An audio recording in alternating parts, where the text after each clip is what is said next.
All right, so well that stinks. My computer crashed.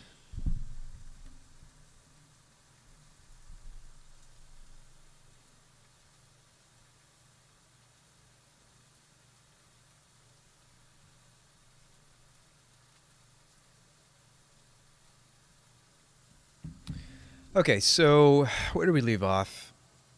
Oh, that's weird. It looks like my Moto file restarted. Oh, that's not good. Last time I did this, it didn't have my hotkeys saved.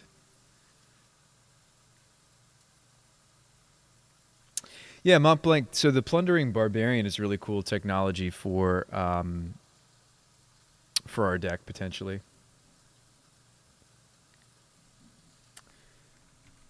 Let's give Moto a second to assess itself.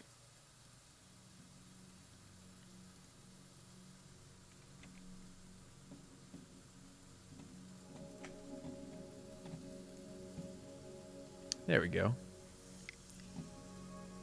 Yeah, the last time it did this to me, I did not have my...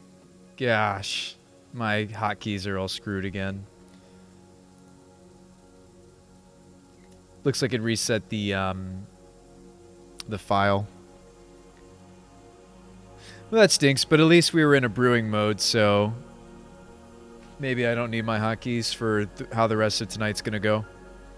Like, we already played our league. I just wanted to, while it's fresh in my mind, I wanted to make the changes.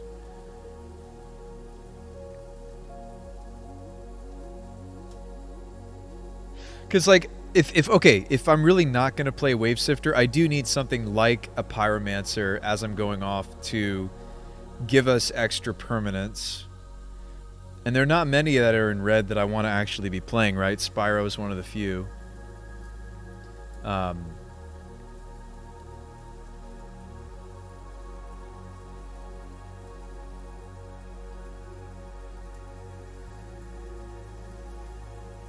Here we go, Glimpse of Titania. Yeah, this is a full Moto reset. My hotkeys are gone. I'm having to, like, scale things back up to the right size. Weird. Weird. What's up, Steve? So yeah, we're moving away from Dwellers. I think.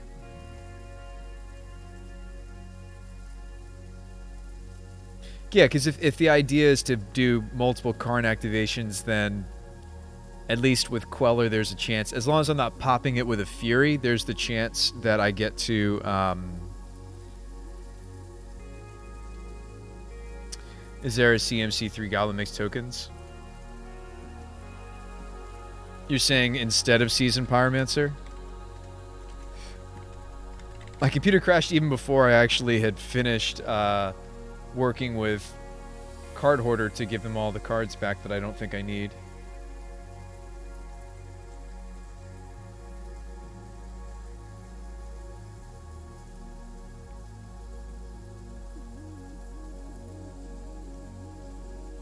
We're going to keep the Ensnaring Bridge.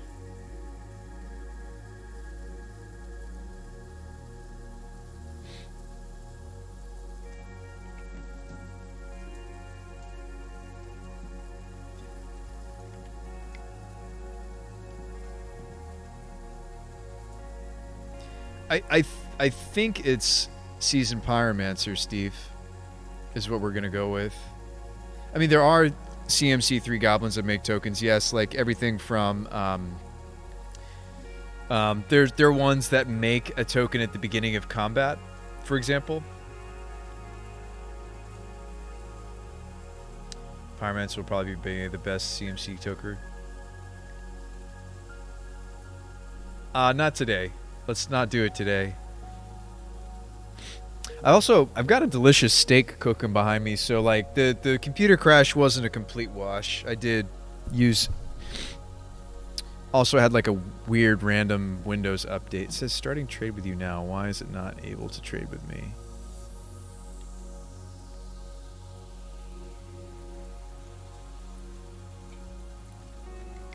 Yes, trade with us. Cool. It's an expensive deck for me to rent no matter how I spin it. I mean, like, there are a few things that I could, like, slim up the price on by renting less expensive versions of, obviously, and I'm totally fine with that. Like, it doesn't need to look pretty.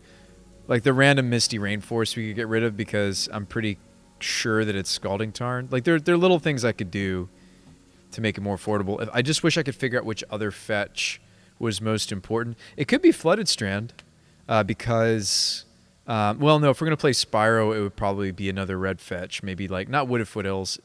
I guess it would be Arid Mesa then that I'd want to double up on. Just to have easier access to, yeah, if we're going to play Spyro, that is, easier access to the mountain.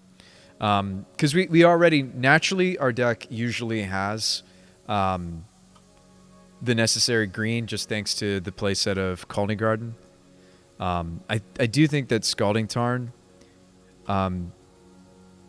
pretty strongly that this is the best fetch so far for this build of the deck. Obviously, Misty Rainforest is also potentially good, but I just don't own any. So maybe that can make us a little bit more inexpensive. There are little tweaks. There are little tweaks we could make. The D grid we could get rid of. The Conjurer's Bauble for the Feldons. I did like that Bauble, though, cantripped, whereas Feldons doesn't do that. So, okay, so Feldons would let me shuffle multiple glimpses, whereas Conjurer's Bauble doesn't. Yeah, you made a video explaining the Omnath trigger trick if I'm interested. You made a video on YouTube or just for me? Hang on, I gotta go flip that steak. Actually, it might just be done. Holy hell, this thing's hot. This little grill I got from family friends is a hot grill. I guess that's the kind of, I mean, that's the kind of grill we want, right? It's a hot, you know. That's the kind of grill you want to have. Yeah, that's definitely done. I need to take it off. Ooh, steak. Don't be overdone, no. Oh, don't be overdone. Okay, it's not. Nice, warm pink center. Perfect, okay. Whew, we're good. I was worried that I was maybe overdoing it. Not overdone. Where's my steak still?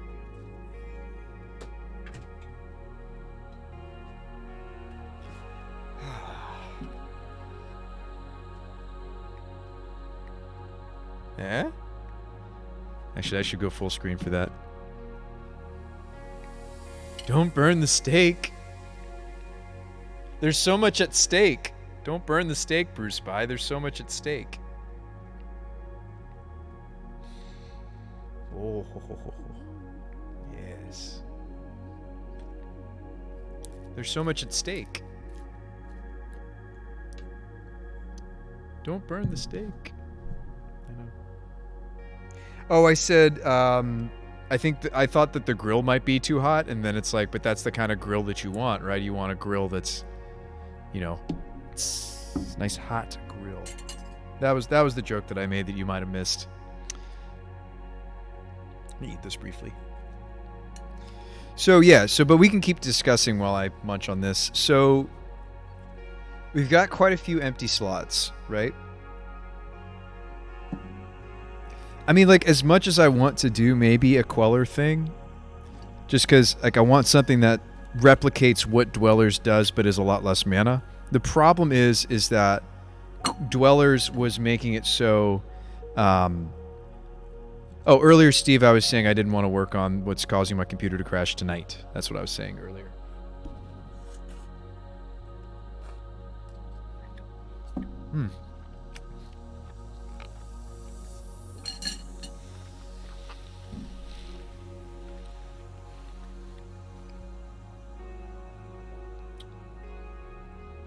A little bit of fat. That's okay. So, I just don't know if we can afford this. Like, I don't know how many Spyros we could actually afford in addition to the Furies and the Karns and the... So So we'll have to figure that out. There's not a huge price differential between some of these promo versions, like when it comes to Omnath, for example. That's a good example of a card where like the promo is pretty much the same price. Let's go ahead and price this out already, actually, because we're thinking it's at least 2 Teferis, right?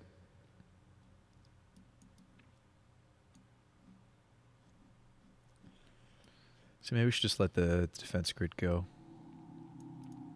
Play it more like this.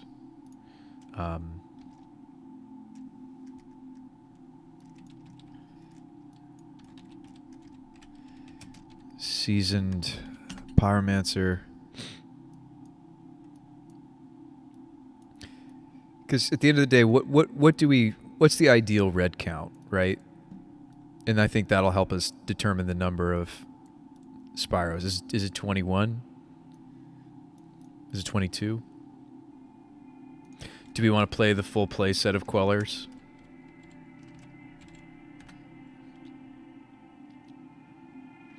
It's just a short clip replay from one of your games. Where do you want to put the video, Montebank? Are you going to put it in the Discord? Where are you going to put it? Or in the chat? Where? I'm still trying to figure out your comment.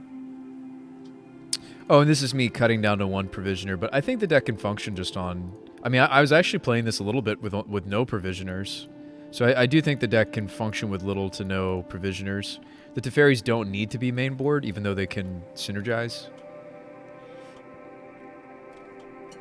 Yeah, and you can go back in time. I mean, maybe we've had a better version of this deck even before. It's very possible.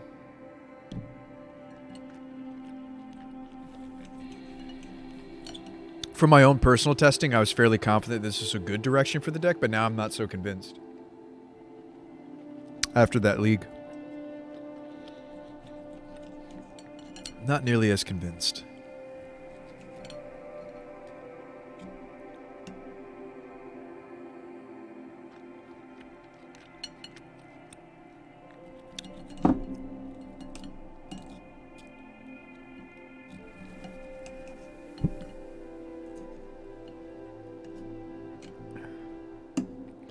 Maybe I need new steak knives.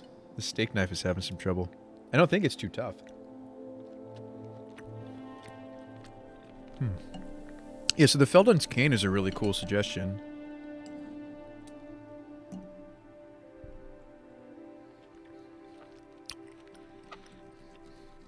That past league, we didn't end up using the engineered explosives, but I know that we will.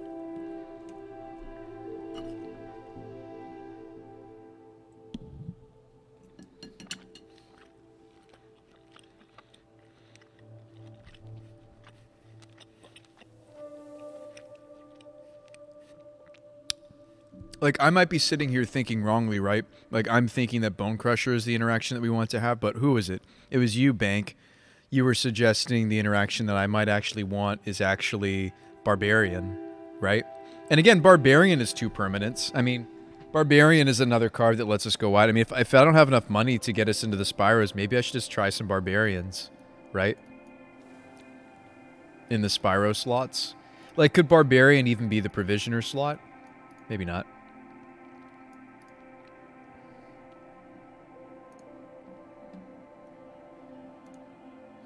I have most of my balance available to us now. What am I missing? Oh, the Gemstone Mine, Bridge, okay, Tarn. The Quellers, okay.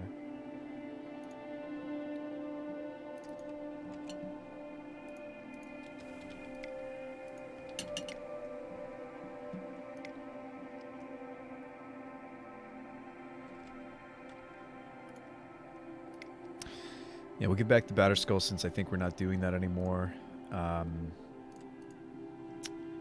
What else? Appreciate your patience, folks, tonight. I mean, I'm sorry that I had a computer crash situation as well tonight. It's pretty much everything. Okay, so let's... well, let's price it as is. And if I don't have enough money to get it in this configuration, or tickets...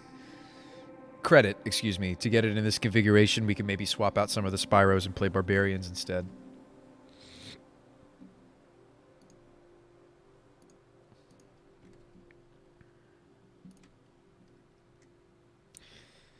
Recruiter's a replacement for Spyro. It doesn't make tokens, but it can hit you. Yeah, the Recruiter was an interesting thought too, right? That it doubles as a...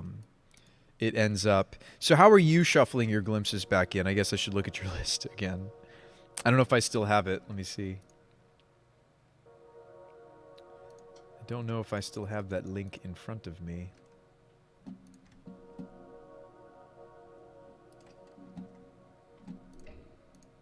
Whoops. You don't? You play Dwellers? Okay.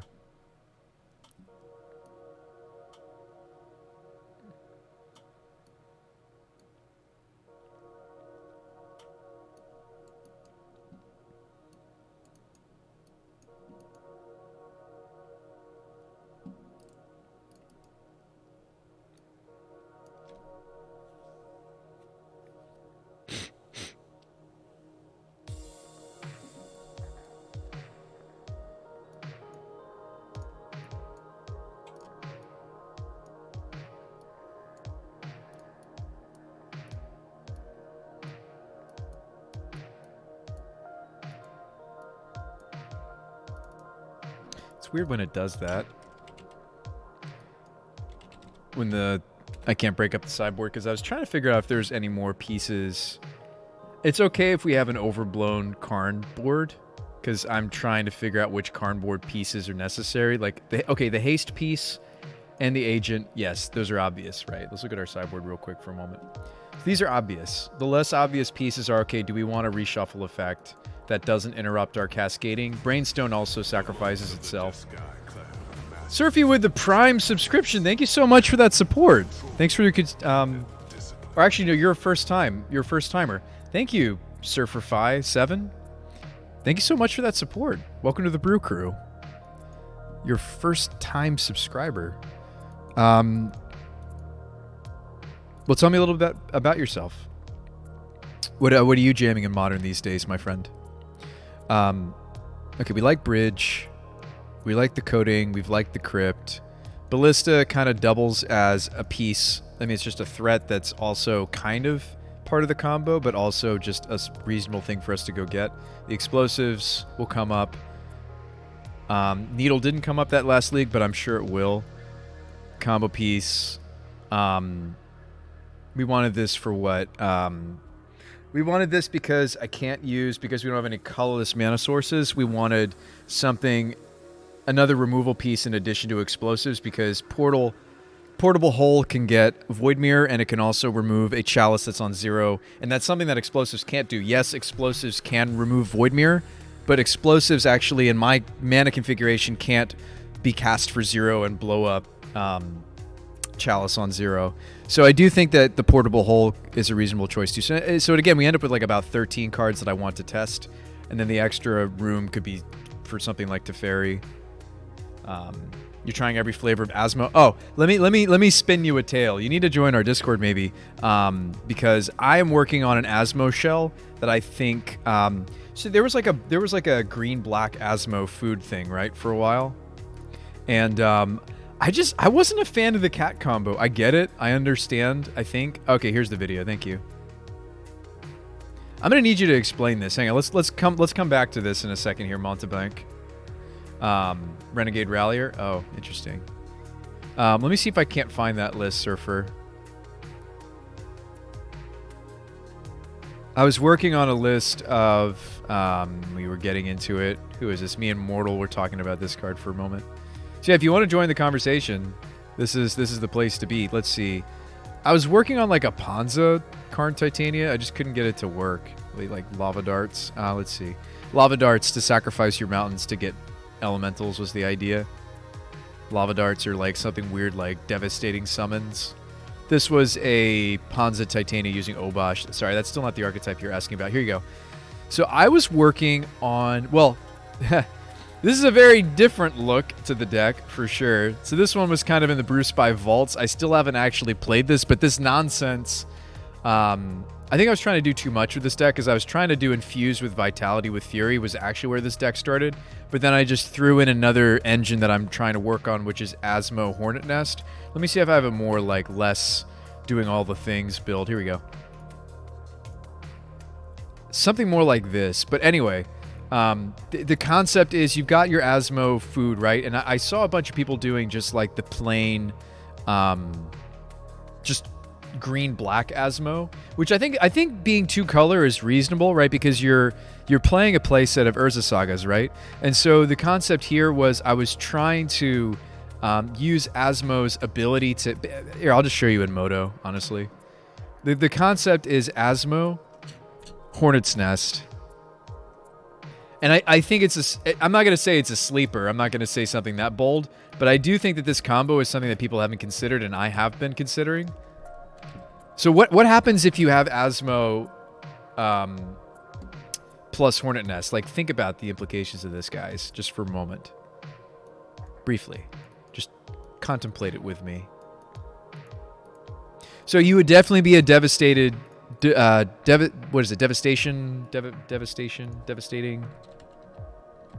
You definitely would be in that archetype if you're going to be in green. I don't know what your other color would be. Probably would be black, but you could actually be red-green. You could play Renin 6. Like, I've been considering just doing like a grindy... I think Renin 6 is really well positioned. So I actually... Maybe you would build it instead of black-green. Maybe you'd actually build it red-green. But anyway... 3-mana Hornet Queen. Yeah. So like basically you activate Asmo and you eat your own... You make your Hornet's Nest deal 5 damage to itself. 6 damage to itself. And yes, you end up with... Yeah. Exactly. You end up with 6 1/1 flying Death Touch tokens. And see, I think that would play well with Renin 6. Actually, if I was to rebrew this deck, maybe I would actually play it red-green instead of black-green. Because, like, what is black even giving me? Unearth? Like, yeah. Thoughtseizes? Okay, trophies. I would maybe random grist. I would maybe rebrew this and build it actually red-green and play... Because Renin 6 has natural synergy with Hornet's Nest. You just get to ping it once every turn, make a Death Toucher. So these two work together. Granted, you have to minus the Renin 6, but I think minusing Renin 6 to produce a Death Touch flying token is totally worth it. But yeah, so maybe like, you said you've tried every flavor of Asmo. Have you tried Brew Spy's flavor? This is what I'm working on, some sort of like weird Hornet's Nest build. Sounds like a nice angle. I'm not too fond of Cat Oven. Yeah, I think Cat Oven is just like a waste. I think it's too slow for Modern, and I think making 6 bees is good enough, right? 6 1/1 flying Death Touch bees. That's what I want. And there's some matchups where Asmo, believe it or not, doesn't have a lot. Like, I think that the bee combo is also useful in matchups where there isn't stuff to be eating. It's something progressive for our Asmo to be doing. Like, six flyers against decks that don't have a lot of threats for us to be eating is nothing to shake a stick at. Like, just out of the blue, making 6 power, and it's evasive, it's flexible. Like, yeah, it's pretty much build your own Hornet Queen, right, Bank? What matchups does Asmo have trouble with? Combo. So that's usually why you want to splash it with either blue or black. Arguably, black-blue Asmo is like, quote-unquote, the strongest build. If you look on, for example, MTG, a lot of people are thinking that the blue splash is the best build. I mean, if you throw a little bit of green in this, I don't think it would ruin the deck. I think, yes, it would make the mana less clean, but if you were only playing single... Like, let's say we get rid of these random abrades, right? I don't even know if that's, like, normal for this deck. And you play a green splash instead, right? Let's just say you play a green splash instead. I think the only thing I would add to this deck is bees. Seriously. Like, maybe I would just play this, like, straight up similar to how these builds are, but I'd put bees in it. That's the only change I'd make. Like, just give me a solid, Urza's Kitchen or whatever you want to call this deck, right? Just give me a solid Asmo shell. Just give me a solid Asmo shell, and I want to put bees in it. That's it. Anyway, there you go. There's my presentation on Asmo. So do with that what you will, Surfer. Go out into the world with my idea, maybe, and spread the bees. Spread the bees. See if it works. Because I don't know if I want to bother working on that. I'm too interested in Glimpse at the moment. But yeah. If I was playing Fair Magic, that's probably what I'd be doing. I was also enjoying, there was somebody that was working on a different angle for Titania. I did really enjoy their shell. It was just like a green, white, splash red build. It's really cool. But I digress. Let's see if we can afford the deck, right? Just Bruce by thoughts. Enjoy. Join the Discord. Thanks for the invite. Yeah, of course. Yes. Spread the bees. Yes. Spread the bees. And if seriously, if you do something with Hornet Queen, like it's not like, ooh, you know, like, well, yes, I would encourage you to tell people where you got the idea from, and maybe you could point them to the stream, right? Because we work on decks here collaboratively. But if you have some success doing like Asmo bees, please let me know. I want to know if that works for you, and just like, you know, hop in here, or hop in the Discord, and tell me if it worked. Because like that's an idea I want to work on at some point, but I'm just too interested in the Glimpse deck, and I still don't know why. Don't know why this deck is captivating me so. All right, cool. So we opened a new copy. So what I'm going to do here is I'm going to delete everything we already own and get us into this deck. So I need 2 Tarns, Triumph, Vista.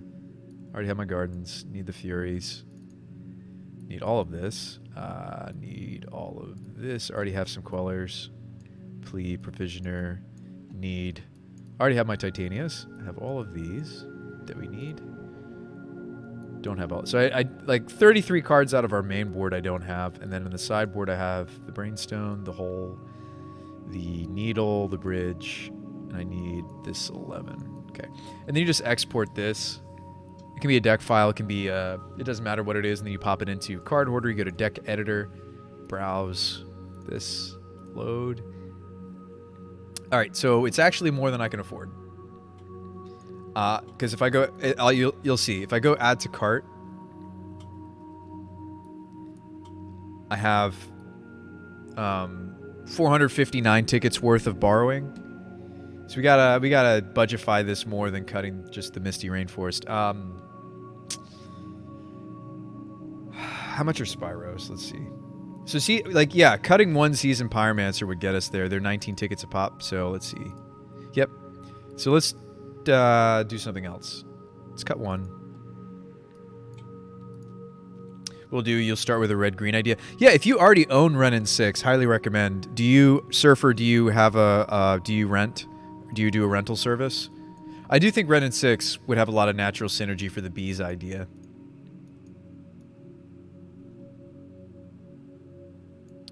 Okay, so instead of a Spyro, what are we going to do? Barbarian? We're going to try the Barbarian out. It's a cool idea. Maybe I'm already content with our red count. Maybe we want to play like a random Brazen Borrower. Maybe we mainboard one of the Teferis. And then that gives me a sideboard slot. We could play a Mystical. I mean, I do think that the deck is weak against or like we could play like a Force of Vigor, sure, but I think what the deck is weakest to, that I found, one of the weakest things, is counter magic, but maybe I'm wrong about that. Maybe there's just not a lot of strong counter magic builds right now. You probably want a few cards that go over the top with tokens, stuff like Titania or Provisioner. We're playing 1 Provisioner. You think I should just play the 2nd Provisioner? I was testing 2 Provisioners for reasons. For a reason.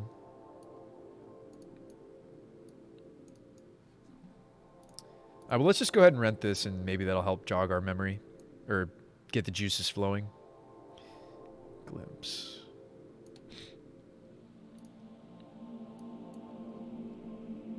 Oh, this is not right. It's this. So we're on version 1.4. I'm going to give the Bone Crushers another try. Yeah, so let's mainboard a Teferi. Oh, whoops. Awkward. Mainboard this. Cut this.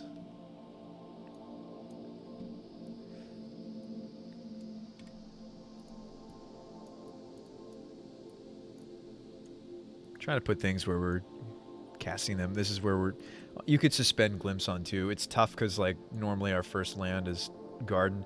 But if your first land is Triumph, it's feasible, and this is a very common first land for us.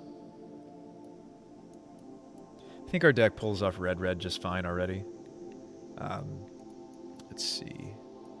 Okay, so you're recommending, you're saying Bruce By just play second Provisioner. I could see that instead of like adding a random Mystical Dispute to the sideboard.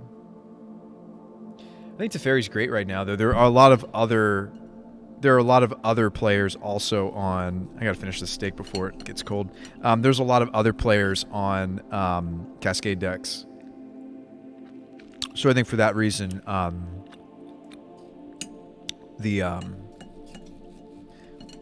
like mainboarding Teferis is totally fine. Play a discounted version of Pyro, a Goblin Token Maker.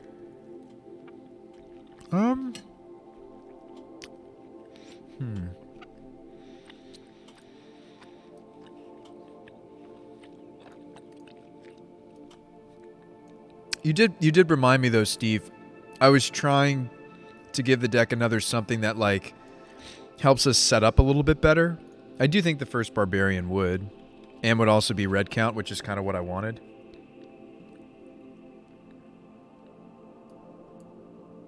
I already have one. Yeah, so like I'm with you, something like a Goblin, but I think in the meta this is working for you, Montebank. So yeah, can you show me that video now, or can you explain that video now?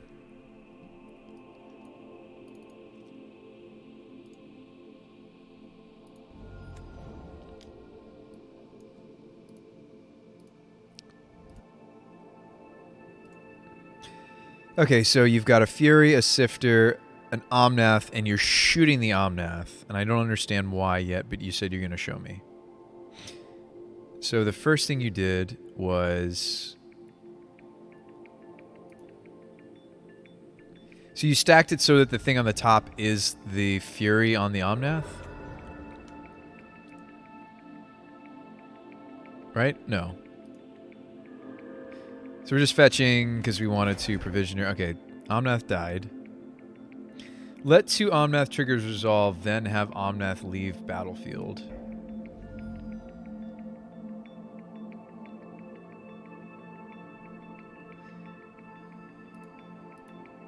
I still don't know if I understand. Let 2 Omnath triggers resolve, then have... Do I need to read Omnath and your opponent's life total disappears? Is this a bug?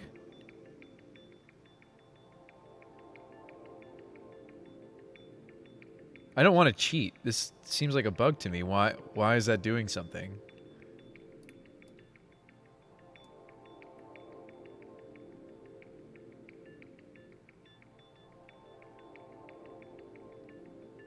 Omnath is implemented using last known information. Not sure if it's intended. That sounds like a bug to me, friend. That doesn't sound like... I did also hear, and granted, I don't pay too much attention to this while I'm going off. Like, I'm not spending a lot of time paying attention to my life total. I remember somebody telling me something about how this is... If you have multiple Omnaths enter the battlefield, that they, like, make a lot more life total than you're supposed to have off of wheeling into multiple Omnaths with Glimpse.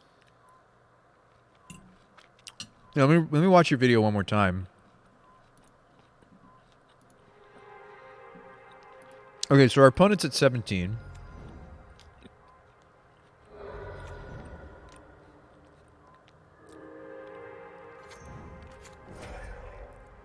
And then they're just dead. The life gain thing happened to Jim Davis on... This seems like a really... No, I'm not going to do that. There's no way it's supposed to... That has nothing to do with what's on the cards. All triggers from the second Omnath come from an Omnath that is triggered 0 times. I'm so confused.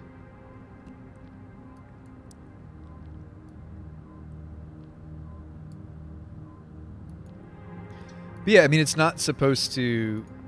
So they all gain 4 life? Interesting.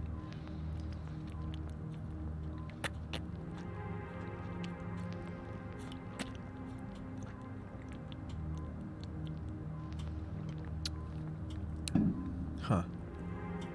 So wait, that is... So the life gain boost, burst of life gain, that is working as intended? That's a yes. That's a thumbs up.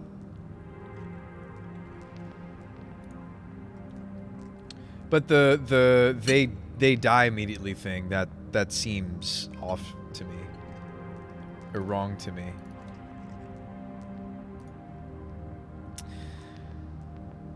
Not sure I heard that it is intended, but I couldn't find any official resources. Are we talking about the life gain thing, or are we talking about the they just die thing? Also, I'm not convinced that it should be Kane. I get why you're suggesting Kane, but I did really like that Bauble cantripped. But maybe it's more important that I shuffle in 2 or more glimpses in this deck, especially without any dwellers, than it is that I cantrip, right? That's... yeah. Okay. Also, we can use this... funny enough, Feldon's is something I could use against Mill. Here's Feldon himself.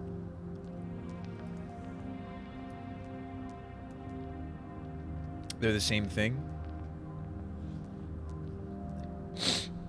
I'm still so confused. Okay, so I've heard that you gain 4 life if this is the first time this ability is resolved this turn. Like, I've heard that is like like does amazing things with Omnath, but if it's the 3rd time Omnath deals 4 damage to each opponent and each planeswalker you don't control, like, I didn't realize that you could abuse the damage side of Omnath, and that seems wrong to me.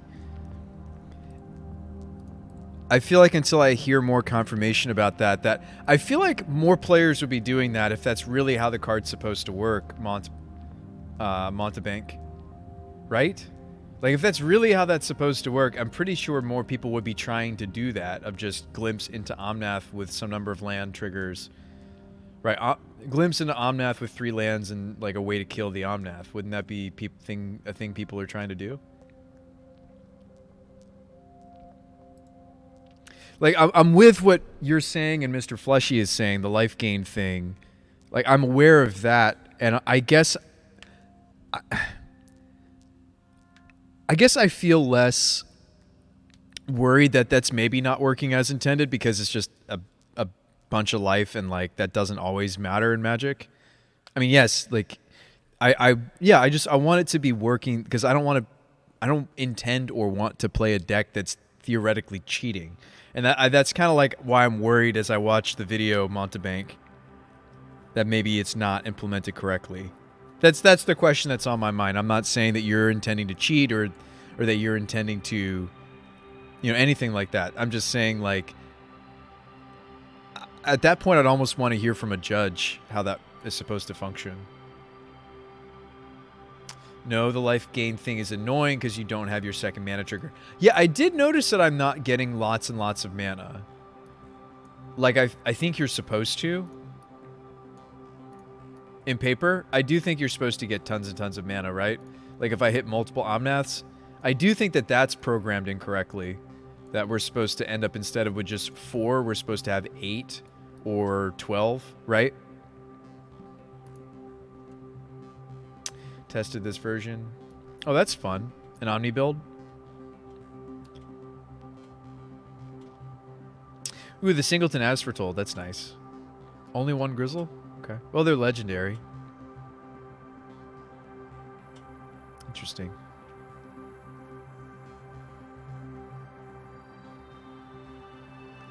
Shouldn't these be the Evoke Elemental?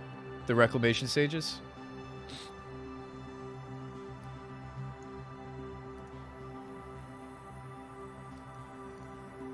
Well, anyways, let's get the cards and let's keep testing. I'm done with theory for now. Let's get the cards and let's start working on it.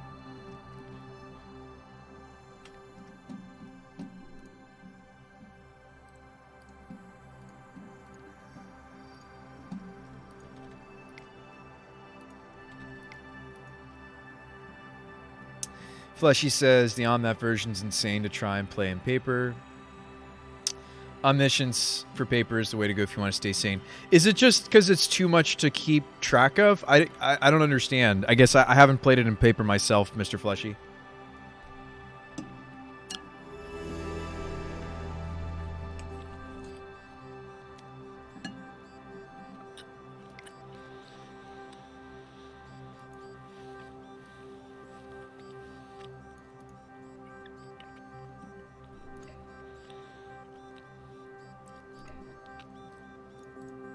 This league's going to be a nightmare for me if I don't fix my hotkeys, guys, if we do another league. Just because of the triggers. Would you just need a bunch of dice?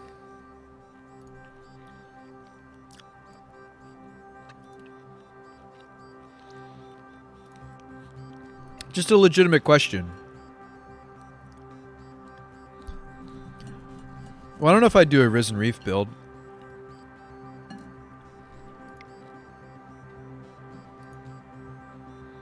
Shut down magic, copy your configs. I'm just going to fix them, Steve.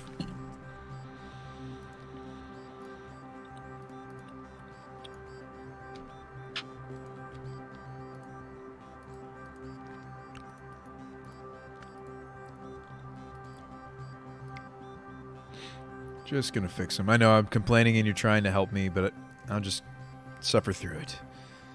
Get rid of this. Q. W. This is auto mana. What is that?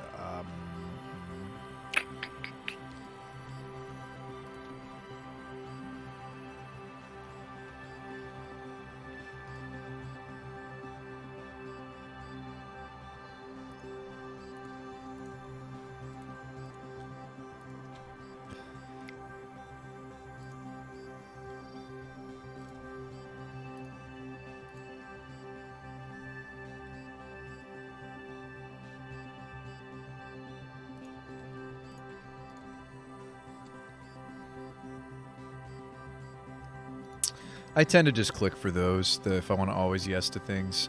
Cool. All right. You guys up for another league? I know I am. Let's do it.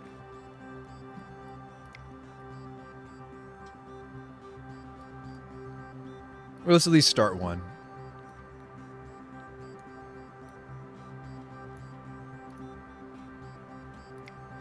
So this time we'll have some actual sideboarding going on.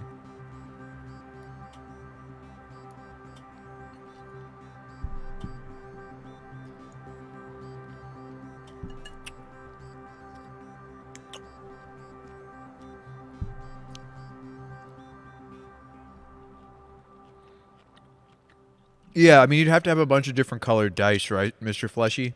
You know, blue, red, white, and green dice, and just be...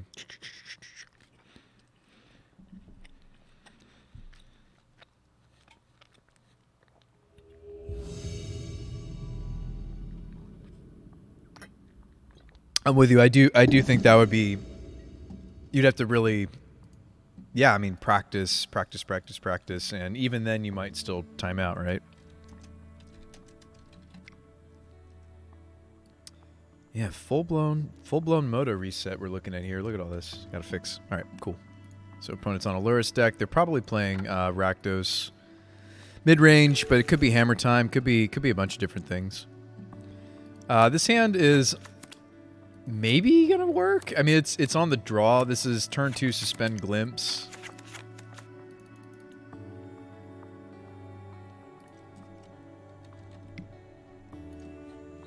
Opponent said fist bump, and then I typed smiley face. To my good luck and have fun, they fist bumped.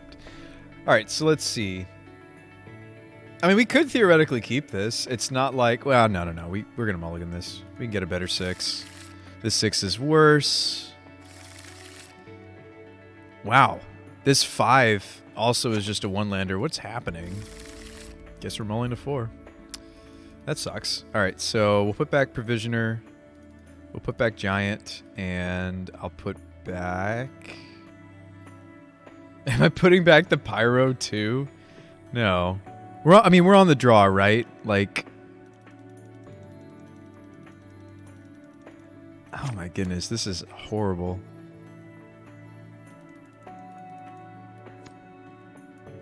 We're on the draw, right? So we keep these two, Gemstone and the Fetch, right? Put the island back.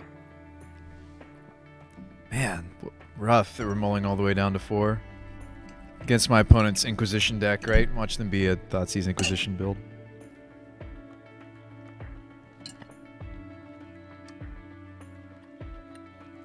The decisions between Spyro and the island, I think.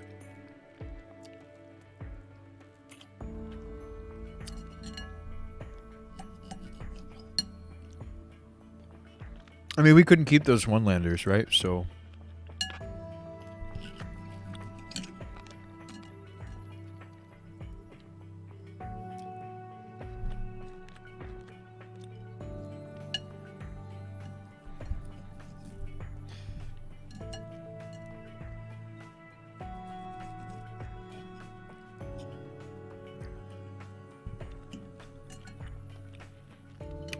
I think we have to be greedy.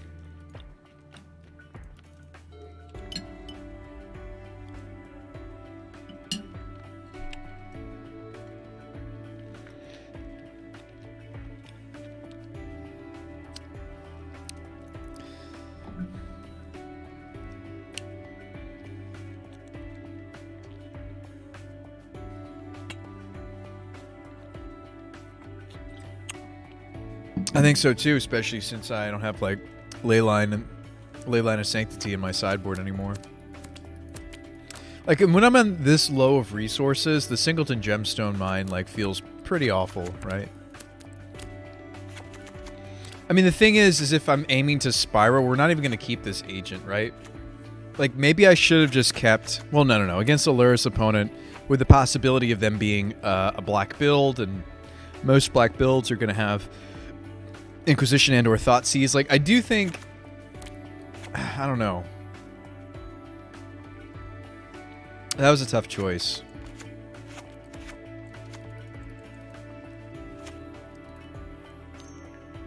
Looks like it's hammer time.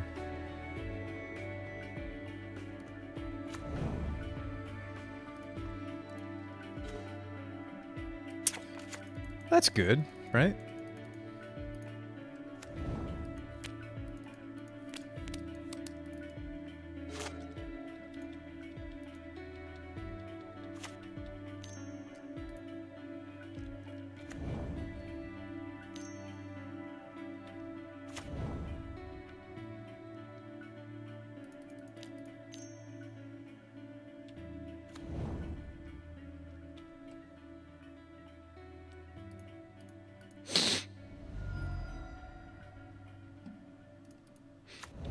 Sorry, my nose was a little stiffed.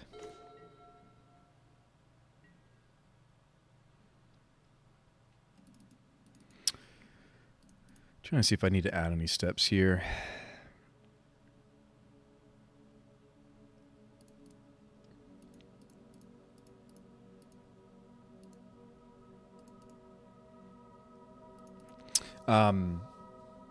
Yeah, Stomping Ground go.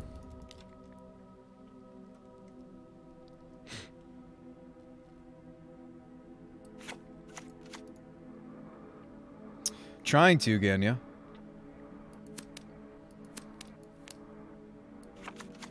Well, hopefully by the time I Spyro, we'll have drawn into something different that I can pitch. Or we will have drawn into something different. Maybe I will be able to preserve this Shardless. I think the Spyro could really set us up nicely for this. Could our Mold of 4 actually win a game of Magic? Maybe. My Hammer Time opponent has not yet hammered.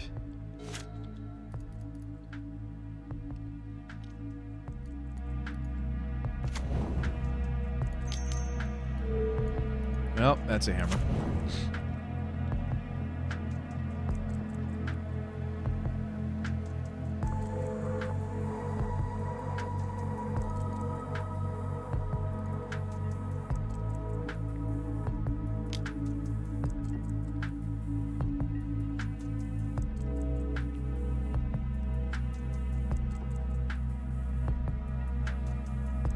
Did I see a deck list using Academy Rector and Bludgeon Brawl? I have not, Jeff. That sounds spicy.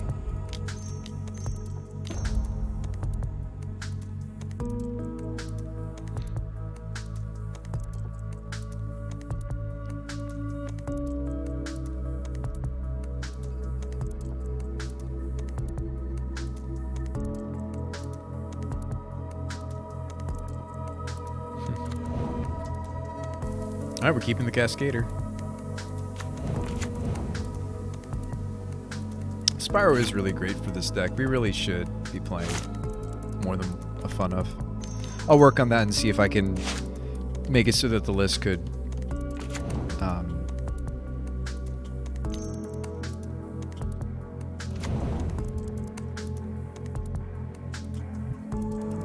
Hang on a sec. I know what that clicking sound is.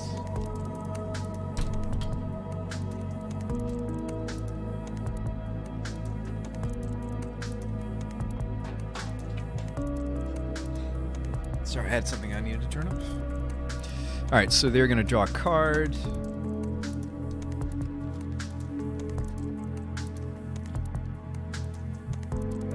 They're going to put it on a flyer. The Colossus Hammer, that is. No, they want to put it on the Sentinel. Okay. Sure, I can block that. Oh, yeah. And loses flying, never mind. I don't know if I want to bother blocking, though, actually. I think having more permanents to go off with, I value than the 11 life. Drew a glimpse, worst draw I could possibly have had. That's okay. Shake it off. Here we go.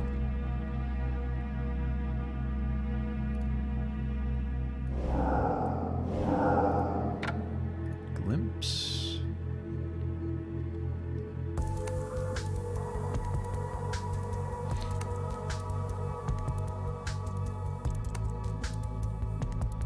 Oh, you know what? They could have used Giver to make it so that I couldn't block this. Giver on red.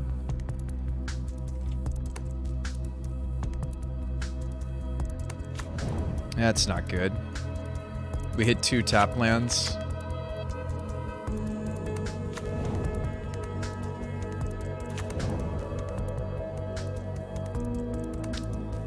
I mean, we're not screwed because I have something that Karn could go get that saves us in a situation like this, but still, that sucks. That really stinks. Oh, you know what? No. I have something actually better. We have portable hole now. I just get rid of the hammer. Right?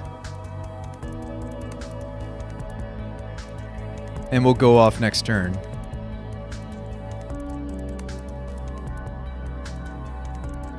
I mean, that stinks, but I think this actually is going to be okay. You guys see any other line? Pretty sure we just portable hole the hammer.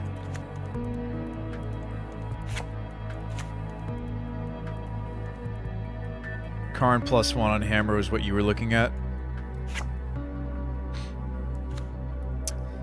Oh, Karn plus the hammer and then it falls off and then they can't re-equip it. Dang, that was better, wasn't it? Yeah, because it becomes a creature. It de-equips from the Sentinel.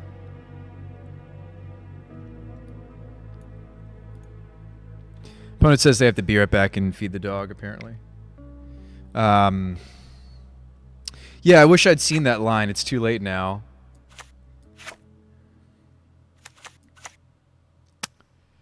Yeah, Aether Spellbomb is, like, an interesting thought as well. But, yeah, because they could, like, give her on green and then we... Well, they wouldn't... well, we would have them either on blue or green, right? Spellbomb also works. I think we just do Portable Hole, though, right? Because we end up with an extra permanent. I think it's just Portable Hole. Down to 6.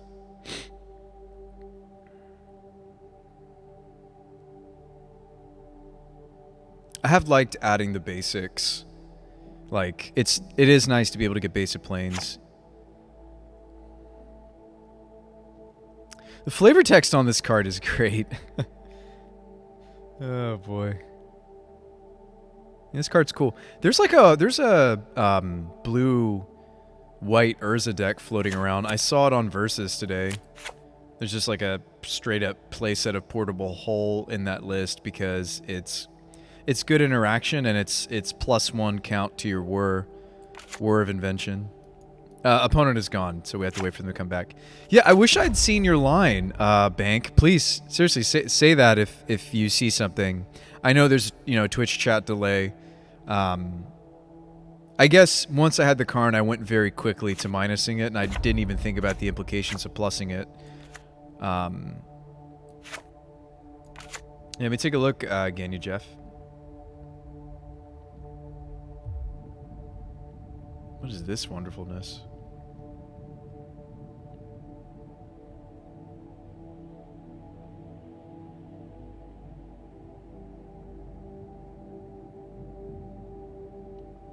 Yeah, each non-creature, non-equipment artifact is... Okay. So we're just... All of the food that... Interesting. All of the food that Asmo has been making... Makes interesting. Huh. Still think I like my bees idea better, but of course I do. This is fascinating. Huh. It plays Gingerbread Mountains. Nice. I'm surprised this list isn't playing Yeva if it's playing Gingerbread Cabins. Because there's a bunch of mountains here.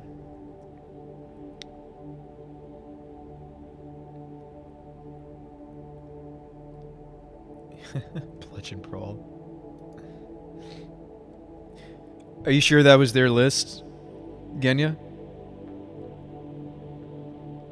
It seems like it's not quite finished, but that's a cool... Yeah, I mean, like, a lot of folks have been trying to figure out what we're supposed to do with all of the food tokens that Asmo makes besides eat their stuff, right? So it's an interesting finisher idea. This is the list you saw. Love the concept. So you saw what they were doing and then you tried to replicate it, you mean? Or you have the exact 75 that they were doing? Those are two very different things, Jeff. No, that was the exact list. Okay, well then, I mean, like, this is interesting, but I do think it needs to go back to the cooker. The mana base, and granted, like, mana bases are a weakness for me, right? Like, huh.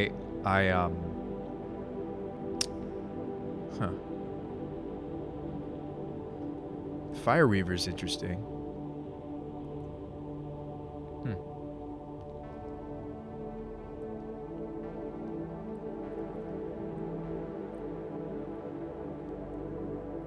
Yeah, the Valduke is a cool way to finish too, because you've turned all of those. You've turned every artifact, right?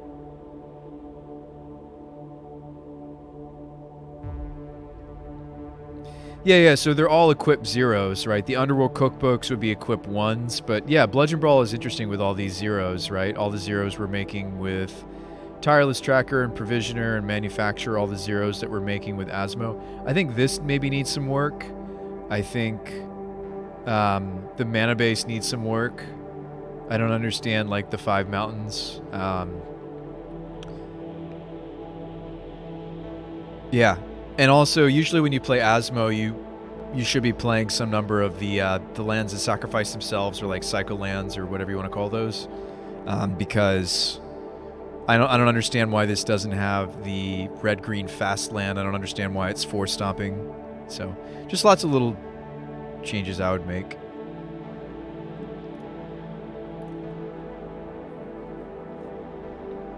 This does solve the problem of giving Asmodex a way to win on the spot. Yeah, that is interesting. And yeah, you can company into Asmo. You can also Aethervial into Asmo, by the way. But yeah, I'm concerned. Here's my concern. The list doesn't seem like it has enough ways to guarantee that Asmo gets onto the table. I think the 3 of Daredevil is very greedy. Yeah, I would tweak this to have a playset of Daredevil.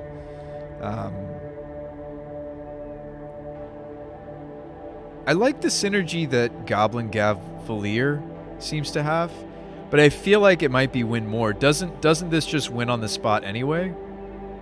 Do I need to have... I don't know. I don't know if I understand. Banks says, but Brawl does nothing on its own.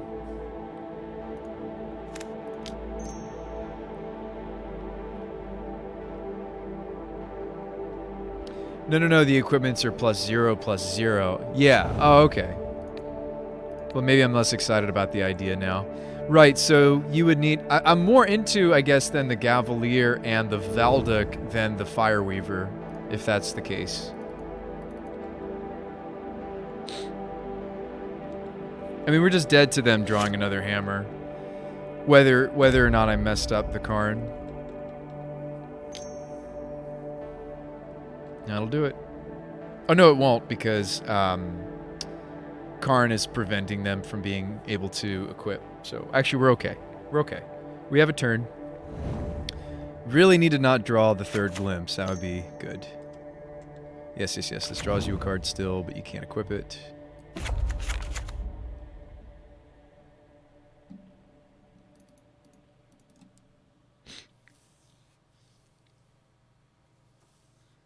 We're okay, but we're coming in tight. This coming in tight.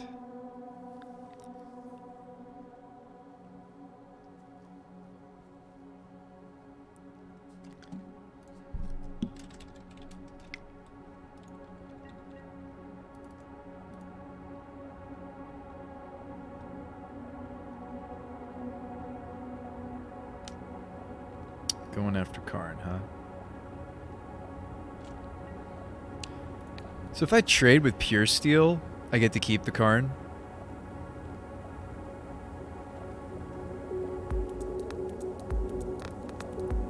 I do want to get Pure Steel off the table because it's what's enabling them to equip the hammer even if the Karn was not alive anymore.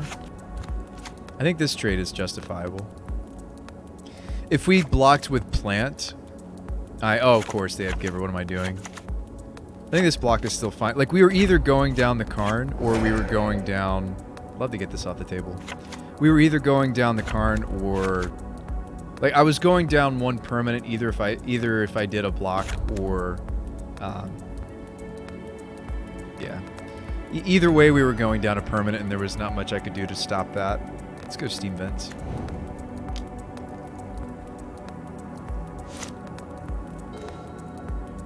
So we drew a Fury.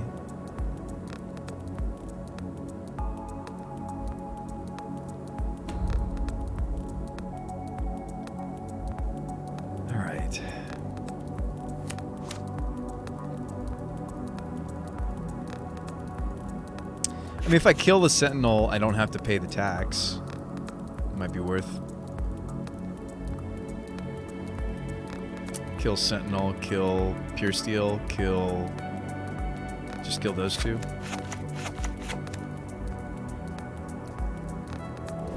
It's too bad I didn't have the instant speed Cascader here. Then this would be one more permanent. I think that's what I want to kill. Oops, not you. That still does what I wanted it to do.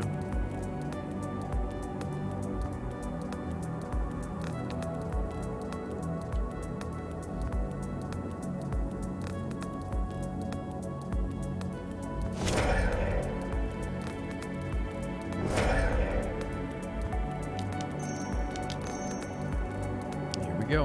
What are we going to leave open? Blue or white mana? I guess blue. Blue because of Shardless.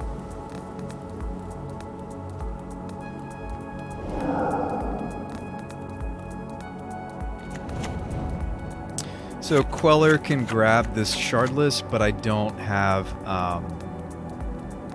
if I want to be able to Quell, I have to Shock. I don't know if that's worth it. Oh, no, we're Season Pyroing. We're going to be drawing 2 new fresh cards. So, and now I'm kind of sad that I spent the Fury because of this scenario. I honestly, I could Shock, right? It could be the difference between me casting something and not casting something, because so many different things in our deck are 3 mana. So I think I actually am going to Shock. We'll grab the Agent. Yeah, let's Shock. Because looky there, there's an Outburst. All right, so we want to wait to Outburst until after the Agent is there. So we can actually keep going this turn if we want to, which I think I should. Oh, I can't. I need a green source. Yeah, I was sitting there thinking we could keep going. I was mistaken.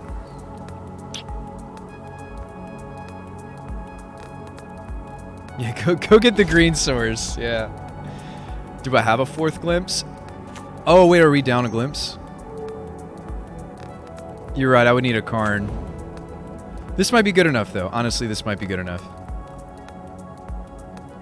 Well, okay, they've got an Urza Saga that's live. Yeah, this is rough. No fetching. Maybe I should have those, because I'm almost at... Ooh, Karn. This draws them a card, though. I think it's worth it.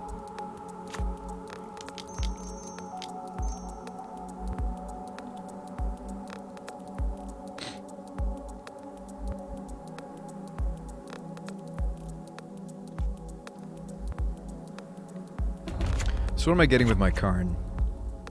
We need to put the glimpses back into the deck, right? Because I think the best thing I can do is be wheeling, right? Even though I only have 2 life and 2 Omnaths are down. I think that's a lot of why we're at such a low life total, right? I haven't been able to wheel into a single Omnath. I do think that going and getting the Kain might be correct. I mean, they also have a lot of permanents that are on 1. They're about to make 2 constructs. Like, maybe I'm supposed to go for explosives. Explosives on 0. Yes, it blows up my elemental and my plant, but we can block with those this coming turn, maybe. I mean, they're going to be swinging with constructs, right? So... Spellbomb's interesting. Well, we need to do the Kain first, right? Isn't this the most important thing I could grab? Because without Kain, we're not doing any more glimpsing. So this is the spot where Kain's better maybe than Bauble, because we're getting 2 glimpses back into the deck, right? Oh, you know what? This solves the issue. These will shuffle the Omnaths back on. Explosives on 1 would be pretty devastating. Yeah, it would be. Give her Sentinel, 2 hammers, 2 drums. I think I'm more worried about the constructs, though, because we've turned off the equipping, thanks to Karn. I do like that natural hate is happening for us. I think Kain is actually correct, because if the Karn gets off the table, this is what we will wish we had had. This is a really cool suggestion, Bank. So no, I'm not playing 4 glimpses. And maybe way earlier in the game it was wrong for me to have... why do I have an exiled glimpse? Did I Fury? I think I Furied. Yeah, I Furied. What about liquid metal coating?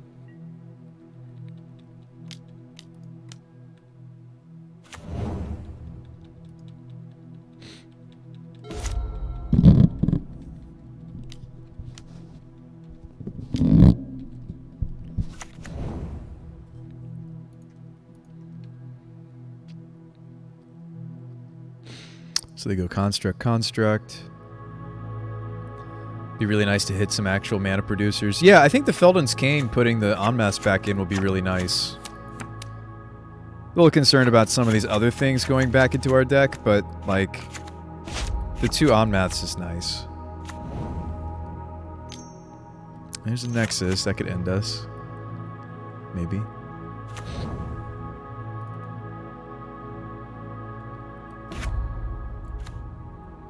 Karn's doing some heavy lifting for us. I mean, we died to Hammer a long time ago if it wasn't for Karn, right?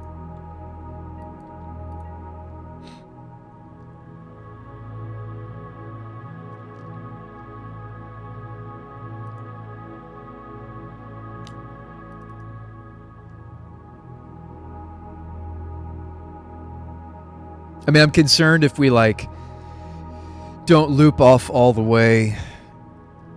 We need to hit like an Onmath, right? Because I won't be able to use all the fetches as we're comboing off.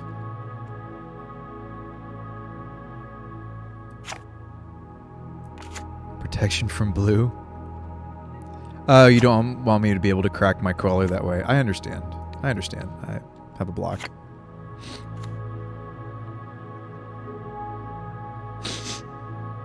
Just because my opponent has less clock than me doesn't mean we won't lose. So let's go get...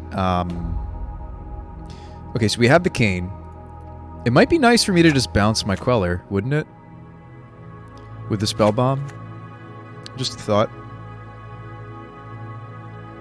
What's the bottleneck? I mean, the bottleneck is the number of cascades. That's a more mana-efficient cascade, though, that I have on the table. Granted, I go down a permanent, but I get to draw a card off of Spell Bomb. You'd get a 0 here. Weighted shuffles. No. So I'm thinking. We cane first, right? Okay, we have to cane first. It's fine. You can draw your card. Queller's gonna disappear.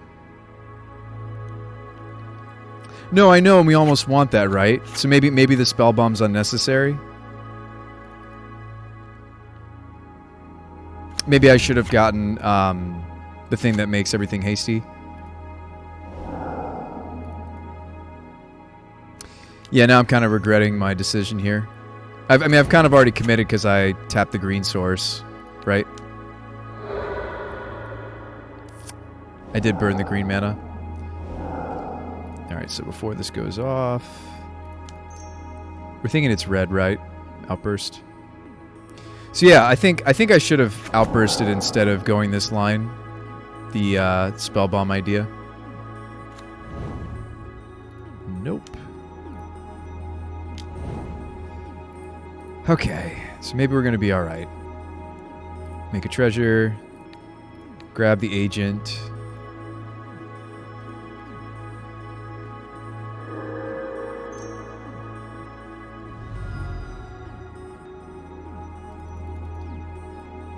Okay, so now we have a little bit more mana to work with. So Queller's grab this agent. But there's still only one glimpse left, right? We'll draw a card. I should have fetched first. That's fine. Oh, you know what? The hole could have actually screwed us over too.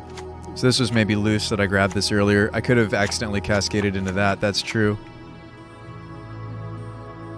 So that was fortunate. Deck's looking out for us.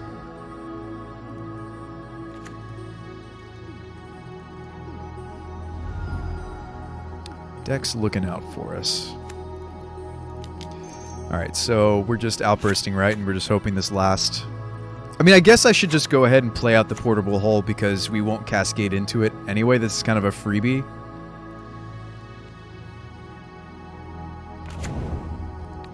I don't know, hit a construct.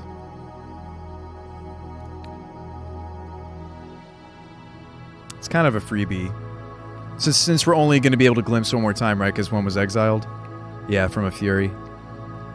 I'm just wondering if I should play out more permanents or if I should just spin here. I probably should spin here. I think the mana is more valuable than playing out a Bone Crush or a Queller. I mean, killing their Giver is good. A good idea. That's true. Well, I don't need to do that now, unless I'm planning to stomp and then also play out the guy. Yeah, let's just outburst. Alright, last glimpse. The last glimpse. So there are times when playing out our cheap artifacts is fine. Ooh, a couple of Furies. Finally. We were kind of waiting for that, weren't we? I'm going to say no. So, kill this, kill that. Kill that. Okay, they've had enough. Oh. Huh. Magical Line just crashed.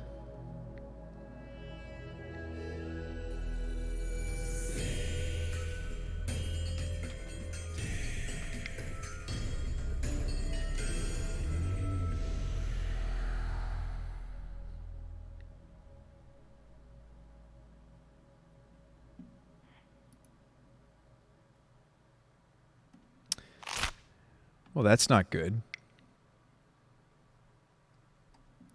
Alright, so against Hammer Time, I'm not interested in Teferi.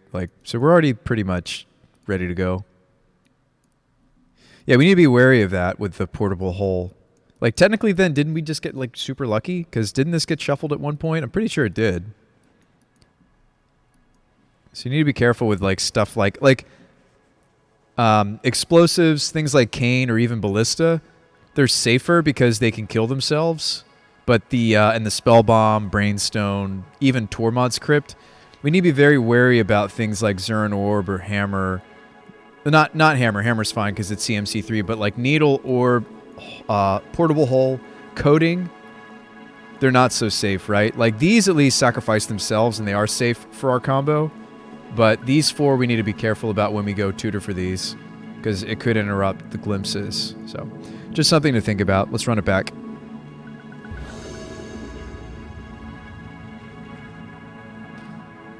You're free to fix my computer tonight. Oh, okay, Steve.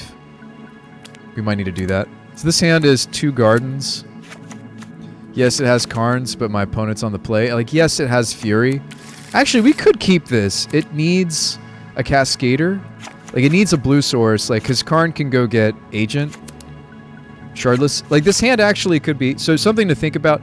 This is something that I didn't highlight earlier when Shadow was with. I think Shadow left.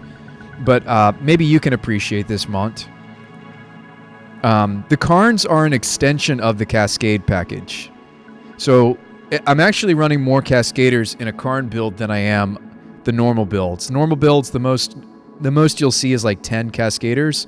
I technically have more than that, right? Because Karns are also agents. So we have 1, 2, 3, 4 cards that give us access to an agent, or we've got the 4 Outburst, the 3 agents, and a Singleton Police. So I'm actually running more like, it feels more like 12 Cascaders in a Karn the Great Creator build. Just saying. I'm actually going to keep this. Granted, this we have a game to give up. That was actually game 1. A lot of clock went away because A, we were like spending a lot of time looping. B, my opponent had to go feed the dog, according to the chat. So that's why both of our clocks are so low. Me, because we took time with our combo. Opponent, because responsibilities. But I'm basically keeping this hand on the back of the Gardens and the Fury.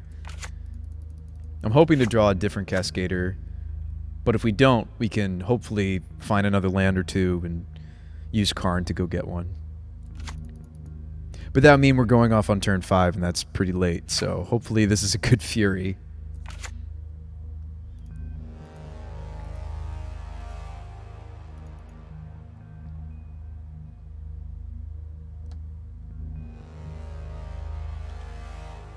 Go ahead and F6. Gonna need to be doing a lot of F6ing because we're slightly... Well, actually now we're slightly ahead on clock. I don't understand.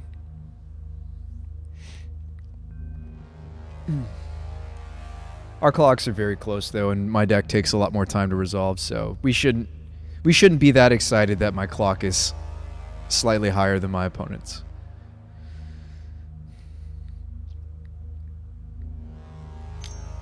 Like, Hammer Time could play, you know... I imagine you just named Karn here, right?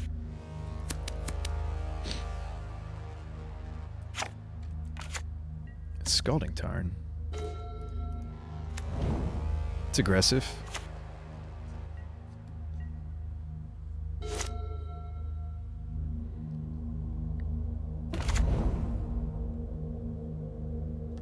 Scalding Tarn is the fetch I'm playing the most of, though.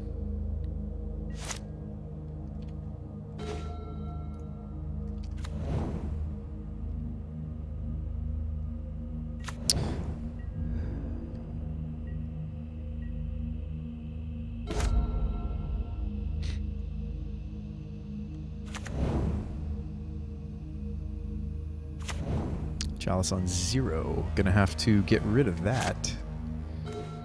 Gonna have to get rid of that. So this sucks. We're just discarding down. I guess I'll ditch an Omnath.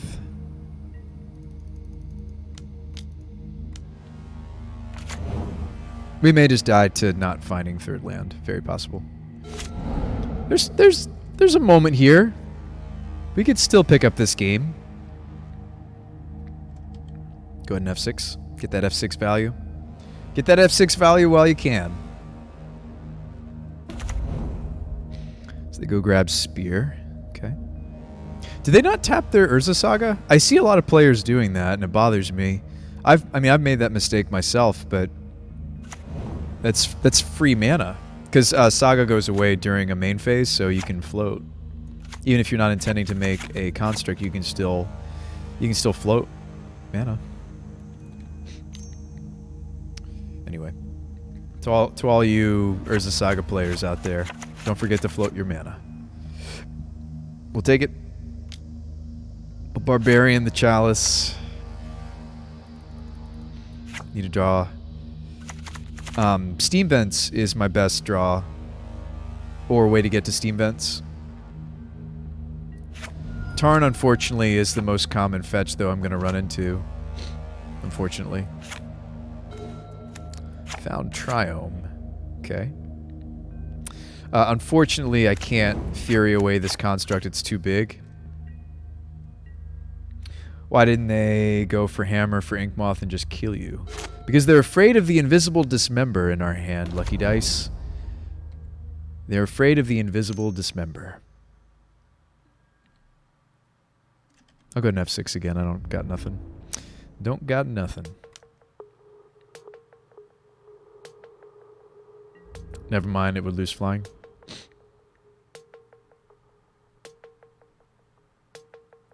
There's some cool tricks you can do. You could use like Stoneforge Mystic to put the hammer in after blockers, right? Like they're doing right now.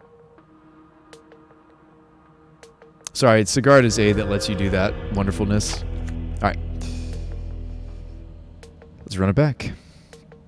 That hand wasn't going to come together, and also when they're on the play, it's just that much harder for us. Fury not being effective. Like I don't think that they played in such a way to play around Fury conscientiously. I think it was just their draw. Consciously, I should say. To be conscientious of. Well, we got a little bit less than 9 minutes to do this thing. Let's do it. Let's do our combo thing. So we got a little bit of interaction, and we've got an outburst. 3 lands, let's go. Since they want to name Needle on Scalding Turn, I'll just go ahead and get this out there.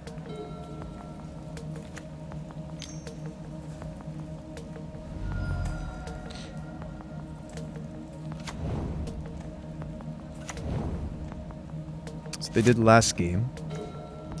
A Montagna. So I don't really want to stomp this and have them draw the card. I also don't want to do nothing with my turn, though.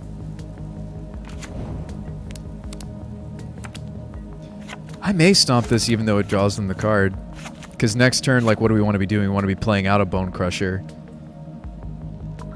I was thinking about getting Island, if you're wondering. I do need a green source, though. But we can get that off this Mesa. I think I might just kill this and let them draw the card.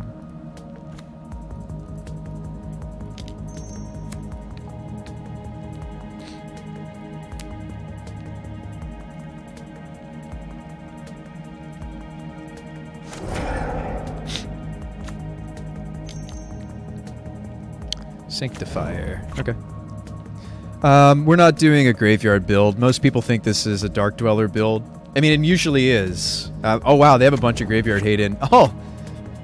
Well, technically, though, we do have ways to shuffle the glimpses back in, but actually, we don't really care about this. Right? Don't I just play a Bone Crusher? I'll play the one that's adventured, of course. I don't really care about this. Did I win the Moldifor? I can't remember. Did we? We did. That was game 1 and it took forever. Yeah, we did. We did, Steve. Oh, maybe I'm just dead now. Sigarda's Aid. Hammer.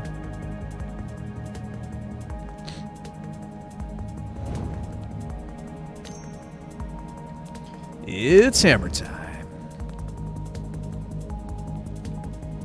Can't block it. It's got pro black and red.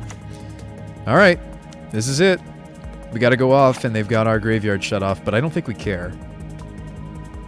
That's just if I need a glimpse a 5th time. Sorry, a 4th time. I don't think we care. I'm going to shock, because I need green. Red's usually the bottleneck. All right, 5 permanents coming. Please be good enough. Please be good enough. Please be good enough. Please be good enough. Oh, please be good enough. Oh, it's 1 land shy. Dang it. Oh, wait. You said earlier we can make the Colossus Hammer fall off, right? Right? This is no. Oh, wait, we can keep going. Shoot, we have Queller Fury. I messed up. I could, well, I'm a little low life total, though. I could keep going, but don't we stop here because we take the hammer off? I mean, yes, I've got a relevant blocker for the Sanctifier. I actually think we stop here. I could keep going, right? If I stack these properly, we could Fury our own Queller. But I think we're content to stop just with Karn, right? Karn should be enough. Well, they have an active Saga. Never mind. But, like, I only have 5 permanents, and I'd have 4 permanents if I try to do the Queller trick. Right? Well, I'll stack it in such a way that we could. So, yeah, you put Queller on the bottom, and then you do Fury afterwards, but... depends if they have second hammer. Oh, that's true. I mean, I guess they can get another hammer, right? Because of Saga. Do we just wheel again? You like stopping here, though? Yeah, I just don't know. I mean, like, it doesn't seem like it's good enough. So am I Furying the Queller or not? All right, we'll not do it. So, okay. But just so you guys know, we could keep going by what I was describing. Okay, another Fury. You stack the triggers in the wrong order anyway. Oh, I did? Oh, it's Fury that has to be stacked first. You're right. You're right. It's Fury, then Queller. Yeah, you're right, Bank. Alright, so let's do the little trick you were telling me about.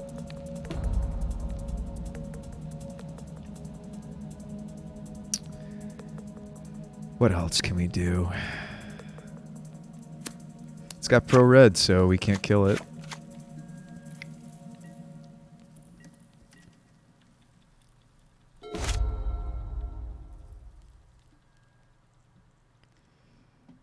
Interesting game. Another Saga?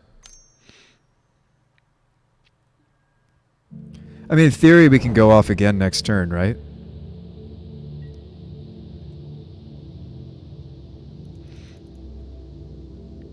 You can't justify attacking with this. I got the Queller. Like, we have fetch Omnath. It's not over. It's not over. We can get him this next turn, I think. Like, we can even have Fury to throw in here. If I just do this properly. If I do it proper. We got 5.5 minutes to do this, guys. Let's combo. Stay calm and combo. What is Karn gonna get? I don't know. I don't know. Our graveyard's shut off, right? Unless we get rid of it with the Karn here. But I think getting let's see. How many glimpses are left? That's a smart thing to think about. There's 2 glimpses. I only have 1 Cascader in my hand, but then again I have another Cascader under this. So we're good. We're going to get off the next 2 glimpses. You're right. It's just a matter of... it's a matter of what...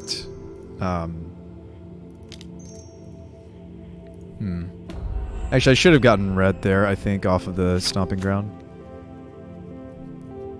We're good on Cascades. Like, we're going to have 2 more Cascades. It's just... I just need to think about what I'm getting, yeah. No Titania in play, so... I mean, like, Hammer is what leads to the kill. So it's tempting to grab Hammer, because we already have 2 Cascades lined up. Can't really justify Kane, because I can't get rid of both Sanctifier and Crypt, and this is going to make the Glimpse get exiled. I'm going to grab Hammer, actually. That might be incorrect, but anyways, let's do the Fury trick with this Bone Crusher. Stack these properly. We'll be killing the Sentinel. Let that resolve. Outburst. Pay the white mana. Cascade. Here we go. I want to do it while this Fury is still in play. Here we go. Here we go. Yes. I'll pay some life. Did not hit. So do I need to do the... No, I don't, because I have another... So let's just say cancel. I don't need to kill anything with Fury. These do grab that, unfortunately. Queller is not a may, it is a you do that. Maybe I should fetch this out. If I had Titania in my hand, it's a different story. I want to do that before I draw the card with the Omnath. Down to 16. Okay, so here's the other outburst. Oh, you know what? Did I mess up? Thankfully I didn't, but I should have stacked that. This queller needed to be earlier in the stack. I think it's going to be okay, but that's technically... If I had like some Colony Gardens or something up in there, that would have been a punt. Alright, last glimpse. Here we go. One more time. Give me like Titania and a bunch of fetches or something. Just make this easy on me, please. No. Alright.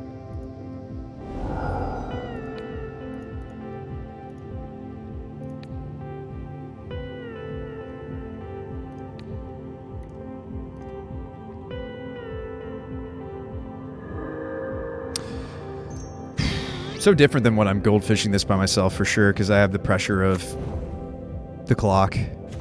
Another outburst. That's just an Anthem now. No Titania, so this is hard mode. We have to do it without the Titania. I don't know if I can. I feel like my board's not strong enough. Oh, we have Ballista. I keep sitting here thinking like we can't do it, and yet I have a big Ballista. We can go do that. Isn't that what I go get? I just go get the Ballista, right? I have a ton of mana. They're at 16. Ballista also removes the blocker, right? It's Ballista, right? Yeah, sweet. I'm sitting here acting as if this is like rocket science. It's not rocket science. We've got this, I think. Down to 12. Yeah, now they're at 12. Okay, so Hammer of Porphyros.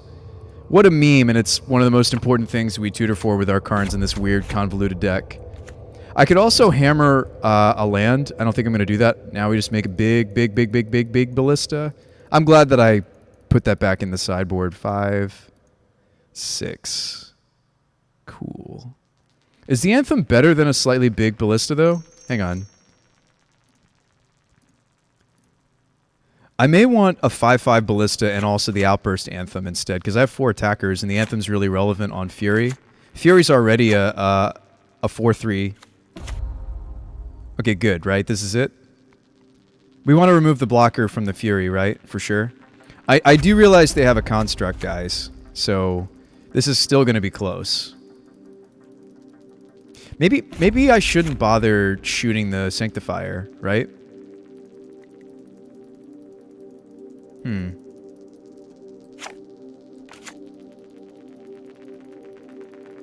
Is this going to be a 1, 2, 3, 3 construct? Actually, I can kill both of their blockers. You like shooting it? Well, we have to outburst now if we're going to outburst.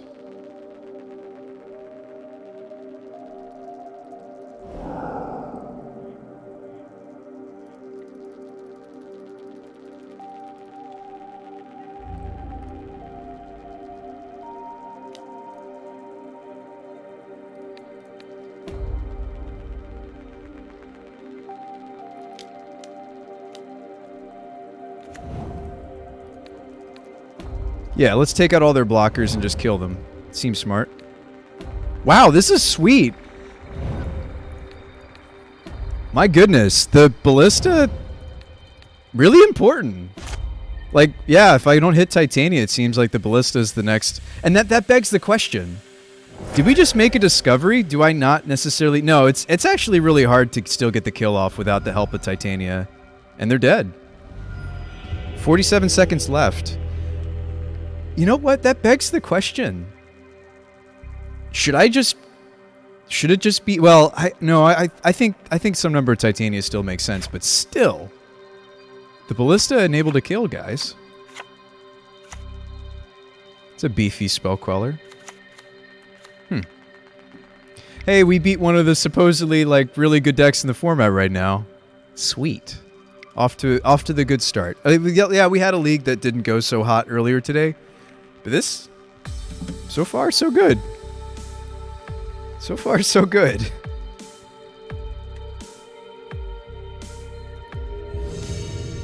So far.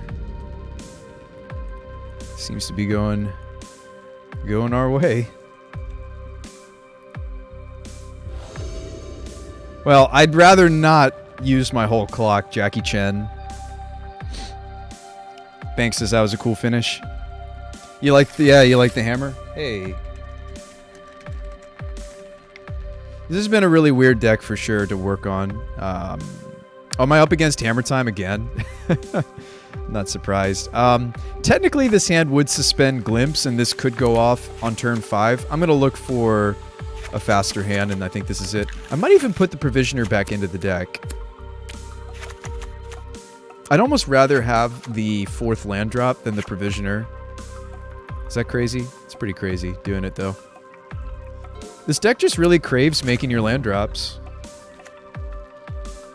In some cases, more than the... I mean, maybe that card was better than the Barbarian, though. Yeah, it's Hammer Time again. Same match. All right. Well, let's see if we can do it again.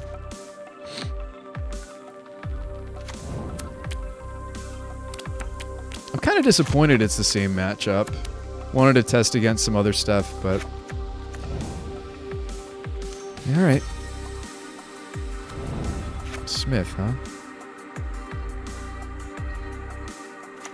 They hit a Colossus Hammer on their Ingenious Smith. This is some weird technology. I've never seen this in Hammer Time before, have you?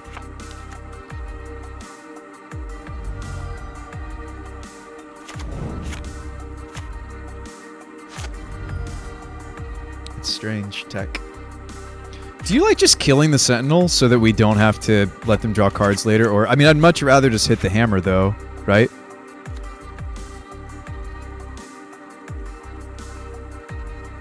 You know what? Let's just ignore what they're doing. And let's just make treasure.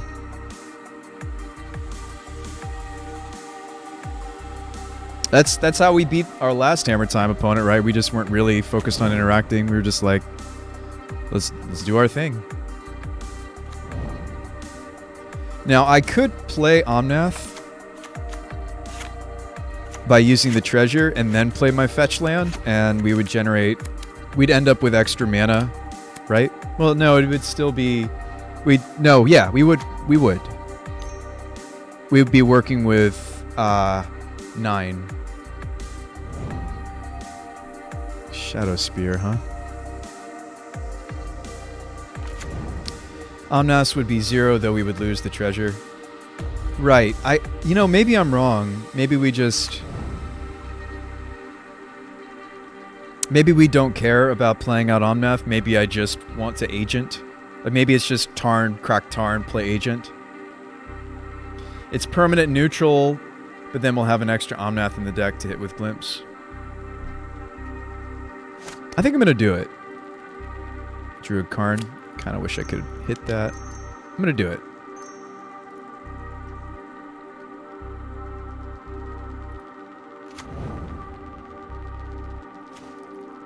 Fetch.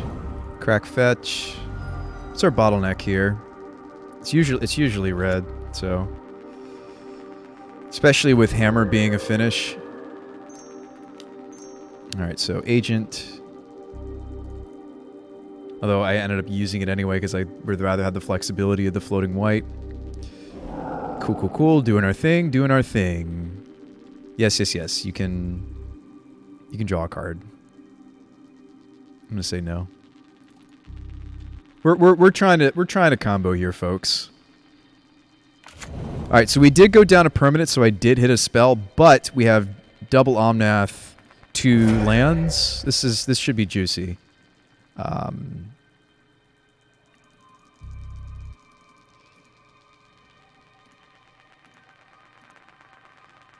I should have resolved this differently, actually. Well, let's fetch at least.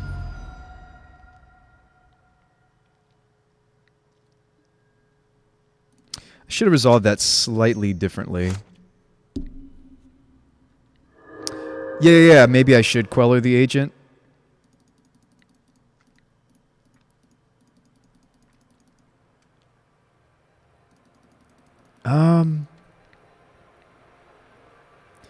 Nah, I'm just gonna dump these 2.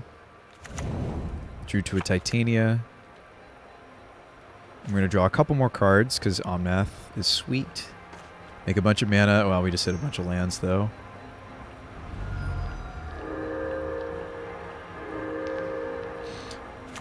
Tons of life, but they don't care because they have Ink Moth.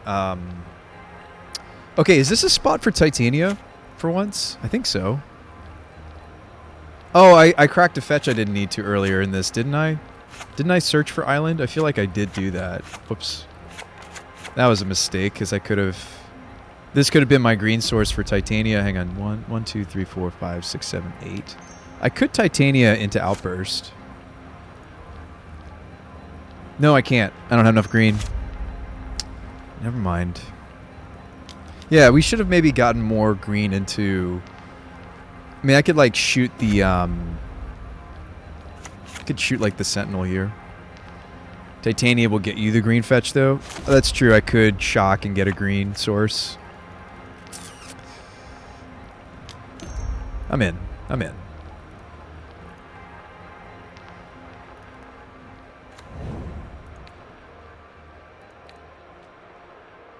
That's a good point. Elemental. Green source. Now we outburst, leaving blue mana. Here we go. Is this my last glimpse? Is this only the second glimpse? That blows my mind. I think that's only the second glimpse. I don't have any more card draw. So actually I'm not shocking, right? That's a little disappointing. We kind of petered out, didn't we?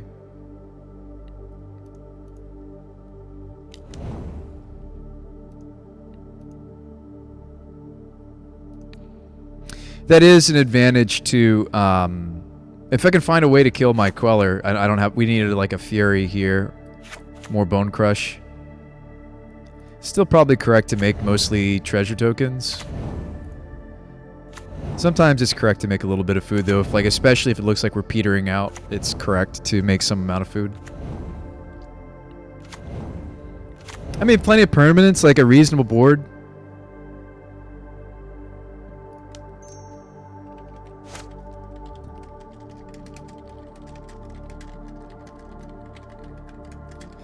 Opponent wants to know if it's any fun.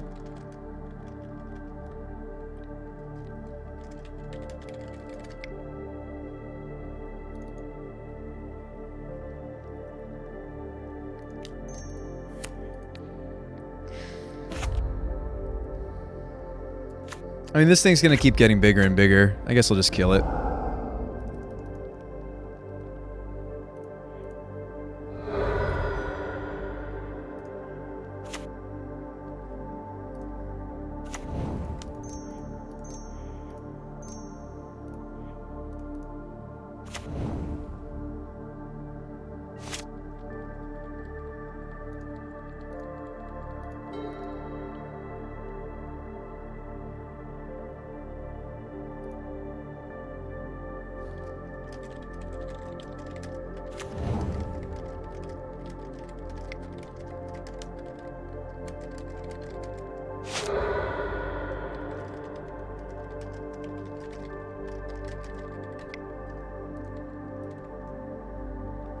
Opponent's trying to compare our deck to Tybalt's Trickery.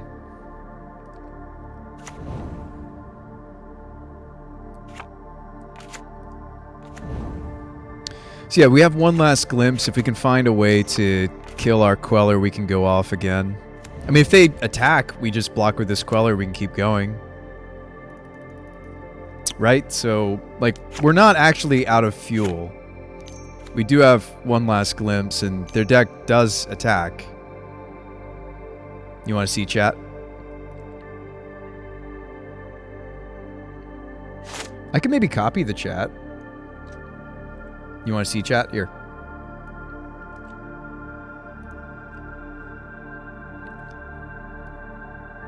It's not, like, salty or anything. He's just making some observations. There you go. You look it up. You can look at it. Why don't you look at it? All right.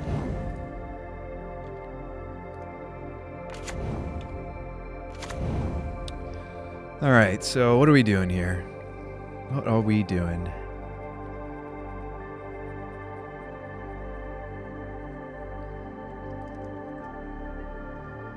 Try. This is a good attack. This is a good attack. This I want to block with somehow and get it killed. I don't know if it's going to though. I think I'm just smashing, right? They don't really have good blocks over there. Hiya!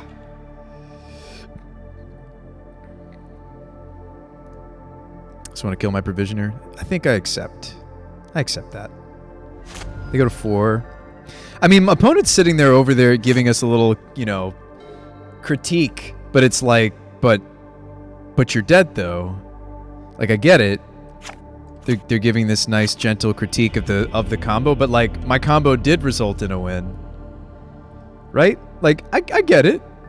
I get some of what they're saying, mana traders, in the comments I just sent to you. I understand it. But at the same time, it's like, but we did kill them. And we just killed their other Hammer Time friend last round. That's not me saying this is a Hammer Time killer. Like, it's not. I did not brew this with Hammer Time really on my radar. That's not why I went to Karn the Great Creator. It's not why I was trying to do a Karn the Great Creator build of this deck. Lucky says they do sound salty. I mean, I don't know if it was true salt. That's not why I shared it either. I'm just saying, like, they were trying to make a critique of the deck, and I was saying, well, but like, Jeskai Ascendancy combo pre-Breach, what is it? Breach, the new enchantment, or recently new enchantment, the last like 2-3 years, right? Maybe been out longer than that. That card, I think, made Jeskai Ascendancy combo much more consistent.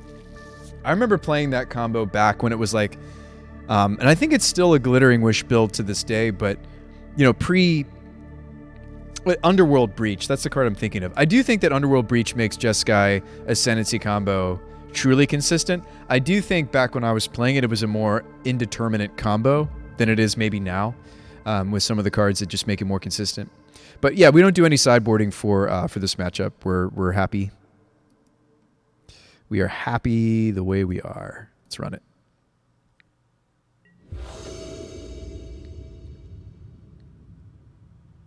It also used to be legal with Treasure Cruise, though.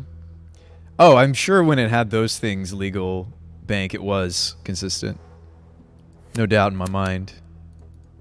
It's lame that we're playing the same matchups over and over again today.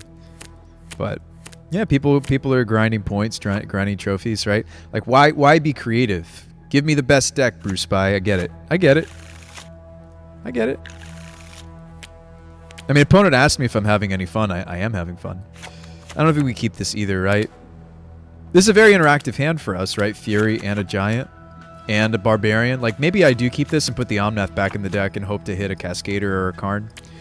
So we have 12 hits, right? If I keep this hand, our 12 hits are Karn or one of the 8 Cascaders, right? So we could keep this and hope to draw into one of this 12. Right? What do you guys think? This is a pretty interactive hand, which is what I want when they're on the play. You're on the draw. Yeah, okay.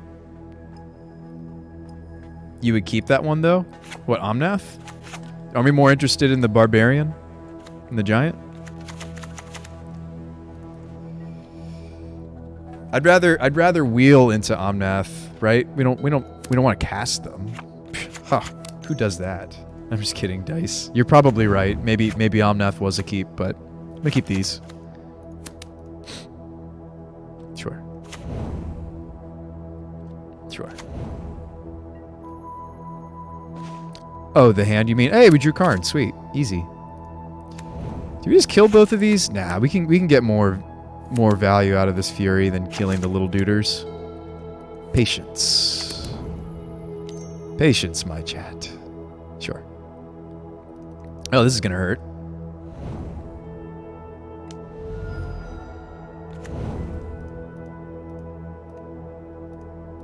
Oh, there goes our opportunity. I guess I should have Furied. That maybe there goes the game, actually. I should have Furied. Oh, boy. I was like, they're not going to have Steel Shapers or Natural Hammer. I should have just killed their creatures, right? We're just dead. See, this is where I would need, like, Brazen Borrower, right? To borrow the Memnite or the Hammer. This is where these don't cut it. I mean, like, Fury did cut it. I just didn't pull the trigger like I should have. It's fine. Lesson learned. Now you know. I mean, I was hoping to get a little more value out of the Fury, and that was greedy. Like, it felt weird to kill the Omnath. In any game, you learn something is worthwhile. Yeah, I guess maybe it wasn't so much the Omnath and the Memnite. I mean, Omnath, wow. The Ornithopter and the Memnite. Maybe it was the fact that they showed me they had Sigardas. Right? Because they showed me Sigardas, maybe? I don't know if this is a keep, by the way, and I just kept it very quickly. That was maybe bad on my part. Because it's not doing anything other than lands and outburst. They're mulling down to 5. So they're looking for their chalices or whatever hate they have for us. Gosh, if I had Fury, that might have been more of a game.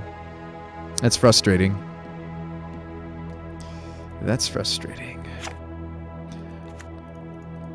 Did you see it more quickly than me, chat? I see what Lucky Dice said. Lucky Dice, it looks like you said that pretty quickly, that I would have killed the dudes. Did you say that in time? Oh gosh, they have another aid draw. Yep, and that's a Memnite. But we're on the play this time, right? Doesn't that mean I have enough time? Maybe not.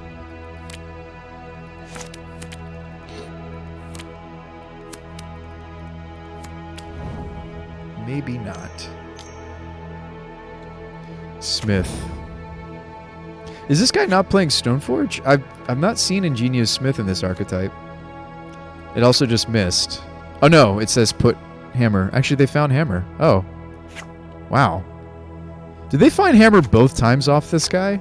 It's top 4. Huh. Guess I'll get this.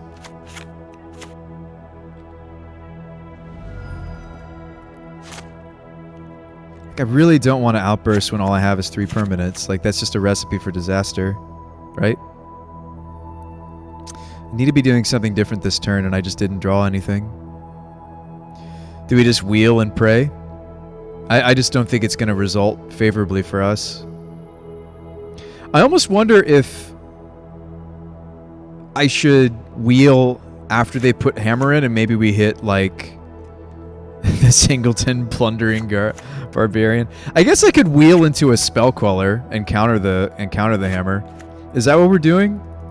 For those, I mean, like, yes, low percentage, not impossible. Could also hit, like, the Fury. Like, okay, if I'm trying to wheel during their turn, what am I hoping to wheel into? This 9 or so? That's not super tiny.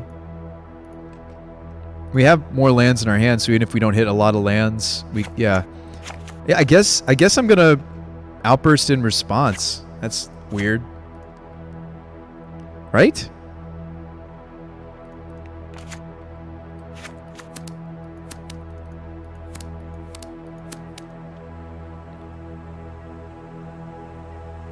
Well, that's awkward because the Plundering is just a Singleton, so we should be playing to the Furies and we should be playing to the Quellers if I'm going to do this in response. It's going to be such a weak outburst. Oh.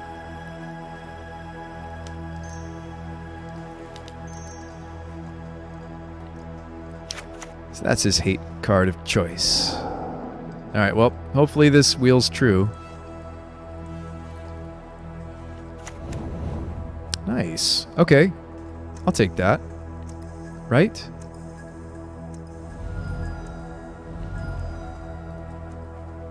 That was literally maybe the best 3 if we're gonna get a 3 of.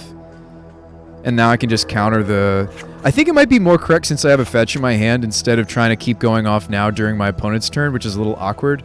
Actually, wait. I have enough mana to counter the Magistrate and keep going, but that's awkward because they'll just get the Magistrate back, right?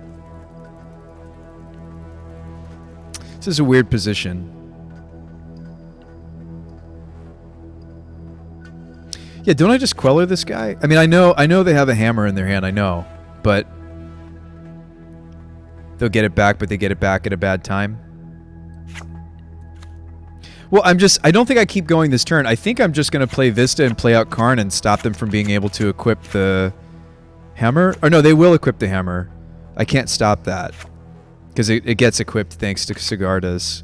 Well, no, next turn I'm going to have enough mana to Karn and go get, like, a way to answer the Sigarda's Aid, right? Maybe? Trying to think of a way... Or no, no, Needle doesn't do it either because the hammer just gets put on the creature. Trying to think of a weird way around this. I mean, there's Spell Bomb. Hang on, we've got a game now. I'm thinking. We've got a game now. Thinking. Hey, what's up, Jade? This is kind of a complicated situation. This deck is hard to play. Yes, it is. All right, so I think the Quellers make it difficult to play. So I think I do Quell the Magistrate and not try to Outburst more right now. Well, if I was going to Outburst more, I should have left the green open. I'm not doing it more this turn. We don't really want to combo during our opponent's turn. We want to combo during our turn, for the most part. Let's grab the Magistrate.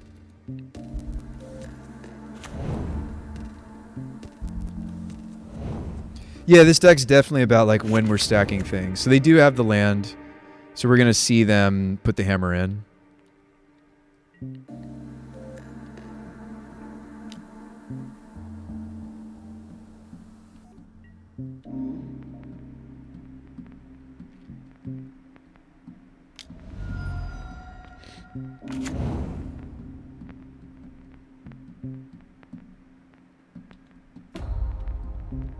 This doesn't kill us, though. Puts us low, but it doesn't kill me. It's down to 6. Titania.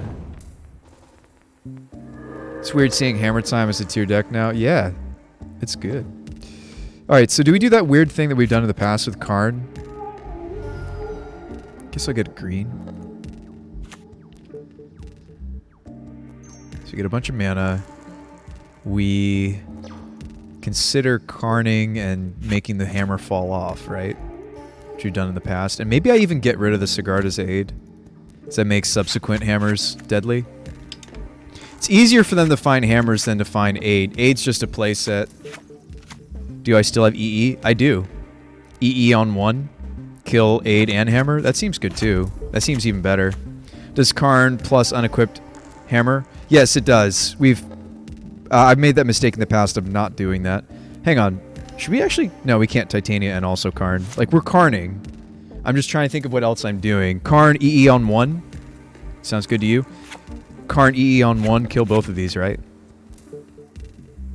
Yeah. That's why it's in the Karn-board.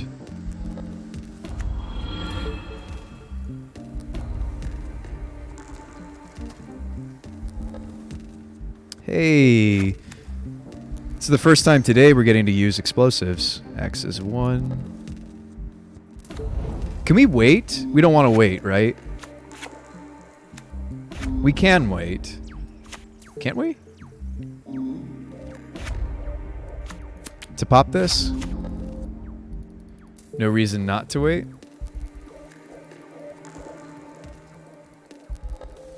So yes, we're waiting.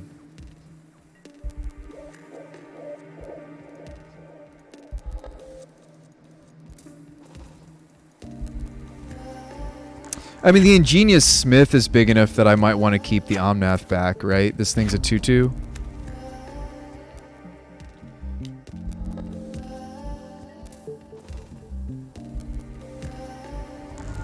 I don't know. Maybe I'm not supposed to attack with anybody.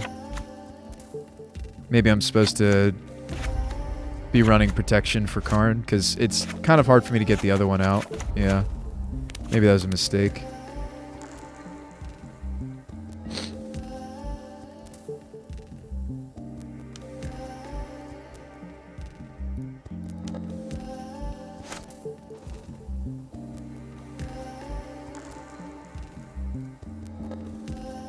Here's the thing, they could flash in another, like their last card could literally be another hammer. That would just be really unfortunate, right? Well, no, they can't flash it in because of Aid. Yeah, they can't flash in another hammer because I'm going to be blowing up the Aid. We're good to go. I'm overthinking this. Classic Bruce Spy overthinking. Then wait, did they just throw away the Ingenious Smith? Is that what that attack was? I don't understand why they... They gotta have something, right? I guess... Okay. That attack makes sense if they also attack with Memnite, if they're just that scared of... They go get Luris. They're just hoping I mess up. Okay. I didn't, but I understand it. All right, so I don't really want this Dranith Magistrate. Okay, Luris is coming up. So maybe we want to take out their graveyard because Luris is going to come down. That makes sense, right? Let's gain our life. All right, let's see if we have some other toys. Hang on. So Luris, a way to fight Luris is to you could pick up Portable Hole and then do a Cascade. But do we want to? Do you think I can get them? They're going to get the Dranith Magistrate back. You like needling the Ink Moth? There's so many lines, right? So like there's the Portable Hole, the Memnite, sure. There's Tormod's Crypt because they went and got Luris. Yeah, but then when the Magistrate finally resolves, then you drop the hole. Crypt, dude. I think it's Crypt as well, what Barwick is saying, I feel like. There's also Walking Ballista. 2/2 Walking Ballista. Just kills Luris, but let's see, Luris, and then they cast the Sigarda's Aid or the Hammer, right? I do like making it so they don't get these cards back. They get back Aid or Hammer, guaranteed, if I don't fight their graveyard.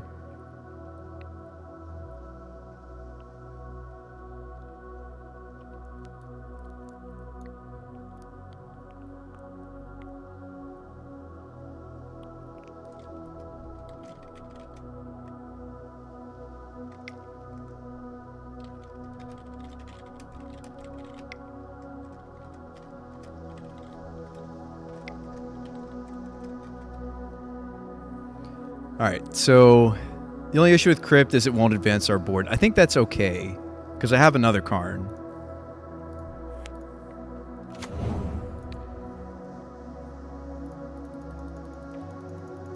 I might just play the other Karn, guys. I'm really considering it.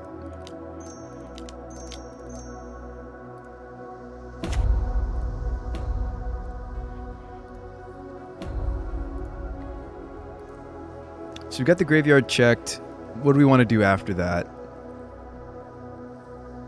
Wish I had just like a way to kill the Luris. I guess Walking Ballista would be that. So, cool.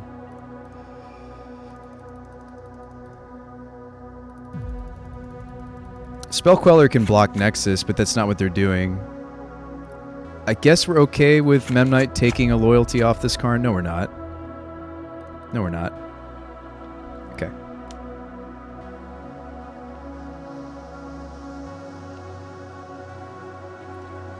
They block with their Memnite. Okay.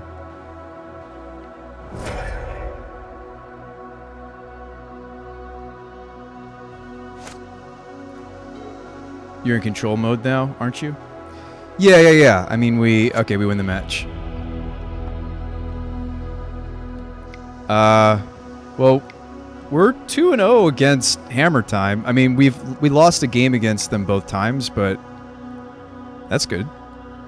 Was there anything else in the chat? Oh, yeah. Yeah. What, do you want more of the salt? Do you live for the salt? I already left the game. He said something about, like, you're taking too long or something.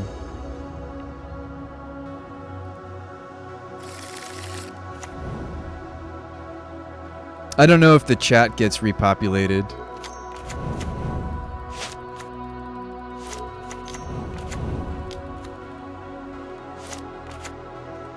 It doesn't look like it. You read it as a discussion of your deck as another iteration of Tibalt Trickery, right? Oh, chat does get repopulated. But surely this is going to crash Magic Online, right, if we replay this game?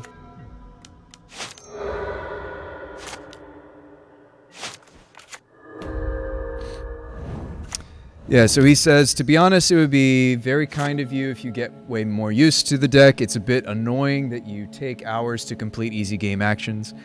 He says, I mean, your deck is a salt machine already. At least flip the coins a bit faster. So I do think that their comment was maybe a little salty. And then I said, thinking, appreciate your honesty.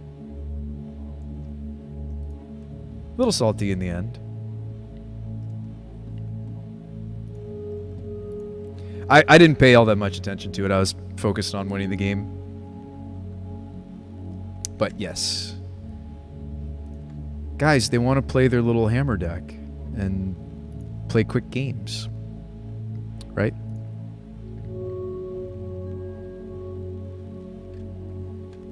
I just want to do sweet things. That's my thing. I just want to do something sweet. Barwick says, if by little salty you mean pretty salty, then yes. Yeah. I don't care for the salt. It's just like, I want to do my thing.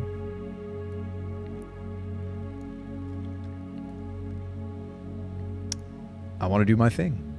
Let me do my thing. Please, please, F6 if that's, yeah. Jade says it feels weird to complain about someone taking their time. Yeah, no, that's what I was asking for. I said, I did let them know several times when we were tanking on turns where I was thinking about how best to use the Karn. Like, I did type thinking. The reason being was, yeah, I think it's rude if I don't do that, because in person you have that face-to-face interaction of, oh, okay, he's thinking. It's cool. They're thinking.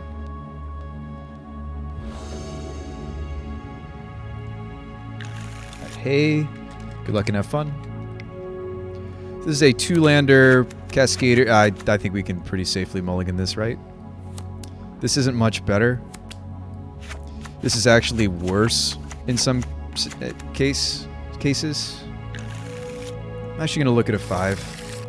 Okay, we really need to stop at some point. I'll keep and I'll put back some Quellers. That's unfortunate. We're on the play, so this means that, yeah. We gotta hit that land. Ragavan? Glistener Elf? Crashing Footfalls. I don't think I fetch.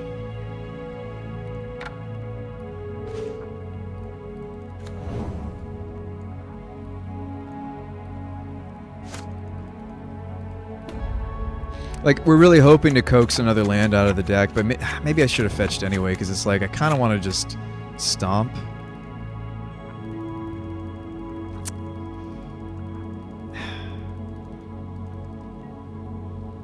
We're on the please give me third land line. Well, that's really not good. Am I suspending Glimpse? Am I finally fetching during their end step? We still just really need to draw a third land. I don't think I'm doing that. I think we stay strong. Like, it's okay if we have to take a little bit more damage when we finally hit our lands. 2/3 chance to draw land. I know. Rough. Another Footfalls. Alright, well that's a really slow way to get the rhinos on the table. Oh. Oh boy. Oh boy. Abandoned ship. Slow rhinos about to come in. Oh boy. They also have forces, by the way. I don't think what we're trying to do is going to resolve necessarily.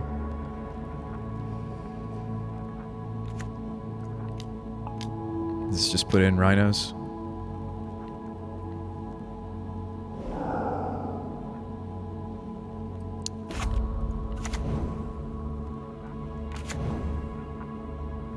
All right, deck. This is it. Cool. Took you long enough. All right, so if we use Violent Outburst, we'll have +1 permanent going into the Wombo. I actually would rather keep the Glimpse in my hand because we do have the Karns, or we do have, we're testing the Stone. So I could shuffle this back into the deck. I mean, I just hope they don't have Force, right? I mean, do we have to try to do it during their turn? I just don't know. We already know that one of the forces isn't in their hand, it's in their deck. We saw a force, so yeah, I think we just have to hope they don't have force, right? So we kill off one of the rhinos. Yeah, I think I'm gonna pitch a Bone Crusher.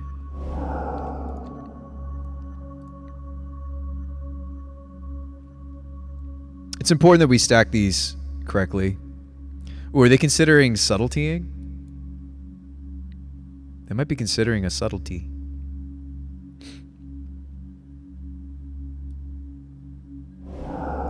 They are subtletying.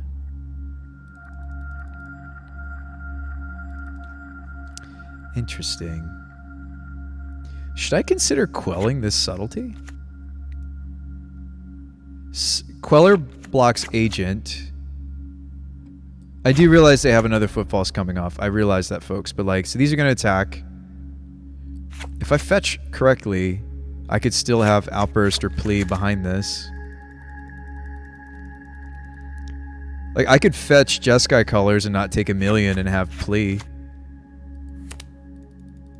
And still get this Fury off on one of the run. I mean, I'm not so interested so much in the Fury resolving, though, as I am just building up our permanents, right? And so, if I'm not building up our permanents, and it just this line just has the added bonus that I mean, I guess the problem is they get the subtlety after I do get rid of the Queller, though.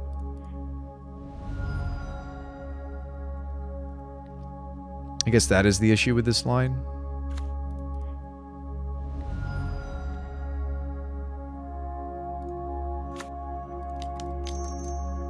So I don't know if I'm in love with it.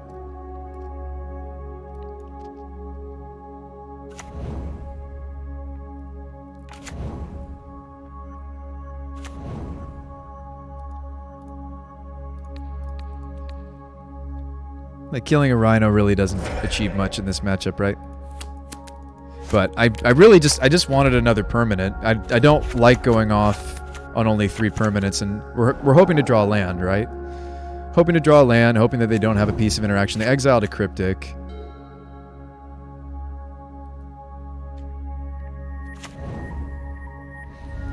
Shocking, so that could just represent... Yeah, they could just have another Cryptic, folks. Swing, swing, we block. They stomp my Queller.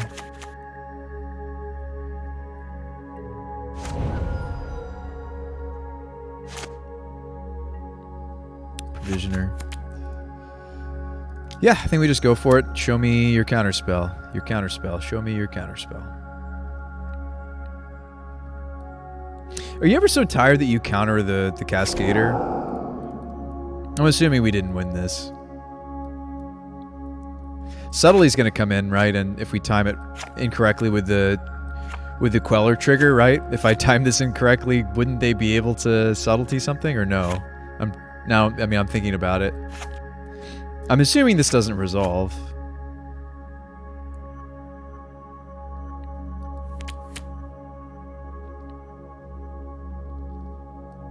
This has been an interesting league. This was Hammer Time, Hammer Time. This is Cryptic.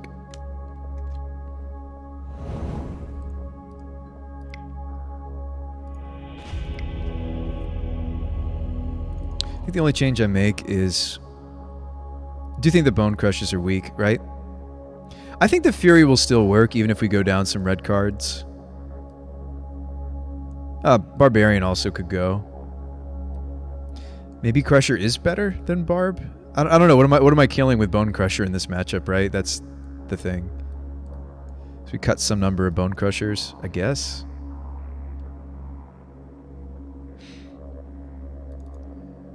Alright, Teferian. I think it's important for us to look at the red count, but I think a red count's still okay for Fury. It's 15. And those are what we want to be wheeling into. Certainly a more powerful wheel than Crushers. And again, maybe this is like, it's like, okay, but Bruce By, is this the more correct configuration? Just like have the Teferis in and then find something else for these sideboard spots. Maybe. Maybe. I do like being able to like smoosh Stoneforges and Ragavans and other problematic early game permanents people are playing. Darcy. Yeah, I do think, Bank, that was just like... We're holding out for third land forever. I do think that was the story of that game. It wasn't really so much that our opponent was playing... was also on a Cascade deck, right? That they were playing Footfalls. It was more so the not drawing a land forever part. But that does happen. We sometimes never find the third land.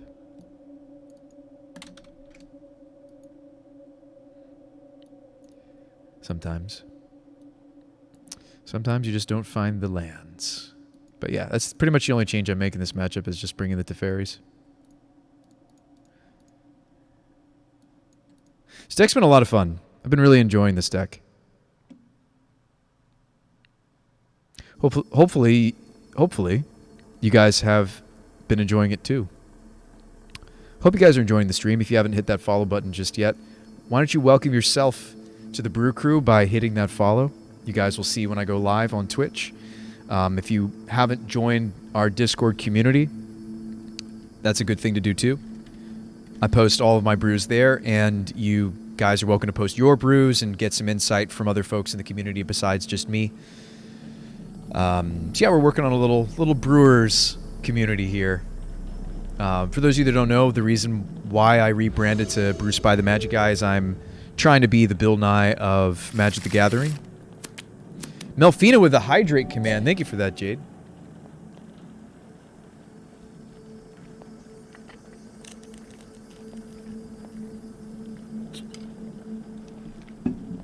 I mean, this hand has the same issue as the last one, right?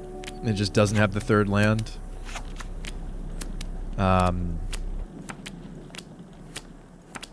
What's a better 6 really look like? I'll look for it. I think we found it. Put the Titania back.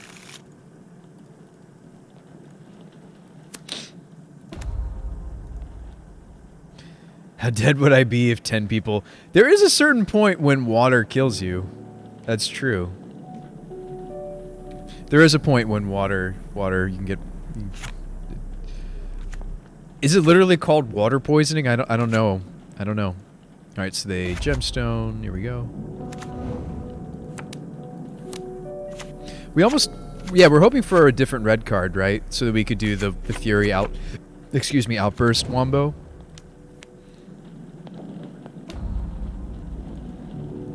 Footfalls, huh? Did they just suspend 2 footfalls? No, footfalls is what they exiled to the gemstone. Okay. I was a little concerned for a second there. It's called hypoatraemia. How do you pronounce that, Barwick? Or hypotraemia? It sounds painful.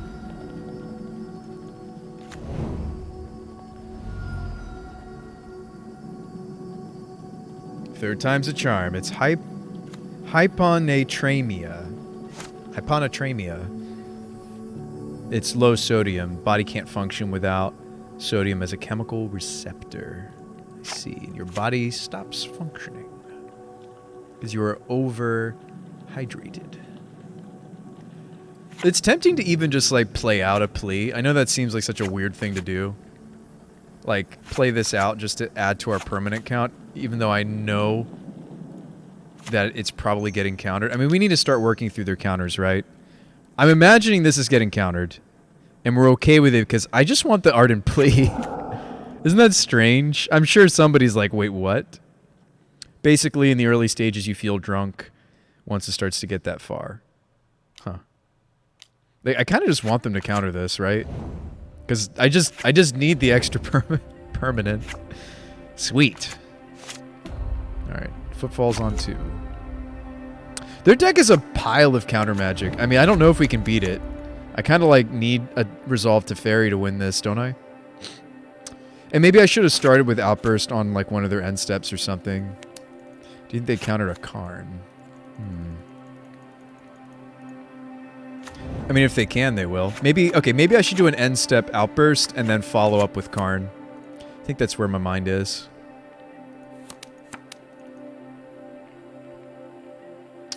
Your thirst doesn't go away, and then seizures start. This sounds horrible. Why are we talking about this?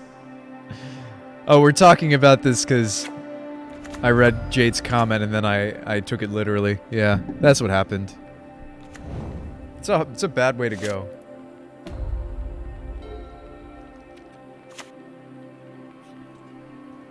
Footfalls is a really cool build of the Cascade decks, though, because you're very interactive. And granted, it also has like the most fair finisher of all the different Cascade decks, too. In fairness.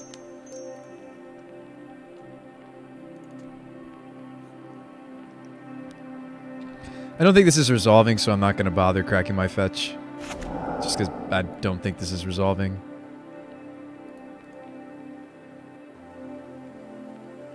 It might be, though.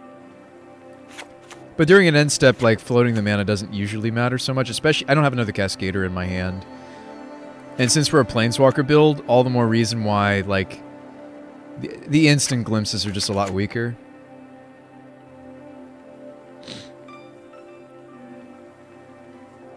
It is. It's becoming more prevalent with all these clowns saying drink more water. Rule of thumb, when you're thirsty, drink water. When you're not, don't. High school kids. This is awful. I'm sorry to hear that that's happening to people. Yeah, drinking too much water. It's a thing. Steam events, I think. But to get to that point, you would have to force yourself to swallow, says Steve. Ooh. That's a piece of candy. Omnath fetch.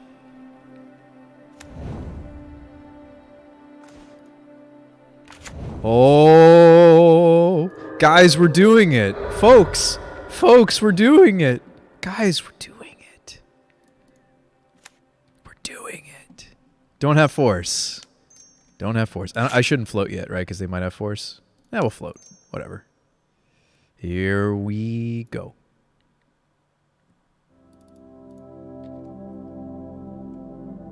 Last glimpse. Don't have force. Don't have force. Even if they have force, like, we're still doing pretty well. Oh, that was not so good, though. Well, actually, that's fine. Because we can... I can't keep going, right? We're down both of our glimpses, right? Yes. This is exiled. This is the last one. Third land doesn't do anything, so we're going to say no. Oh, boy. That's not so great, folks. I was all excited, and now it's like... I mean, like, our board might beat the rhinos, the ensuing rhinos. These Furies. I don't know.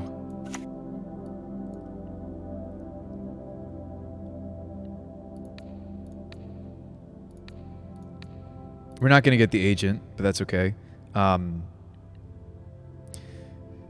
Couldn't you exile Glimpse with Queller and then kill it? No. The Glimpse is on the stack. There's no moment where you can Queller the Glimpse. That's a great question, though, Barwick. I wish it worked that way. For our sake. Yeah, there's actually no moment in the Wombo when you could do that, to my knowledge. Because that's the spell that's resolving. Oh, interesting. We could Bone Crush my opponent. Actually, it might be better that I just keep the red card for Fury, though. Right? Because that kills a Rhino. Yeah, I think instead of just randomly stomping my opponent, I should just keep this for the Fury.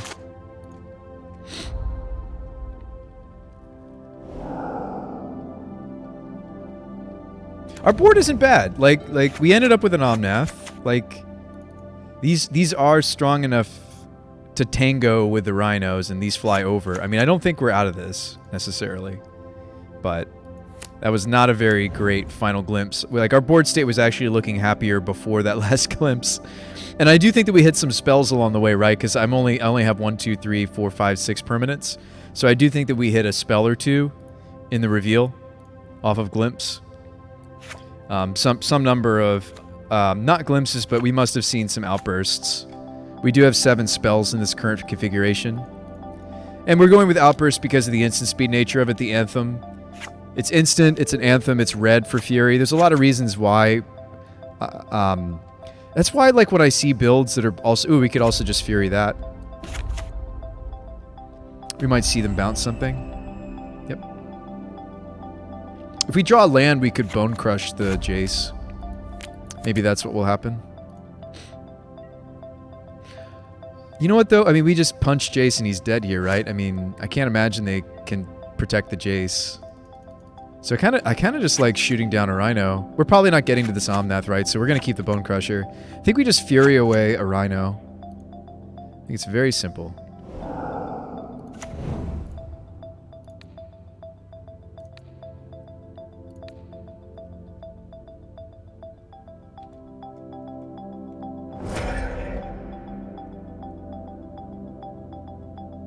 I mean, if we really want to make sure that even if they had Brazen Borrower that we get the Jace dead, like, this attack makes sense to me. And then these go face.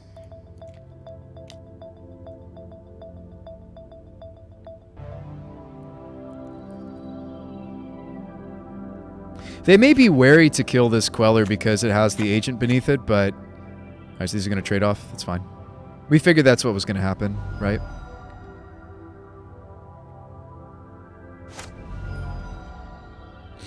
Can I beat another couple of rhinos, though? I don't know if I can.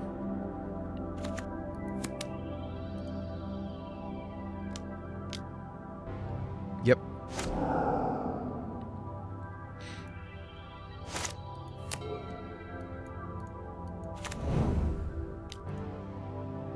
I have one card left. Huh. Kind of thankful they didn't Jace Storm. I'm kind of thankful they decided to bounce. Okay, so their last card was a Bone Crusher. All right. I mean, Fury goes through Bone Crusher like water. And this can only block. So I think we're still getting there, maybe. This land drop gives me this. We could wait to attack with our Queller. Because this is what they're flashing in. We could wait on attacking with Queller till we have Bone Crusher up to kill to smush this. So I think I'm just attacking with the Fury.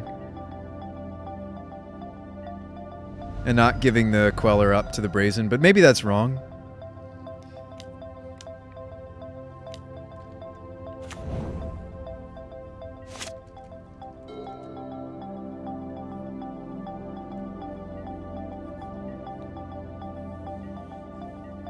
They may have drawn a counterspell here, obviously. Ooh, Gemstone? Awesome. That gives me Queller.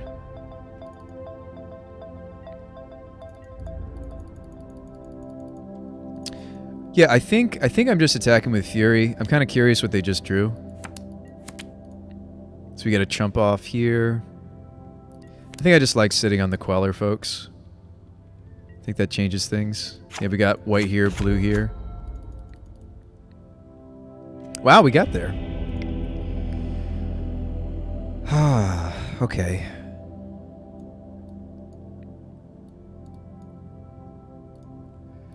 These are part of the combo.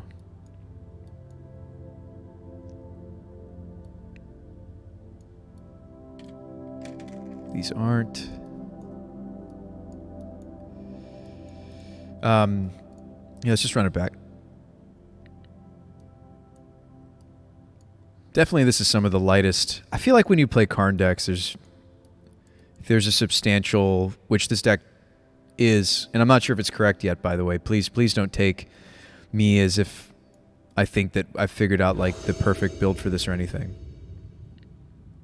Can you just play Glass Casket? We like the mana efficiency of the other card, though, I think.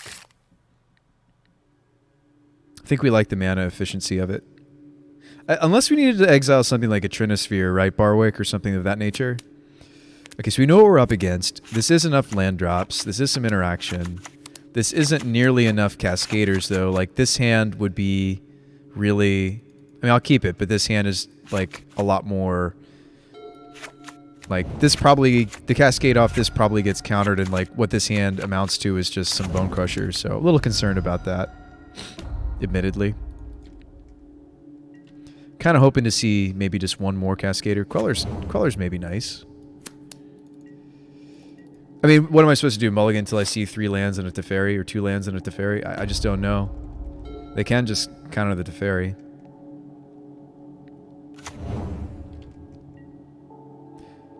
Oh, you know what? Our mana's going to be really awkward this game. I actually can't get us into both green and... We're going to have to find a green source. Usually, yeah, the Flooded Strand maybe needs to change. I think that's why I used to have a Temple Garden. I think this maybe needs to change because it doesn't... We could play a different like Misty or Windswept or another Arid Mesa.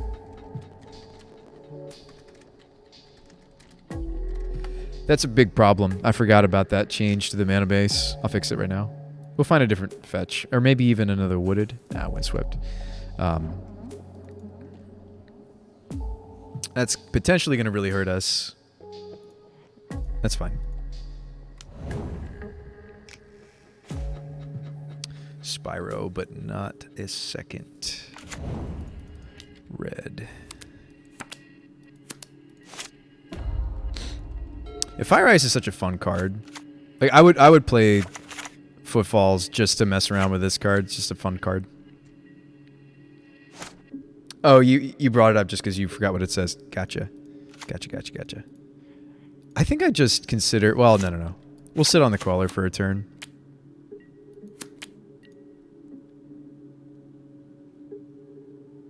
This might be an outburst here. We get to Queller the Footfalls.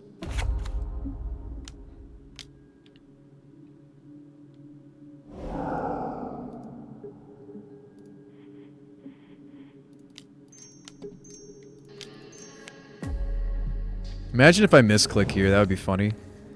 Click the outburst instead.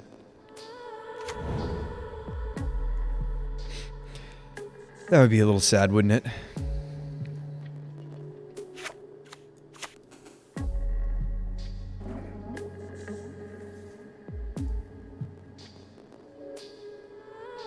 I mean, hey, this doesn't get fired or stomped, right? I guess Queller gets double stomped.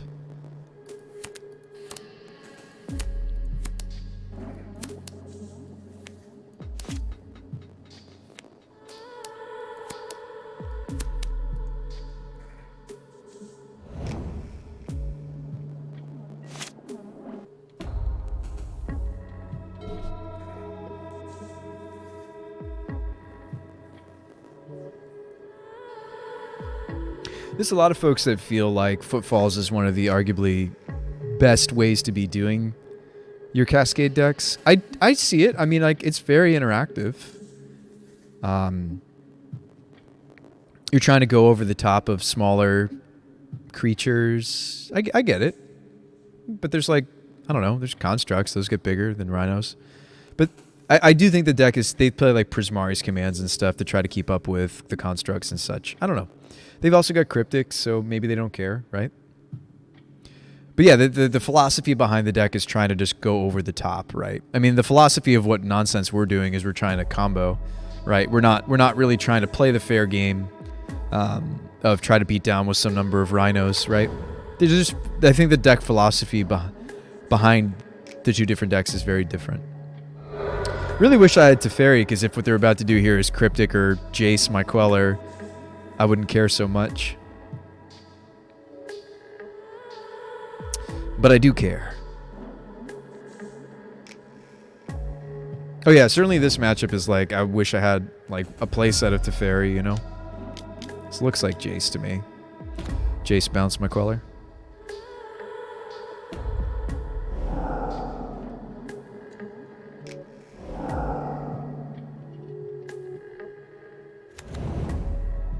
What we really need is red source, right? Because we want a Spyro to try to set up. Oh, Teferi. A little too late.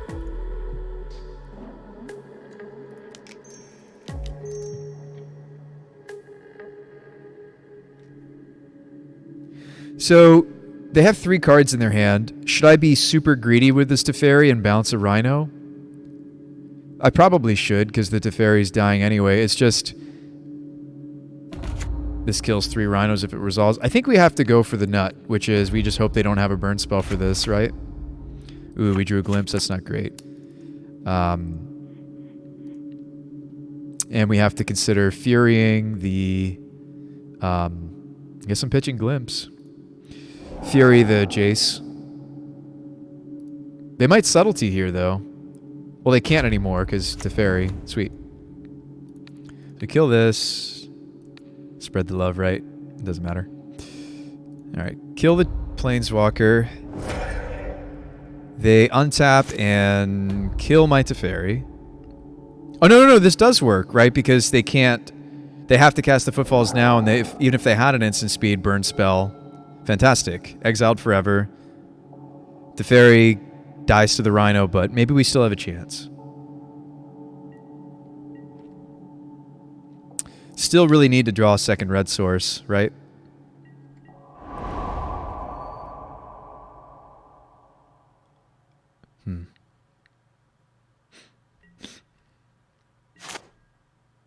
Could just sit on Queller.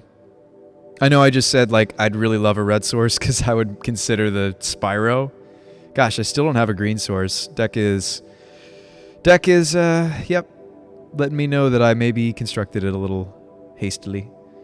Mana bases are always a weakness for my brewing. We've talked about that at length. Anyway, I don't think the deck can support more than one Mine or Prismatic, though. I think I sit on the Queller, maybe.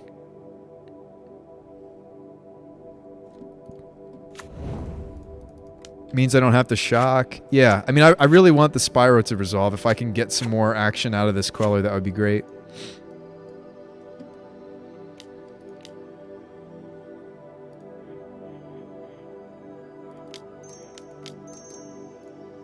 I just want this in play. I just want to make more permanents onto the table. Or get more permanents onto the table.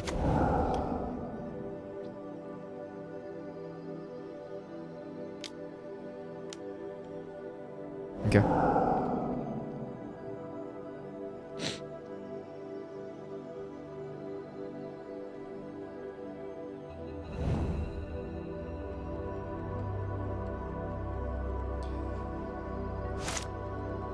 What am I, stomping the Rhino? I don't even know what I'm doing anymore. That seems bad against my Cryptic Command opponent.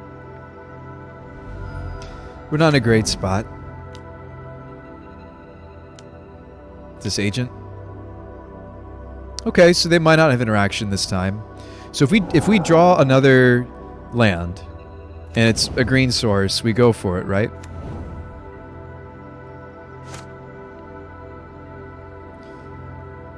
Okay, so there's Fury. Stomp, Stomp, Fury. This just seems like it's not going to go our way. I think we are pyroing while it can resolve. Should resolve. They could have blue card Subtlety here.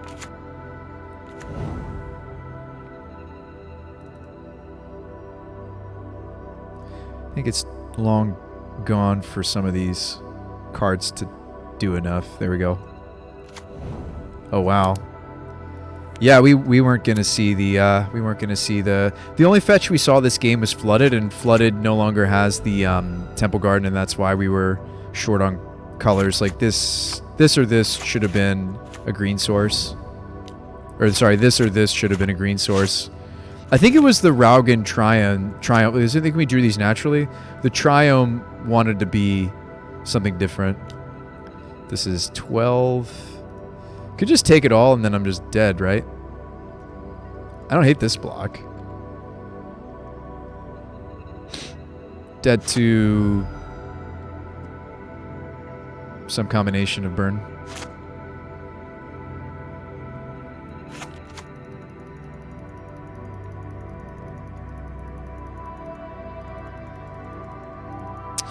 No, I mean the trample on the tokens is so relevant sometimes.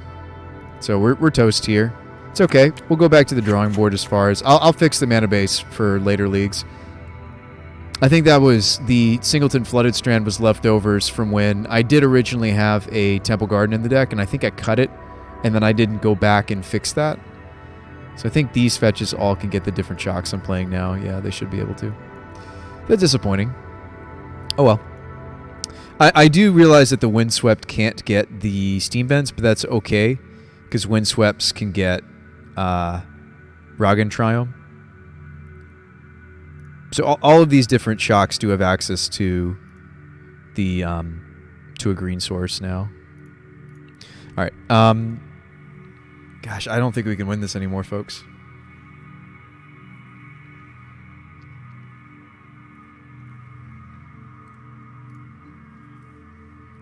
Like even if I Fury a Rhino, play out Bone Crusher, we still have to like block with all our permanents just to live. Good games.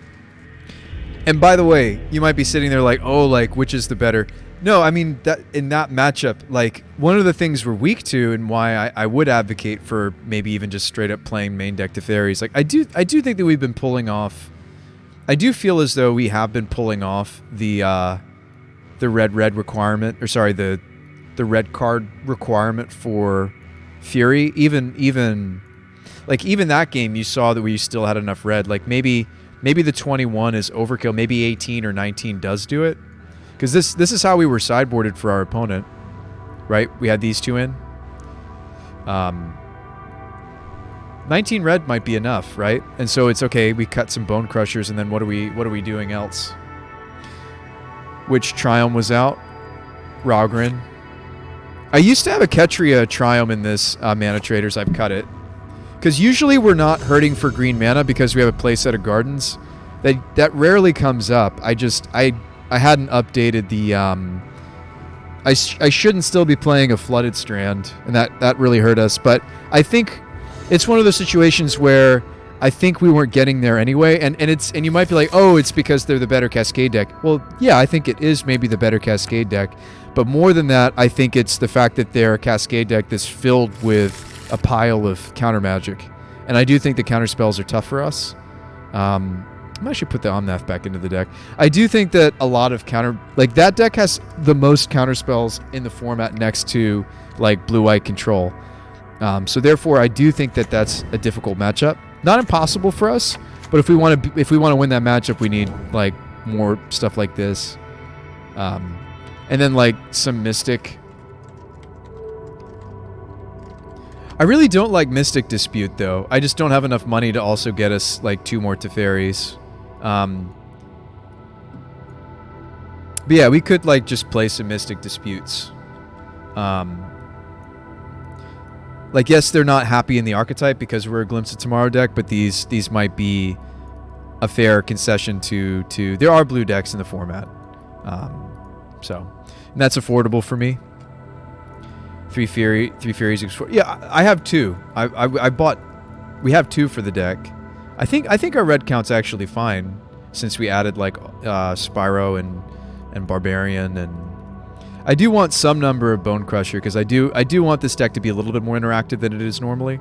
And again, maybe it's instead of this much Queller, maybe it's like 3 Quellers, 3 Bone Crushers. I don't know. Maybe a 3-2 split of Teferi to Spell Queller.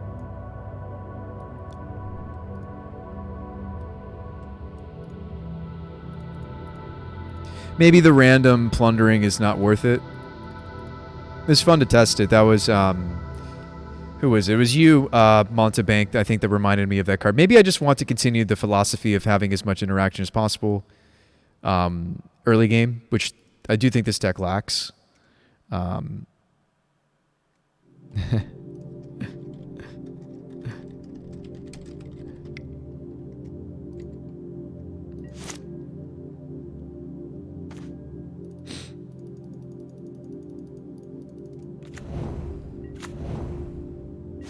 It's our buddy. I just recognized the username. I think that's Squat Chief.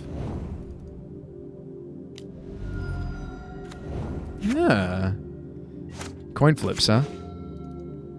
The flips. Do we just want to sit? Oh, I can't sit on Queller because I didn't go Triome next. Kind of just want to Outburst, or sorry, Agent.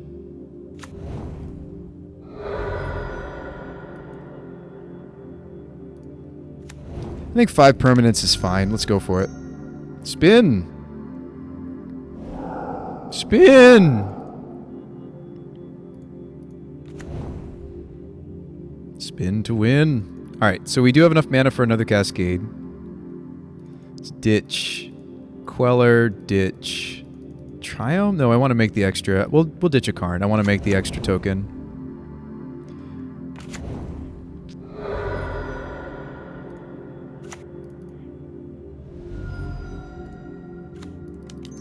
Here we go.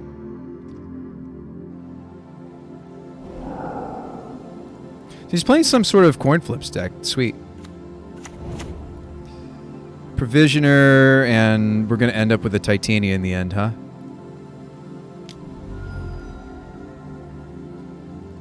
I'm fine with that. You might be sitting there like, isn't that a little disappointing, Bruce Pie? I mean, I could blow some treasures to draw a card, see if we get there, but I guess maybe I was greedy to ditch the Karn, because Karn would have... I think in retrospect... Yeah, there we go. Green, green.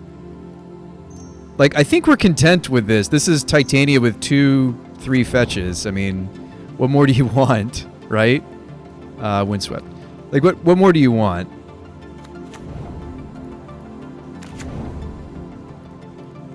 I mean, I might pop the Raugrin, or cycle the Raugrin.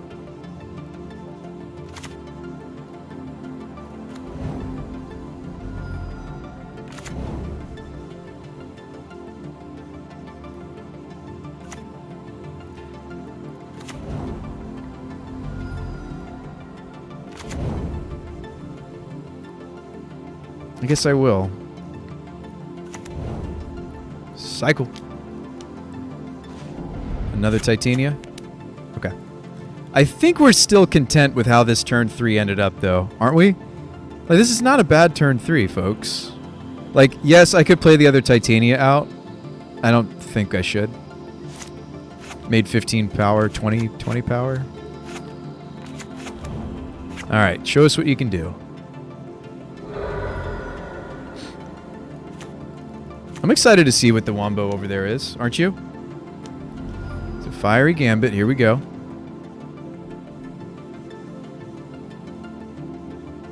So he won. He won. He won. Wow. Okay. Not bad. Chose tails, chose tails, chose tails. Won the flip, won the flip, won the flip. That's pretty absurd. Goldfish played a Tavern Scoundrel deck on stream today.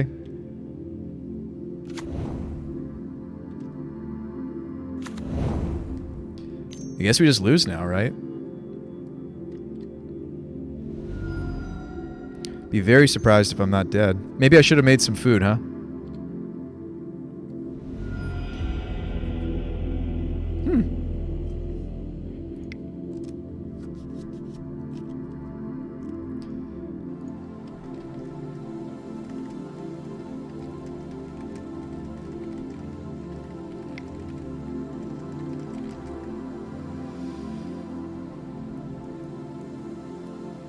Wonder why he knows to roll tails. I wonder if the, it's funny, right? It's like we could sit there and be like, is the Moto coin flipper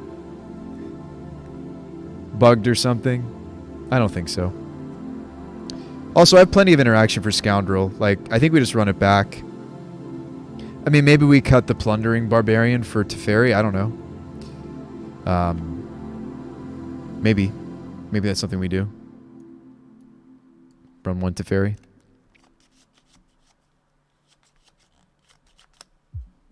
That seems strange to me that he won all 3 flips, but... oh yeah, problems with Moto programming, definitely unimaginable. He says tails never fails.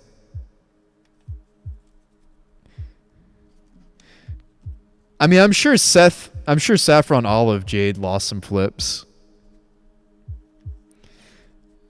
Saffron Olive took my deck today and hit 10 tails in a row. Did he always name tails?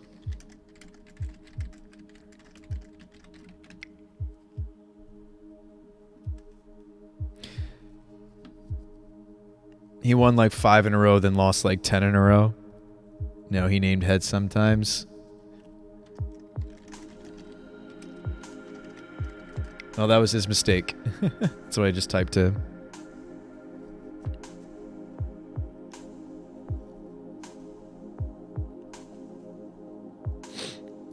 That's funny.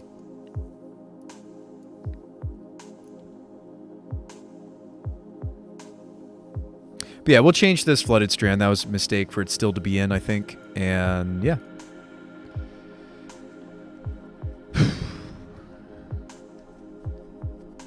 What else did we change? Oh yeah, we cut a Queller. 3 might be the happy amount, and then I'll pick up a dispute. I do think that we're soft too. I mean, I was even playing as a Karn target, but I'm not sure if it was correct. I was playing a. I was considering playing, what is it? That it's a card that makes it harder for your opponent to resolve their counter magic. Let's grab it. Let's check it out. All right, 3 lands, Cascaders. Seems good to me. We're on the play.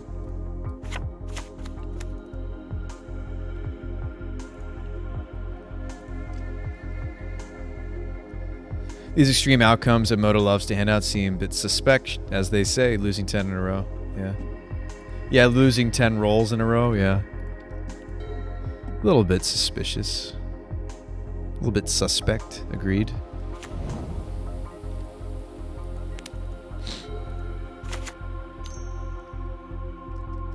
A lot of people side in Fluster or Aethergust Teferi is the best answer, though.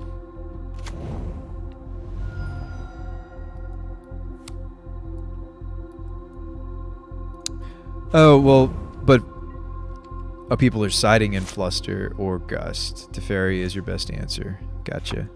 Probably want to kill this Ragavan. That would probably be smart. Probably be the big brain thing to do.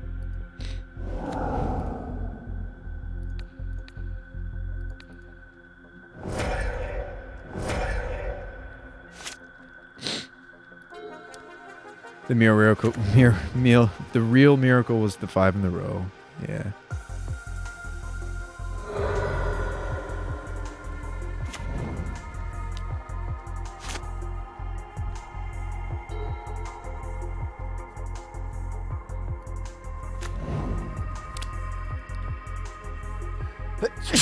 Excuse me.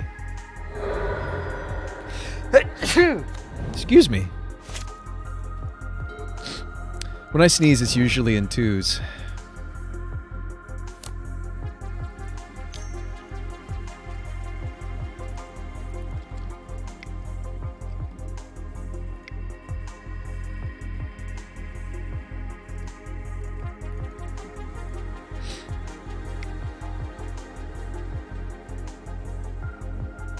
Yeah, if I could afford more Teferis, I would.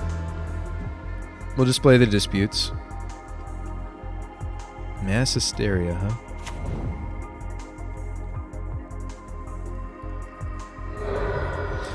Wonder if you're playing some counter spells, my friend, over there. It's an interesting question, isn't it?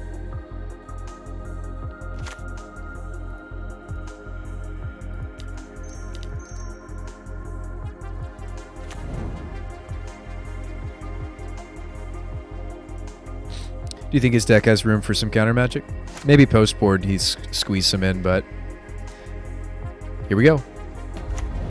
Can't really play around it, I don't think. I'll leave a blue up because I have another Shardless in my hand. Maybe I should have tapped green for Titania. Bolt this. Okay. 4 permanent glimpse isn't the worst.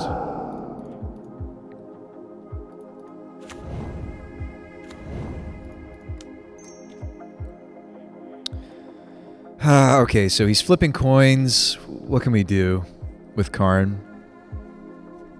If anything. I can't keep going off this turn.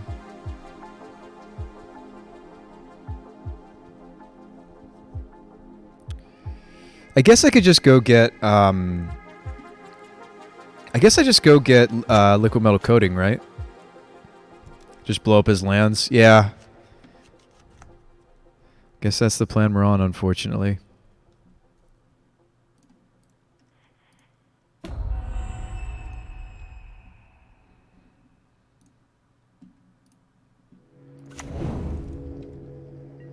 Hiya.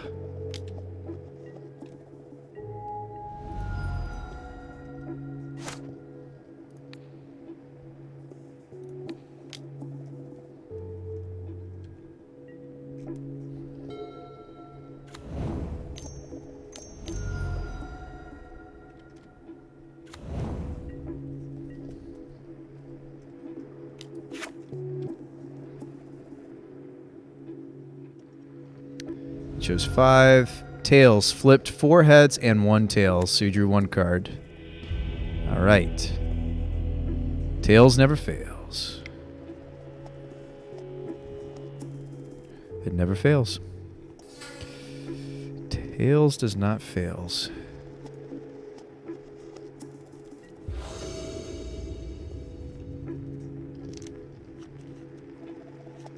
This hand honestly isn't the worst, even though it has a glimpse in. I like that it's a bunch of gardens, and opponent doesn't seem to be really interacting with us at all. It seems like they're so focused on their own combo. That's unfortunate, though.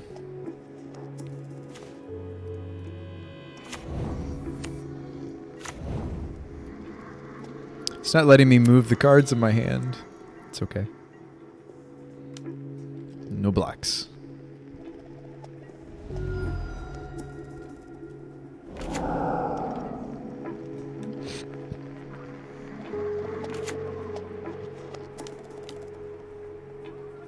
Decide not to play my provisioner. Okay.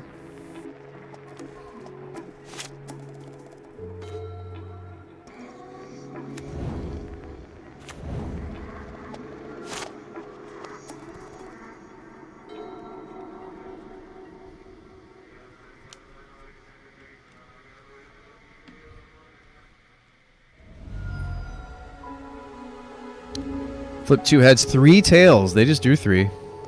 All right. Not bad.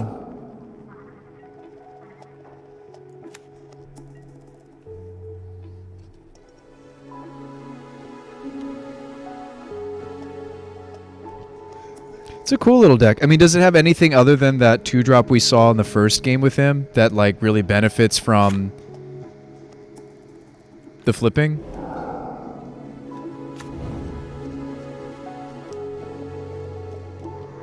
What do they exile? They exiled a Mass Hysteria. So we lose our plants to our own fury that they cast through the Ragavan. Sad day. Not much I can do about that.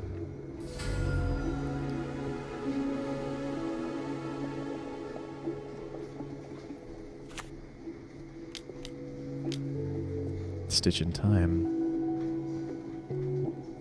Whoa, they won the flip. Okay.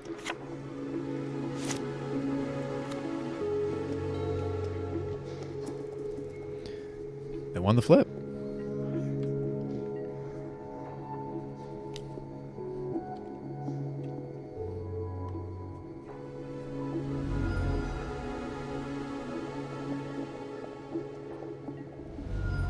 Magic at its finest.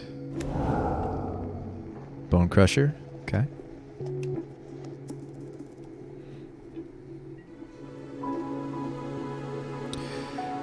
Yeah, I mean, we lost a lot of our setup. Although the plant tokens die pretty regularly. That's also my issue with the not Chancellor's end game, but Chancellor's early game. The tokens tend to die a lot. There's the Scoundrel.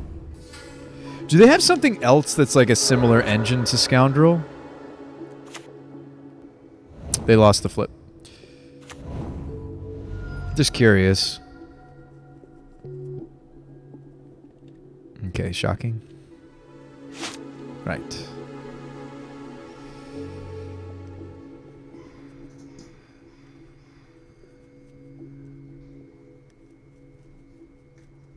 I'm at 10. Gosh, I wish we were setting something up here. By going, you know, obviously by going double gardens, hoping to set up the plants as other permanents, right? Like, I don't really have the right colors to do, you know, any Spyro. Well, we wouldn't have Spyro regardless because we didn't have red. That is one of the issues with Spyro in this deck, for sure. The red's not as easy as you'd think it would be because we're actually green-based. Due to the place at a Colony Garden, we're actually green-based. It makes me wonder if, like, a Dwarven Mine build of this would actually be happier. Because, like, I've slowed the deck down anyways to be a Wave Sifter deck. I have wondered that sometimes to just be like a red-based. Yeah, I think it's too hard to pull those cards off in this deck. Never mind, I changed my mind. But when you're playing Spyro, it's tempting to think about. Like, we can't go for it here just on 3 permanents, right? Like, it's just play Tarn, say go. You found Spyro tough to cast. He is. He is. It is. Like, suspending glimpse is tough. Bolt my face. I think we're just dead. Especially if you're playing a Sifter build.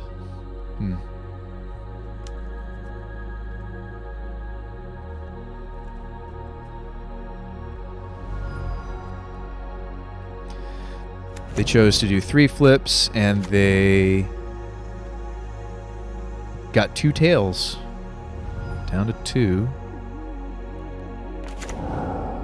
Bone Crusher for the win. They can stomp us. They can cast either side of this card.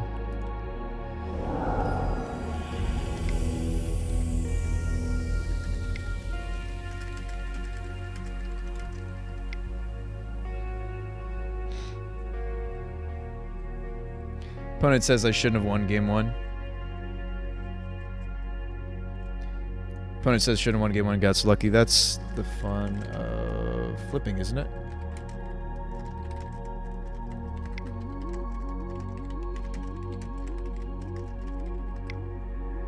I said that's the fun of flipping, isn't it? High ceiling, low floor. Alright. So we crushed Hammer Time twice. Well, actually, no. Those were actually pretty hard fought. We lost to, as I would imagine we should lose to, we lost to Footfalls. So we lost to them Rhinos. And then we actually lost to this wonderful meme, right? The coin flip deck. Opponent was saying that they shouldn't have won game 1, so we'll take that as you will. The fact that they literally won all 5 flips was pretty nuts, though. Was pretty nuts in that first game. Yeah, I think our red count's fine. But yeah, maybe Spyro is just too tough in these Colony Garden builds, you know? That's something for me to think about. Like, I think Spyro is great in this deck, but it is tough to cast.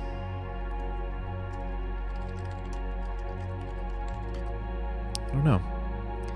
That game had me thinking. Had me thinking. Alright, let's get that 3-2 if we can.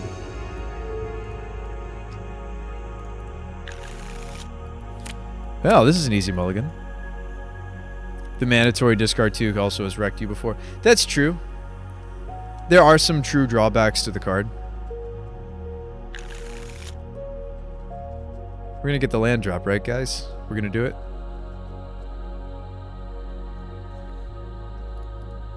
It's going to happen, right? Right, guys? Right? Alright, good luck and have fun.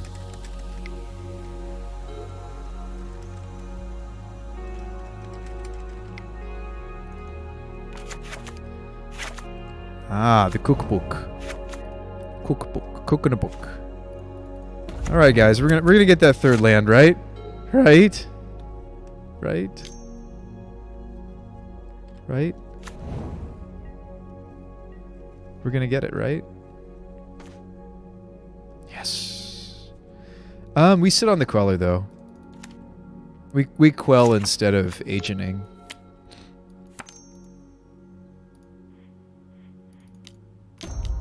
They haven't done anything other than just play out books. I think I just want to quell and make sure that I hit something. It's very possible they have something else to do this turn, but oh, okay. Kind of a weird draw from them. Nice. Land drop. Fantastic. Fantastic.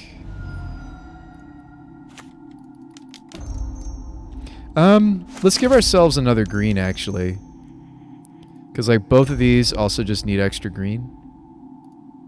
Like, leaving green or red there, I think, is correct.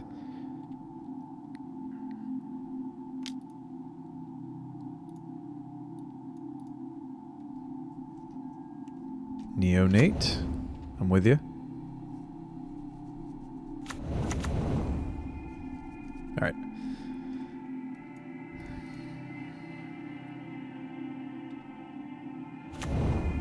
So we're going to grab that, and they get that back. That's fine.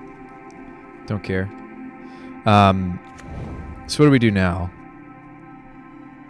We are up a permanent. Or not up a permanent. I mean, we stayed the same. So good. So what do we do? Agent again, right? And we get the other agent. So we're casting all of our glimpses now. Which is a good thing, right?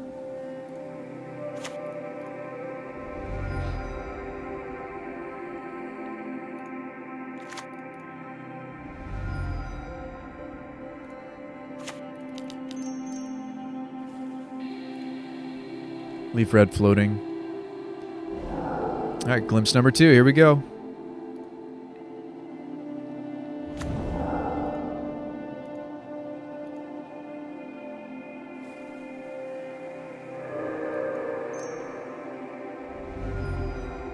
Here's a spot where the Omnath is admittedly a little awkward. Ooh, I just punted. I punted.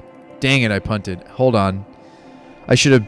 And again, it's maybe just... It's been a long stream, so maybe that's why I'm punting. I meant to put the Colony Garden higher than the Spellcrawler stack. That's really bad. I meant to put my Spellcrawlers on the bottom.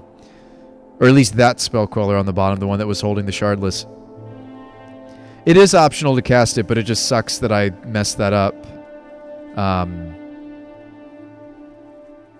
Well, no. I should cast the agent. It's just I don't want to do the cascade because I'm going to say no. Yeah, that's true. If I use Outburst instead, we get a lot more permanents actually because we get the Garden and we get the other agent. So we end up with a lot more permanents, but that sucks that I kind of screwed that up. In my mind, I feel like I screwed that up, but you're right. We end up with the agent that was on this side of the stack. So maybe it's okay. I'm just sitting here like, no, this has to be a mistake. All right, last glimpse, unless we hit some Karns, which I haven't hit a single Karn yet. Yeah, I mean, without hitting a Karn, I can't do any more cascades than 3, right? This is even better. I like you saying that it's even better. That's exciting. Okay, so we have... Okay, they're done. They've conceded. Okay.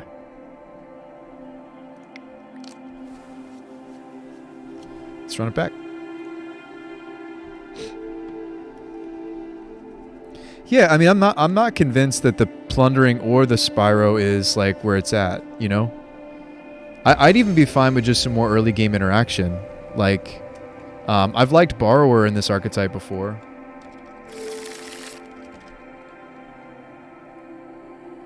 I might be able to get us a 3rd Teferi if I sell the Spyro, right? So we could have, like, instead of some disputes, we could just have more Teferis in the sideboard. A 3rd Teferi in the sideboard.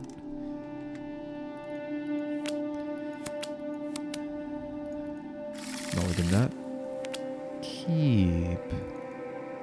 Okay, we could actually put back a land with this hand, right? Put back the Prismatic Vista, right? With this hand? Or no, we wouldn't put back Vista. We would put back Plains. I think we can justify that. We're on the draw. I think since we're on the draw, I can justify it. Street Wraith Asmo. Good thing we took a game against this guy, because... I mean, they didn't really do anything last game, so... I wonder if there's some kind of, like, Vengevine build of the deck or something, because we saw Insolent Neonate, which was interesting. I don't know if this plant's going to survive. If they have Daredevil, probably not. Even if they don't have Oval Chase, Daredevil... Oh, Burning. Spicy. Some Root Wallas. Yeah. It's like a Hollow One build. Spicy. This is like Asmo Hollow One. Sure.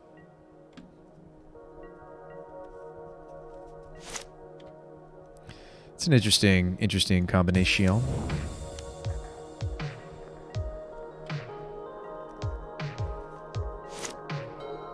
Do we try to go for it with only 4 permanents?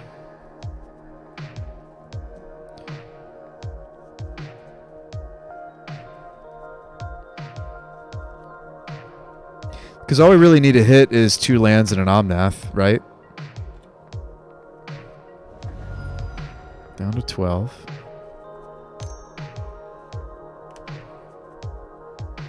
Cooking a book. Ox. Ah, yes. Okay. I mean, I kind of like not going for it. I feel like if I play Provisioner, though, they're just going to eat it. Like, we could just play land, say go, next turn, play Provisioner, play fetch, and then they try to eat the Provisioner, but we fetch in response, whatever, who cares?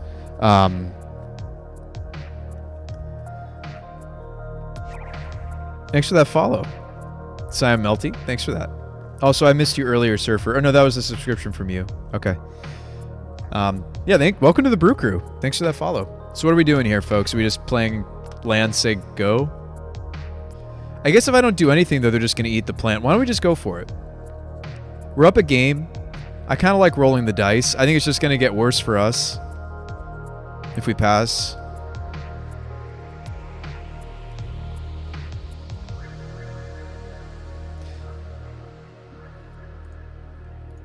I mean, maybe what we should do is just outburst in response to them eating the plant, right? If they do that? No, they won't do that. They'll wait till I try to go off to do it. So maybe for that reason I should just play the Provisioner, honestly. Because they're either eating plant or they're eating Provisioner. No, I kind of like the line of just play land, say go. Play Provisioner, whatever, you eat it. I don't know. It's hard to say how much time we have. Like, the beats that we're experiencing aren't that scary.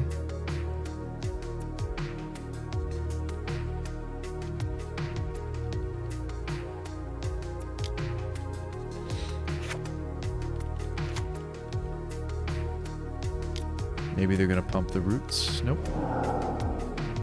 Ah. Fiery temper. Spicy. Ow.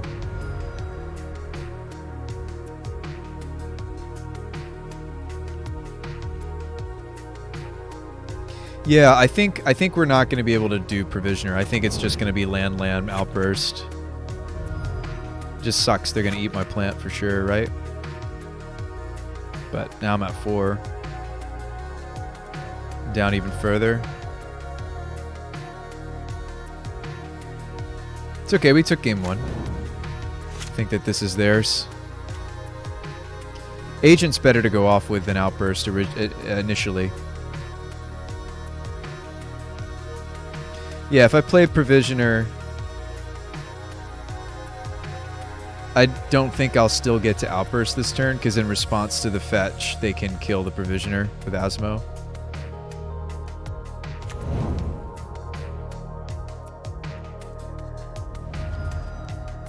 So I think in the end, we're only going off with this many permanents.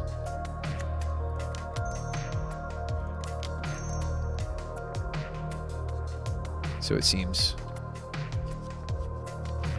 If they don't eat the plant, I'd be surprised. Now this means they don't have an eat for an Omnath if I hit one, but we need to hit one. Here we go. Good hits, please. Good hits, please. Hey, that's honestly, and I know you're like, but Bruce Spy, shouldn't you be disappointed? Like, you missed a permanent. I did. We did end up with 1 fewer, but this is actually totally fine. Watch. I'm gonna make a bunch of mana. I'm gonna play out the Provisioner. Then fetch.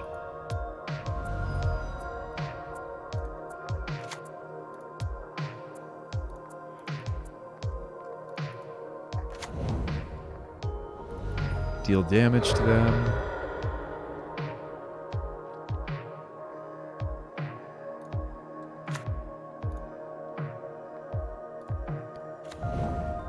And I'm sure you're like, but to what end, Bruce Spy? You're out of glimpses, right? Am I?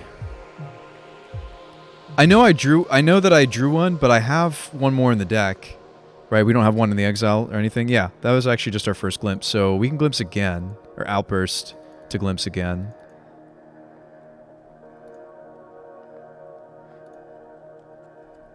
I don't think I should crack the treasures. Here we go. We're just looking for like a single Fury, right? A Fury to kill the Asmo.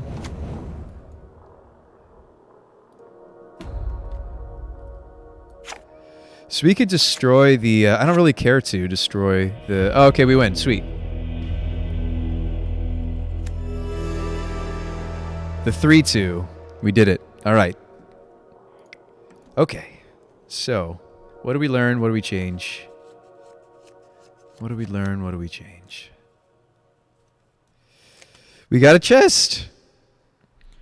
Premature concession. Yeah, I think so. That does happen. We do get some folks that give us the premature concession. So I think I want 3 to 4 of some combination of Queller, some combination of Dark Dwellers. I do think the first Dark Dwellers is fine, even though we have a way to shuffle them back in.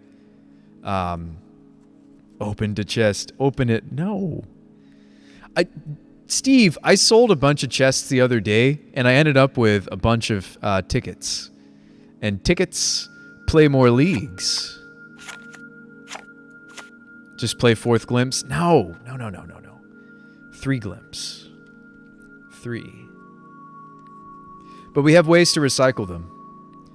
The Theldon's Cane or Brainstone, like if I have one that I've accidentally drawn into, we can put it back into the deck with the stone.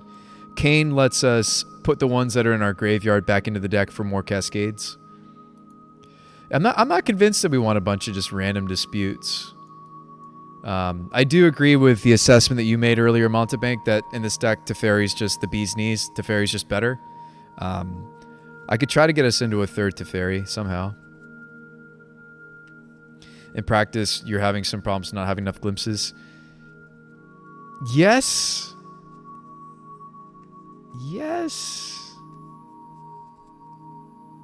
I feel like the 4th glimpse is reserved for like builds of this that are just trying to be like a loop build. Well, let me go first and say I think one of the weaknesses of this build is that I just don't have a lot of things that are like producing multiple permanents as we wombo. So maybe actually what the deck wants is we go back to... Originally I was playing 2 Provisioners. Maybe I should still be on 2 Provisioner. Steve says, oh no, I'm out of glimpses. You said like 10 times this stream. Did I? Did I say it that many times? How has Brazen Borrower felt? No. I wasn't playing one in that league, Rip in Peace. I was considering it in the next build, though. Yeah, I kind of think I just want 3 Teferis. If I can afford one, like, and if it means parting ways with... I don't know if this would get me into a Teferi. Number 3. I'll have to see if it does. So you think I should play the 4th Glimpse? Interesting. I think before 4th Glimpse, though, don't we... Do I still have Pyro? What about Dwarven Mine? Yeah, so we could change the mana base, and then we'd be a better Spyro deck. I think Garden is just more consistent to give us that extra permanent, though. I've also considered doing like a forest build that was using... oh, what is the card? Gingerbread? The advantages of Gingerbread are that it's harder to remove than the tokens. It's more likely in Modern that the plants get killed in the same way that the Chancellor tokens get killed. I really just... I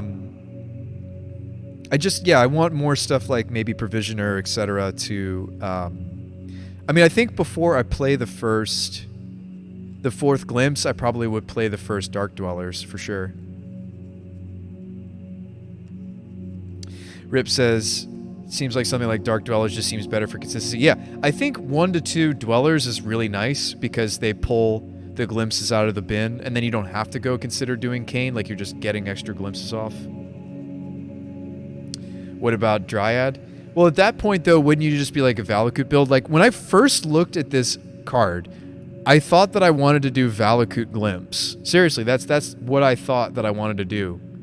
When I first saw this card, I was thinking, okay, I want to smoosh a bunch of Valakutes in this, and I want to play a bunch of Dryads. I've moved away from that, but yeah, I mean, Dryad would maybe let you play stuff like that, right? That's kind of interesting, an interesting idea, Mountebank. But wouldn't that also maybe be a Valakut build, maybe? But yeah, we just need more stuff that like gives us stuff as we go off. I mean, I've played all sorts of weird stuff. I'll show you. Like I've played everything from like Moorland to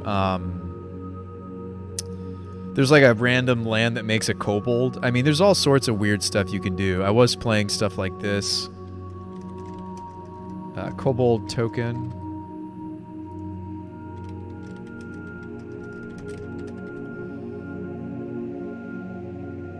So on the night we ended up with a, so this is the, like there's not a lot of lands that make stuff very easily, actually. When I was doing the research here, but yeah, like Dwarven Mines, Gingerbread, yeah. I think this deck would rather be Dwarven Mine based though. I think if you're against a fourth Glimp, just do 1 or 2 Dwellers. Yeah. I think a split of Quellers and Dwellers I was very happy with. Because I do like that Quellers are more interactive. But yeah, I was still swearing by the first or second Goblin Dark Dwellers for a pretty long time with this deck. I do really like that we're a lot more interactive in the early game with these. I think the Quellers have added an interesting dimension to the deck, but I think completely getting away from Dwellers is maybe foolish. Like the first one just does so much, right? Do I have any? They're cheap. I'll just get one, but having not dead cards is nice. Yeah. Yeah, I do have plenty. I've played as many as 3. I don't know if I'm in love with the playset when it comes to Dark Dwellers. I do think 1 or 2 copies is nice. I mean, again, we could just do a split of Quellers and Dwellers. We could try to find something else to cut. I do think the first Goblin Dark Dwellers, I was certainly missing that last league. Because it lets you do a few extra glimpses than the deck does otherwise, right? Like, even with the help of Karn, I do think that Dwellers is just really nice.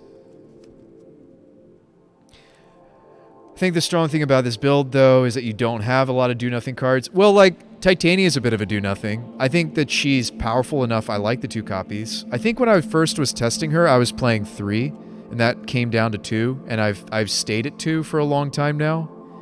I think Provisioner should have been back up to 2. I do love the Bone Crushers, though, interaction that are okay, hit off the Cascade Spin, sweet. Yeah, and I do think that Brazen Borrower was, like, if I can't get a third Teferi, I do think that what we play, maybe even over a second Goblin Dark Dwellers, is the first Borrower. I think that kind of taking note of what Cascade, the other Cascade decks do in the format, like, a lot of them are just playing the adventure creatures, and I don't know why this deck wasn't bothering it. I mean, I do know why, because they're just trying to do the Wave Sifter thing, but I think I'm okay going off maybe even 1 turn later at the price of some early game interaction and just making more land drops. Like, I think we saw from the last couple leagues that the combination of Furies and Bone Crushes were enough disruption to buy us that extra turn to just play a land drop. I mean, that's the thing. We're sitting here like trying to solve this mystery of, oh, like, can we find other cards that are like Wave Sift but more impactful, etc., you know, or Spyro even, but it's like, I think the deck already has the tools, and I think even getting more interactive might be what I want to do, which would maybe be that just, yeah, if I can't get my hands on another Teferi, it would just be play a Borrower. But I think that Teferi's flexibility and the fact that he also works inside of the combo means that these could just be in the main board, so not sure. I think that Crusher is better in this deck than Borrower just because it is pitchable. It's red to pitch to Fury. But yeah, it might be nice to just have more early game stuff to be doing, so Borrower gives us that. Yeah, let's move forward with second Provisioner and Dwellers. I mean, I played this... I was working on this deck for a long time, and with the help from you guys, and like we swore by dwellers and provisioners, right, for a long time. So maybe it was weird that I moved that far away from them to try out these new engines.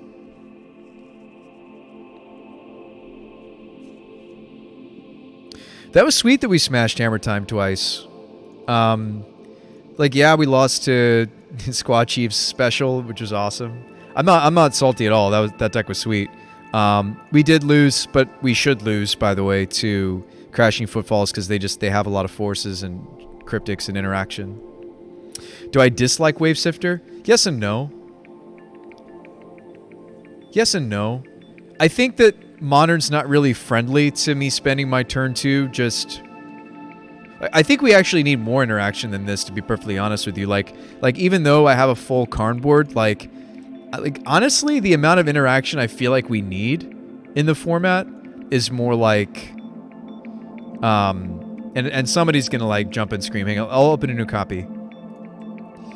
The amount of interaction I think that we need, actually, for this format looks more like this, and I'll show you. I feel like why the 3-1 split. I'm playing Karns. Shardless is a Karn target. I've been working on this list a bit in secret, and I'm sharing it with the world today. So, Shardless is an artifact, and therefore Karn the Great Creator tutor target. Is it crazy to have a near full Karn board and only play 3 Karns? Is that crazy? I'm tempted to do it. And I'm sure somebody's like, no, Bruce Spy, what are you doing? I'm just showing you how much interaction I think the deck needs. Early game interaction, that is. Like, I think the deck actually needs more like this number of borrowers, perhaps. I don't own them, and they're expensive right now. But, you know, how much are they, actually?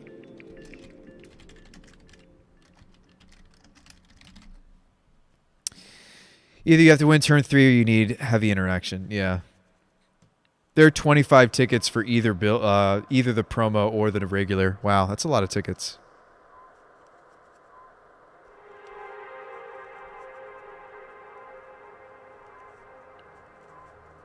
Yeah, and I think that Fury actually gives this deck a lot more interaction.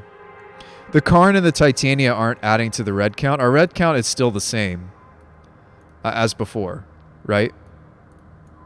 It's 20 with the Dwellers. If we're going to play the Dwellers, the first Dwellers, it's 20. And now, I'm sure somebody's like, well, Bruce, why don't you just play a bunch of Fire Ices? There's some issues with Fire Ice. Mainly the fact that we're a Glimpse deck, and every instant or sorcery I run, I think that I've relegated us to the... And again, Steve, earlier your suggestion of add 4th Glimpse, one of the reasons why I don't want the 4th Glimpse has to do with the fact that every spell that we play that isn't a permanent affects the combo adversely. That's all. I agree that more turn 2 plays is a must. Yeah, and so I think... I don't know, I think borrowers might be what's up. I mean, I'm sure somebody's going to be like, well, Bruce Spy, your deck can't win without Titania. I mean, we had a game tonight where I didn't need Titania. I think she's very good in the deck, but I think that we actually had we had one game where I killed with just Hammer of Porphyros and Ballista, right? And some damage off of the loop of Omnath. Like, we dealt, I think, 8 damage with Omnath. And then I had a hasty team with a big Ballista, and the Ballista killed their blockers, and we smashed them with, like, a Fury or 2, right? Or no, it was 1 Fury, and then even, like, the Anthems were relevant, right? Oh, no, we put them to -8, but removing their blockers was relevant. Do you guys remember that game? It was against Hammer Time, and I could not find one of our 2 Titanias, and we just ended up killing them with a Ballista, which, again, brings me to the next thought, next thought, which is, does the deck need Titania? Because if I don't play Titania, then I free up the... And again, don't get me wrong. I'm into this card. I think she's awesome. We did have a game where I killed them just by having access to Ballista, though. So, because we just had tons and tons of mana, and I just made a big Ballista. We had like a 5/5 Ballista, right? That's 10 mana. That's a lot. Like, maybe I should just play the playset of Karn and not play any Titania.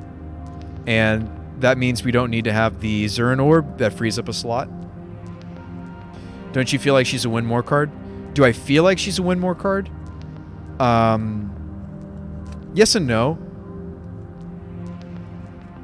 I like her for the deck a lot. I think it's why I'm so fetch land heavy, not just because of Provisioner and Omnath. I built the deck to have a lot more fetches than I've played in this deck in the past because of her. She seems win more, just run more Provisioners. Oh, so you don't like the 4th Karn? You think legit, let's just play 3? She's filling a similar role to Provisioner. I mean, if we're using Karn to facilitate the win of give my whole team haste, play a big ballista, I'm fine with that. I think that's enough. You know, maybe this was extra and I didn't even realize it, that Karn functions just fine in this archetype without this help. Because like the Titania wanted me to have also a Zern orb, so like maybe it's unnecessary. And I only really learned that from doing a couple leagues. Like I was playtesting this and doing lots of practice leagues or not practice leagues, but just you know, modern tournament practice, but you can only learn so much from that. Yeah, maybe 3 Karn. They are legendary, so like hitting 2 of them at a time has felt really painful. What do you guys think on that idea? What you think about that? What about this? And then that could even just be 2nd Goblin Dark Dweller or 3rd Provisioner or I don't know, 4th Borrower if I can get them. I don't think I can. I don't think I can get this many. I'd love to have like the quote-unquote like maximum early amount of interaction that doesn't interrupt the cascade. Which would be Borrowers, Giants, and Furies. And do I need some more permanent generators? Yeah. Maybe.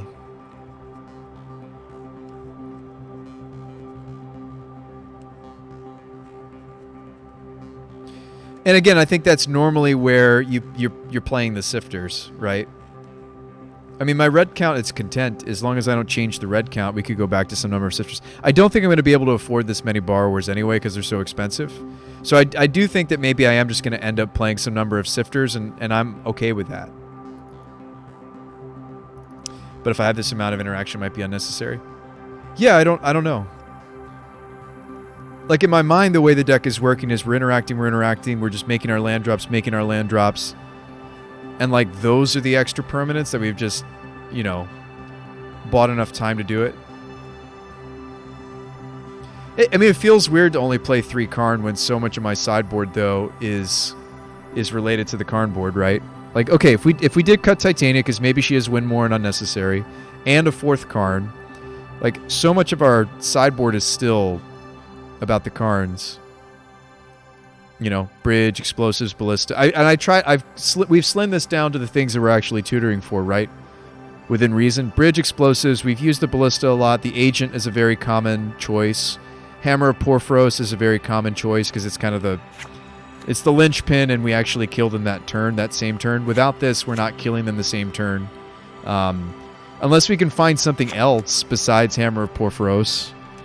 I looked and looked and looked. I couldn't really find anything that produced the same. I'm not interested in the whole sacrifice of land thing, although that had synergy for Titania. I'm interested in the creatures you control have haste off of something that this can find. It's a little expensive, right? It's 3 mana, but yeah. So the coding we've used a lot. Needle, Cane. Although we haven't used Needle all that much, actually. We've used Portable Hole a few times. More than a few times, actually. This is a very common choice. Brainstone, if I get a glimpse stuck in my hand. The Feldon's Cane is if I have glimpses in the graveyard, but I still have a Cascade in my hand. Agent's a very common choice. Hammer. We've used Bridge once or twice. Explosives once or twice. Ballista is very common. The Crypt is relatively common. And the Spell Bomb is actually useful for the Quellers. If we're going to play Quellers, I probably need something like Spell Bomb. There's also this card. What is it called? It's like return creature unless controller pay. It's something shard. Karn himself is the needle. Yeah, in the current meta, he himself is the needle a lot of the time. Crystal Shard you could also do, but it was a little bit too mana intensive. It's 3 mana to cast it, and then I have to pay a blue. Aether Spellbomb is only 1 and a blue. We could play Conjurers as well, because Feldon's Cane is overkill. I do like that Feldon's Cane is shuffling back in Karns and Omnaths that have been legend ruled away. That functionality of the Feldon's Cane has been really cool. That was a really, really cool... that was from you, Montebank. That was a suggestion. I was originally playing Bauble.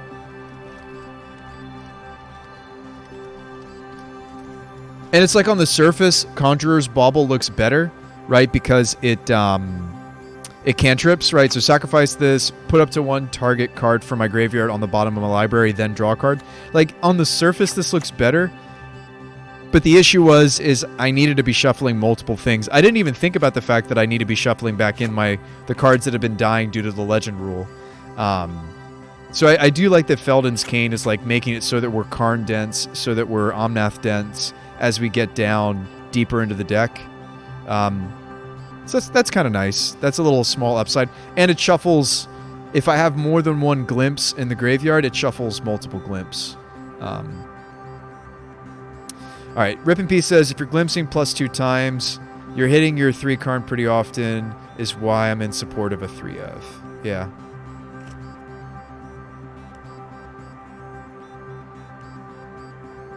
So there's a lot of things I like about doing a configuration more like this.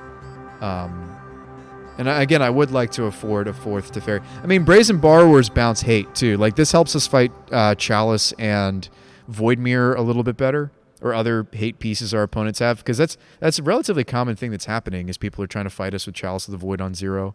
So just having a playset of Borrower would just naturally make us a little bit more resilient.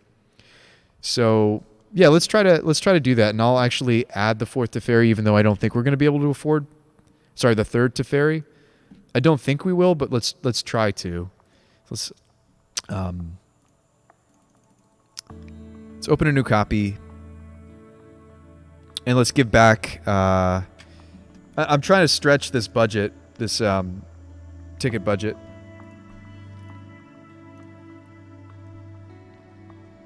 I'm opening a new copy because I'm gonna all the stuff that I already own, basically. You'll see. You'll see, folks.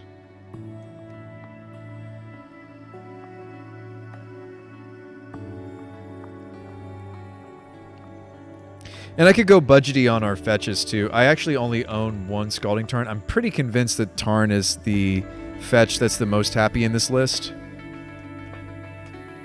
Especially if we're going to add a bunch of Borrowers, it's very easy that it's if we're going to have a playset of a fetch, it's Scalding Tarn. Maybe I could get rid of the random Prismatic Vista. It was here because of Titania.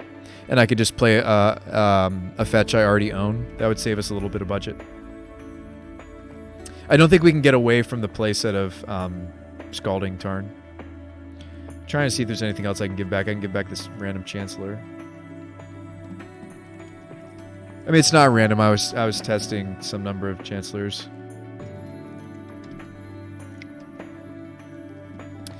Yeah, I just, with how expensive Borrower is, I just don't know if I'm going to be able to get into that many copies.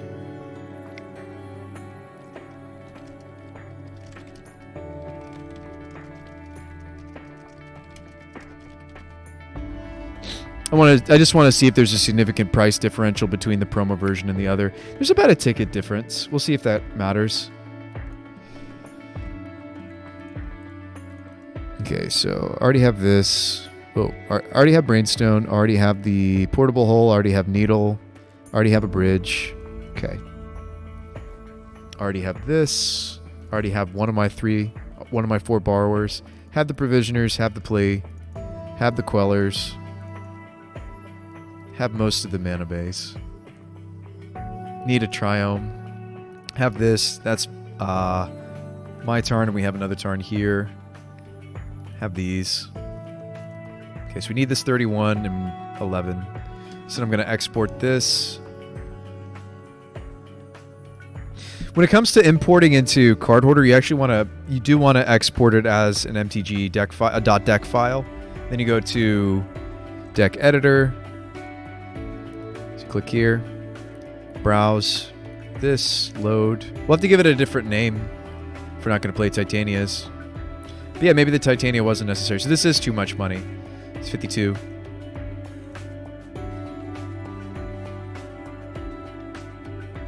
I have 459 budget to work with. Okay. So what does that mean? One less borrower, one less Teferi. Teferis are 35. See what 2 would do. I'm still over budget. One less borrower. We're on budget now.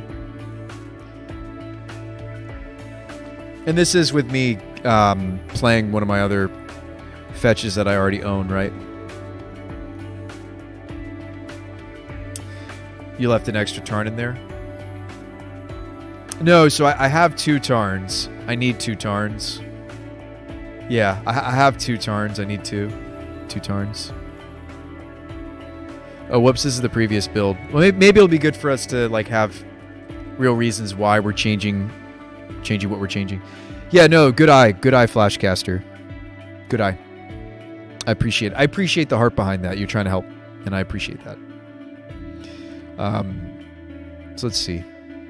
So we're moving away from Titania. Okay. Maybe we don't need her. Maybe we don't. One less Karn. Which seems crazy to me because like our whole sideboard is like based around the Karns, but maybe it's not crazy. Maybe it's not. We're doing it for the legendary rules' sake, right? Right? And decks like this are hard because we're trying to figure out, okay, what are we actually searching for with the Karn? Like, to figure that mystery. I mean, I was only searching for Zern Orb against Burn and or when I had the Titania. So that's pretty darn specific. But all these other things we were searching for, so... I mean, the Ballista becomes all that much more important. I almost wonder if we should have something that's even more punchy. Like a... Oh, I don't know. Like, okay, so the damage output of... Let's say we have 8 mana, alright? Like, should we even consider something weird like this, like a Battle Sphere? Because I just need to make sure that the deck kills. And I'll be very disappointed if we're like, well, if we had this instead of just a Ballista, they'd be dead here. So let's run some math. So let's say we have 8 mana. Let's be generous. Let's say we have 8 mana. So that's enough to either Battle Sphere or Ballista, right? And Ballista, that would be a 4/4 Ballista. The damage potential is 4 and then another 4, right? It's not a lot. What's the damage potential off of a Battle Sphere?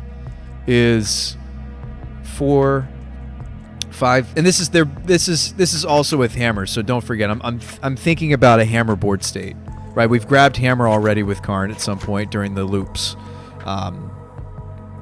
So like it is like a 2. It's like we have to grab these off of Karn. I mean, it's a wonderful combo. It's awesome. I've been loving it, but it feels like Magical Christmas Land, but then it's not, because like you do hit the Karns and you hit the Karn and you hit the Karn and you get to activate them. And again, that's the big issue with the Goblin Dark Dwellers is not letting me activate my Teferis and my Karns, whereas the Quellers do. Like, they do let us stop mid-combo and potentially activate these, and then we bounce the Queller, kill the Queller, or Cascade over the Queller and get the other Cascade card from beneath it.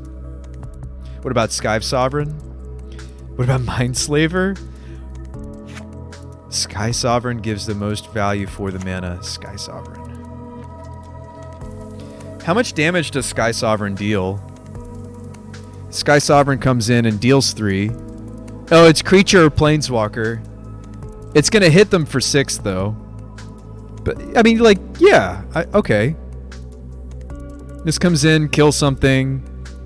We crew it with, like, a borrower or, like, a bone crusher or whatever.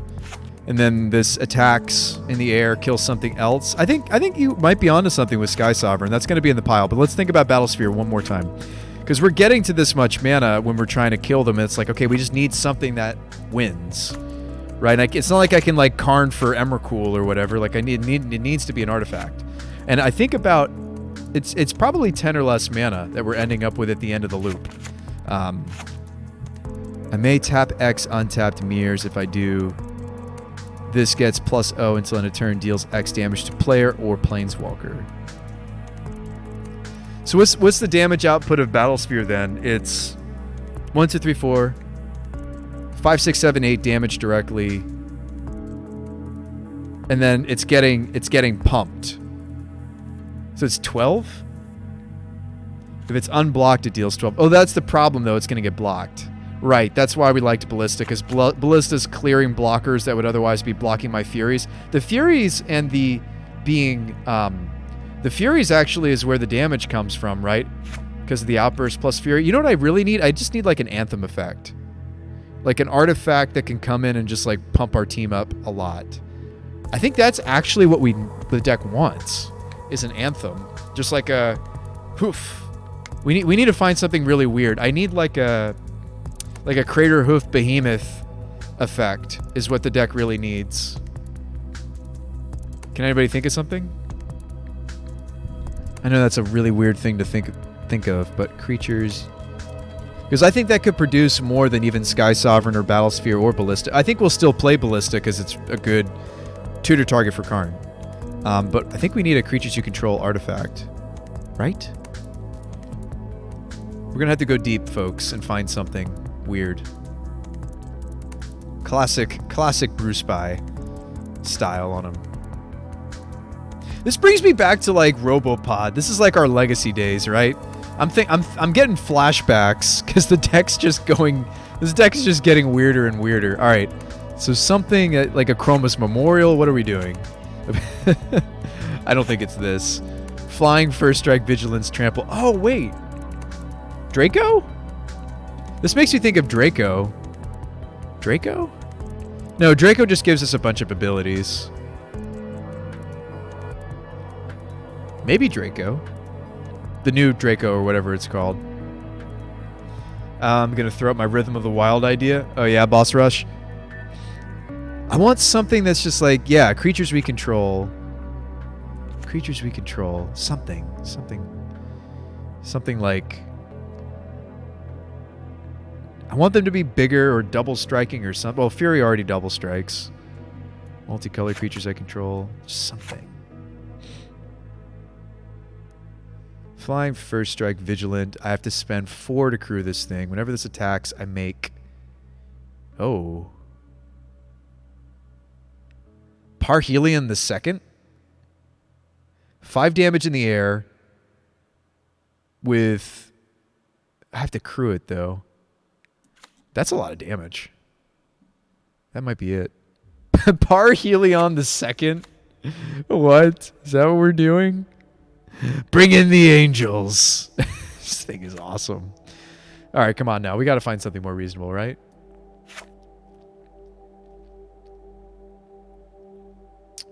The Dragon Throne of Tarkir.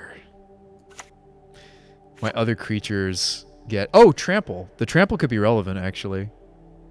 This thing's so weird. Okay, like, how big would the creature that... Would it be, like... So what's our biggest creature? It's Omnath, right? So is... This is so much mana to do, though, right? 4 mana... So okay. We search for this. We spend 4 mana, and then I spend 3 mana to equip it to the Omnath, and then I spend 2 more mana to give my other creatures +X trample. That seems crazy. Just enough to work. I'm kidding. That can't be it. It's got to be something more reasonable.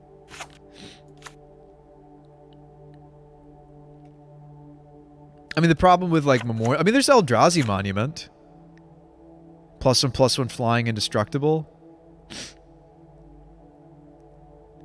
The flying could be enough.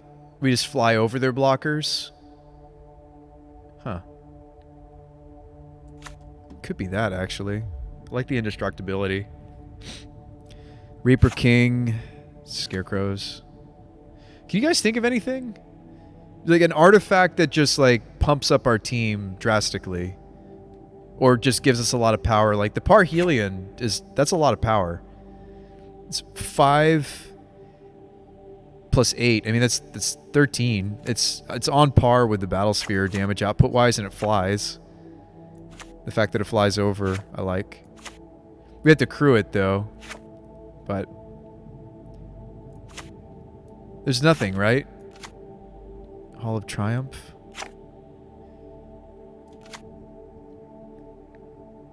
Yeah, Master of Ethereum. There's got to be something. Creatures you control gain. Whip of Erebos, if we were black, right? We just like reanimate something. The Green Gear Hulk. Ooh. Gear Hulk. Flying's usually enough in this format. Yeah. Hang on. Gear Hulk. Gear Hulk's only 5 mana. I like that so far. 4/4 that's going to distribute 4 power. Okay, this is on the list. It's reasonable-ish.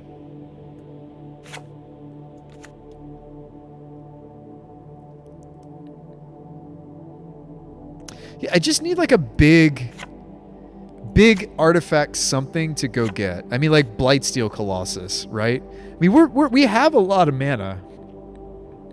I'm just wondering, like, I feel like it's 8 or less, though. I know. I said 8 or less before we even looked at Parhelion. I don't think the colors is the issue. I think yeah, it's usually like 8 or so mana. What does this thing do? Non-token creatures enter. We get mana. This thing costs less. That's fun. Have we discussed? We have discussed the implications of Precursor Golem. Have we? Precursor Golems. I don't have things that target them, though, really. Do I? Precursor Golem.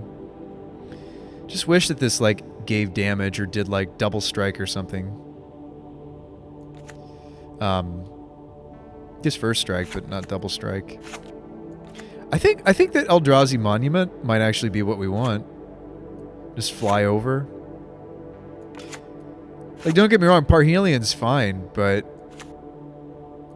in theory, but I kind of just want to fly over. This makes us more resilient to sweepers, although we have to sacrifice a creature. I don't know. I'm still researching in this. I don't know. A Blightsteel. Are we producing a lot of artifacts? We could play like that one golem that's really big. I don't think it has like Metalwork Colossus, but I don't think it has trample is the problem. Because Colossus could be cheaper. Like Agent makes it cheaper, right? You guys know what card I'm talking about? Metalwork Colossus?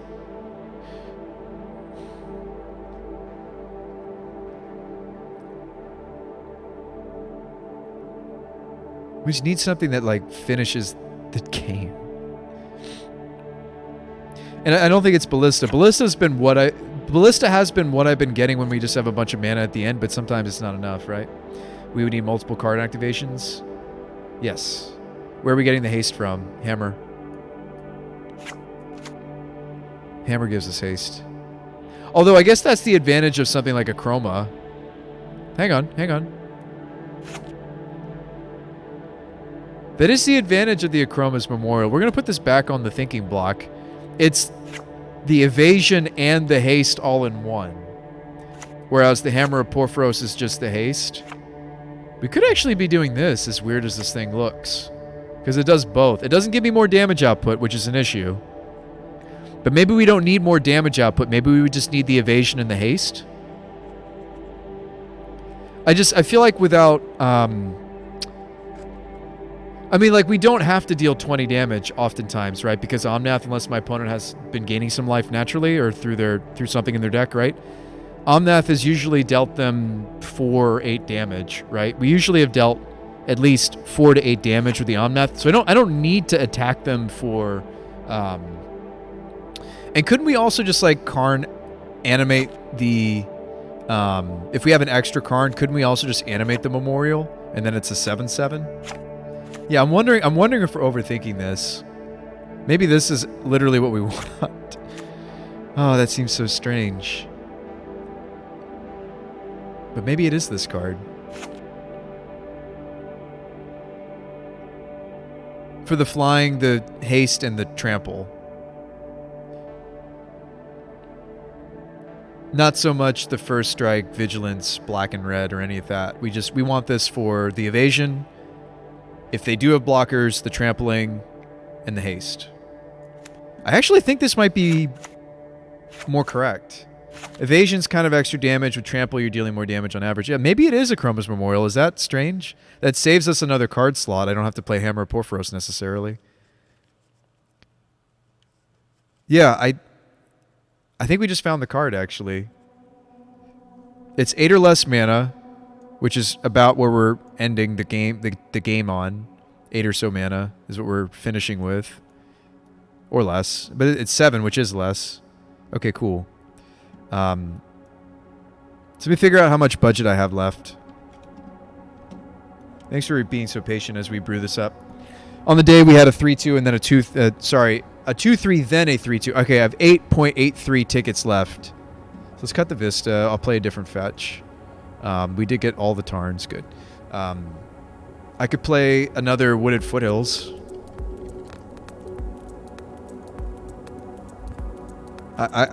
Yeah, we could play another Wooded Foothills. That's fine. It's okay if we have slightly suboptimal... So I actually can't get us another Borrower, can I? I mean, that's fine.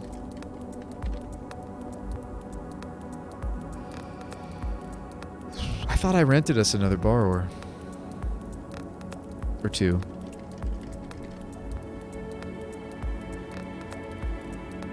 I did. Good.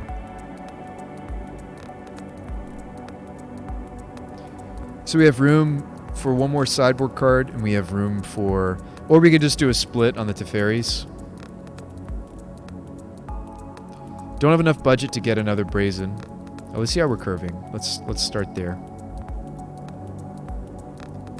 Yeah, I actually think it's the Chroma's Memorial. What a meme. It gives us the evasion and the haste. Those are the things we're looking for. What a meme. Wow, only 3 Karns. We're crazy. We're so crazy, but I can't actually afford another Karn anyway, so... Alright. Feels crazy. Crazy, crazy. I could get a 4th Spell Queller in here. I mean, do we want to just play some number of Sifters? I think they are good in the archetype. They're good filler for if we don't know what else to add. The Wave Sifters. Can't get our hands on Spyro. They're way more than 8 tickets. How much is... I mean, a Chroma's Memorial is not going to be expensive at all.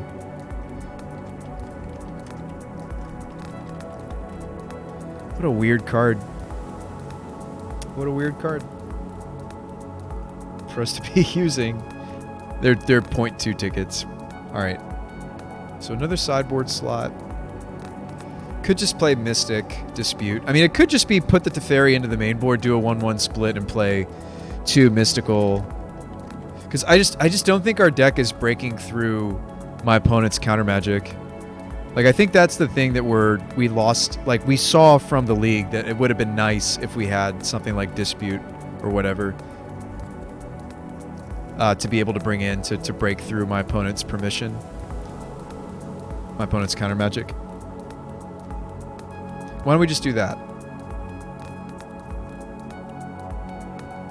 I do think that's a major weakness of us and other Cascade decks is relevant hate permanents, right? Like Chalice, Void Mirror, and then of course, if I can't break through my opponent's counter spells easily.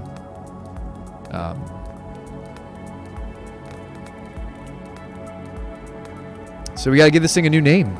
I'll still call it version 1.5 though, but...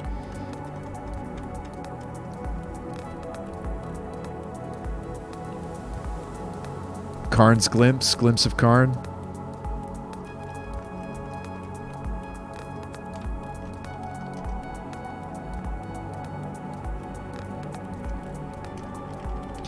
We'll workshop that. That name's not great. We'll workshop that.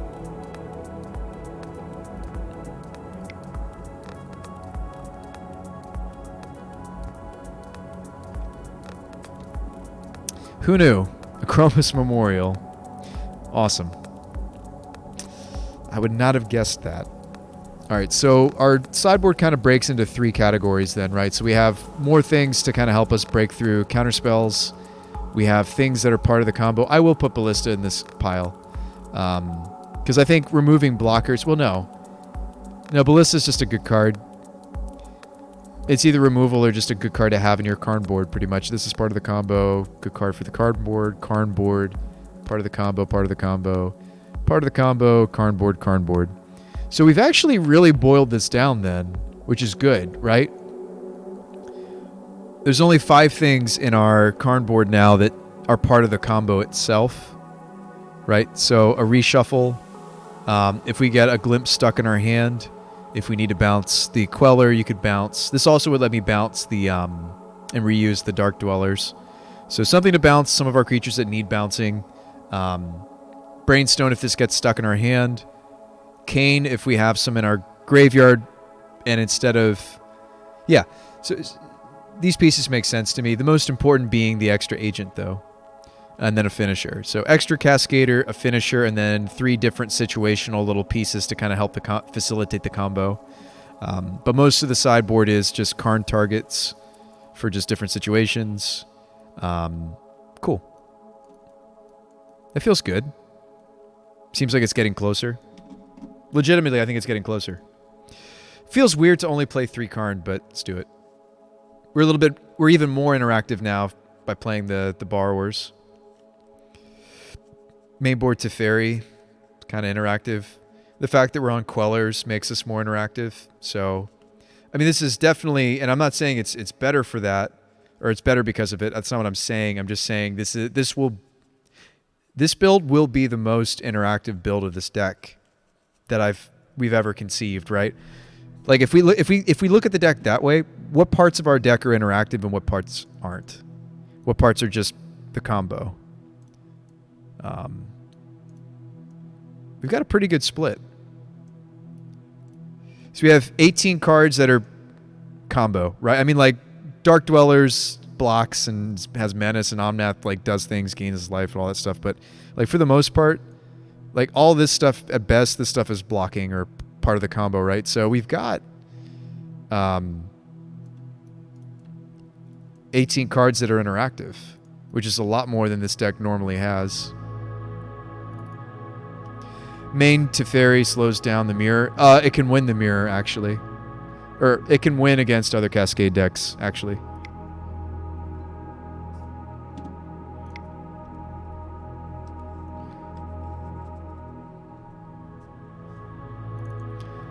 Literal Akroma's Memorial. My goodness.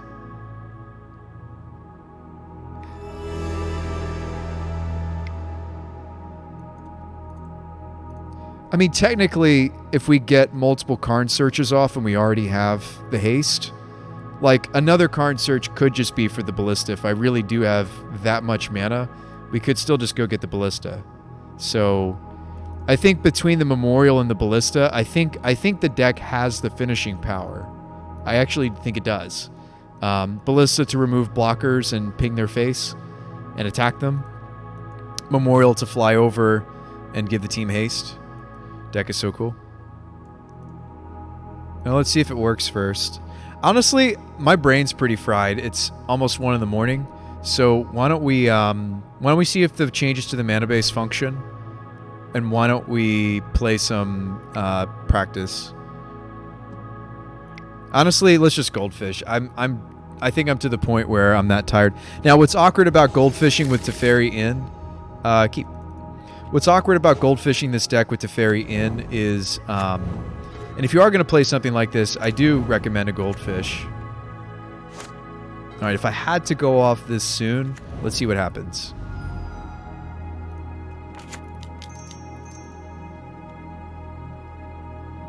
This is turn 3. Don't ignore that. It says turn 2. It's wrong. It's actually turn 3. It's actually turn 3. Dang. Okay, so Omnath, but only 1 land. We hit the Teferi. Okay, so we quell the... Oh, we can keep going. Sweet. And I'm sure you're like, wait, what? Yeah, we can keep going. I don't think it's going to result in a win, though. Like, look at our hand, right? I mean, anyway. Probably float red. Bounce this. I don't think this ended up doing it, guys. Oh, and because Teferi's in play, I actually can't cast the Shardless, so it doesn't even matter. Let's put a placeholder in our deck for the... Because the Teferis are kind of awkward to test when you're goldfishing against yourself because they actually stop the combo. Let's just stick in like a Dispute as a placeholder. Because I want to be able to test and have access to all the different... I mean, unless we just had something like Bridge Bridge wouldn't interrupt the combo, the cascade combo. However, it might interrupt us from attacking. All right, let's do that. The Teferi messes us up. All right, keep. So turn 2, we would probably Bone Crush something. Let's actually fetch as if we needed to Bone Crush something, right? Which would mean, so I need blue-white for this. So if we had to Bone Crush something, maybe we use the Foundry or the Steam Vents. Probably Steam Vents. So let's say we had to Bone Crush something. We'll just Bone Crush, Stomp. It stops from your opponent, yes, but it's because we are playing against ourselves. We are our own opponent, basically. I mean, I really don't like trying to go off with this few resources. Maybe we would just cast that Bone Crusher. Cast that Bone Crusher. Now I'm more confident to try to go off next turn. I'd love another land drop. We technically have one even if it's tapped. Play. All right, here we go. Ardent Plea. Glimpse. It was 18 cards away. Oh, that's disappointing. Okay, so maybe during their turn we stomp something else.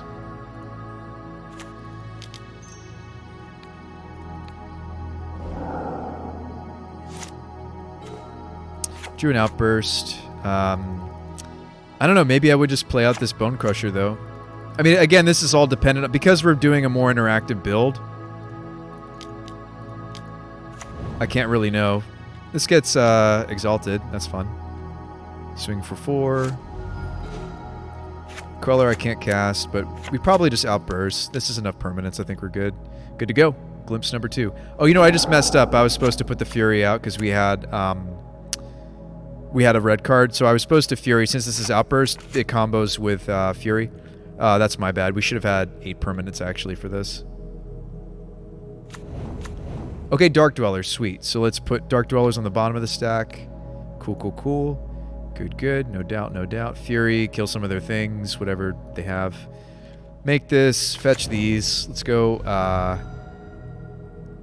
just looking at my hand. I guess Plains. This is gonna hurt. I mean, when possible, when I don't know what we're gonna wheel into, I like just having all our colors, but usually you can figure out what colors you need based on what's in your hand. Okay, sweet. We hit an Omnath. So we could shock, because we're going to heal for 4. I mean, it depends. If they have bolts, like, you don't want to do that, but we'll do it here. Hey, we hit a Karn. Sweet. And this is a stopping point in the combo, so we can... We could quell this Outburst. It might be correct, too, to Spell Queller this Outburst, and then use the Fury to pop my own Spell Queller. I'm not sure. Well, we can't fetch until I've healed. So let's wait to heal before I crack that fetch, huh? That might be smart. How smart of you, Bruce Spy, to not kill yourself. Good, good. Alright, that goes off. Okay, I think I'm supposed to quell the Outburst.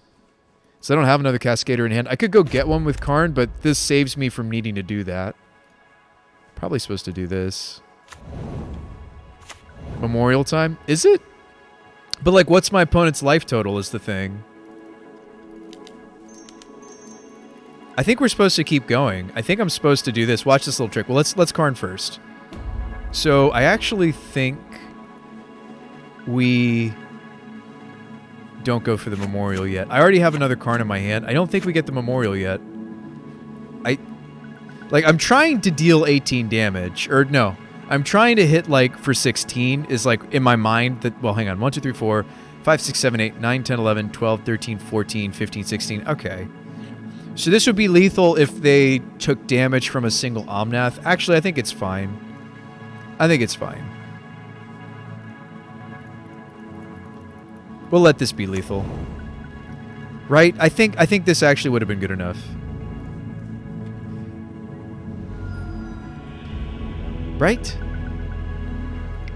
I don't know. I mean, like, it depends on the board state. We could have kept going. Let's run it back. And remember, we took out the Teferi just because it doesn't really work when you're goldfishing. Doesn't work like you want it to. Keep. This hand's not very interactive, though. So hopefully we get away with not having that early interaction. So this is where I need breeding pool, right? This is a spot for breeding pool for sure. Guess I'll get the Triome. No, we get the Stomping Ground. This is the Provisioner, right? So we still need blue source. And again, like, whether or not I play out the Provisioner depends on what my opponent's doing. So a lot of the time you can't really justify playing this out because it just gets eaten. Gets killed. Could probably go off here, right? Do I need to do much more? Could play the Omnath. Could sit on the Spellqueller. Could just Karn. Could also just Karn. Yeah, it really depends on what our opponent's doing. So maybe we just Karn. But see, getting well, okay, we only have one Cascader, so I probably would get Agent.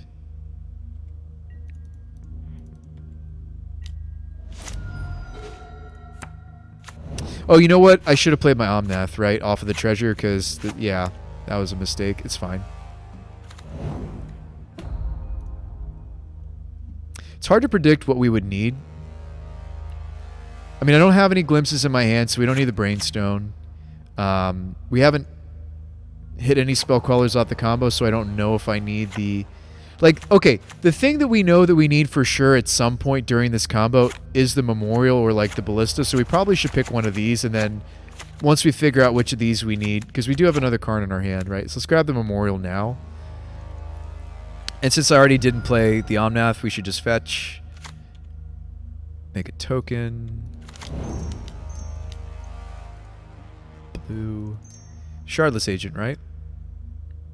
That seems right to me. Depends, the stomps you had earlier might have been going face. Yeah, and that's the cool thing about Stomp, right? Is you can go face with it. Only one land. That's not good. That's not good. I mean, this is good, right? But not good at the same time. If I shock, I have 4 or 5 mana. Not quite enough for the Memorial. What does 5 mana do off of Karn? Oh, you know what? That lets me keep going because I just go... Yeah, I need the blue source, right? Don't I want more? We want more mana. I'm going to shock because we've got a Queller that's going to grab this agent. So it's going to be alright. We can keep going.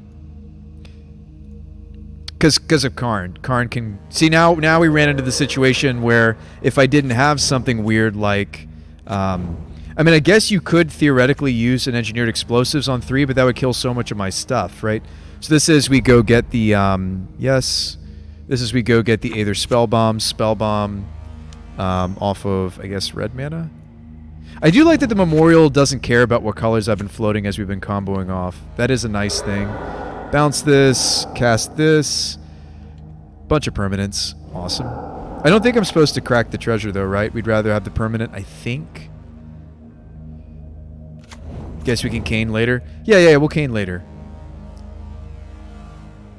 Man. Are we Dark Dwelling now?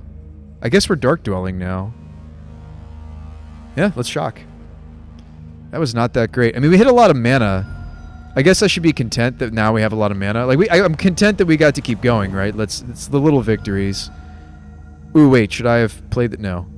That was fine. Okay, so we've got another Outburst. I have one more Glimpse. Why don't we do the Dark Dwellers now, because we might want to be doing the Cane later, right? Don't we just Dark Dwell here? Or do we want to pull the last Glimpse out of the deck? I guess you would Pleat. No, you would Outburst because the Anthem. Yeah, we want to end on Outburst because of the Anthem. So let's actually, even though it's more expensive, I think we should actually Dwellers. And I'm going to leave red-green open. Yeah, let's actually Dwellers instead because we want the Anthem from the Outburst to be relevant, don't we? Bunch of stuff. Here we go. Can we hit a Karn? Okay, we did hit a Karn, but we hit 2 of them. That's okay. We hit an Omnath. We hit a Provisioner. Okay, sweet. We'll be good. Pick one. And as we're doing this, we're like killing all their things with the Furies, right? So like we're doing powerful things. Powerful things are happening. And you might be sitting there like, Bruce, but I don't even know what's happening anymore, man. Like, this is so confusing. And yeah, like deck's confusing to me too.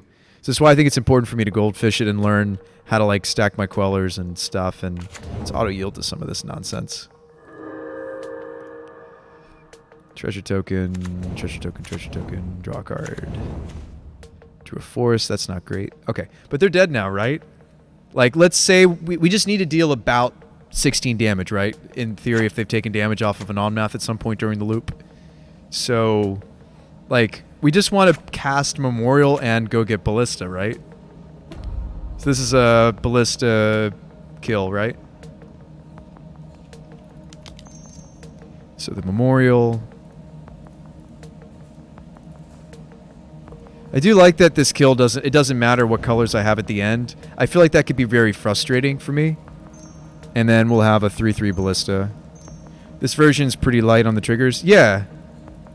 Yeah. I think it's the Provisioner that's the worst. Alright, X is 3. Hiya! Hiya! Hiya! Nice. And we were going to get a little bit extra damage from the Furies.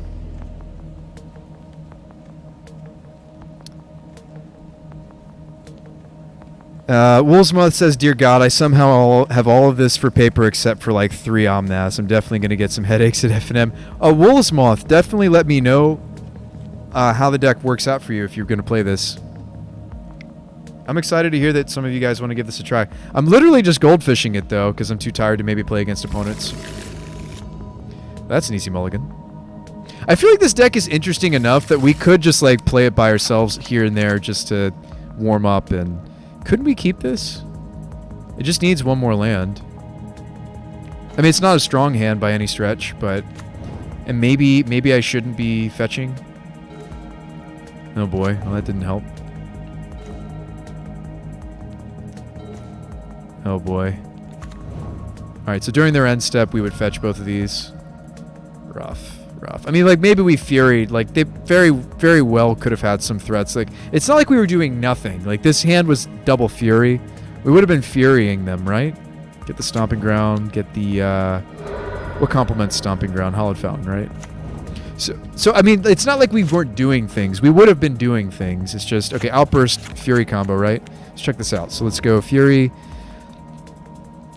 exile a Fury, stack our triggers properly, so evoke on the bottom, target something, fetch this. Double strike flyer with Fury. Yeah, the Furies have some great synergy. Red's usually our bottleneck, but, well, okay, we need green here. Blue is usually more important than white, but we just want more red after this, don't we? Well, my other Cascader's an Ardent Plea, though. So maybe blue, because I'm thinking about Agent. All right, let's Outburst before the... Oh, cancel. You can let this trigger go, the kill things, but before the evoke finishes... All right, let's Outburst with 5 permanents. Come on, spin the wheel, spin the wheel. I think that's what's so fun about this deck is the spin, right?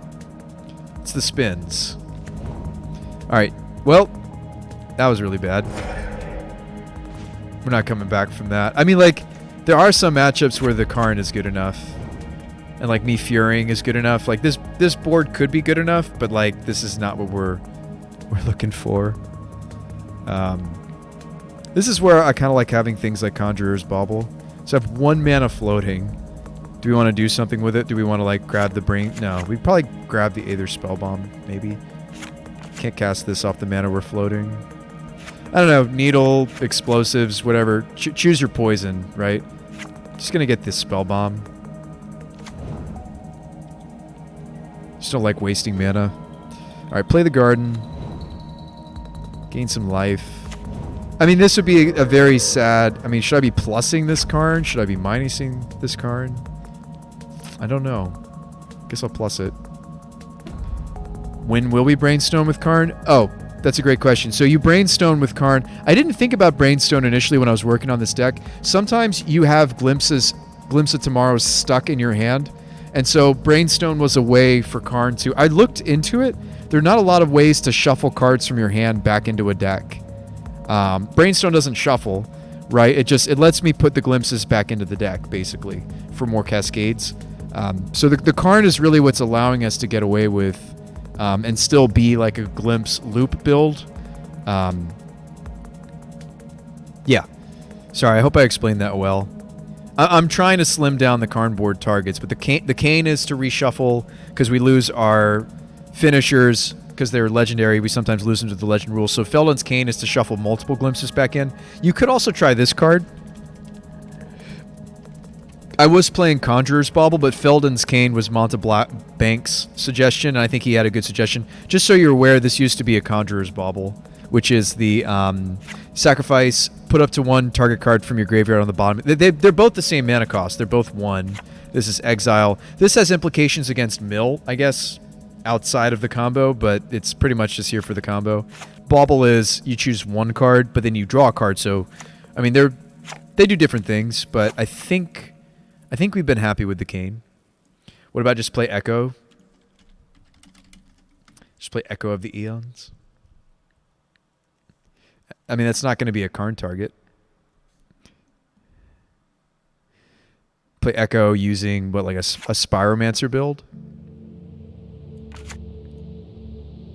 No, as a shuffle mechanism. It needs to be an artifact, though, Boss Rush. It needs to be something I can get off Karn. Or we could play, you could play, I don't have enough tickets to also grab this. You could play Endurances.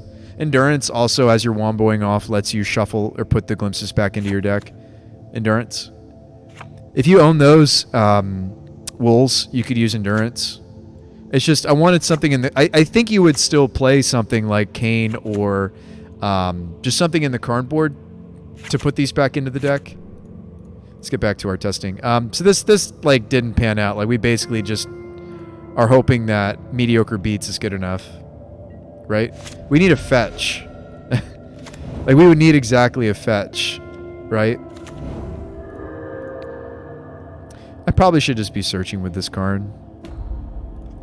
But like nothing I can search for is relevant yet, right? I guess the Brainstone could be.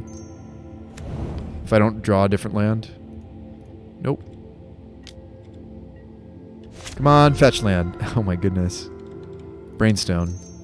Well, there's our fetches. What do we put back? The Queller and an Agent. Well, there's your fetch. So we would be womboing off again at this point. I guess we could go through the motions. Red's usually the bottleneck. Now this means I'm going to be shuffling the Spell Bomb back into the deck. Maybe you want to spend it here so that it doesn't interrupt the loop, by the way.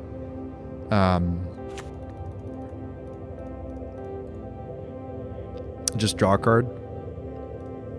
I think that might be smart of us to do. Oh, crud. We drew a glimpse. That sucks. Alright. No, not Outburst. Cancel, cancel, cancel. Agent. We'll go through the motions.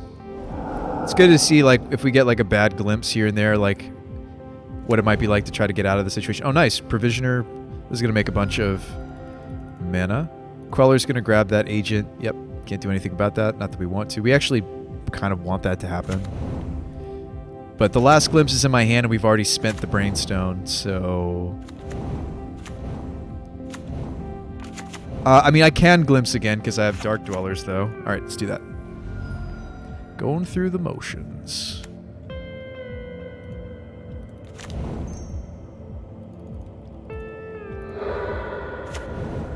I don't think I want to generate mana there. Should I? 1, 2, 3, 4, 5, 6, 7, 8, 9... 10, 11, 12, 13, 14, 15 permanents. Yeah, let's just glimpse. Feels like this deck has mana sinks, but then sometimes it runs short. Yeah, and again, like I think third Provisioner would help, right?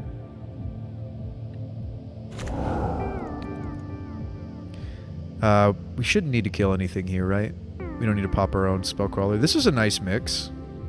I think from here we would win, right? I mean, like, the cool thing is, and again, like, there was kind of a slight said by one of our opponents earlier tonight, but let me just say this briefly. One of the nice things with these Glimpse Loop decks is you don't actually have to kill them that turn. I think it's important that we have tools in the Karn-board that allow us, such as like Memorial or Ballista. I think it's important to have scalable cards like that let us kill. I think it's worth the card slots. This is going to cascade. successfully because they're all spent. I do think it's nice to have scalability. And we can make these plants deal damage because of the outburst. They'll carry the Anthem. So let's see. We Karn for... the Memorial's more important than the Ballista, right? That's pretty easy to see. Doesn't matter what colors I'm floating at this point.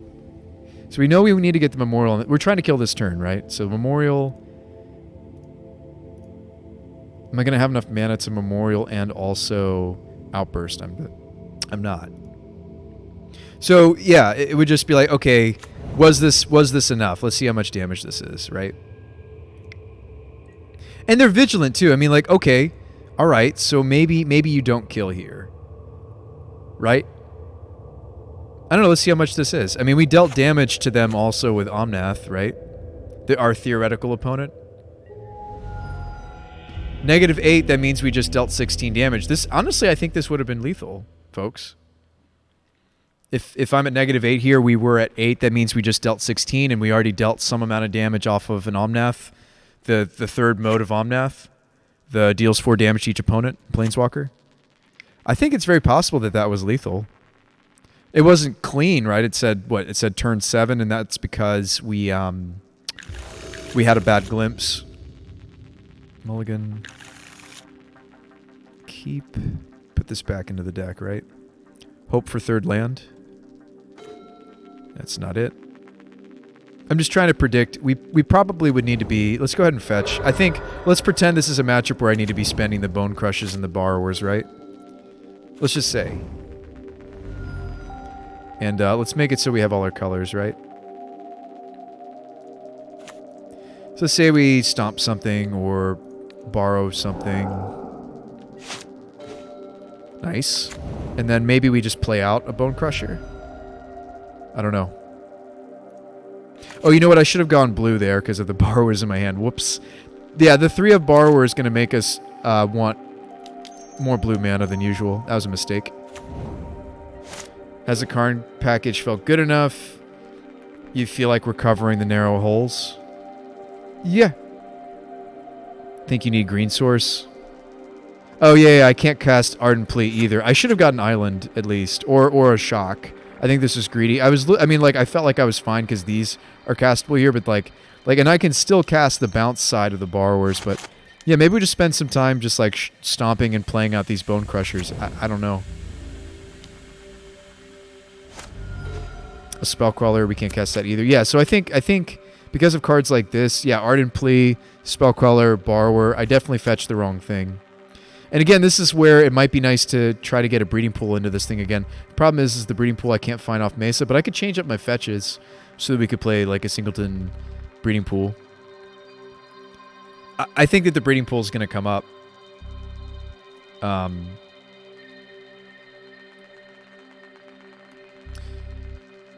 mean, for budgeting reasons, I didn't pick up a Misty. I could buy us a breeding pool. I actually don't own one.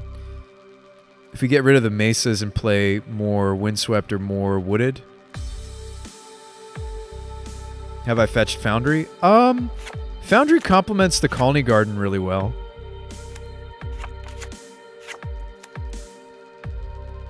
We used to have a Temple Garden in here too. I actually think the first breeding pool would maybe be smart. Now that we've added Borrowers, I think breeding pool is a smart idea. This deck makes me want to dust off my Grafdigger's cages. Are they getting dusty? I think that card's fine right now.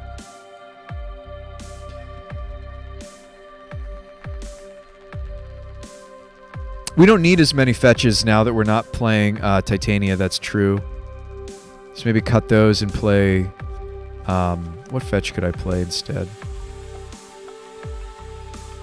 I mean, I want fetches that can hit all the different shocks. And as per currently, yes, the Wooded Foothills can't hit the... No, Foothills can hit everything. Right? Except for Hollowed Fountain. Windswept Heath can hit everything except for Steam Vents. Scalding Tarns can hit everything. Scalding Tarns do hit everything, so that's why that's the playset. His 4-mana events are just nuts. What about a 1 of Venser to bounce permanents? Yeah, you could play something like Venser. I mean, I think if that's your jam, if you like that card, go for it. I think it's important to realize that, like, naturally we already have a lot of ways to. It's too bad that the Brazen Borrowers don't bounce our own spell crawlers. I will admit that weakness. We're just playing them because we wanted more early game interaction. We liked having the Bone Crushers and the Furies. I just want more early game stuff. That's why we're playing it. Yeah, I think the first breeding pool makes sense. I just don't know what fetch I'm adding. I mean, it would want to be a Misty Rainforest. I just don't own them. I don't think I can get us into a Prismatic Vista on 8 tickets, right? Breeding pool. It's good that we're doing this testing. I'm figuring out some issues with... I've told you guys this before, not to sound like a broken record, but I am not the greatest when it comes to brewing mana bases. Prismatic. That's why I kind of have to goldfish it and see. Prismatic Vistas are too expensive for me to grab one. So we kind of just need to play a fetch I own. Oh, let me see if I can get us a Misty Rainforest. Misty Rainforests are 7. I might be able to get us into that, actually. The cheapest one is this version. I'm not in love with the way it looks, but that's not a problem. Yeah, Zendikar are more expensive now. Okay. Check out. So that's 9 tickets. If I sat here for like an hour, I could get us into Misty. I have lots of microtransactions with Card Hoarder, as you can see. I'll show you. On loan. Teferi bounces our own Squellers. He does. Yeah, I mean, we could just play both Teferis in the main board. All right, so I'm at 881 and I need to get to 914. There's got to be something I can give back. So if you look through my loan program, I have just like so many random things I'm borrowing. Let me see if there's something that's kind of expensive. This random Kiki Jiki, if I return that, we're good. Also the Titania I'm borrowing. I had some other random things I was borrowing. Bruce Spy plays Card Rental, the Gathering. I know, that's not very fun to watch. Well, I just like that Quellers function in the deck similarly to they're not Dwellers. I'm not trying to say that they're Goblin Dark Dwellers. Like Goblin Dark Dwellers easily is the better thing to wheel into, but Spell Queller is an earlier interactive card, right? So I do think that, like, this more interactive build of this deck has been almost night and day. The Karn-board has been sweet because it's giving us edge in some matchups that we have no business winning game 1, right? Short of us getting off quick combo. Yeah, I mean, we smashed Hammer Time twice in that last league, and I know I mentioned that earlier, but that blows my mind that we did because I feel like that deck is faster, like significantly faster than us, but we won. All right, Misty Rainforest. I'm trying to get the right fetches in this thing despite my budget constraints. So I hope you guys appreciate that. I am trying. I think it's a Modern Horizons 2, Misty. I am trying to get us into, as best as I can afford, the mana base that I think this wants. Let's add the breeding pool. I think the breeding pool is well overdue, especially with Brazen Borrowers. Like the fact that we're blue now, I think we just need to play another blue land. Okay, check out. See if we can check out now. Should be able to. Sweet. Check out. Awesome. Place order. Didn't think of Karn get us back into games that have Chalice on the other side. Yeah. Right. Karn just kills Chalice on 0. Which is the hate piece that we're hit with the most, right? Like, Karn doesn't need to go search for something, right? Karn just kills. And so it's like, okay, do you even need the portable hull, right? Because, I mean, maybe. This is more mana efficient removal than the explosives is for dealing with things like that. But yeah, it is cool that Karn is just like the natural predator of like Chalice on 0, right? Teferi can bounce Chalice on 0. So I mean, main deck. Not that we're not playing against a ton of main deck Chalice. The Whir decks are really the only decks in the format that are main decking Chalice. Eldrazi-tron, but there's not a lot of Eldrazi-tron. But yeah, we have a bunch of different ways if we're going to play, borrowers. 7 main deck ways to deal with Chalice for 0 if it does come up in the main deck. It does sometimes. And then we have a few different Karn-board, extra Teferi, and a few different Karn-board ways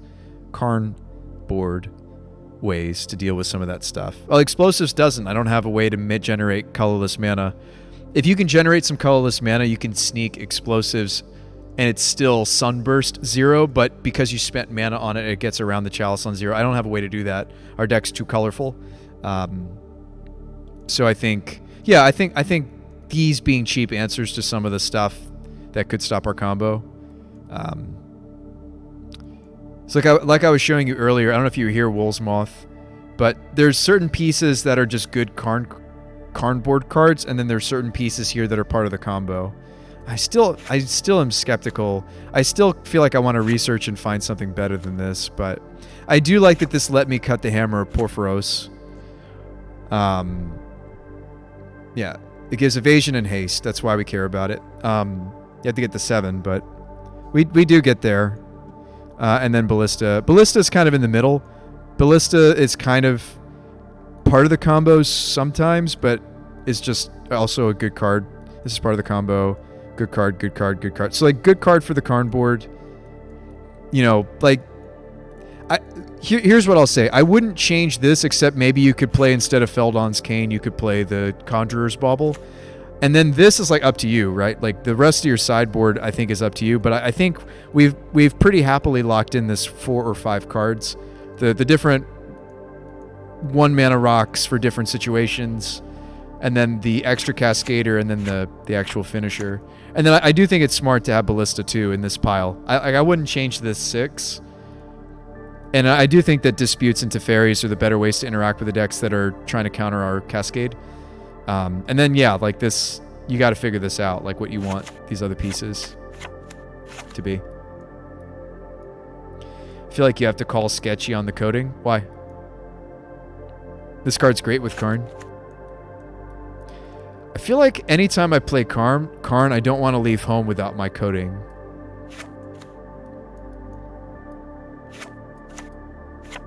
You got to think about these two together, my friend.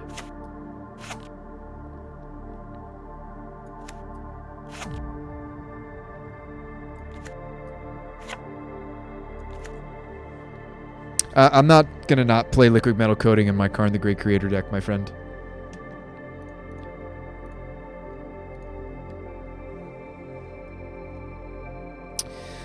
Bank says we don't have to have Glimpse available every game. Sometimes we should just curve out into Karn. Yeah, that's true. And again, I'm a little wary to cut a Karn because the Karns were an extension of our Cascaders. Something you guys need to realize is one of the reasons why I wanted to look into, and this was about a week ago that I started working on this. So it's still very much, I wanted to work on it in secret for a little bit, but now I'm sharing it with you guys, sharing it with the world, and I want you guys to help me make it better. Of course, that's one of the goals with streaming it, and share it with other people, and I want other people to be able to play it. But that's the beauty of making a deck, right, and share it with the world. But the Karns are an extension of our Cascaders. I do want you guys to realize that. So the way the deck piles, we have ways to recast the cards that are trying to get us extra glimpses or extra cascades, right? We've got mana production. We've got, these are all cascaders or, also finishers technically. Interaction, right? Teferi's in that category. Interaction, the Bone Crushers, the Furies, it's all interactive. And then we kind of just have lands and then the glimpses themselves. These are extra glimpses. You're using Recruiter in that role, but I think Karn might just be better. No, I'm struggling with what scenario would make me choose it. Yeah, I think that we sometimes are a mid-range deck. Woolsmoth. By the way, I'm peeking. Let me turn my mic down a little. Sorry, folks. Sorry about that. Just noticed. So, we are potentially just doing the mid-range thing. No. Peaking like my mic was in the red zone on the audio track.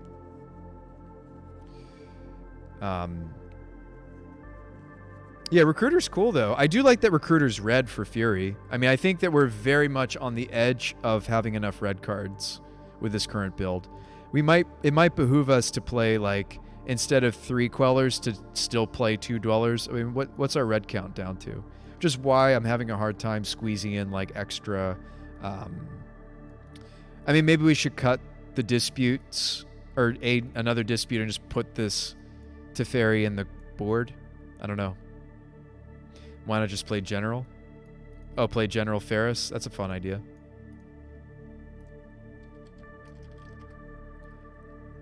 I mean, we're at 20 red cards. Yeah, play General Ferris. This is a fun of. That's true. If we're shifting more into like kind of a... Our deck also can just play a mid-range game. I don't know. General Ferris is interesting for this archetype. Is that what you're suggesting, Tendine? Hadn't thought about it. Had not reconsidered the card in a while. Well, okay, how colorful is our deck, though? The singleton of this would be interesting. Let's do some math. So what do we have that's actually triggering General Ferris? 16? I don't know. Only 16. I think this card's really good, though. It's hard to remove. Most things that are removing creatures in the format are monocolored, so... I mean, yeah, it dies to Renin 6, but whatever. General Ferris is an interesting idea. I feel like a General Ferris build would want to be on Sifters again. Maybe if we explore Wave Sifter again, we could do General Ferris Rockrick, because Wave Sifter evokes should trigger the General, right? I think if we were playing multiple Rockricks and multiple Wave Sifters, like, sign me up. I think that's actually maybe reasonable together. I think that would put us up to enough multicolored to play the... And this archetype usually plays Sifter, normally plays Sifter. This is a cool idea. I really appreciate you sharing that. I think that could... I think my build isn't necessarily colorful enough, but that was a cool idea. That was neat. But we're not doing it. But sorry. Yeah, but if you go mid-range, combo doesn't work. You can still grind out. But I think... Yeah, maybe you're right. But what am I cutting then? A Queller? Am I cutting a... What am I cutting then to play that card? The third Borrower? No, that's true. I mean, like General Ferris does make a second permanent. Like, maybe we went overboard with these extra Borrowers. If I did cut a Borrower, I could rebudget the deck. I don't want to do that on stream again. I would do that off stream. I could rebudget the deck and, like, get us into more of the fetches that the deck probably wants. I could be playing more Misties if we didn't have the third Borrower. I do think that I want 2 Teferis in my 75, but yeah, I mean, we could try a General Ferris. I still don't know. Still unsure. I do like that it's hard to remove, right? Outside of Renin 6, that's the most common thing that's actually going to kill it in the format. There's Lightning Helix. It's pretty much Lightning Helix. Assassin's Trophy's not played nearly as much right now. Prismari Command. It's not a huge list of things that kill it. It's all good. I have a friend that plays General. I've played decks that are just like dedicated General decks too, my friend. I think it's an interesting idea. I wonder how much General Ferris is. I think I have some.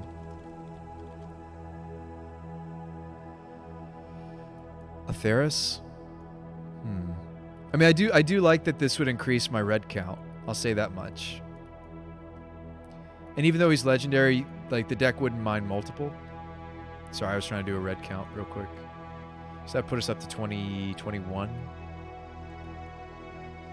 I mean, more red count is always welcome when it comes to Fury. Maybe just 2 Borrowers. I feel like this deck should also run Chalice. What are we setting the Chalice to? Also, it stops the Cascade combo.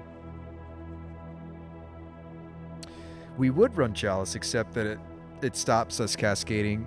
Our cascades, we want our cascades to always result in a Glimpse of Tomorrow.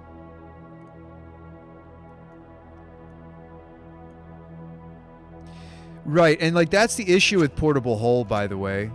That's the issue. Let me show you. By the way, that's the issue with this card and yes, the coding. That's the issue also with not Ensnaring Bridge, but yes, Pithy Needle. So all three of these sideboard cards, they do have issues. These three specifically. I do think that they're really important though to us just sometimes kind of being like a Karn mid-range. Half the meta CMC1. No, but the problem is, since if we glimpse, they're on board, we shuffle them in.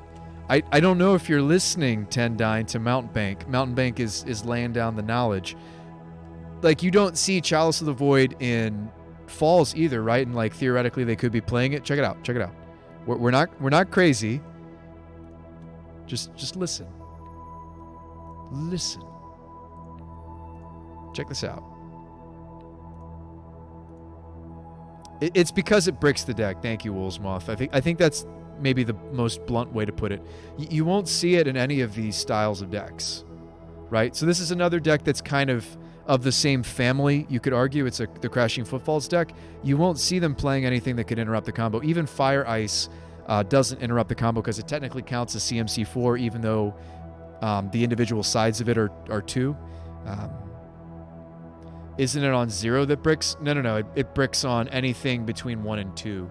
So we do need to be careful about these 3 cards in our sideboard.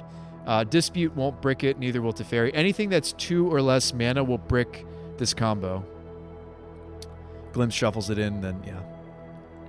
But that brings up a good point. Like, just because Needle and Hole and Coding are good, maybe we have no business playing them, right? Because I think they're good cards. I think they're nice Karn targets. Like, at least Crypt kills itself. I mean, maybe we should try to get creative and play things that sacrifice themselves. Like, I feel so weird to maybe not play Liquid Metal Coating in my Karn deck, though. Play Aligned Hedron Network? What?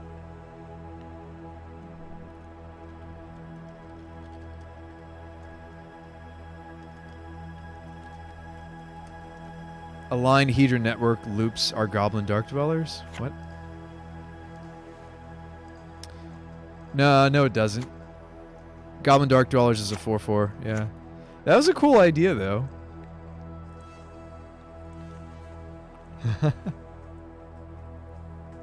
By the way, this is a one-sided sweeper for us.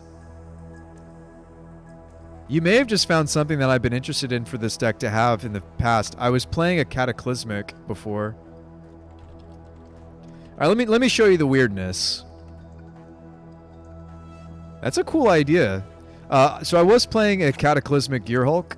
I'll just play this one because you guys recognize that art. I was playing Gearhulk in the sideboard for a bit there, and I cut it. But the issue with this is we're just too permanent based, I think. I like this. This is a one-sided sweeper potentially. If they have like Death Shadows or like what are other common Power 5 creatures? Let's run some math on that. Is that common enough as Power 5? So it would remove something that's equipped with a hammer. It would remove Murktides. It wouldn't remove any of the prowess threats, but it would remove constructs.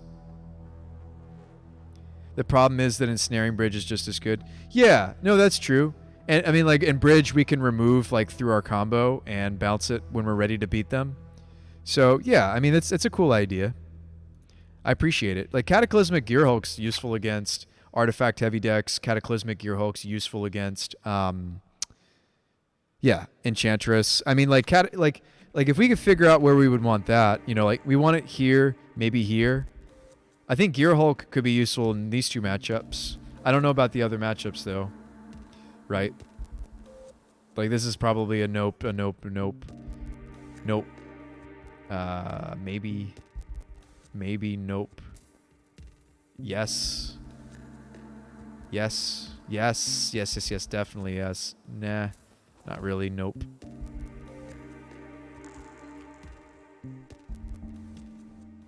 Both of those Kataki work, though. Yeah, that's true, Shadows. I do kind of miss my Cataclysmic Gearhulk, though. It would eat Cauldra complete tokens. We have a lot of ways to deal with Cauldra, though, with our bouncing, right? Reasonable number. But yeah, I don't know. We're just brewing. We're just brewing. We came off of, we had a, I don't know if you were here, Shadow, but we won our league. Oh, no, we lost one and then we won the other. Excuse me. We lost and then we won. You disappeared, friend. Where did you go? I thought you were all about these glimpse decks. Oh, okay. You had a work call. Gotcha. You're exempt. You're forgiven.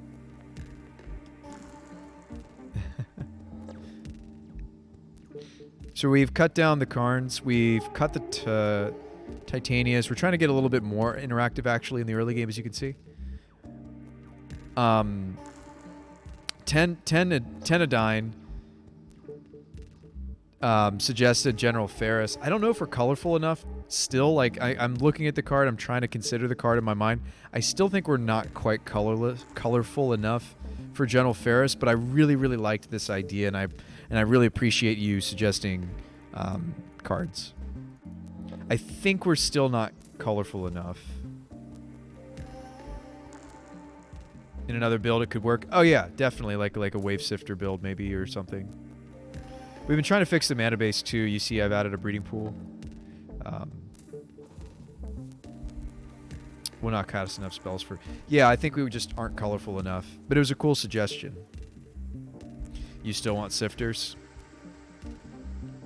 I don't know. I've kind of just liked being more interactive, though. And just making land drops.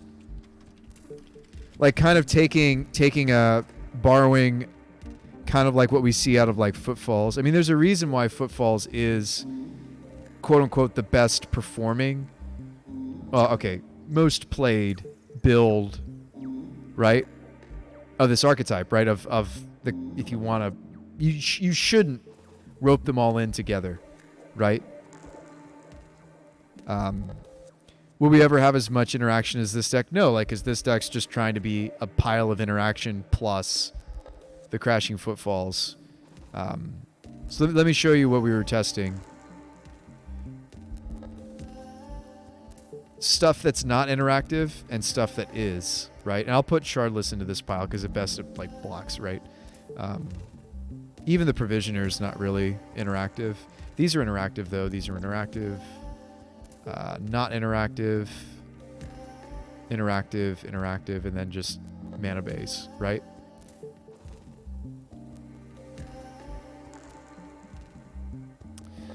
You wish Force Negation wasn't so expensive. Yeah. So something like this, right? And I'm not saying that's how I came up with 3 borrowers. This is actually because of how much I can borrow. This is a budget reason. I wanted to play the 4th one, but I couldn't afford it. I'm sure Cataclysmic is cheap. I mean, like, we're trying... So what we're wrestling with right now, friend, is... I'm actually a little torn about Needle, Portable, and Liquid Metal Coating. I think these are great Karn-board targets. It's just... If they get shuffled into the deck and we try to glimpse again, they all break the combo, whereas Explosives gets used up, Crypt gets used up, Spellbomb, Brainstone, Cane, like even Ballista can be used up and not interrupt the combo. So I do like that these pieces in our Karn board don't ever interrupt the combo, right? But just something to think about. All right, Glimpse will never be Footfall's consistency. Should be a combo deck.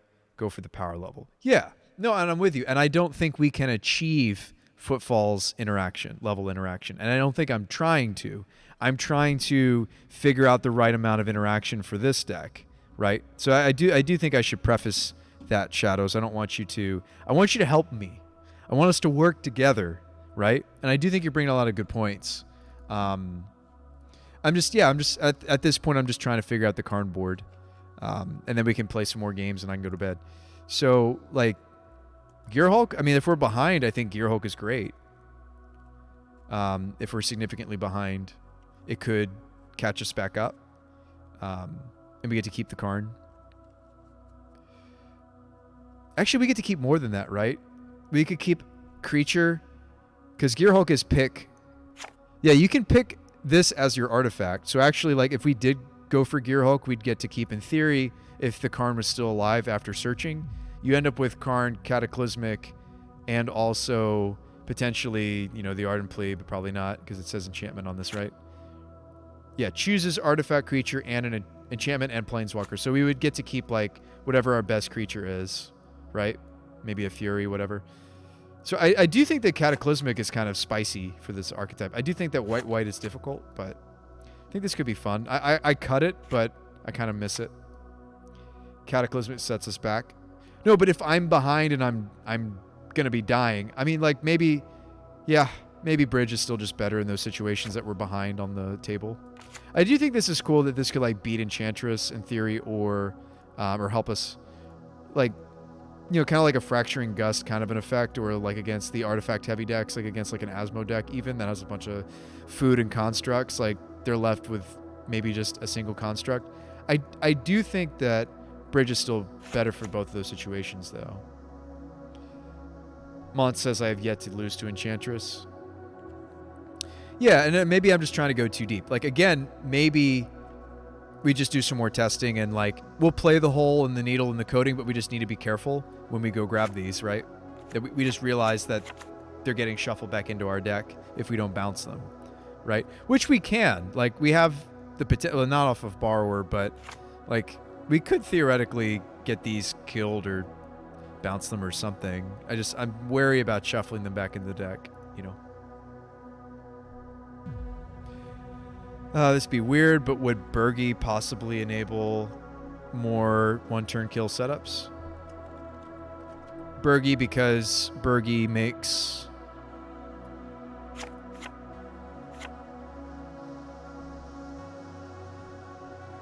Oh, just because she adds red to everything we're casting? Free red? It's an interesting idea. Would we also use the other mode?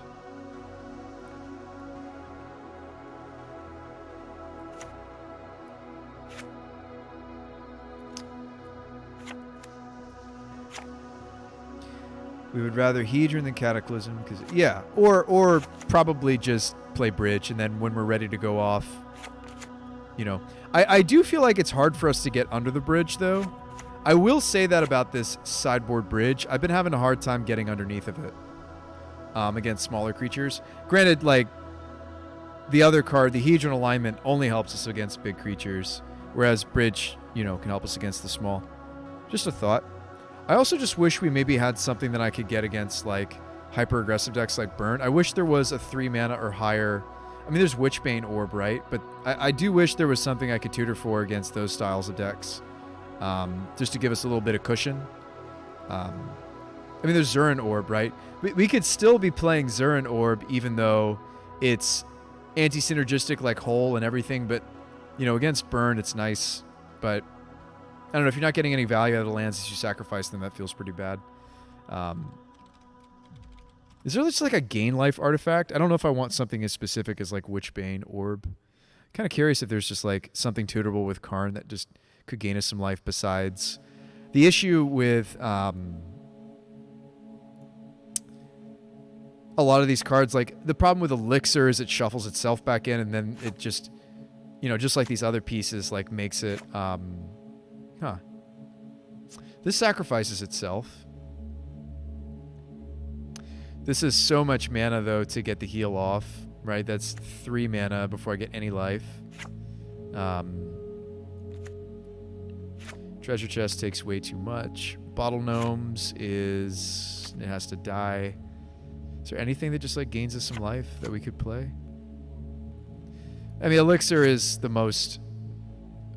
It's also 3 mana before it does anything. Sun Droplet's interesting, but also doesn't synergize. Yeah, Sun Droplet. There's Filigree Familiar. It's a 2/2, so it can block, gains us 2 life, and then when it dies. At the beginning of my end step, I draw a card. No. Forsaken Monument is interesting. We don't have enough colorless stuff, obviously, or any colorless stuff, but it's just interesting.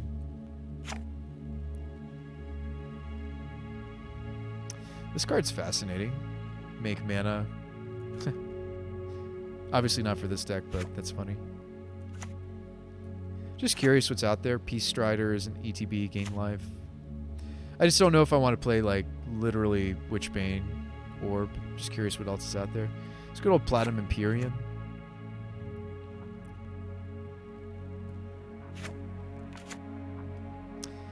Yeah, just curious what exists.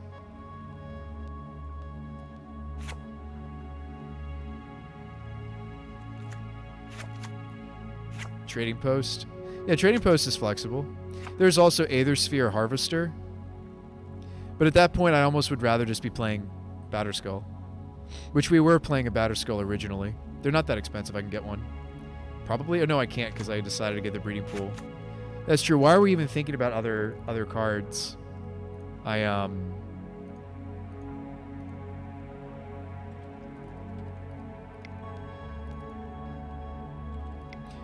why are we thinking about other cards? I don't really have much budget at all. It'd have to be something inexpensive. I do like that Aether Sphere is not as expensive as Batterskull. All right, let's get these. Yeah, whoops. I'm sitting here thinking we have a little bit of budget to work with, and I'm actually out of tickets. Out of the ability to rent. Wish there was almost like a Gear Hulk that gains you life or did something like that. There's Aether Flux. Aether Flux gains us life, but it probably just gets shuffled away. Yeah, I don't know. If only you could play Jite, right? Bottle Gnomes. What about Obelisk of Alara? Yeah, Trading Post, Obelisk of Alara is an interesting suggestion. That card has so many different modes, right? It's like it was Kenrith before Kenrith. Or Kenrith was kind of like based off this card. So 6 mana, and then I need to spend 2 more mana to do the gain 5 life, but it is interesting. The other modes could be relevant. We could do all of them except for the creature gets -2/-2. The fire damage, unfortunately, only hits players or planeswalkers. Yeah, that's in the think tank. Walls of Kicks, nah. I just want like a Kitchen Finks kind of a thing, and it just doesn't exist, right? There's like swords to think about. It's an interesting idea.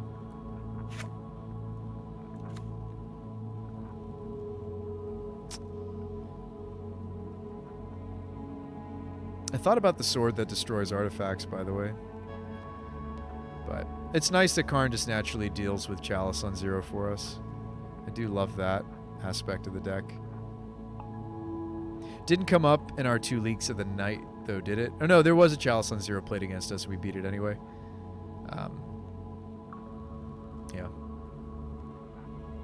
It's a win con, and it gains life, and it loots. What, Obelisk? Or Trading Post?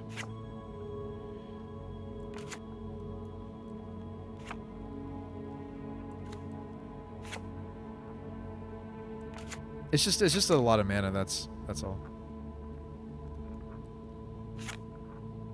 Woodweaver's Puzzle Knot. I do like that the Puzzle Knots sacrifice themselves.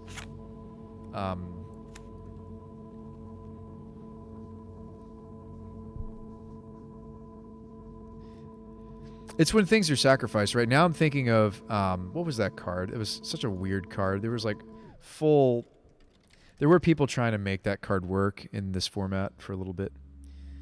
Platinum Empyrean probably gains us life. Yeah, just play Platinum Empyrean. Platinum Empyrean, of course, shuts off all our fetching, but yeah. We could just get a Platinum Empyrean and play it out. Let's see. Probably Batterskull is what I'm thinking about, but hang on a second. What was that card? It had energy, and it was like, if you sacrifice things, which... I mean, we do while we're comboing off. Cancel. Marvel? Aetherworks Marvel, right? That was such a cool card. I don't think it would work here, obviously, but this was cool when people were trying to make this work in Modern. Whenever permanents you control are put into a graveyard, we get energy. As we get 6, look at the top 6, cast a spell. So, like, Aetherworks Marvel could be interesting with the fetching that we're doing and such. But I don't think we'll... I just don't think we would have that much. We wouldn't have that many fetches. Like, even with Titania, we weren't having that many fetches. But it's just interesting to think about, like, alternative win conditions that Karn could go get for us. What about Gonti's Aetherheart? Isn't Gonti's the take an extra turn? If you want cheap life gain, why don't you just play Sunbeam, Spellbomb, 2 mana kills itself, gains us 5 life. There you go. Yeah, Gonti's Aetherheart. Oh. Artifact enters the battlefield. Oh, okay. That's spicy. Be hard, though. We'd have to, like... This would have to get wheeled into is the problem. Oh, treasure tokens. Yeah.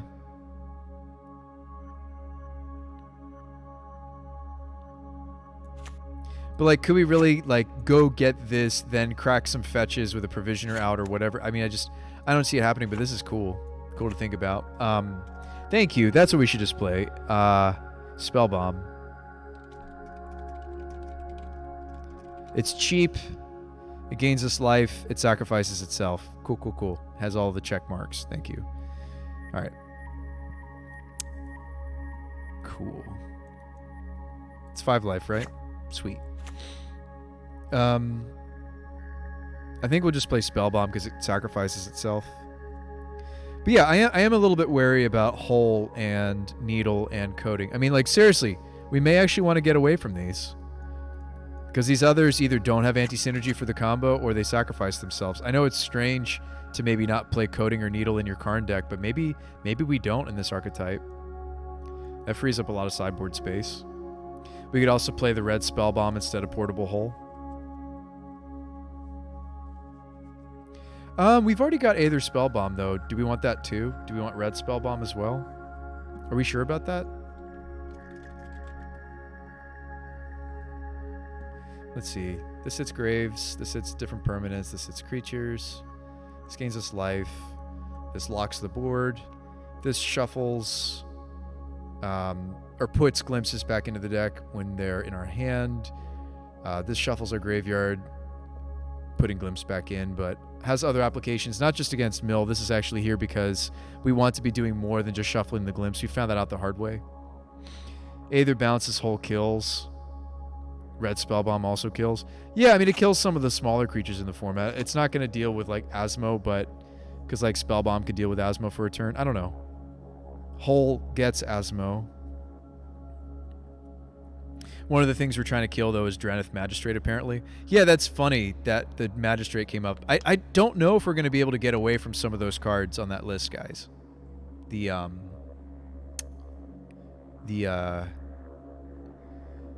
Hole and Needle, even, and...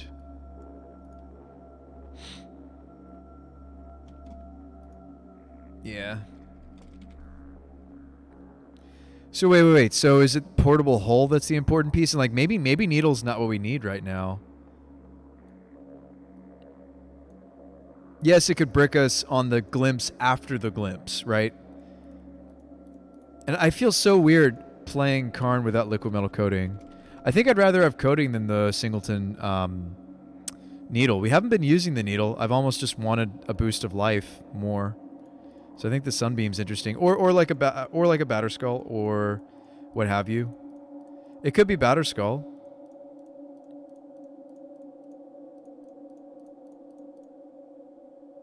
This could be Batterskull. I don't know. Remember, we're not necessarily hard casting our Karns. We're wheeling into them, and then to have something cheap like Spellbomb is nice. Like if we're that low and we kind of bricked. We need to think about it that way. And that's kind of maybe why I might like something weird like Sunbeam. Because it's not so much like it's funny, like, you know, you think about these normal cards you would normally play with Karn, right? Like a Batterskull, perhaps, right? And Batterskull's 2 permanents for our combo, by the by. But wait, update with versions. Sweet. So mana base is fixed, or for the moment, fixed up.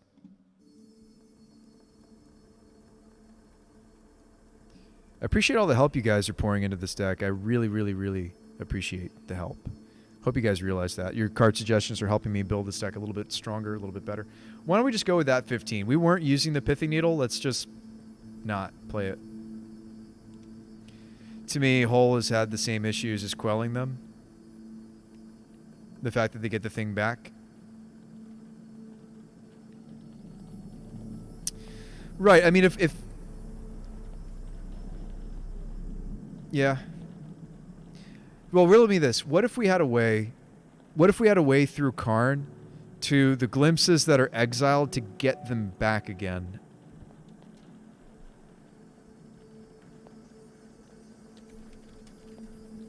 I just don't think that's possible. I don't think there's an artifact that they've printed that does that, like cards that have been exiled that you can get them back. I don't think that exists. Yes, we played 2 leagues with it tonight, Renderok. We lost 1 league, but we won the other. We'll maybe goldfish this a little bit more. I don't think there's a way to do it, right? Even if they get their cards back, a glimpse usually is. Yeah, I just don't know. There isn't something that like is kind of like a reach into, what is it? Reach beyond or something. There's like a white instant that lets you grab something that's been exiled, put it in your graveyard. I'm trying to think of, yeah, I just don't think there's something in Modern that lets you do that. What do you mean 1? Yes. I mean, I think that, let's see. I mean, the 4 ones I've had with the Glimpse archetype were before I was trying to incorporate Karn. So far, the best winning record I've had with the Karn builds have been 3-2s, admittedly. Like, for example, you were testing Detention Sphere, used it on a Chalice for 0. They got it back after a Glimpse. My Glimpse hit a Recruiter, which got you a Foundation Breaker. Interesting. I mean, we beat Hammer Time twice last league, Randarok. What about the 3-2 that's 2 black that's devoid? There's a 3-2 for 2 black that's 2 and a black that's devoid. Only thing I can think of. It's not an artifact. Yeah, I don't think there's an artifact that does that. I like that the Quellers are early game. I'm okay with some of the drawbacks that they have. I also just want to jam more games, and I'll think on this. I'll think on this later. Let's do a few more goldfishes, because I think I'm a little too tired to play against an opponent. It is 2 in the morning my time, so forgive me for that, folks. Let's get the Sunbeam and just jam some more games.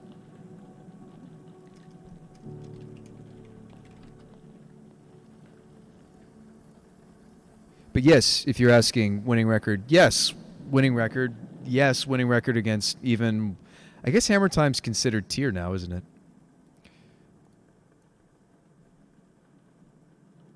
I don't understand where the comment's coming from, though. I mean, I play tier decks just as much as the next guy. Maybe not as much as the next guy. But I think for me, innovating is more fun. Innovating is more fun. Have you seen some of the Glimpse decks out there, Renderok? I'm trying to figure you out, friend. I'm trying to figure you out. This is not the build that we took tonight. The deck looks more like the second picture that we took to the leagues. I think first league, and then I made some more changes. It had Titania in it originally, and we had like Zern Orb in the Karn-board. We think the deck can win without it, though. We've just been using big Ballista, Walking Ballista.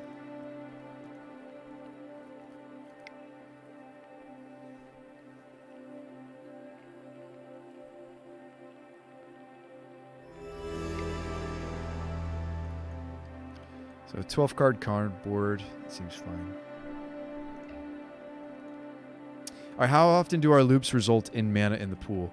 You have to hit some number of untapped mana. You have to hit Omnath and 2 lands or more, or a fetch. Even just Omnath plus a fetch results in, that would be 5 mana. Provisioner and some number of lands and some fetches. So the deck does benefit from having a lot of fetch. Let's play some more games.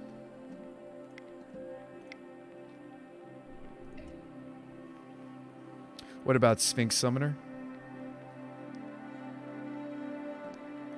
Well, I mean, Karn fetches us Shardless Agent.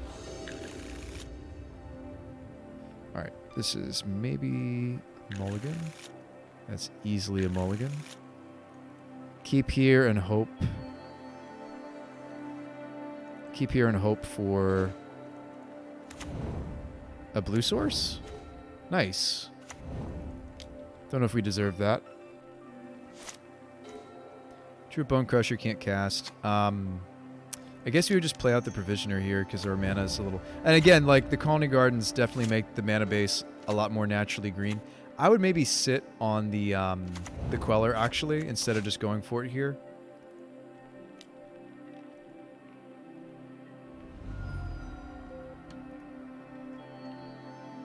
Oh, you know what? I can't quell unless I spend the treasure. That seems bad. Let's not do that, right? Oh, no, I can quell. We drew the plains. Says we quell something, untap. Okay, I think we should just go for it. All right, so it's agent. Leaving green?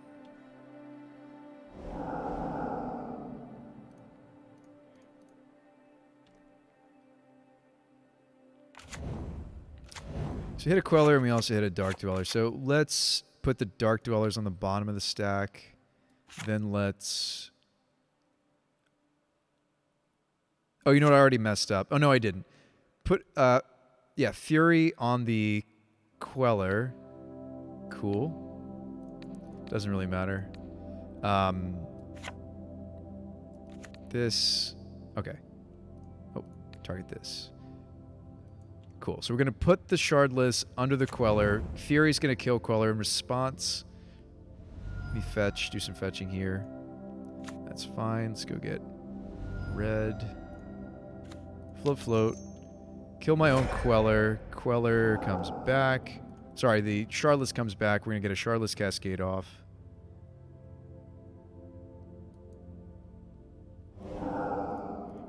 Ward of Bones. Wheel again. Provisioner. Treasure. We haven't stopped yet. We have this Goblin Dark Dwellers trigger. Do we want to crack this? Probably not. Now, because we have the Dark Dwellers on the stack, I don't get to activate the Teferi here, just to note. Oh, actually, because we're in Goldfish mode, I actually can't cast it because of the Teferi. So we'll stop here. We probably... I don't know. We would need to see what the next glimpse was, right? Sorry, I meant to... When we started with a fresh Goldfish, I meant to actually concede it and go straight to sideboard so we could move the main board to Teferi out. We'll just put a Dispute in as a placeholder. All right, submit. Because I want access to the full Karn-board. The Teferis, when you're goldfishing, you count as your own opponent, and so the Teferis actually turn off our own deck. But I think a split or even two Teferis could be main. Let's keep this, right? It's a little awkward. No, not so much anymore. Isn't this just Garden Agent? Fury killing Queller is unnecessary here. Dark Dwellers would have done it. Oh, that's true. I didn't think about that. I guess I'm just so used to practicing the You're right. The Dweller would have popped the Ooh. Well, that's unfortunate. So we're gonna say no. So we had 5 permanents, but we ended up with 3. I guess that means we hit 2. We saw 2. Yeah, yowza. So in my current build, we have 7 spells. Oh, that's not true. Like when we're testing with the extra Dispute in, it means there's 8. But yeah, 3 glimpses and the 4 outbursts. So there's 7 bricks. But everything else in the deck isn't a brick. But we must have bricked 2 times on that glimpse because we ended up with 3 permanents plus the agent came in. Need to draw a land, preferably a fetch land to get back into this. Yeah, we probably lost this one. That's okay. Happens. Garden comes in, makes another treasure. I'll play it out. I'll see how it comes together, if it would come together. I actually don't even have another Cascader in my hand, though. The Karn can go get an agent, though. So that's probably what we would do. Treasure token.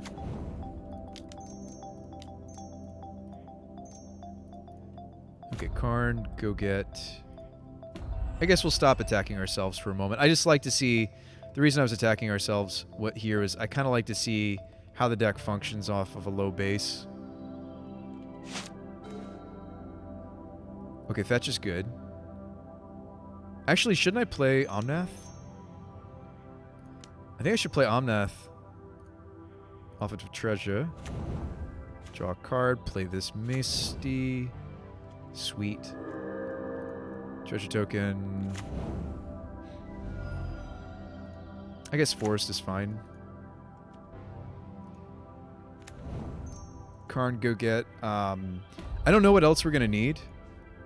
We could just get the Memorial now, or the Ballista now. I don't know if we're going to need the Cane or Brainstone or like Spell Bomb. I don't know if we're going to need these 3 pieces yet. I mean, Brainstone's always a safe bet, but like we have plenty of stuff in our hand. We just don't have Cascaders. I mean, yeah, Cane lets us put the Glimpses in the bin right now back into the deck. I don't think that's necessary. I might just grab the Ballista or the Memorial right here. Because we don't want to waste a Karn tick down, right? Like if we get to tick down the Karn and we don't lose the Karn, like don't lose the permanent, I think there's no reason not to go for that. The white mana. Yeah, alright Jade, sleep well. Cast this.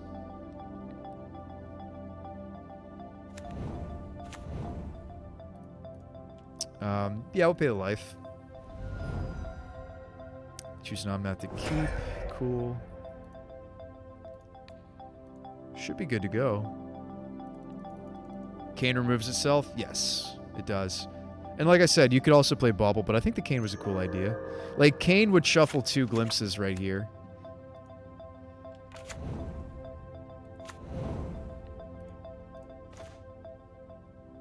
Drew into a Fury. Symphony better Bauble because we get to reuse it. Well, no, Bauble also sacrifices itself. It's infinitely better than Bauble because we get to reuse it. Karn can reuse any RFG artifacts too.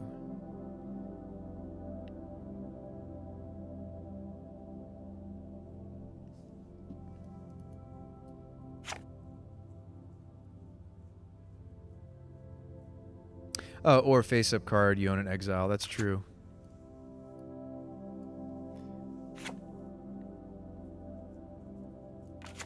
There aren't a lot of cards like that. That's true. That's weird. I didn't think about that implication. I forgot that Karn has that extra little bit of text. Artifact card I own in exile. Most artifacts don't do that. This is like an old templating, isn't it? On Felden's Cane. Wow, Felden's Cane we just get to keep using? Huh. Most of these are going to be sacrifice. Also makes Soul Guide Lantern better. Should we be playing Soul Guide instead of... I feel like the fact that Tormod's Crypt is 0 mana is usually more relevant. Soul Guide, that's cool. Or like Relic of Progenitus. Well, we wouldn't want Relic of Progenitus. Does that mean we should be playing Soul Guides? I'm confused.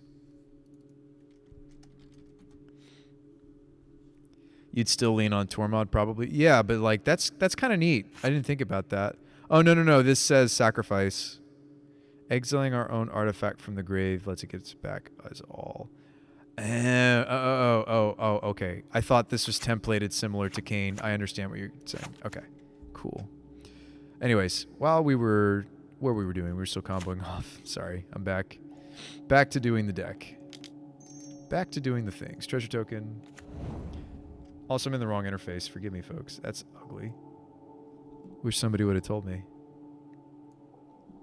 That's my bad, folks.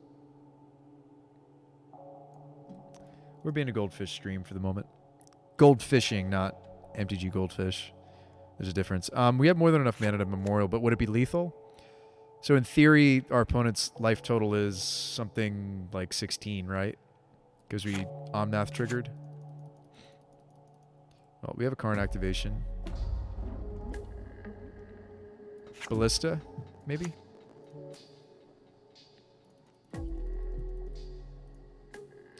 Let's just go for it here. We technically could keep going, right? Or no, we can't. I mean, I could try to, like, Brainstone into another Cascader, because we do have more glimpses. 2, 3...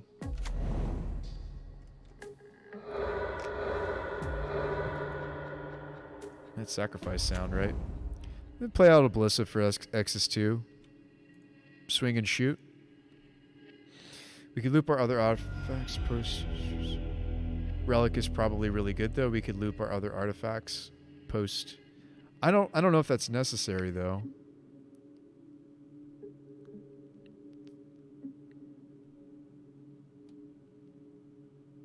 I mean, that's true. Like, you can do that kind of cutesy stuff with Karn, right? Relic or what have you. I don't. Ugh. Is that worth a card slot? Oh, I crashed Moto. Guys, our deck crashed Moto. I don't know why we crashed Moto, but we did.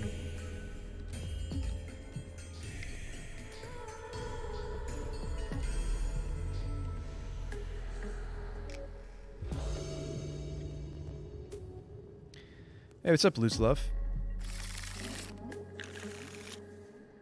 Yeah, I'm enjoying the deck too. We technically could theoretically keep this if like we knew the stomps were good against our opponent. Karn does go and get us a Cascader. I'll try it. It's a pretty interactive heavy.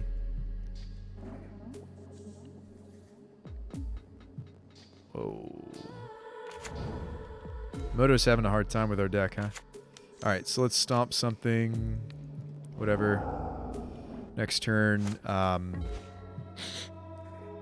Do we try to set up for this borrower at all, or I think we're just on the Bone Crusher's plan, right? I'd rather get a Bone Crusher into play than stomp again in most situations. Oh, this doesn't have art there. It actually does. Okay, weird. I have to zoom in before it does. You see that? You see how it's like, huh? Interesting. I mean, I should probably be getting us into some of our other colors. Like, Fountain is good here. Fountain's arguably the best card, because we already had Garden and Mountain. Play out the Bone Crusher. Drew an Outburst. Cool. So we don't have to use Karn to go get... We could just... oh, since we have Fury, awesome. Hang on, we'll do a little wombo here. Remember to have your Evoke on the bottom of the stack. Do that so we shoot some stuff. Fetch.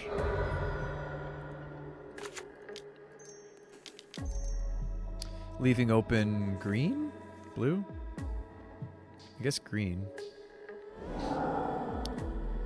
Torrential Gearhulk can do a very weird impression of Dwellers. Does it? I thought it only casts instants.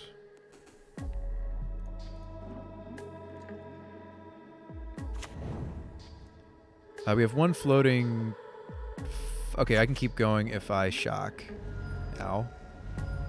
Ouchies. Ouch. The agony. Need another red source. Dwellers. Outburst, right? We want to pull more glimpses out of the deck? Maybe not. This is the only Dwellers I'm playing. No, I should. We should. Right? Oh, no, we already have one that's exiled. Maybe that's wrong. Well, we've already decided on it. I mean, the benefit of doing it this way is we get the Anthem. The Anthem effect.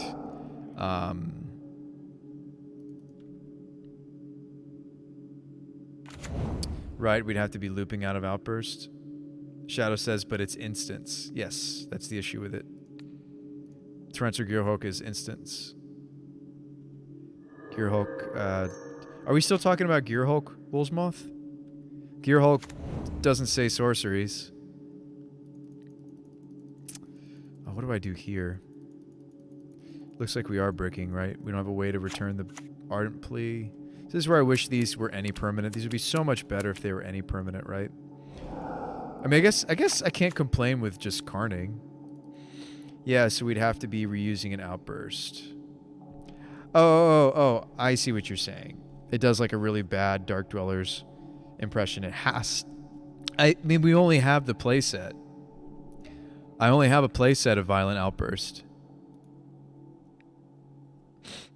So I just don't think that's consistent enough. I do like Dark Dwellers. I mean, I do like Gearhulk. I think Gearhulk's a better body. There's a lot of good things about Gearhulk, but I think all the issues stand, right?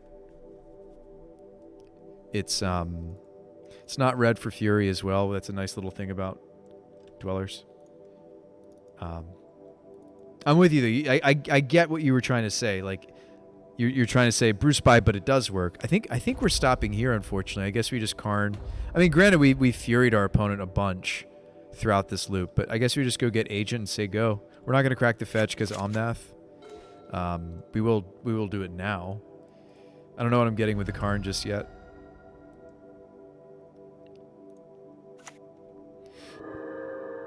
Oh, you know what? No, that doesn't make us our mana. I was sitting here thinking, oh yeah, this will make us our mana.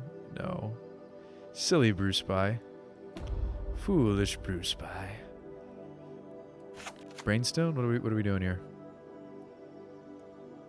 I mean, Brainstone probably is a smart idea because if I don't hit land next turn, I don't do anything. Probably should get that card. And yeah, maybe we would attack them. I don't know. Depends on the board state. Hey, gemstone mine. Okay, well now this is a liability. Great. Because I kind of want to steal agent. All right, let's see what happens when you do this to yourself, folks. This is why we don't like artifacts that get shuffled back into the deck. I guess I can't really glimpse anymore though, unless I hit Dark Dwellers, right? Or a way to shuffle those back in. All right, Brainstone's in the deck. It's in the deck. Nice. We had 2 lands for our Omnath here, so that's more mana. Drew a land, though. It's only 4 mana. Not quite enough to go for Chromas. And this is where we would need to go for Chromas. Oh, you know what I could do? If I had 1 more mana, I could Karn the Shardless to my hand. And again, that's... like, I wish there was a more mana-efficient bounce out there. I don't think there is one. So if we had just 1 more mana, we could either Spellbomb the Shardless Agent to our hand. I don't think there's a 1 mana artifact. I don't think there's a 1 mana way to get this into my hand off of Karn. I guess we could set up. Either Spellbomb is similar to Crystal Shard. Yeah. So we could set up to try to go off next turn, which would involve Felden's Cane. It would involve... we'd actually rather Cane... We don't want to Cane now, right? But yeah, I mean, like, well, Cane and also... maybe we would, like, Borrower or something. It just depends. Maybe we would Petty Theft something. I'm not going to do that here because we're our own opponent, but... okay, land drop, and it's a fetch, so Onmath's going to make me a bunch of mana. Sweet. So we, Karn, Spellbomb. Return one of these. Now we Cane.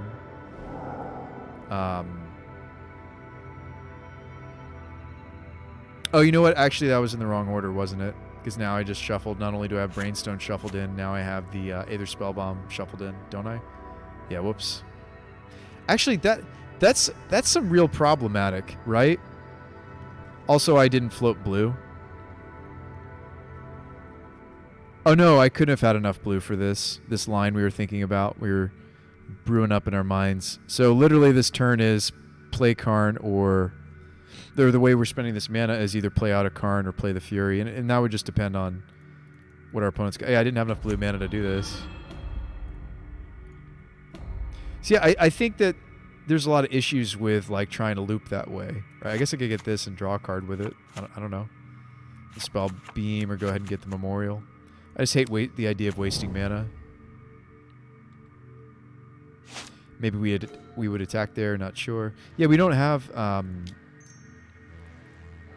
blue source. Okay, I just drew one. Sweet. Guess we'll go get the Memorial. Shardless, but there's a chance I just hit Brainstone. There's a chance I hit... well, I hit the Glimpse. Okay.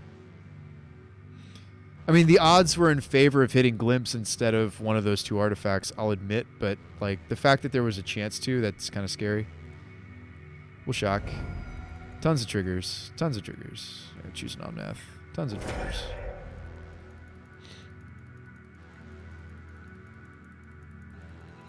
I do like not running the full suite of provisioners because that can really add to the amount of time it takes to resolve all these triggers. Treasure token, treasure token.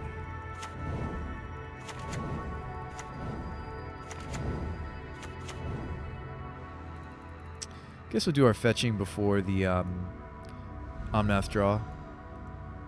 I guess so.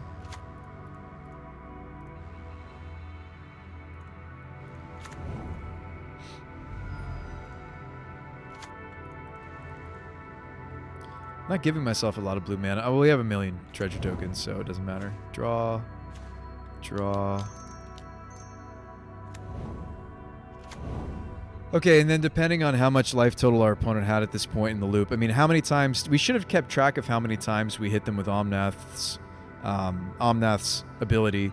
I know that we've done at least one Omnath trigger to them. So we've got... I mean, we've got enough mana to, like, put Fury into play.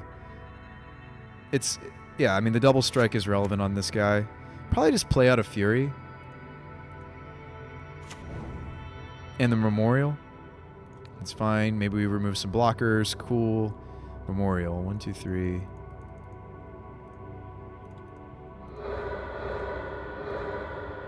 And we have enough to play a Bone Crusher. Bone Crusher is more damage than the Borrower, so we'll play out a Bone Crusher. And swing. So we're at 41. Let's just see how much damage this would be. Okay, 41 down to 20. So we just dealt 21 damage. Yeah, I mean, that would be lethal. I'm not content with, like, how we, like, bricked early on, but I guess we're more likely to brick because the Dispute's it. I mean, the Dispute's just... It's rough to be playing spells that aren't permanent. Can really wreck you. This hand seems fine.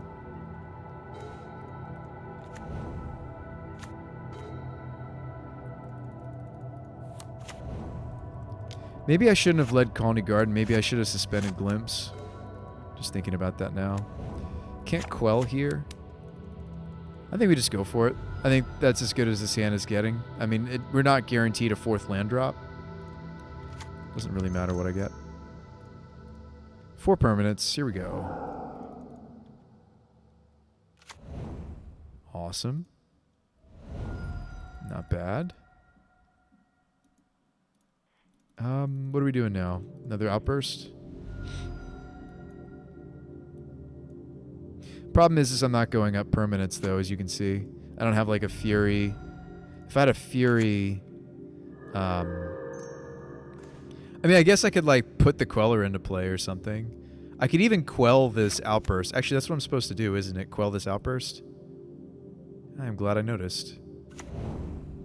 So that makes us go up a permanent, and now I get another Outburst off. Yeah. I don't know why I don't normally see those lines. It's very obvious, right? I mean, maybe 2 o'clock in the morning, Bruce Spy won't see it as easily, but anyway. So we want this on the bottom of the stack. The Wind Queller Leaves thing. These go off. I'm very sad that we only hit 1 land. I like seeing the Karn, but we're not going to get to use it, maybe. In this instance.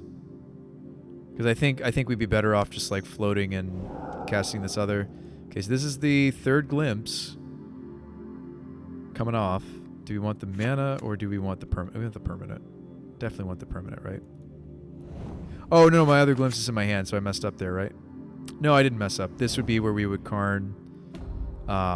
Yes. Like, I don't have a shortage of Cascaders.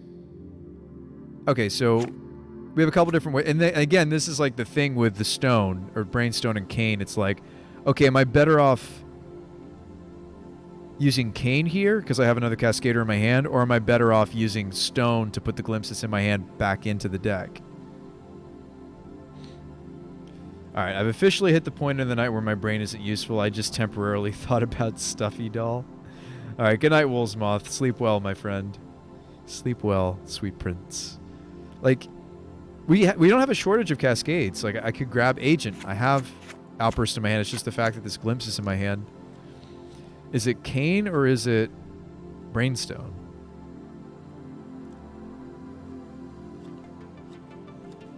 It's probably Cane, right? Actually, no, I think it's Brainstone. Our hand kind of sucks. I'm going to go with Brainstone. And I'll play it out. No, that's wrong. Actually, it was Kane because I don't have a lot of... Like, yes, I'm going to have an extra mana because of Provisioner, potentially. Fetch would be my best draw. Okay. Okay, cool. We have Fury with a red card, right?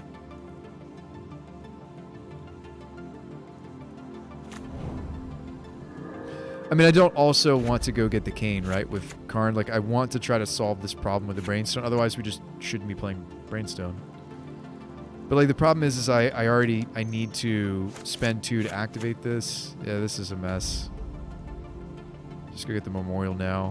During their end step, we would attack probably. Yeah, during the end step, during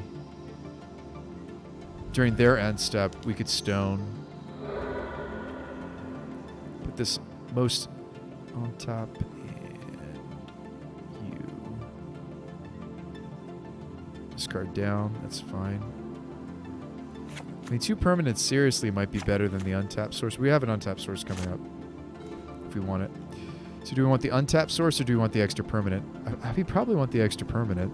So it still generates us a mana because Provisioner's in play. Gain us some life. Alright,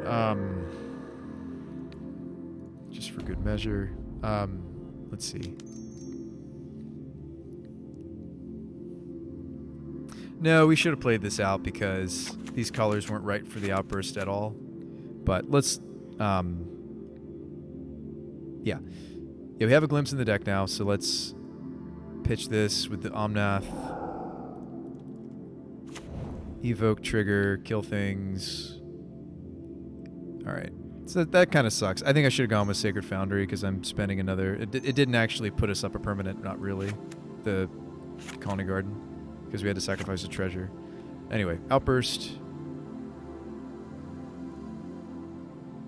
Here we go. Alright. This is the last glimpse. Sort of. Sort of the last glimpse. Oh, it's not. We hit a Goblin. Whoops, I missed. I didn't mean to do that. Whoops. Didn't mean to click that Colony Garden. That's embarrassing. So we're going to be down 1 permanent, but it could be relevant. I mean, we're making a ton of treasures here with the Provisioners, but could have been relevant. Like, once you start getting this many lands, like, the Provisioner does... Oh, I had double Provisioner, actually. The Provisioners do produce more mana than the Onmaths. Like, I do realize that. But I think Onmath is still better, especially for, like, getting the deck going in the beginnings. It's better. I might honestly want to consider spending some of these treasures. Nah, we'll just keep going. We're going to pull pretty much the rest of our deck onto the... Put pretty much the rest of our deck onto the table here. Sure, we'll do some shocking, whatever. Alright, so we got some Furies, we got a Queller, whatever. Alright, choose an Omnath to keep. Where's that spell Queller? Oh, I see it. So we have to quell the Violent Outburst. I'd rather have Outburst than I would the Queller to attack with, right? So we may want to Fury the Queller. Just a thought.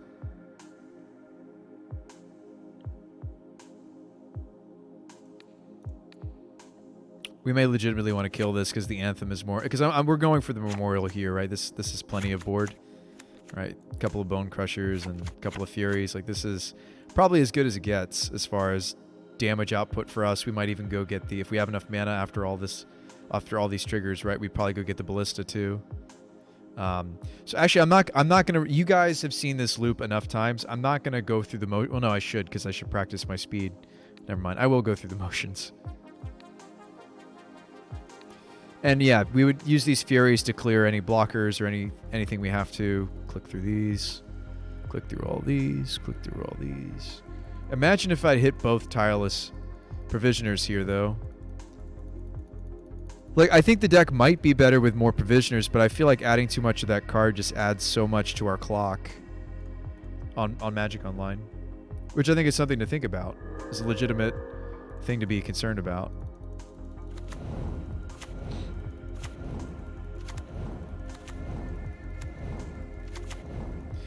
Also, I don't think we should be at 57 life, right? I only saw 2 Omnaths. I do think that there's a bug on Magic Online regarding like the life generation of when multiple Omnaths come into play with their landfalls being satisfied.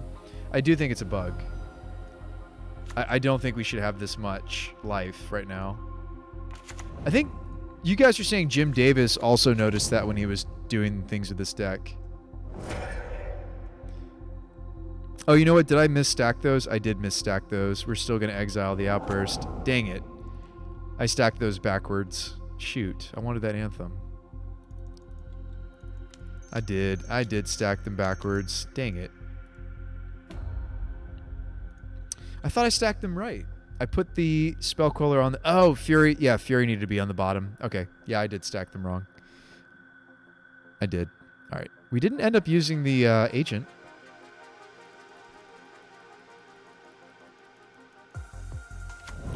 Doesn't matter what colors. Hang on, I'm going to turn off my Moto sounds because the sacrifice sound is really annoying. Gonna turn off the music. 5, 6, 7, 8. This is a 9/9 ballista. Go to combat. Oh, yeah. Wow, that still wasn't lethal. We were at like 55 though, so that would have certainly been lethal.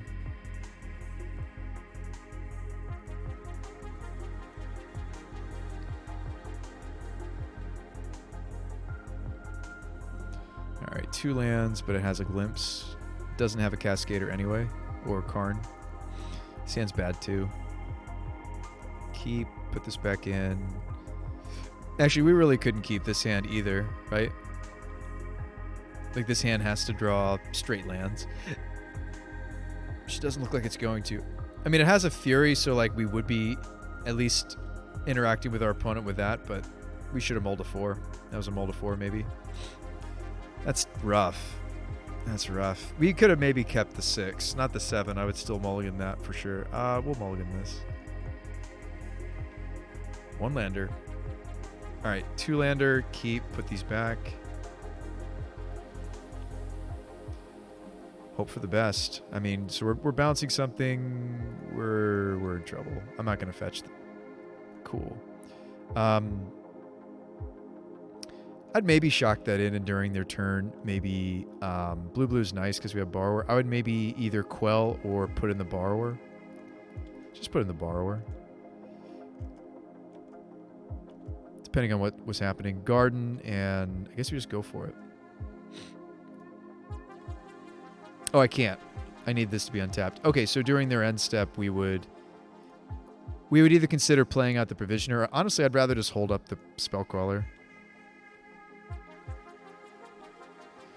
Honestly, I understand the comments about the Queller earlier, but it's like it's kind of like a tempo play. I mean, it is a tempo card, but it's a tempo play if we grab something there and then we go off afterwards. We don't really care that they get their thing back so much, right? Oftentimes. All right, so let's go off before attacking because we could go all the way, potentially. Potentially we could go all the way. This probably does not go all the way. This probably stops right about here. Oh, that's not true. I would have needed blue floating.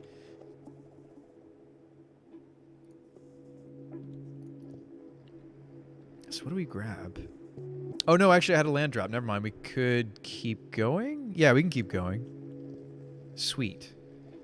I didn't realize that I hadn't played my land drop yet.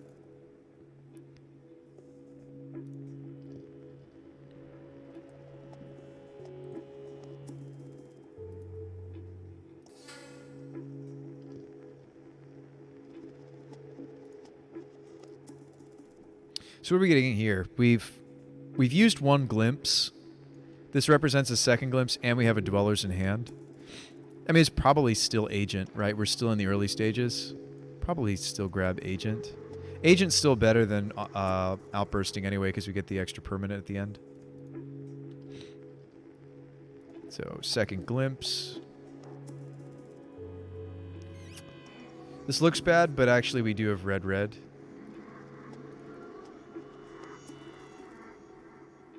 I think I'm supposed to Dwellers instead of Outburst, right? Even though it's more mana initially.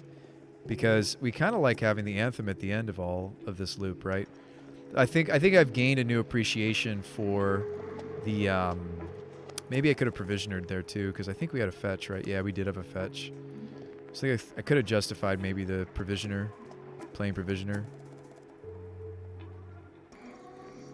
Plenty of mana. All right, how many glimpses are left? There's one more glimpse.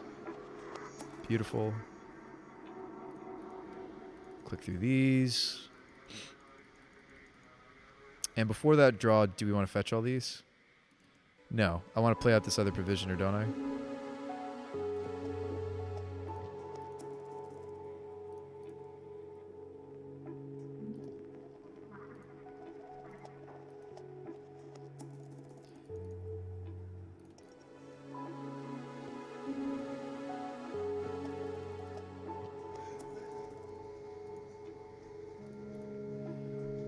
Motions here.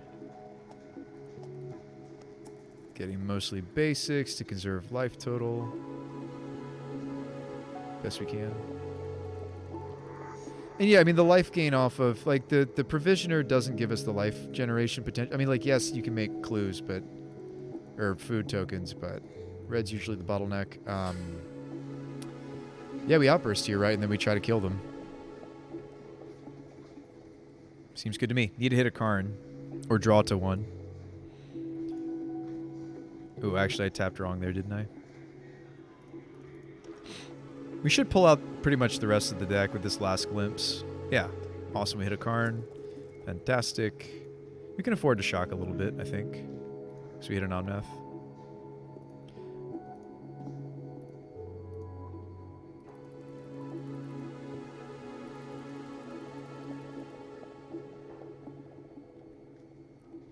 Drew a Queller.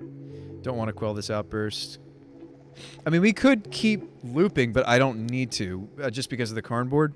Like, this board state wins, and we don't even need the, yeah, they get the Anthem effect. Yes. Give everybody haste. Yes. Beautiful. You could put, like, the Queller in play. You can do other things, but not going to float all that delicious extra mana we have because they don't need to. You actually do want to attack with the plants because they've been given an attack power thanks to the outburst. Swing. This should be Oodles. Yep, they're dead. Tweet. Swing for Oodles of Noodles. Alright. Keep. Garden. Yeah, you guys are getting to see, like, firsthand how this weird thing is slapped together. Oh, I can't get the Hallowed Fountain, but what's going to complement this? Actually, that was wrong. No, I have Gemstone. It's fine. But maybe I would spend, because we drew this Queller, I would maybe spend a turn sitting on that. Play another land. Okay, we'll go for it here. We'll leave red up, I think. Stinks that we have Dwellers in hand.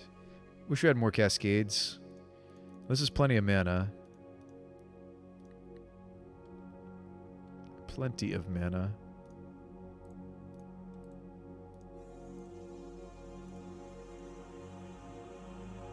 Plenty of mana indeed. So we're dwelling, right? Is that the plan?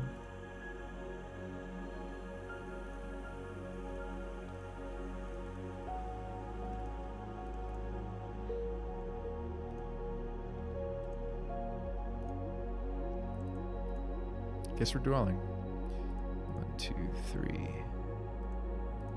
I could have Karned into, cast it, yes. I could have Karned. We want to get the Goblin Dark Dwellers into the deck, though. Wow, this is not great. Literally, ton of lands and a Bone Crusher. Let's see what we can do. I could Omnath and then crack 2 fetches. That might be worth it. Or maybe not. Maybe that's not worth because the Karn into Shardless is more than 6 mana.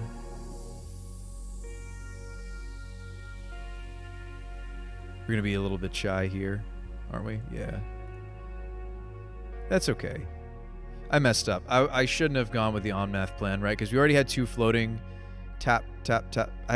No, I think either way I had 6, didn't I? So I spent 4 to play on-math to make 2. Did I end up netting mana, though? I don't think I did, because I also spent the Omnath. Yeah, I don't... Yeah, it didn't net us mana. We were at 6 either way. We did draw a card with Omnath, but it was a land.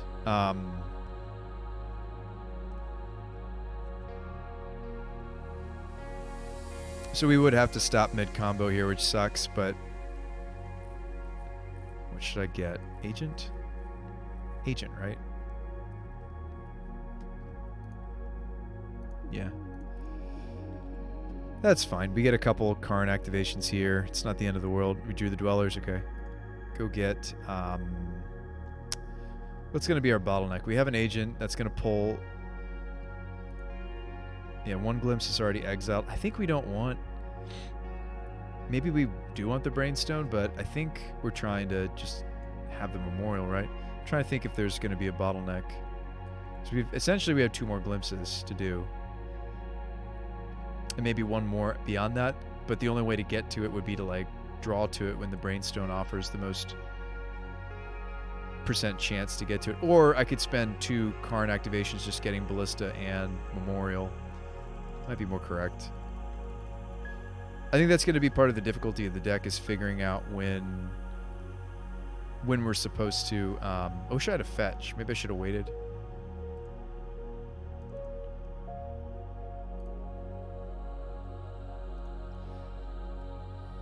What to search up at what phases during the combo. I think those are the difficult aspects of the deck. Okay, we had another card anyway. Kill things, kill things. I do think the spell crawlers are what makes this deck a bit harder to handle than other builds of this that I've worked on or played. Red probably. Especially since we have the Dark Dwellers, right? Alright, so we're Dark Dwelling. Cast this. I think we did everything we need to. Oh, I forgot to activate my Karn. Oh, did not activate the Karn. No. We should have the Ballista in our hand right now. It's fine. It's fine. We're tired. We're tired. It's why we're goldfishing instead of playing against players. Just trying to get the deck into my brain.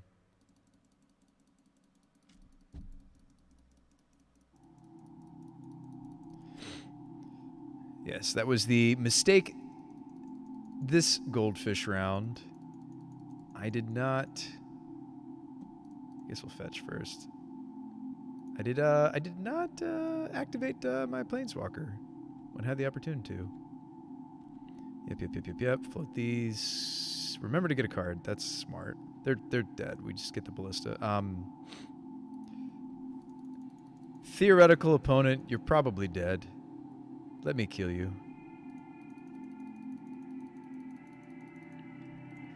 4, 5, 6,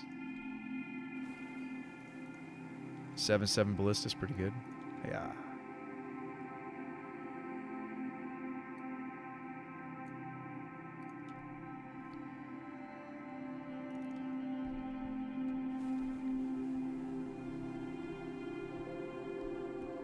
Yeah, I think the extra mana is worth the evasion that Akroma's gives, right? That it's 1 card, it's 1 tutor, versus like we were trying to cobble together Hammer of Porphyros with also... It was too many pieces. I think just the Ballista and the Memorial...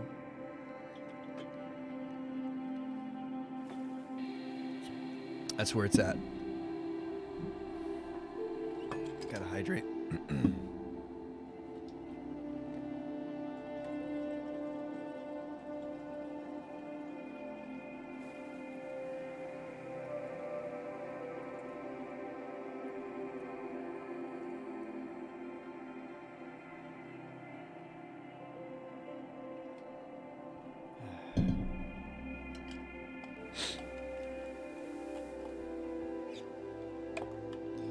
So, this hand really does very little early. This would probably be a mulligan because of that. We'll keep this one, put this back. Sure. Garden. Stomp something if we have to.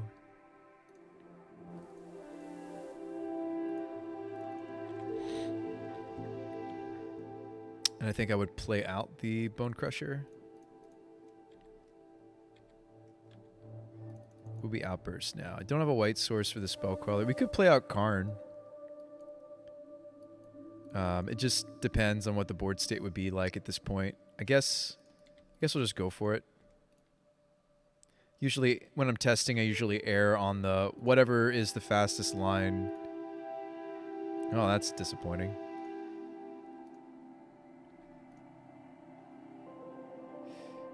Yeah, I don't even have a fetch in my hand. Treasure. I mean, turn 3, some of these threats anyway, are reasonable. I mean, in fairness, that was only, what, 4 permanents? 5 permanents? So, I guess I wasn't too hopeful. We go again, right? Outburst.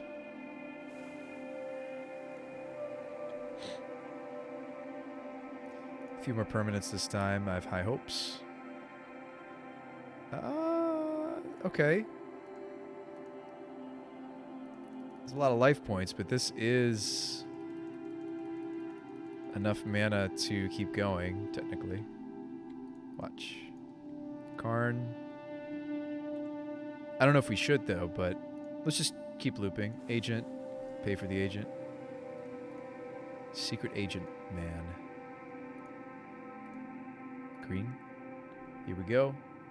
Last glimpse. Gonna need to get some Karn activations. Okay, we got some Karn activations. We have to choose one to keep, though. Quell this. We don't get a choice.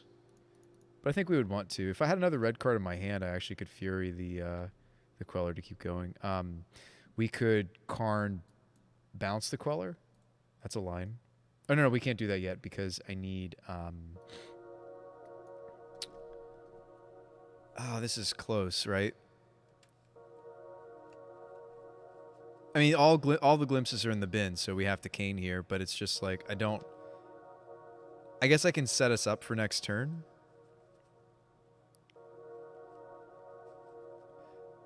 Yeah, so it looks like we're stopping mid-combo. Dang. Dang it all.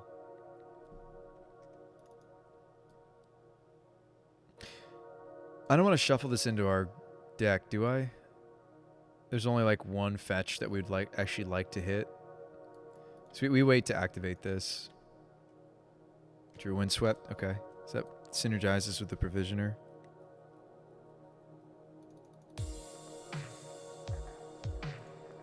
Token. I mean, that's the sacrifice we make, right? Like, by having a little bit more interaction, like, this is the sacrifice that we might have to go off in stages, right? And I think that's worth it, because we were just dying to the aggressive decks. So this is where we grab the... we use the cane, shuffle these back in. Oh yeah, we need to get the Spell Bomb. Duh. I'm sitting here like acting as if we had a choice. I don't. We have to get the bomb because we want to bounce the Queller because under the Queller's an agent. Cool. That's what we're doing.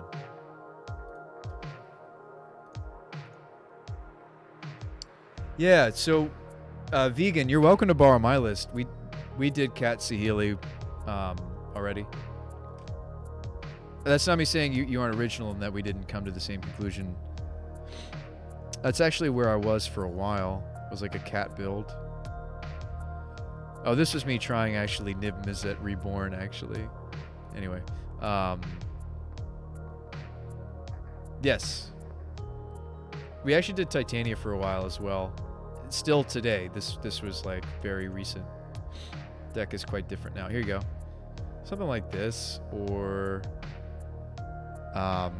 Actually, I think I had a better build earlier that was more succinct of the cat build. Yeah, something like this. And like Felidar gets along great with the Sifters. You know, Felidar can bounce Sifter, Spyro, yes. Something like that, maybe. You're welcome to it. I'm not convinced that this Karn build is better than the Saheeli build. Anyways, let's bounce this and keep going. Guessing it didn't work out. No, it was pretty good. It was actually pretty good. I might go back to it. I'm just trying something different. Dark Dwellers on the bottom of the stack. Oh, choose an Omnath to keep. All right, so we are going to glimpse again. I didn't think we would. Maybe I don't have to, though. Yep.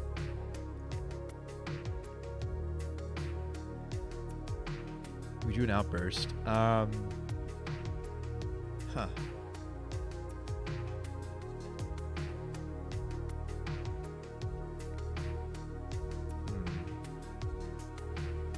I do want to get my fetch on. I mean, I kind of have enough mana already. Isn't this lethal? I mean, it would depend on their life total, though. Yeah, why not? Let's keep going. Why not?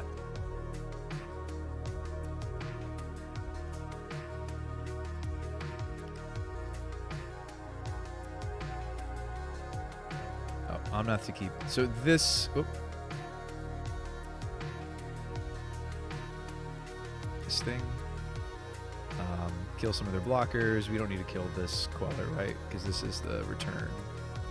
This spell Queller's not going to have anything underneath it.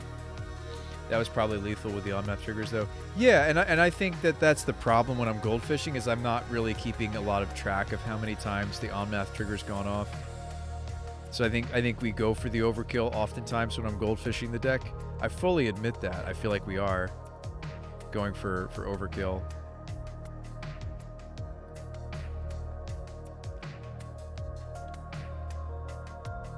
It feels like I'm going for overkill often, right? Alright, so these Quellers are going to... I don't really get a say in that. Whoa. Alright, Treasure Toke. Get those tokes. Alright,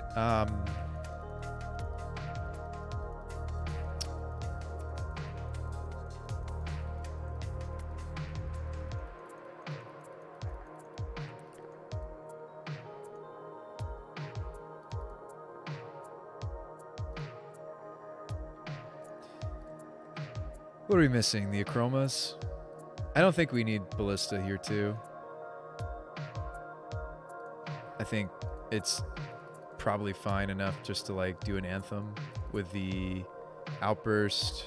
I mean, we should math this out, right? If I can play the Crusher, I should play the Crusher. If I can play Fury, I should play Fury. And then, yeah, remove some more blockers if there's anything left on their board. Burst. There was another glimpse. I'm going to say no. Don't need it. Hiya. Hiya! And that's the thing. They're dead. We dealt 40 damage right there because we were at 38, right?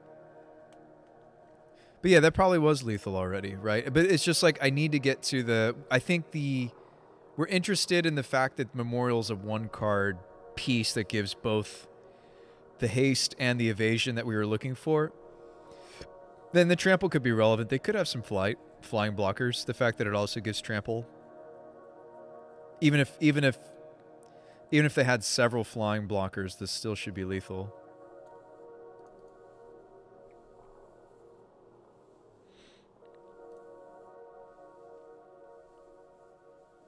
All right, 2 lands. It's got some cascades. It's got Fury plus Outburst with another. This would be where I would want to not spend the Bone Crusher Giant if I can help it. But if we need to shock something, we would. But like ideally, we oh well, I just drew another Fury though. I guess we could just play out the Crusher then. Now I feel silly. Maybe Maybe I would have stomped. Anyway. Land drop. You see that I'm mainly just going for red sources. That has to do with the fact that that's usually our bottleneck color. Fury, pitch this, stack these properly, kill something, let that go. Here we go. Oh, you know, actually, because my agent's what my... I should have left blue or green up, actually, because agent's what's in my hand. Whoops. Looks like it didn't end up mattering. Did we whiff? It feels like we whiffed. Like I'm down a permanent overall. Maybe it just feels like that because we hit crap, but it feels like I ended up down a permanent.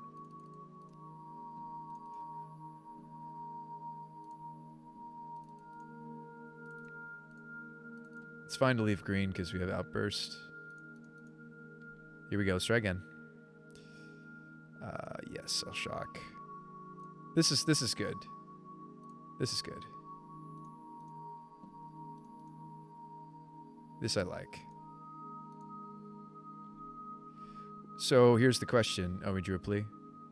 Been hardly seeing this card lately. I guess it's down to a singleton, so that might be part of it. Agent? We've already spent 2 glimpses, though, and I have 2 cascades in my hand. We get the cane, right? Cane does seem to be a pretty common thing we're getting. I don't need to spend it now. We have 1 more glimpse in the deck. I actually should go with plea first, shouldn't I? Red.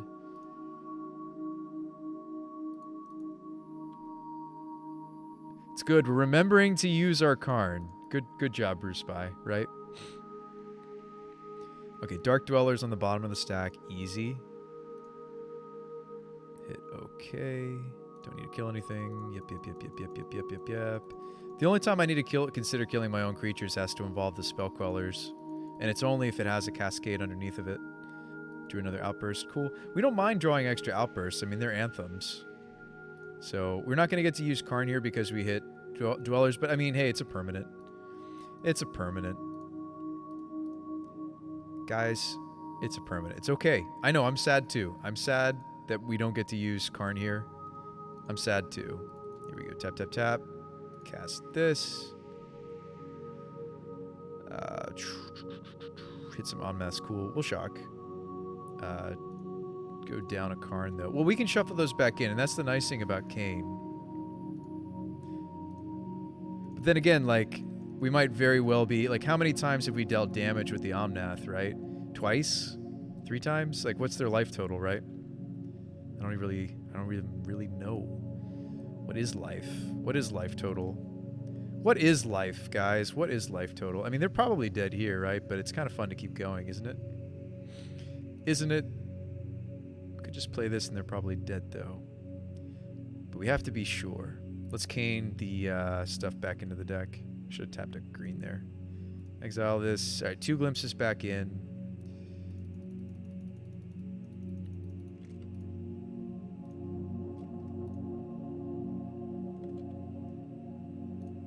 Evoke on the stack first. Kill some more stuff.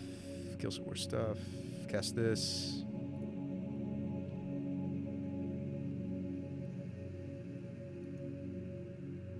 Cast it. Yes. Yes. Down to Karn's. Okay. To be expected. No! We're not getting to... Dang it. Hang on. Cancel. Can I stack this in such a way that we get the Anthem back? Don't I want the Anthem more than the Queller? Because I have these Visioners I can play out. I can go get the Ballista. We want the Anthem more than the Queller damage, right? Because it's 2 damage versus 1, 2, 3 extra damage because of Fury. Let's practice this. So we put the Fury damage first. So Queller grabs the Violent Outburst. Fury kills the Queller. We get to cast this. And I guess this would result in 1 more glimpse, which is kind of fun to think about. Right? Isn't that fun to think about, chat? We could do it again. We could do it even another time. But then that would be it. That would be the last one. We'll do it again. It's fun. It's fun. I'm enjoying it. I'm enjoying it. We could have a much more creaturey board, right? A much better board. This board's maybe better. Oh, no, it's not. Those are all legendary. No, it was fine the way it was, Bruce Spy. What are you doing? It's just kind of fun to keep looping. I'm enjoying the loop. I'm enjoying it.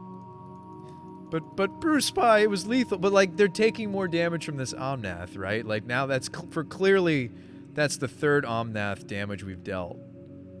And then it begs the question, okay, do you really even need to like give your team haste? Like, aren't you just killing them with the Omnath in this build finally? Is Karn and these all these different situational artifact combo pieces, aren't they facilitating this? Yeah. We have tons of mana. That's not a bottleneck anymore. But let's keep going. I can put this into play. Another permanent. It's got flash. Because it's got flash. And this this outburst is hopefully going to go off. It is because we didn't hit a Spellcrawler. So sometimes we're kind of happy not to see them. There's the dispute. I'm sure we've hit this several times, and why I'm thinking to myself, wow, like feels like we have fewer creatures than we should otherwise have. Okay, Anthem goes off. We're happy. Go get the Ballista. Yes. It's a Ballista. Send in the Ballista. Sprechen Sie die Ballista. And I should have, before I fetched, I should have played out these Provisioners, right? Because don't have enough mana to do the Provisioners as well. So much mana. So much mana, right? So much mana. 7, 8, 9. Hiya. Down to 24. Down to 20. And then 9 more damage from the Ballista. Guys, we didn't kill in one swing. We didn't kill in one swing. There are no more glimpses in the deck, right? Oh, there is one. Guys, we could cast the last glimpse. We could do it. There's another glimpse to cast. Just think of the possibilities, guys. Oh, no, there isn't. Never mind. They're both exiled? I see a glimpse in our graveyard. Where's the... Oh, there is 2. Okay, yeah. We hit Goblin Dark Dwellers twice. It's okay. It's really okay.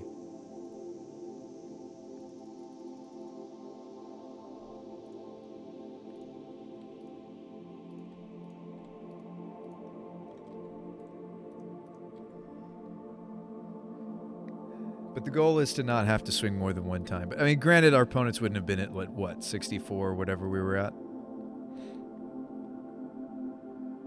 Sand is bad, but we'll keep it. So this would probably be play this out and then either bounce or stomp next, depending on the matchup.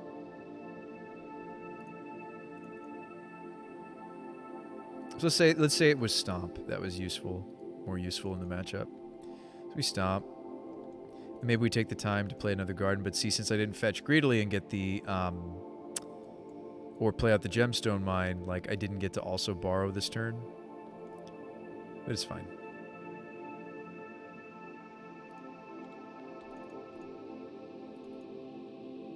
We have another outburst, so we just leave either color. Could also have spent a turn playing out the Bone Crusher. I think, yeah, we're good. I think we had enough stuff going on. Grab this. Oh, choose one to keep. Yep. Grab this. Do these triggers. Fetch. Probably the mountain.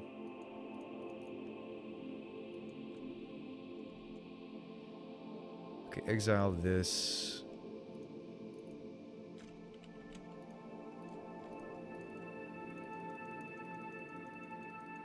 One, two, three, 4, 5, 6, 7. We could put another permanent into play, like this Bone Crusher that we've. Maybe that's worth doing. It puts us down a lot of mana though, just for one permanent. I don't know if that's correct, but let's do it. We're trying to wheel into the goods. We had enough mana to play something. Maybe it's correct. Wow. Okay, so we hit like all the Furies in the deck. We annihilate their... oh wait, this is fine. We can keep going. So, oh, no. I thought I had a queller. This is a previous queller.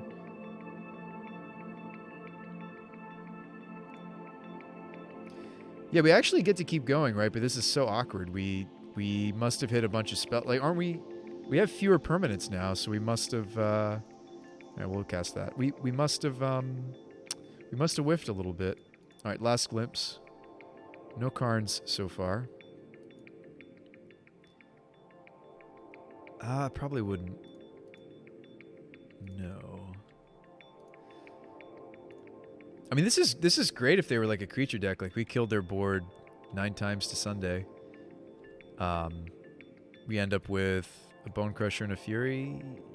We can go off some more next turn. That wasn't the greatest. That was not the greatest. If we don't hit a Karn, I can't put these back into the deck, and we actually can't keep going. So I think this draw is kind of doing the fair thing for a couple turns till we get to this Goblin Dark Dwellers. So I guess that would be our MO, right? We would try to survive just on the Borrower and the Bone Crusher.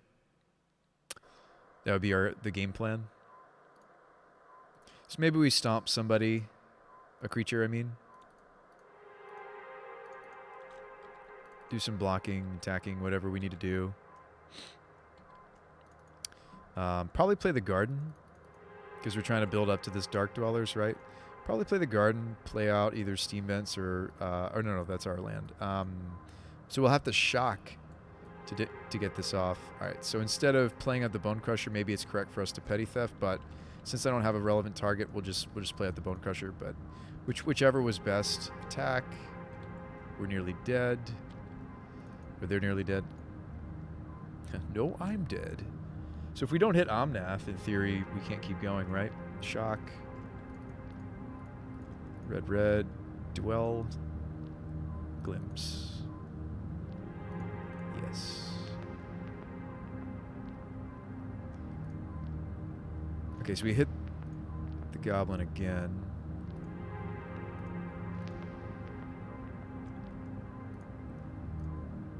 Token, draw a card, fetch. We gain some life, that's why I can fetch. Off the Somnath. Tap these. Okay. So yeah, I think if we're gonna add this much early game interaction to the deck, the thing that we sacrifice is, yes, the loop might hit some breaks, right? I'll shock. We're gonna gain life on this.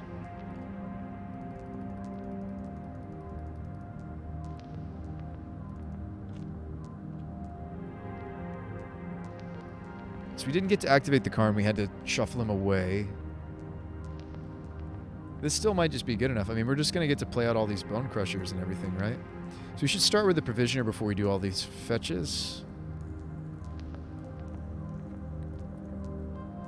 And I can't do all of them, right, unless I make some food along the way. Something to think about. Might be correct to make a food. But the goal is to just play out our hand, right?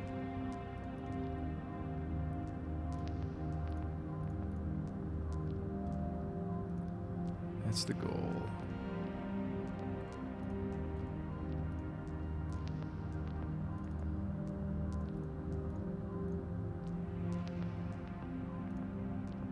Actually, I didn't end up needing the food, maybe.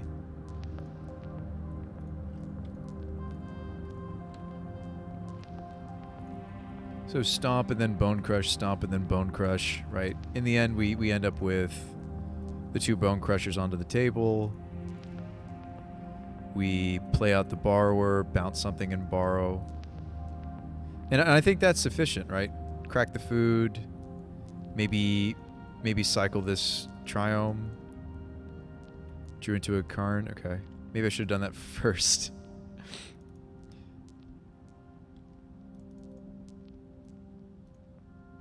Because this looks like, to me, we're just getting to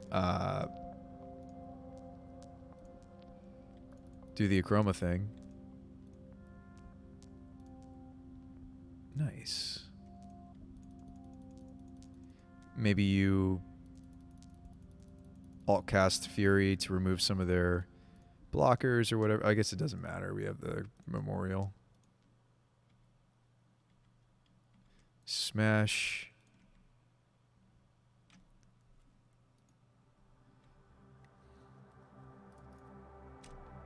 Yeah, man, this deck's really satisfying to Goldfish. All right, I think I'm done. I think I'm gonna go hit the sleep. I'm gonna hit the sleep, whatever that means. Thank you guys for coming to the Bruce Spy Show. I had a lot of fun with you guys. This was fun. A lot of new names in the chat. Appreciate the appreciate the continued support.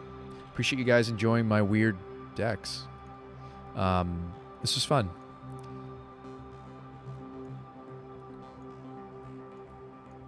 Deck's kind of curving like this.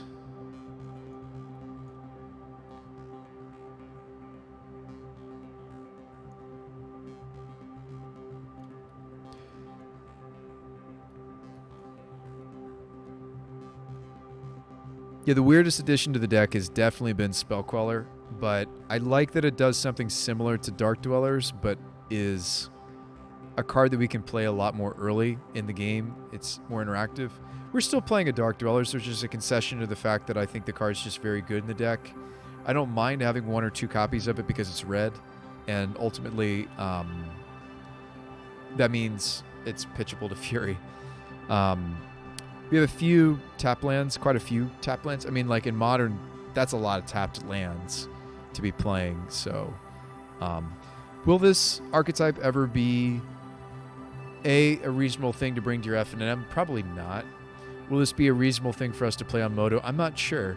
Will this deck be even something regarded in the same realm as some of the other Cascade decks? Probably not. And a lot of folks, the way that they're trying to do Glimpse is not looping. Right, not Omnath loops and Provisioner, and they're not trying to do this usually. Like a lot of folks, oh no, the Chancellor build is a loopy build, but they're usually trying to, they're usually trying to win through just Omniscience and Emrakul and big things. I do think because we're not playing Sifters and such, I do think that we are feeling the effects of, as we're going off, we're not producing a ton. I might be willing to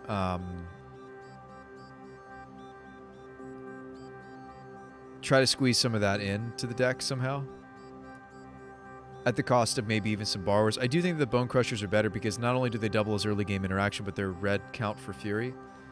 I might be willing to give up some number of borrowers. Like the Spellquellers are interaction that double as a combo piece as we're going off to give us extra glimpses. That they give us an extra glimpse.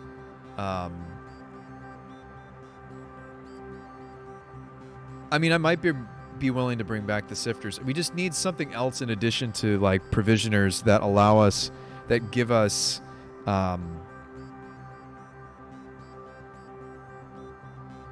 things that give us extra permanence besides just Garden and Provisioner. I think would be really nice. And maybe we just can't get away from Sifter.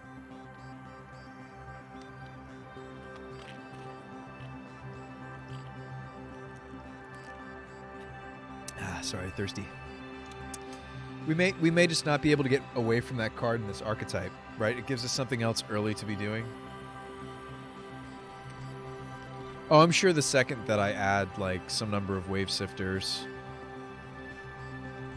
the deck's probably happy with me again.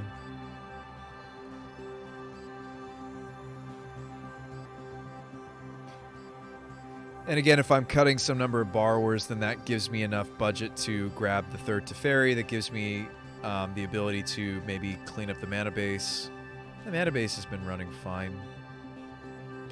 This would be something I do off stream because it's kind of boring to watch, of course. But if I did slim on the borrowers, I actually own the first borrower we're playing. I opened it in a chest or something. Maybe even just like 2 Sifters. Just to give us some more stuff to do on turn 2. Besides just the Suspend Glimpse or Bone Crush or Borrow. I just might not be able to get away from the card because it is 3 permanents seriously as we're going off. Also, the clues are not irrelevant. you do get to use them. You do sometimes crack the clues that the Sifter's making. That does come up. I do think that Tireless Tracker, while it's the better card while you're looping, I do think that the Sifters do offer some really nice setup for the deck. Similarly to how the Furies work, you can pay the evoke cost for the Sifters, and if you have enough mana, you can Violent Outburst in response while the Sifter's still on the table. It's another permanent. So yeah, that's one advantage. If I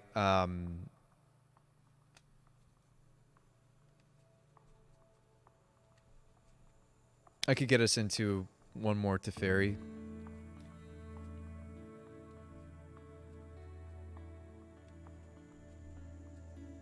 Get some sleep, nerd. Thanks, Cylon. Sleep is probably a smart move. I'm kind of tempted to work on this though.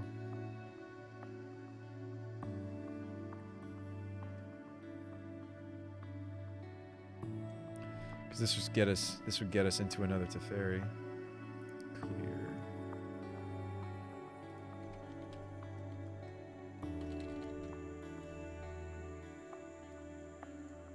So I don't really want to be playing Dispute. I don't know if I want any Dispute, you know? I'd almost rather just have all the Teferis in the sideboard, potentially.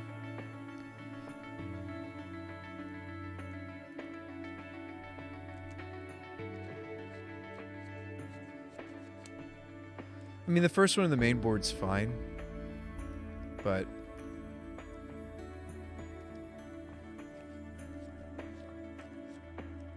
And then would that be third wave Sifter? What would that be, you know? I don't know.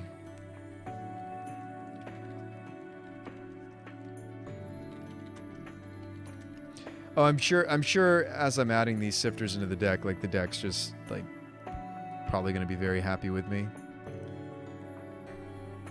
More consistent.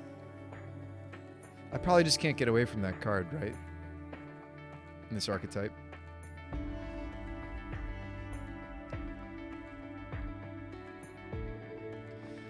Will we still pull off Fury if, when I'm bringing in the Teferis, I'm cutting things like Bone Crusher? Probably not.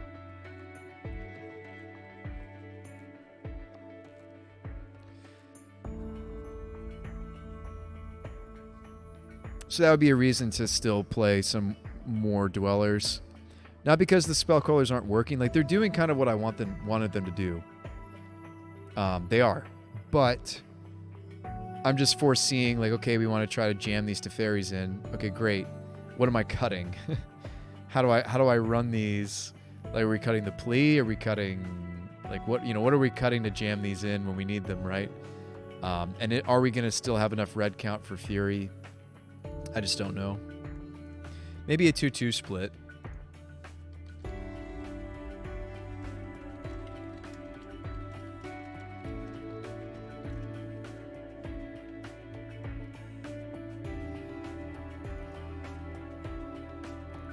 Like, I think we want 4 or 5 of that effect, though. The creatures that let us keep, reusing the glimpses.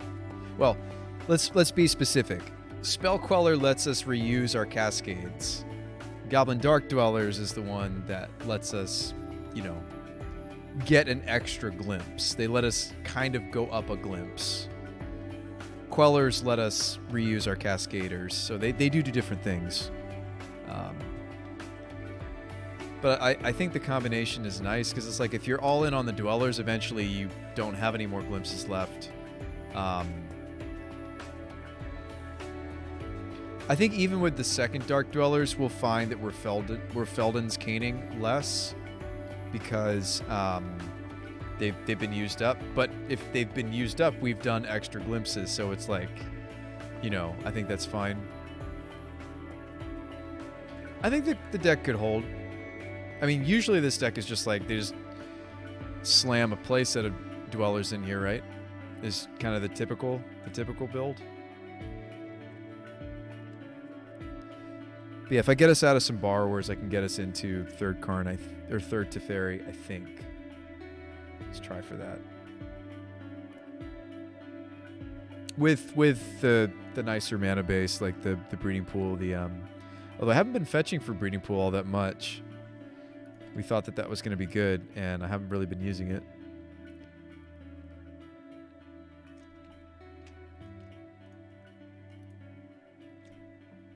Trying to remember why we wanted the pool.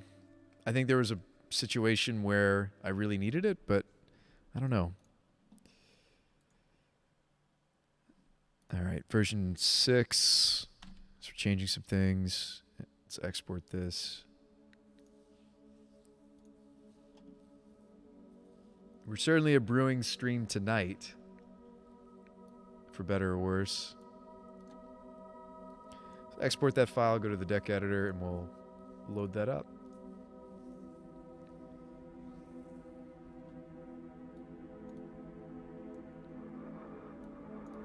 Just piling things I already have and things that I don't.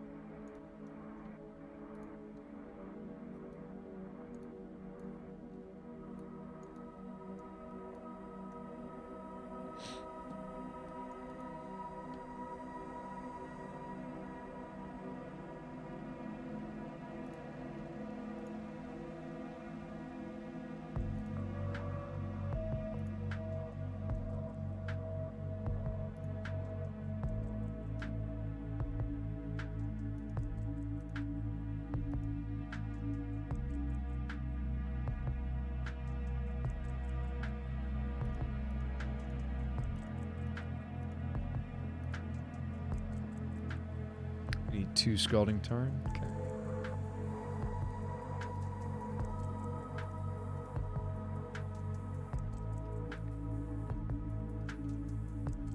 All right, the wishboard.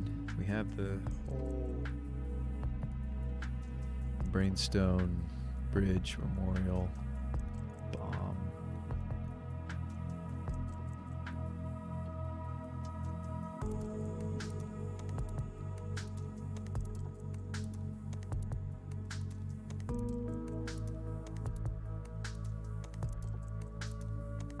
Oh, we still have the liquid metal coating? I think that's right.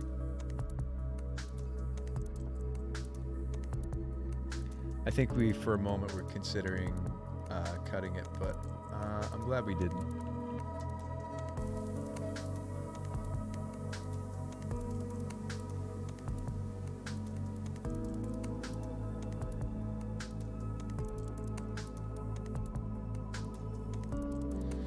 All right, add to cart.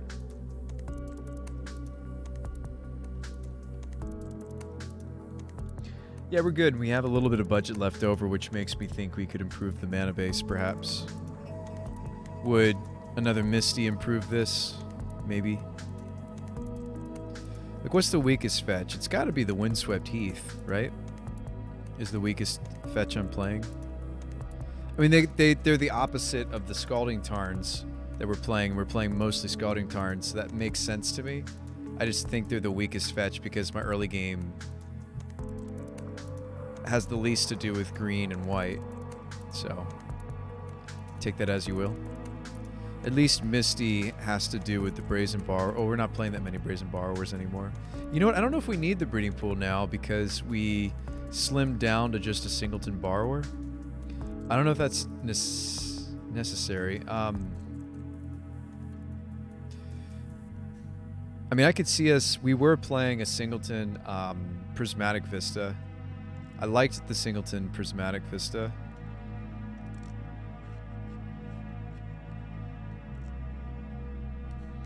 We could do that with the rest of our budget. In a 4-color deck like this, I kind of like it. The Vista. So we could do that. We could bring this back. I guess I'll still play the breeding pool.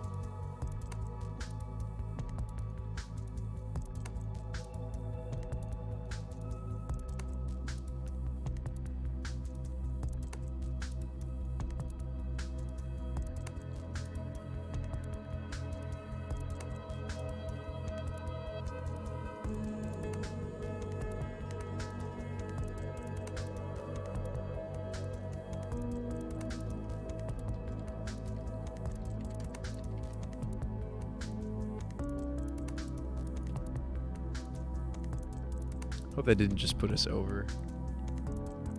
Nah, it didn't. Sweet. Close, though. Close, though. It was close, though, to putting us over.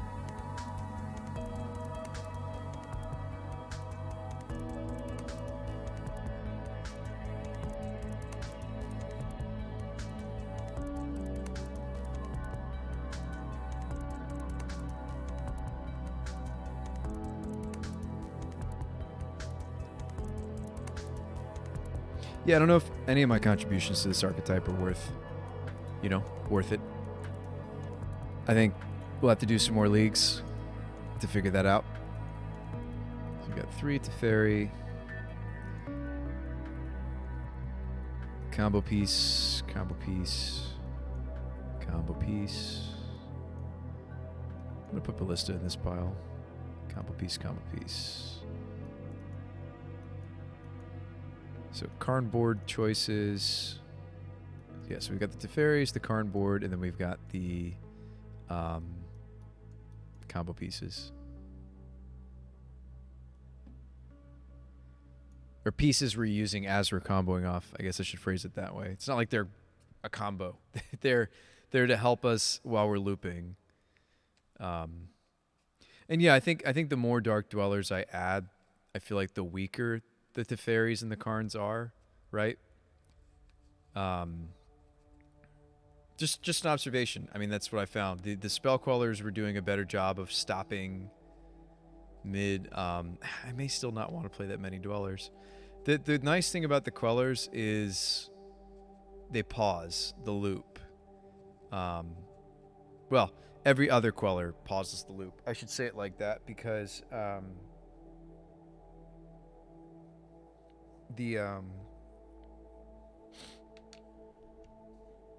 maybe I should still be testing 3 Quellers just to make myself familiar with it. You see, I keep going back and forth on this. I was thinking it was red count was the reason, but let's borrow these. Yeah, maybe I should just continue to play more heavy on Squellers than Dwellers, just because it's good practice for me, because they're the more confusing piece for sure. Let's go the other direction. I'm sad that we have fewer borrowers now and we're a little bit less interactive.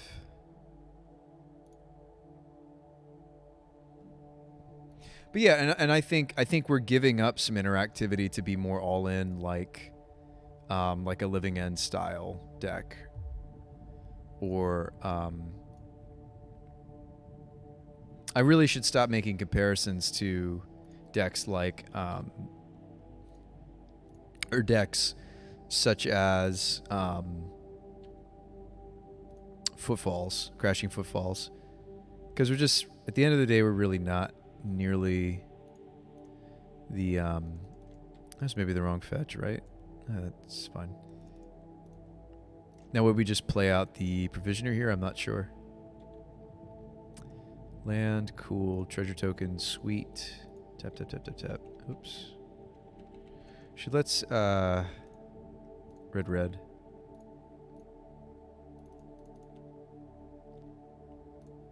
1, 2, 3, 4, 5, 6 permanents. We end up with 6 permanents. Good.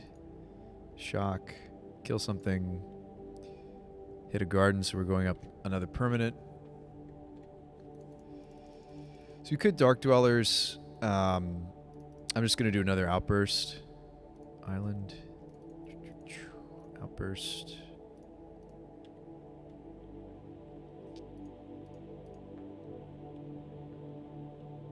Provisioner. Sweet. Sweet, sweet, sweet.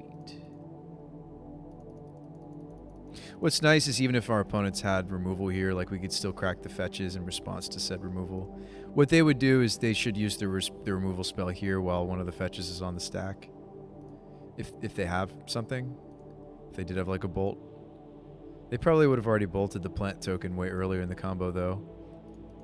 Especially since they can't know whether we're the Omni build or this loopy build, you know, whether they should be saving their removal or desperately spending it. It's still usually, it's it's just correct to do so. I actually kind of want to use the Dark Dwellers now because the Outburst is more relevant to our combo now that we're actually trying to attack. That there's attacking involved. So why don't we Dwellers instead of Outbursting? Yes. That was juicy. Shock. Choose an Omnath. Okay, so we've got a Spellcrawler happening, but it's irrelevant because there's no Cascader on the stack, so we can just stack these. Easy. Let me get this. Oh, you know what? Since we have a Squeller that doesn't have a target, I actually have to... That's problematic. I have to take the time to put all these on the stack. We should keep that in mind. That's a real potential time waster, is when Spellqueller doesn't have a target that I have to do all this. Yeah, to click through them all. Something to think about. Let's do the Vista first. Yep.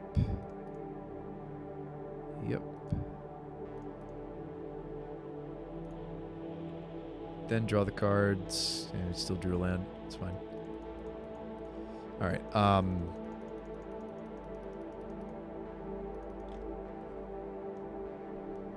mean, isn't this lethal, though? We have 1, 2, 3, 5, 6, 7, 8, 9, 10. That's 1 mana shy of Karn go get the haste piece. So we do need to keep going. We could Karn for Shardless Agent, and then we don't have to spend the Outburst. So it's also getting more Karns into the deck. Like, we're not seeing them because they're in my hand. Right? So, something to think about. So now there's going to be 2 Karns in the deck. So I guess Agent.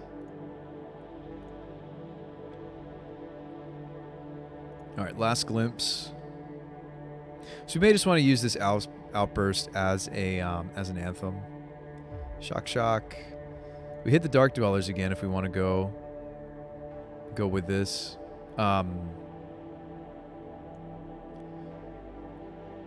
We could have another loop if I had the Felden's Cane. These actually aren't going to... oh, I'm stacking this wrong, aren't I? Oh, no, that's perfect. I actually do want to stack these Quellers underneath the... Actually, I'm doing this right for once, aren't I? So we put the Squellers that I don't want to have happen under the Agent. And put the... I could have put the Fury on top of this Dark Dweller, though. Alright, cool. Then we resolve these. Then we resolve those. And I think that's some of the fun and also the fatigue of this deck is sequencing this stuff. Is thinking about how to sequence. Like this is an instance where I want this stuff to be below because the Agent... Or no, Agent's still going to get exiled, isn't he? Never mind. So there isn't really... I was thinking I was being all clever. I actually don't think there's a way I can prevent that. Right? Let's find out. I think that's actually... Oh, holding control so I can float these. Alright, cool. I'm not going to crack any treasures, I don't think.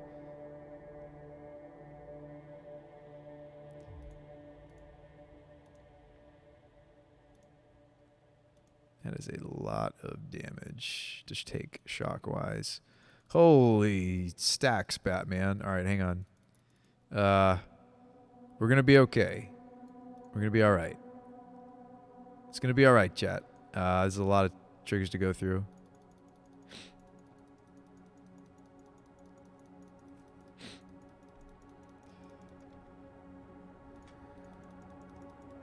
I'm done for the day, Equinox. As you can see, I'm rather tired.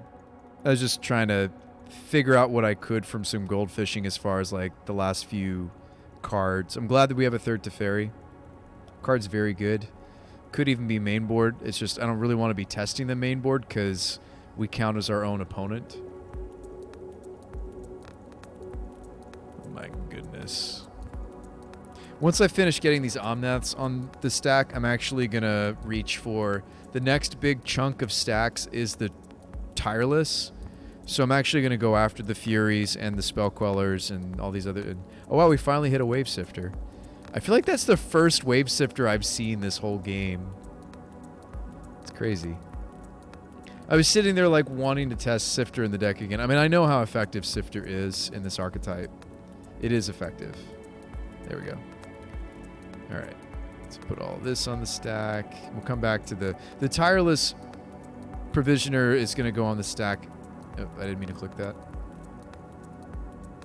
Cancel. Oh, is there something actually to target? You kidding me, right? Oh, there is. Okay. I got it. I just need what's on the Spawn of Virtues triggered abilities to all be the same thing. Okay. Not killing anything, not killing anything, not killing anything.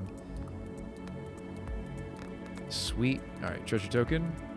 Click on through. Click on through. Hey, we're gonna click on through. Clicking on through.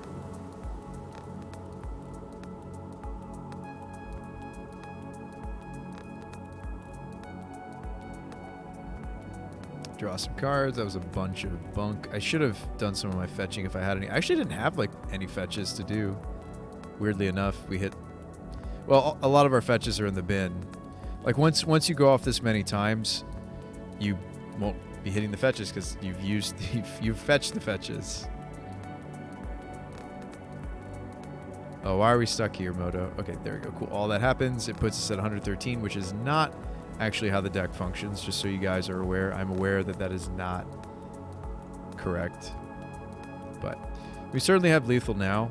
We can get the memorial. We can float all this mana, and it doesn't matter what colors they are, because what's nice is the last part of this combo this convoluted combo we've been coming up with.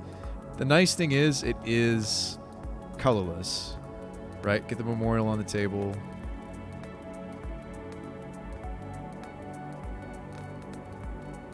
Ballista. And we'll leave some number of treasures up because I want to outburst.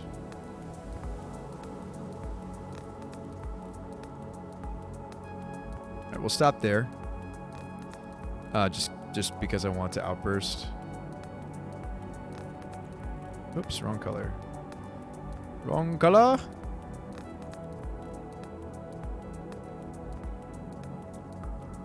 We got to give our plant tokens some attack power, guys. Okay, we didn't quite kill our opponent that was over 100 life, but we almost got them. Guys, we almost got them.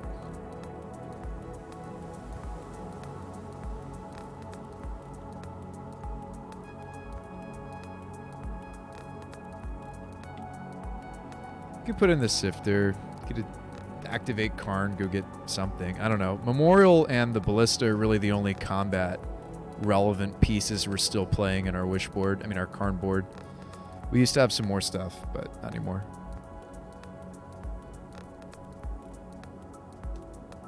Yeah, we used to have more than that, right? Not for the combo, combo. Not for the combo. Nope. Yeah, so these 6. Not for the combo. So it's like we're like half and half. Things that are part of the loop are comboing and finishing, right?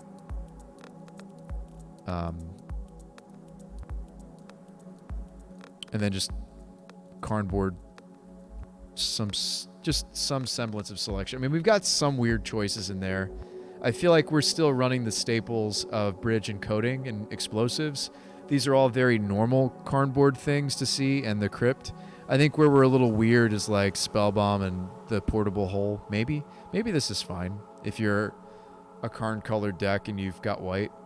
Sorry, if you're a Karn deck and you have white mana, I think that the portable hole is fine and might become a reasonable Karn target.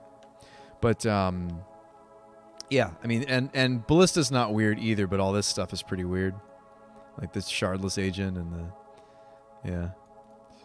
Anyway,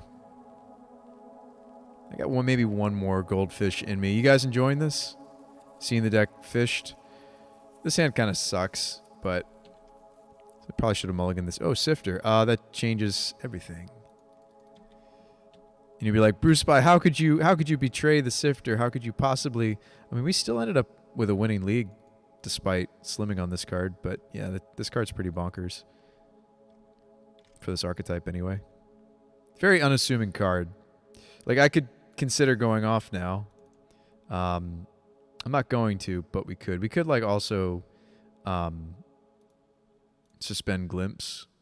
I don't know. I feel like I like doing that anymore now that we have the Karn-board though to put this back in the deck. I don't know if I like doing that.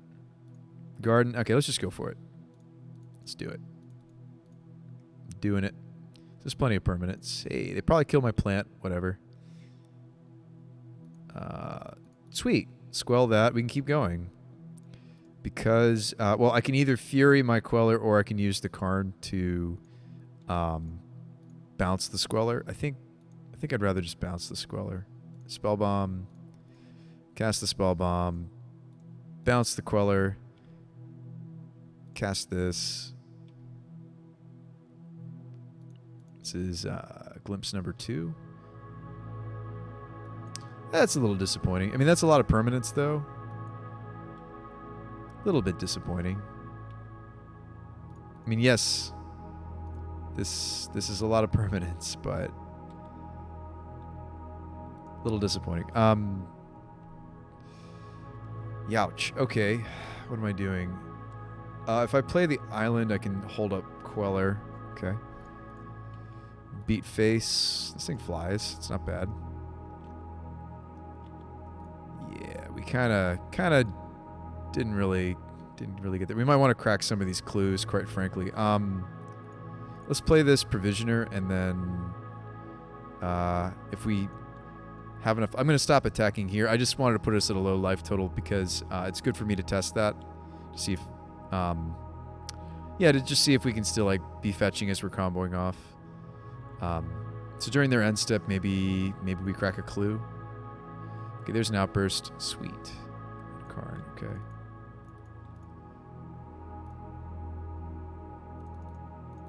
Yeah. Oh, before we outburst, let's Fury pitching Fury.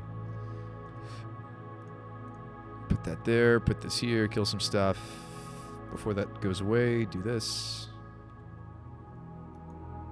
So yeah, I mean, like, again, like, even with the, oh, you know what? I was sitting there thinking that was going to work, and it didn't.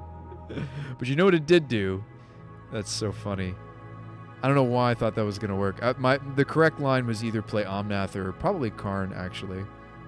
Oops.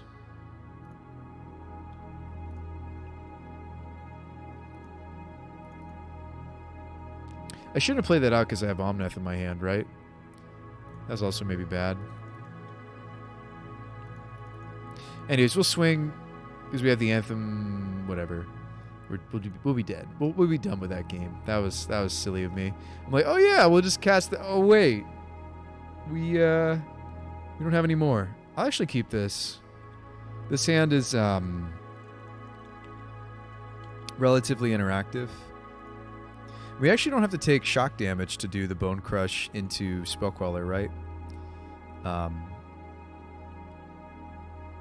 Actually, I can even get the Forest here, can't I?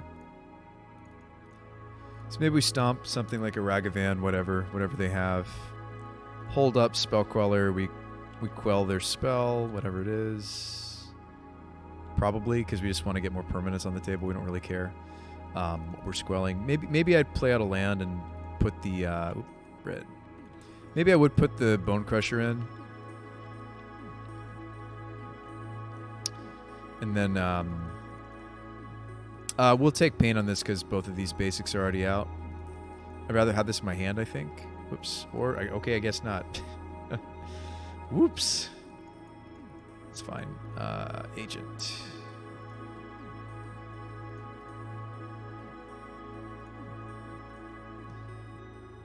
Okay, Squeller's gonna squell. Oh no, that's the there's nothing underneath it. It's whatever our opponent, whatever we may have countered from our opponent.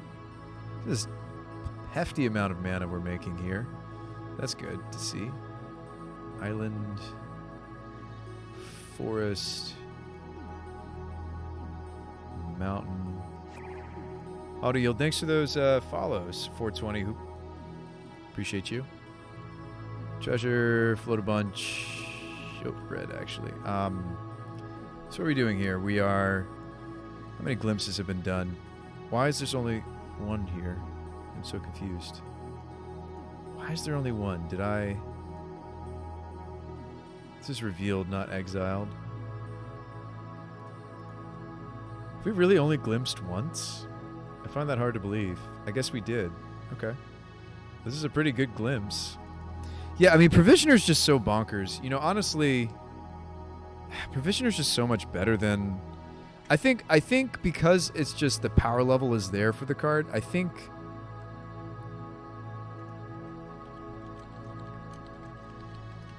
Like, maybe instead of playing around with Sifters and stuff, I should just... Well, okay, Sifter is better for setup. Provisioner is better while we're going off, right? They do different things. I know, the streamer just said do. They do different things. These are useful while we're going off. Setup. And I don't think that I have enough setup. I know I've said that before. Like, technically, you could argue that Bone Crushers are in the setup category. Oh, we'll put Squellers in the setup category. Fury is if I have a Violent Outburst, but otherwise it's not. It's just removal, which is useful. I mean, it's Garden is part of this setup, and that's about it. And I do think, I mean, you could argue that maybe Provisioner's part of that too.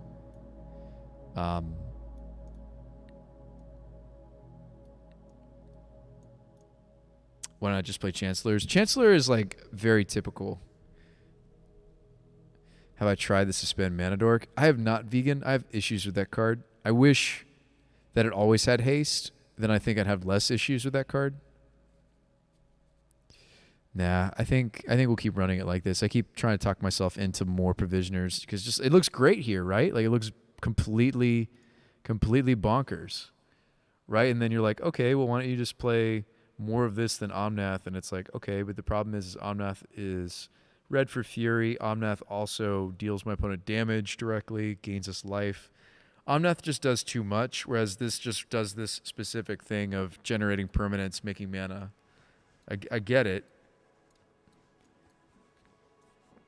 Gosh, it's so tempting to just play another copy of this somehow. But yeah, Chancellor is pretty typical to this archetype. I'm not playing them, but that's pretty normal. Normal to see. Normal to see. I just don't know. I do think the deck would be happier with more Sifter, more... I think without touching the red count in the deck, I do think the deck would prefer more of this. And I know that. We could give up the rando, Singleton. Like, the reason we went with Bone Crusher is because it's red for Fury, right? I could be willing to give up the Borrower. And I could be willing to...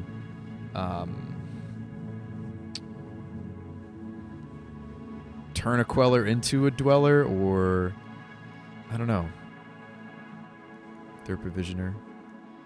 Like, I like that we're interacting more. Like, honestly, even just the switch over to Bone Crusher, I feel like has been making the deck...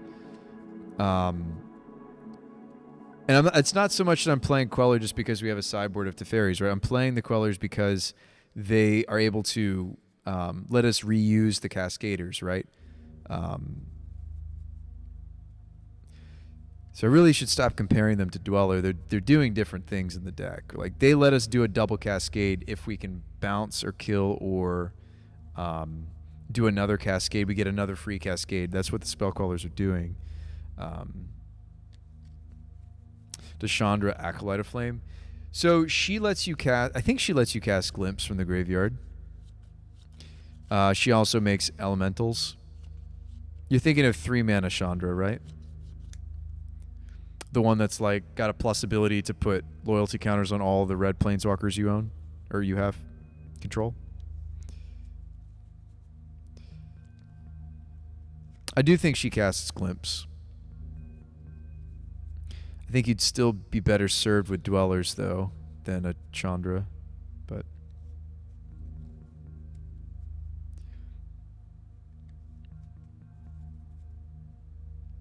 yeah, I do think that she can cast it. We've thought about things like we thought about creatures, excuse me, planeswalkers like Chandra before.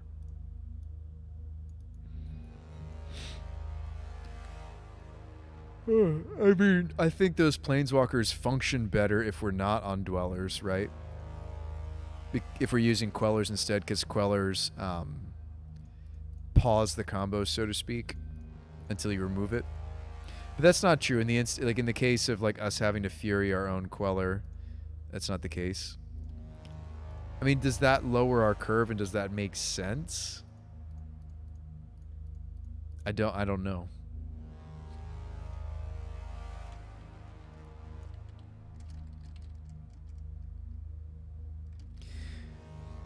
I think of Dweller as a mana producer, says Mount.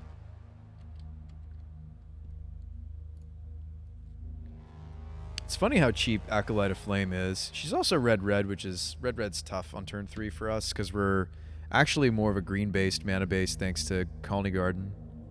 So I think red's tough. But yeah, it's her third mode. Let's just look at her together briefly. I think the cool thing I will say about a Chandra, or Chandra, I like to say Chandra instead of Chandra. I do think the cool thing about thinking about cards like Chandra is that she does add to our setup, right, with her her 0 ability. That's so true. I would be willing to try it. I'm with you, Montebank. Like, Dwellers is something... yes, all the things above, but... I wonder...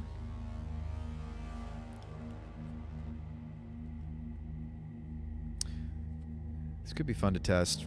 We've thought about this card before. I do like that she functions as both a flashback of Glimpse. She does, right? You may cast target instant sorcery, mana cost 3 or less from my graveyard. Yeah. I do like that she helps us with both sides of our combo, with both setup and recasting. I think we moved away from this card when we talked about her before. King Magic, thanks for bringing this card to my mind again, or for me to face again, I should say. I do like that she's useful for both sides of the combo. Like, while we're going off, as long as there isn't something like a Dwellers or a something came off a Queller that's another Cascader. Like, in other words, in the same spots where we're pausing, where we're hoping to activate Karns or Teferis, she functions. She does function. Her first +0 doesn't have any synergy in the deck, but the her second ability and her third ability have a lot of synergy. It's interesting. Mountebank says she doesn't flashback Glimpse. Oh, she doesn't? Oh, you know what? You may cast target instant or sorcery with mana value 3. She doesn't say you don't have to pay the costs. Never mind. Darn it. She doesn't. You're right. I'm reading the wording more specific now that Montebank is helping me. It's it doesn't say without paying its mana cost. Wow, she's really terrible then. Why didn't they make it without paying their mana cost? Were they worried about the were they really that worried about people using her with the Cascade spells or something? Yeah, she doesn't. Well, that's too bad. I was excited for a second there.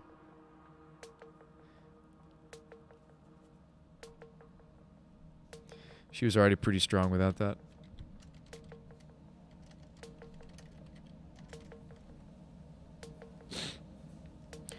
She's in the same format as Risen Reef. Ah, I see. Yeah, I mean, you have to like look into the without paying mana cost stuff, and there's a bunch, right? Like we'll see rebound. Oh, excuse me. Without paying mana, it's like Graveyard without paying mana cost.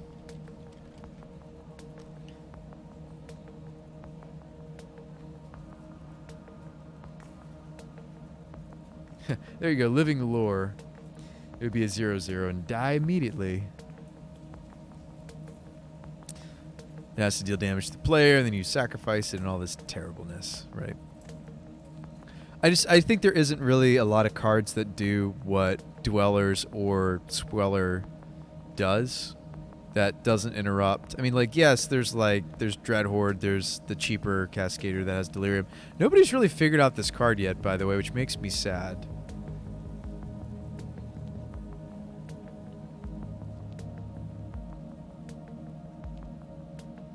I almost want to do a Darcy deck and just play this card in there.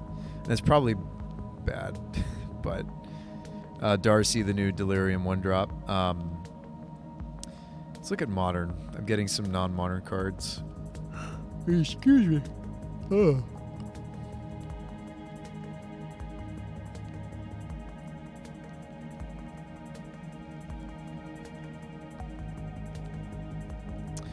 Yeah, Flame Painter has to deal damage. I mean, this would do it, right? But I have to connect with it. Arcanist would ruin the combo because it's too small. This would just be a flying 3/3. Like, we have to mutate Valdric before it would actually cast. Yeah, Valdric. It doesn't. Yeah, it just doesn't quite get there.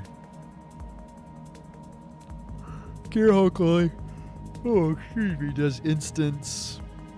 I mean, it's fun that we're looking into this. I don't know if I've actually ever really taken stock and looked into this.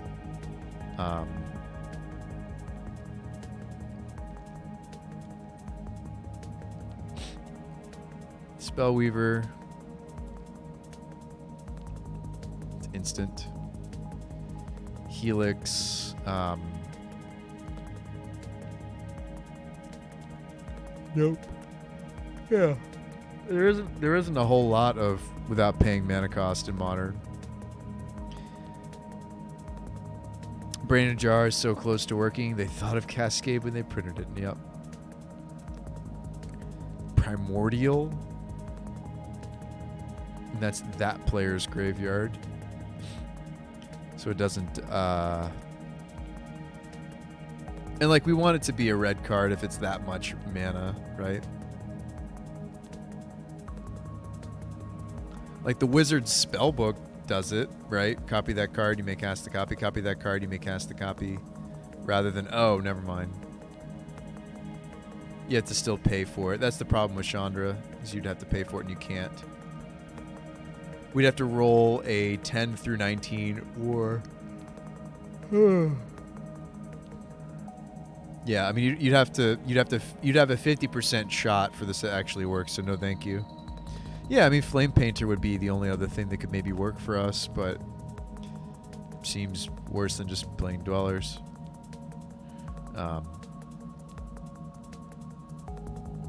Yeah, again, Chandra, even Chandra Flame Catalyst, another Chandra that has a you may cast something. If that spell would be... The problem is we have to pay for it. It's not... Like, I'm surprised it's not just a without paying mana cost on her. Chandra Blaze has without mana costs. I remember when this card came out, I was excited about this particular Chandra. She seemed like a powerful Chandra. But, excuse me, but, I mean, not worth it here. She wouldn't have enough loyalty to do her -7, and, you know, I can't imagine us wheeling into her just to do her +1 twice and then minus her 7. I mean, I just don't see it. The problem with the wheel is, unless I'm going off, the wheel is also bad to just, like, give my opponents more fuel.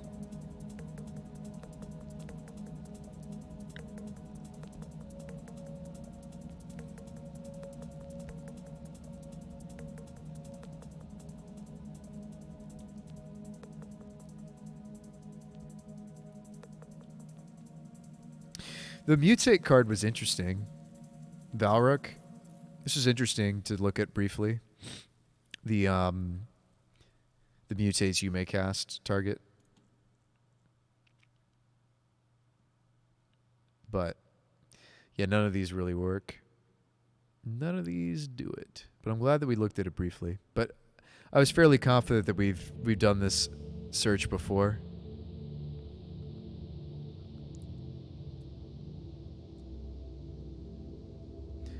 Big old.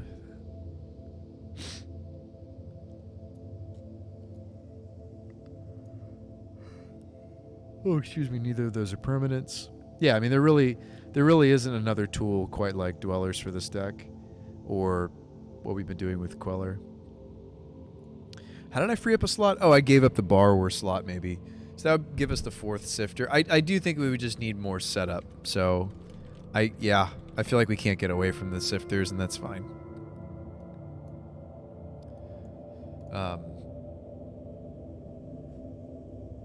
They help us as we're comboing off, because as we hit them, it's 3 permanents. And they help us set up initially, too. So, yeah, maybe I was a crazy person to try to get us away from Wave Sifter. I think it's too important. And yet we managed to clear a league by cutting them and playing more interactive cards in those spots. Check out.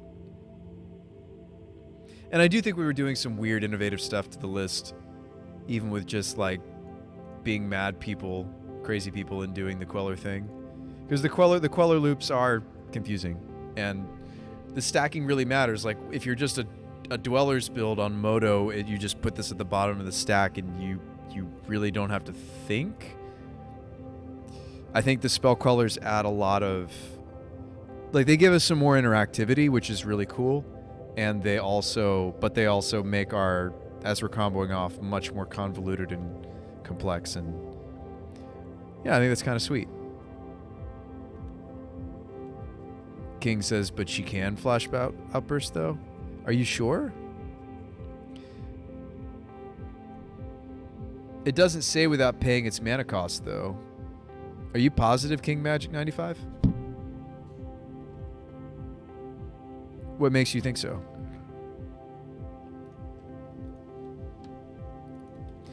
Didn't we already deliberate over Chandra? I think... I actually don't think she does it. Because normally those effects have to say without paying mana cost, because spells with a 0 mana cost can't be... You could use her with As Foretold, right? Or something like of that sort. I don't think it actually works like you're thinking, King Magic 95.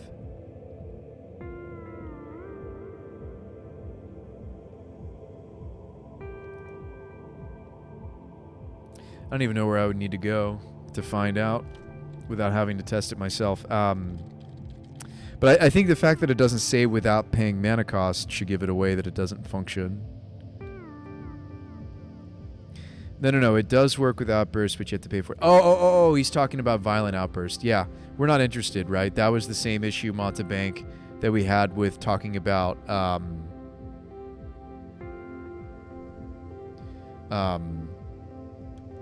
yes, it does, but like the Outburst, we would have to naturally draw. I mean, I guess in the deck, she's producing... Gosh, we'd have to pay for it too, though. But, I mean, like, yes, she's producing tokens, but you don't even keep those tokens. I think we should stay away. Yeah. She can flashback Outburst, yes. But what we want her to be able to do is cast Glimpse.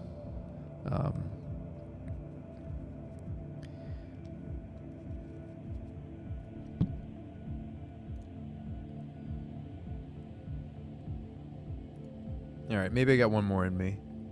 Do we really make any changes, though? I guess we did. We added more Sifters. Let's go. There's no Cascade in this hand, though. Or Karn. Keep. Put back the... I guess I would put back Queller, or maybe Fury. I mean, it would depend. We'd have to know what they're up to know which piece is better. Drew Fury anyway. Well, we're going to need a third land for this deck to work anyway. For the deck to work, we will need land drops. Okay, we didn't hit it, but sift. We're sifting all right. Land, please. Land, please. Preferably a red source. Well, we're in trouble. I guess we would clue to... Okay, well, we hit the land. Of course we hit the land after we spent a precious, precious clue. All right. I think I'm going to do Outburst because we get to do a Fury. Evoke trigger on the bottom, kill some stuff. Awesome. Do this before that resolves.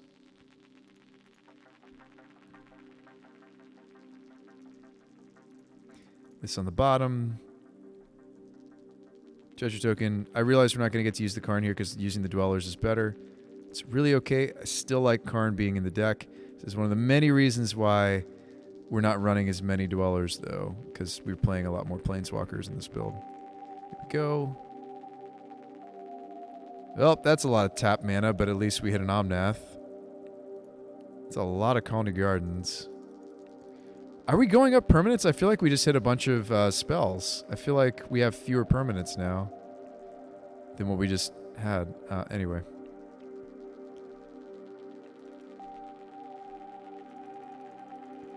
Oh, maybe I wanted to spell quell that Outburst, actually.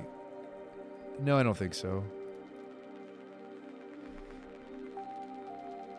Probably Agent. Not enough fetches to consider playing out the Provisioner, but maybe we'll get enough fetches this time. We should think on that. 2 fetches this time. Yeah, with 2 fetches we could play out this other Provisioner, right, folks?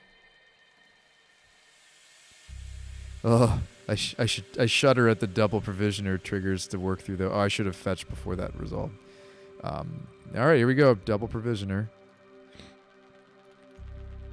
It's like the deck really wants Provisioner, but Provisioner just adds a lot of time to us resolving the combo. It's kind of like, I mean, we can't have it both ways, right? I realize that. Oh, I should have gotten the forest. Whoops. It's fine. We have all these treasures, but play out this land. More triggers. Oh boy. Me oh my. Alright, what does Karn go get? Are they just dead now? How many times have we dealt damage with Omnath? Twice? Like, aren't they at, like, 12 at this point? Do you guys know how many times we dealt full damage with Omnath? Is this 16? 1, 2, 3, 4, 5, 6, 7, 8, 9, 10. Yeah, this is lethal. Why don't we just kill them? We could keep going. There's no reason if this is lethal, though.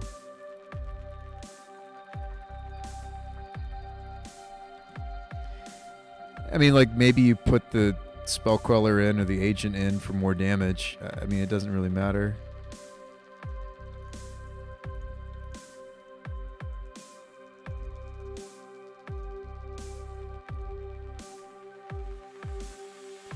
Yeah, if we need more damage, I guess we would put these in. No. Yeah. Oh, I shouldn't have attacked with the plants. Now, it wasn't lethal to us because we gained a bunch of life off of Omnath, but they would be dead.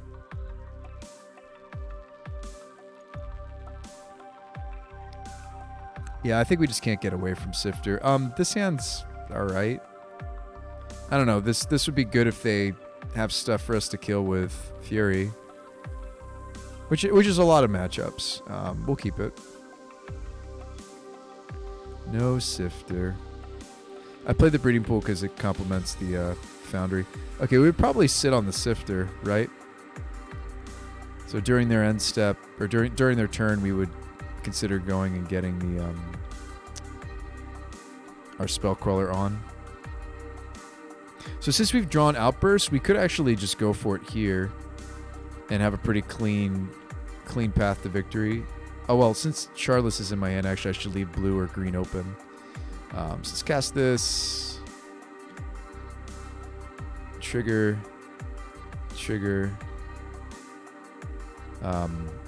Outburst, leaving blue.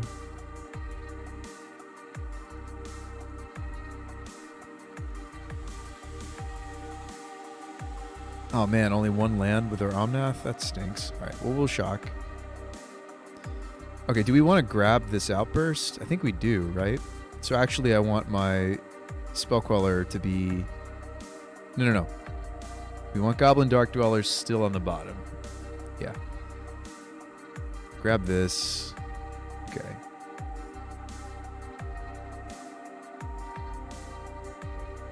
Grab the Outburst. Float red. Don't get to activate the Karn here because of the Dwellers. It's fine. Yeah, so, I mean, the Planeswalkers are fighting the... oh, wow, we didn't hit a lot of permanents here. No lands for our Provisioners. Oh, boy. Okay. All right, well, at least we stacked that part properly, that the Sifter's going off before this Spell Queller goes off. Cast this. Nothing to float. Here we go. That was good, right? We hit Dark Dwellers. This is good, right? Alright, Dark Dwellers on the bottom. Grab the Outburst. Oh, sorry. I don't know why I was thinking that I had one in play. That was silly. Green Source, float. Cast. That's got to be our last one, right? Man, we hit a lot of our spells. And not a lot of our permanent. We must have, right, to like go down to this many permanents after it all. There's a Sifter. I mean, we Furied a bunch. We got to kill all of their permanents for sure, and Planeswalkers and everything, but it's too bad the Fury can't go face, but maybe that's a good thing it can't. So all of our glimpses... No, we have one more glimpse. Wow, we have one more glimpse? What? How do we have one more glimpse? That blows my mind. Do we really? It shows only 2 glimpses exiled. I guess because we hit double Queller, it feels like we've done a lot of glimpsing. Right? We've done 4 glimpses, right? Anyway. Okay. Sift Outburst. Evoke on the bottom. Outburst. All right, this is the last glimpse for sure, right? I guess we could see the Dweller again.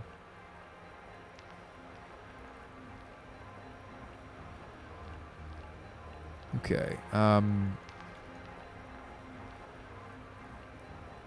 So Provisioner's making an additional 3 mana. We do have enough for the Achromas.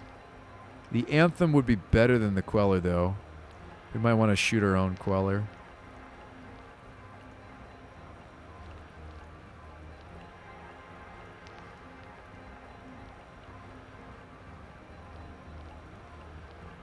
We're just trying to go for it here, right? I mean, we've hit them with the Omnath at least twice, right? Omnath damage at least twice.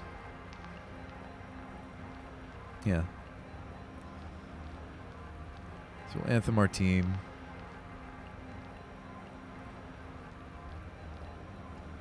Floats. Oh, maybe we don't have enough for this, actually. Wait.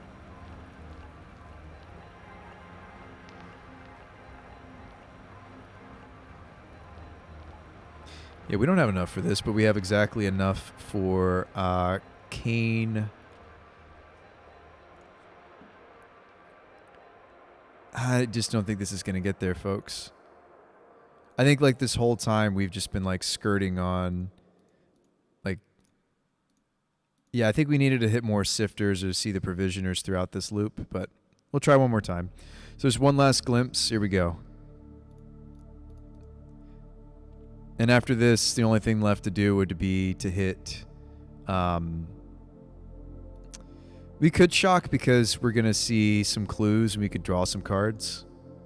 I can't imagine this is going to result in a win, but that's okay. I mean, we've dealt, what, 12 damage with Omnath this game, though? We've dealt a lot of damage with just the Omnath himself. Alright, let's crack some clues. Crack the case. Oh, I should have fetched first. Should have thinned us before.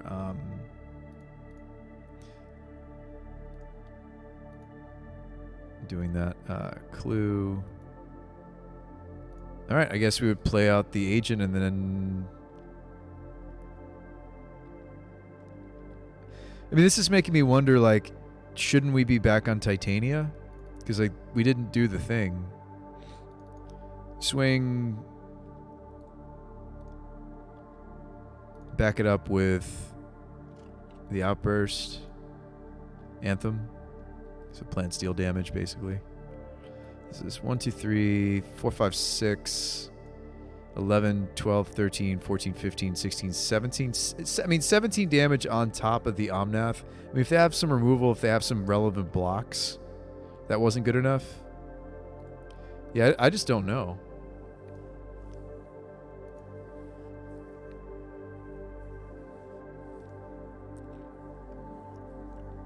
It felt like we needed a little more punch, you know? This doesn't have a Cascader. This is a one-lander. Come on, give me a good 5. Oh, man.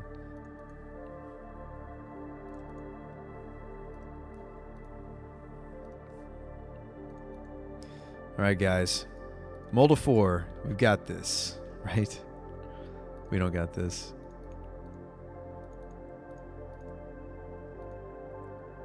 Need to see Cascader, need to see Karn. So we probably during their end step crack a clue. Oh, there's Karn. Probably play Karn and yeah, go get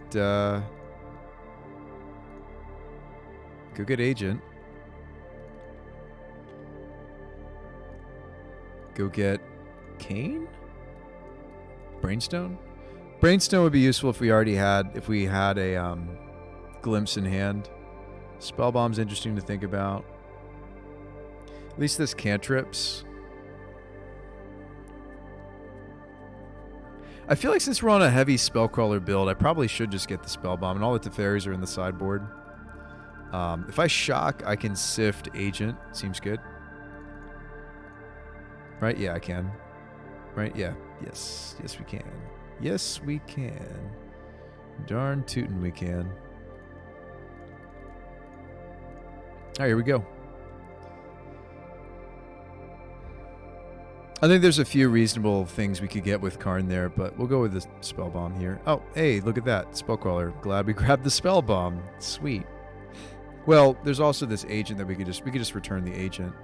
Actually, that's better, isn't it? Well, I guess it just matters on how many glimpses we've spent. Yeah, we don't need to kill the Squeller here because,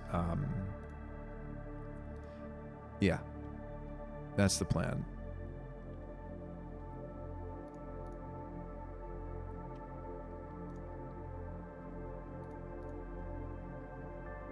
Grab as many basics as possible. And island. The 4th basic has been coming up a lot in my build. In this build, I should say. Really surprised by that. More blue, actually.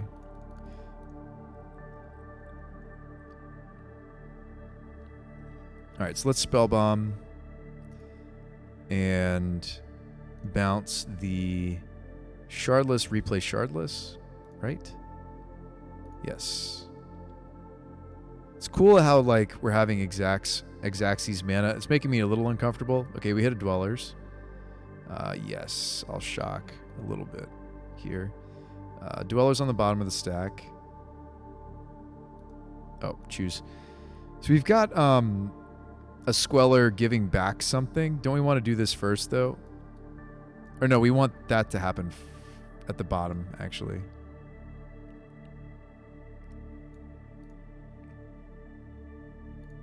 I think we want the Quellers to be at the bottom of the stack, actually, in this instance. Gosh, they're so confusing. I love it. And also don't love it. Oh, I should have fetched before I drew that. Well, here's hoping I didn't stack that wrong just now.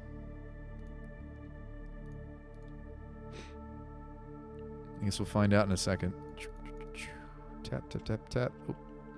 Give me blue mana, actually. Here we go. Cast this.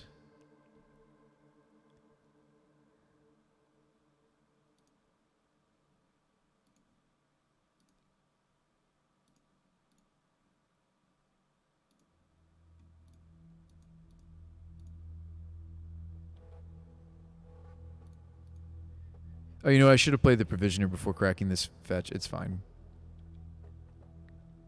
Could we grab that? Create this, generate these. This will cast this. We should hit another glimpse. There's one left. One's in exile, one was already in our graveyard, so this should be the last one.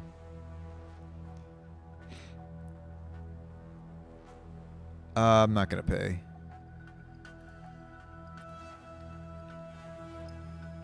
Although maybe I should have. We have Omnath and I could... No, only one fetch.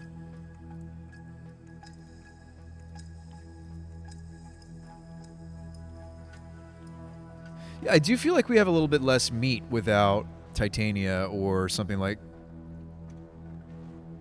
Or like Terror or Chandler.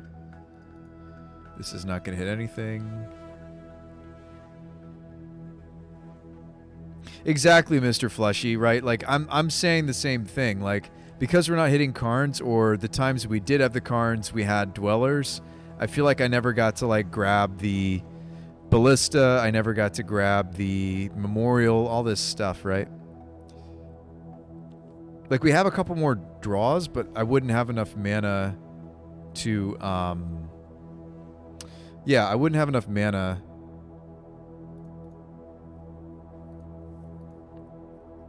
There's an Outburst. Yeah, we didn't see Karn enough. And I think that's a big drag to Karn. Or negative to Karn. There's so many positives, right? But I think the biggest negative is... I feel like if we play any number of Dwellers, which I do feel like Dwellers feels right in the deck, right? It's red for Fury. It's similar to the Squellers. Like it, in fact, it lets us use the glimpses in ways that the Quellers don't. But then again, I feel like every time I play even one copy of Dwellers, I just don't get to activate the Karns.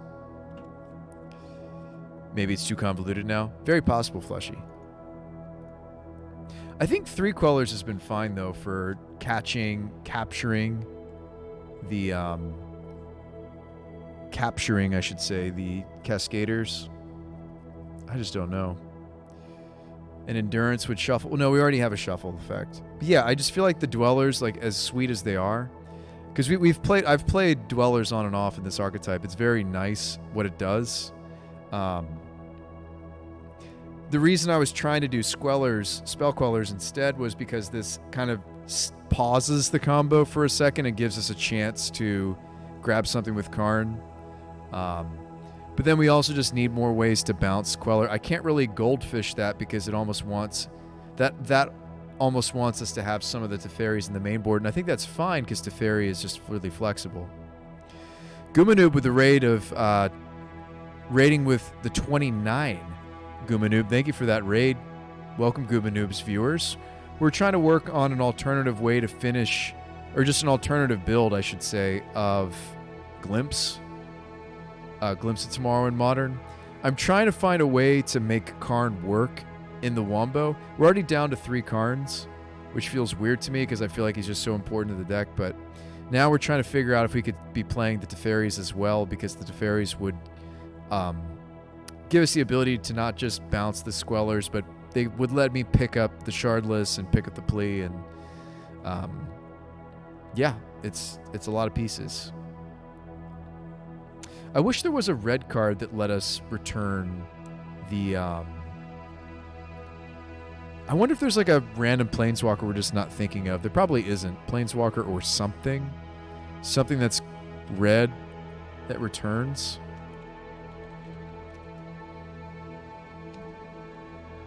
That's not a very common thing in red. It would probably be hybridized with blue. There's got to be something. So you want something that's red that returns creatures or whatever on a permanent.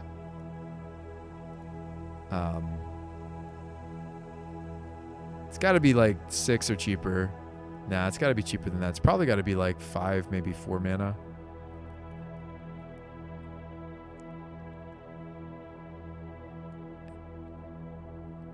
$382 matches. Okay, hang on. Type creature. Sting Scourger would do it. Yeah, it's got to be... Oh, yeah. Sorry, I should set that limiter, too, on the mana value. It needs to be 3 or... There we go. Perfect. Still a lot of cards to search through. Okay. I recognize most of these, so cool. This one like makes mana and stuff, which is fun. It's probably going to be red and other colors, right? Like a plain red card rarely is going to let me return something. When it dies, return it.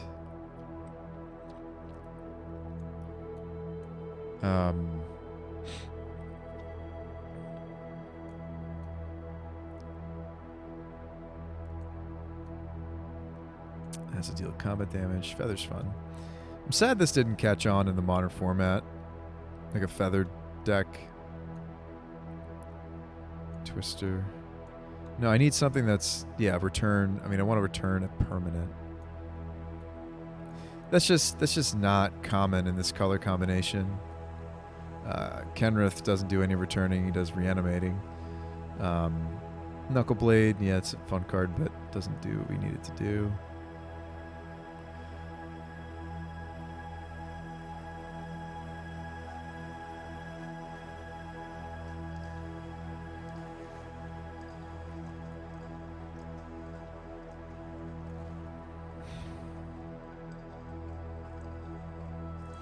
Yeah, there really isn't like a return something, return a permanent that's in this color combination, huh? I guess I shouldn't be surprised. We didn't miss anything, right? None of these do it? Oh, excuse me.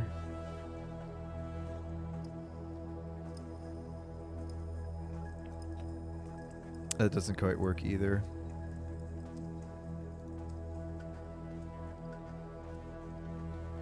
Aether Spellbomb. Yeah, we're playing one in our Karn-board.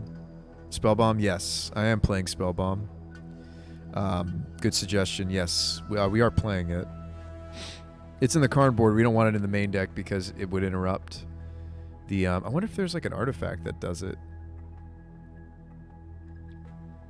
Are you Modern Legal? I don't think you are. Oh, wait. Ancestral Statue is Modern Legal? This does it, but like, I'd much rather be playing... Well, I wanted it to be a red card, and I'd much rather be playing Teferi, although this would work even if we had other stuff on the stack that's continuing the combo loop. Return a non-land permanent you control. Yeah. This is pretty bad, though. It's not modal. It's not... I mean, there's like... Displacer, we can't use its ability. Yeah, none of these are red. These are all... Let's go back into only red. Maybe there is something. Yeah, Sting Scourger. Yes, but it's 2 little mana.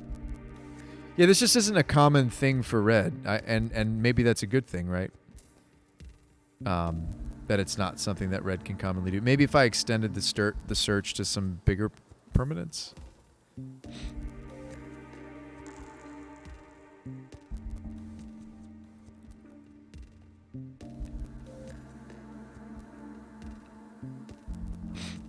Oh, excuse me. Oh. Getting pretty tired. It's probably not going to be in plain red, right? Sting Scourger's like the only card they've really ever printed that's like a return effect. Is there not a blue creature that bounces your stuff? Well, I kind of wanted it to also be... I kind of wanted it to also be red because I need a certain number of red cards because we're playing Fury. There you go. We found it. It's terrible because it would need to have haste. the old crackle burr. I'd have to have 2 untapped blue creatures to return a creature. Yes. Yes. That wouldn't work. I forgot about this. When does yeah, we could do the champion a creature actually. Well, that's so convoluted. So convoluted. Technically that works. There you go. We'll talk about this. We'll workshop this. I'll explain what I mean. Why? Okay, I'll put quotations around the fact that it works. It works, but it's real loose application. We'll talk about it. Yeah, there wasn't really anything here even when I expanded the converted mana cost, huh? Random 7 mana dragon. Yeah. Oh, Locust God. There you go. Perfect.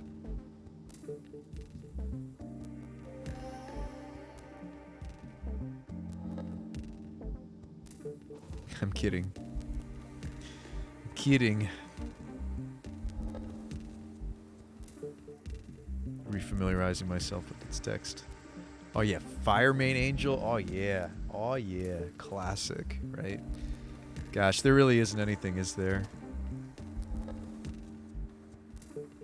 This one's interesting. Oh, tapped. Never mind. I was like, that makes us mana, kind of, sort of. It's really bad, though.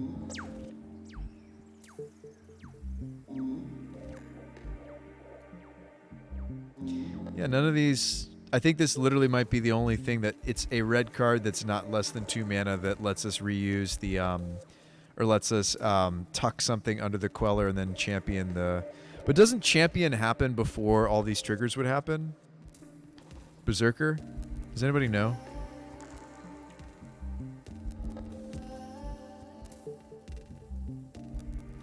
Lowers our curve, but don't think this works, right? I do like that he has haste, but no, I do like that it's 5 damage, but this doesn't quite work, right? Champion as a win trigger. It is a win? Interesting. Yeah, when this enters the battlefield, sacrifice it unless you exile another creature. So there are many issues with this card.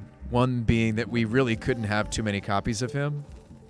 I mean, it's like you're almost better just playing, you know, Restoration Angel, right?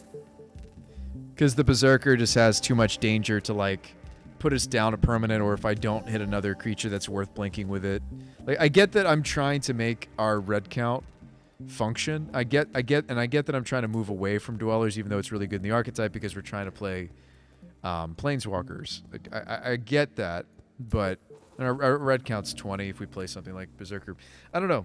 I think we'd just be better off with, like, a Felidar Sovereign build, which we've done in the past. Which, by the way, that build, the weakness of it was the Dwellers, because we had a bunch of Saheelis, and, well, that wasn't the problem. Actually, we didn't care so much that we didn't get to activate them, but if we were playing different walkers like this build trying to do Karn, then we don't want... And again, even the Quellers have the same issue, right? Of, like, yes, they're helping us to loop, but they... I don't know, I feel like the Changeling Berserker would make this deck even more confusing to resolve. More convoluted, right? Because I'd have to stack... Okay, I'd have to get it so that the Queller puts the Cascade Enabler...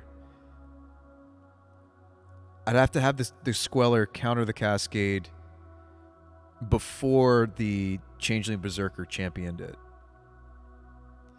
That's easy to say, right? That's easy for me to say that, but for me to be focused in the middle of a game and actually do it. Yes, we have done Felidar Saheeli in this archetype too. We were playing, we had Kiki Saheeli and Felidar. And both Saheeli and Felidar were red count, which was one of the... not Felidar, sorry. Felidar's not, but... and Felidar has some applications in this archetype already, right? You've got these sifters, and you could play, like... we were playing Seasoned Pyromancer. Did it work? It worked okay. I have a list in my Discord if you want it. Look kind of like this.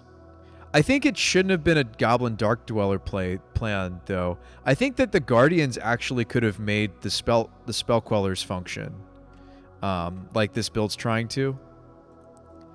Well, no, actually, it wasn't a problem that it was a Dweller build. That's right, because we weren't really worried about the Planeswalkers not getting to activate. I mean, what we really need, and I'm sure you're like, Bruce Spy, there's no point, but, like...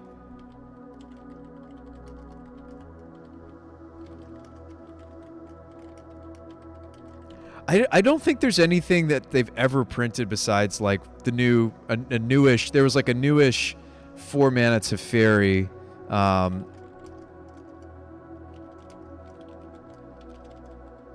you got to try.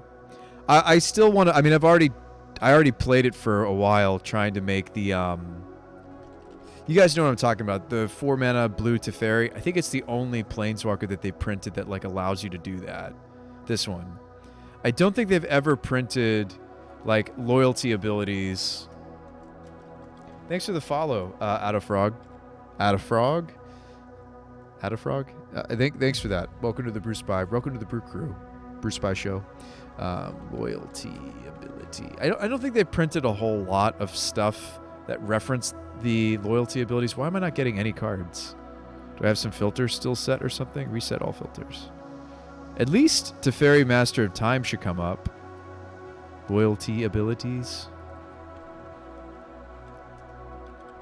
Just look up loyalty, I guess.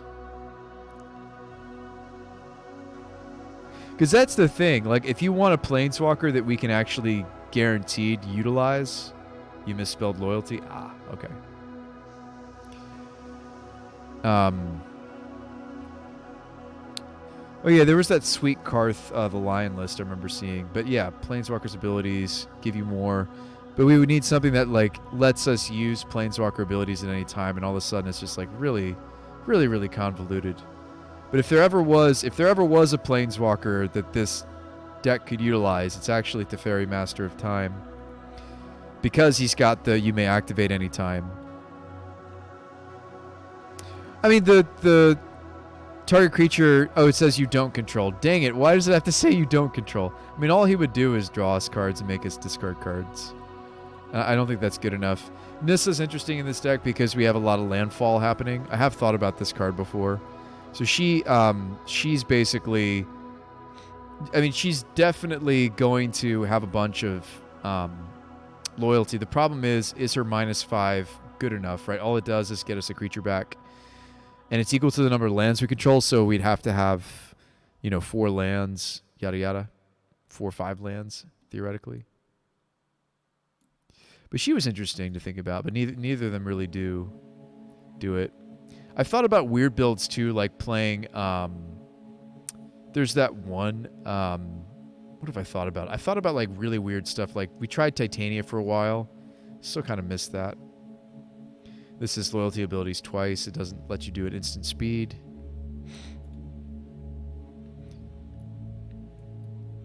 Yeah, I don't think there's anything that lets us... By the way, humility would actually be pretty good right now in the format. We'll just wheel into this, right? Now, at that point, we might as well just be trying to wheel into Omniscience and Emrakul's and stuff. Yeah, I don't think they've ever really printed anything that lets us activate our loyalty abilities instant speed. Teferi, the 4 mana Teferi was kind of a new blend. I might finally be ready to retire the Karn idea. It's not quite working. I did like just wheeling into Titania with a bunch of fetches. Like, we thought that was bad, but I'm not so sure. Like, that felt pretty good, actually. Am I super against the Omniscience builds? They're already kind of figured out, though, Fleshy. On this stream, I kind of try to figure out things that aren't maybe figured out. Am I opposed to the archetype? No, I think it's strong. I don't know if there's anything really to change or to improve upon in that. I think these weird Omnath loop ones are just more interesting.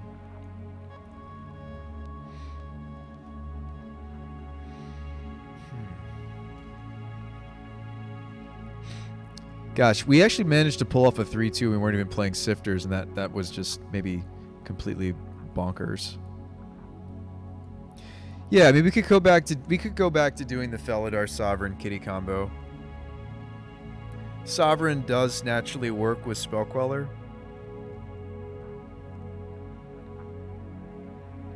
There was a Grief Archon list. That's spicy, Fleshy. I didn't discover it. I did not discover that.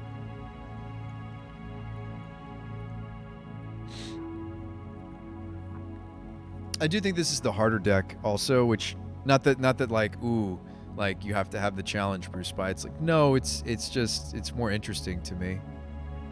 That's all. Yeah, I think just due to the nature of like even Spell Queller betrays us, right? Like the Goblin Dark Dwellers do from time to time. I mean, I'm always happy to learn from what other people are doing, though, Fleshy. Like, I'm not so, you know, interesting. Yeah, just like a grief build. Just 2 griefs, huh? Okay. But we're just playing a lot more black. Okay. Ugh.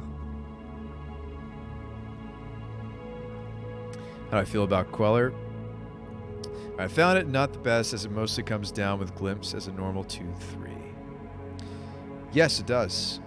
Yeah, and then the trigger, all that it does is it grabs my... No, I mean, we just might not be able to make them work. I'm fine with that, but I was trying to find an alternative finisher.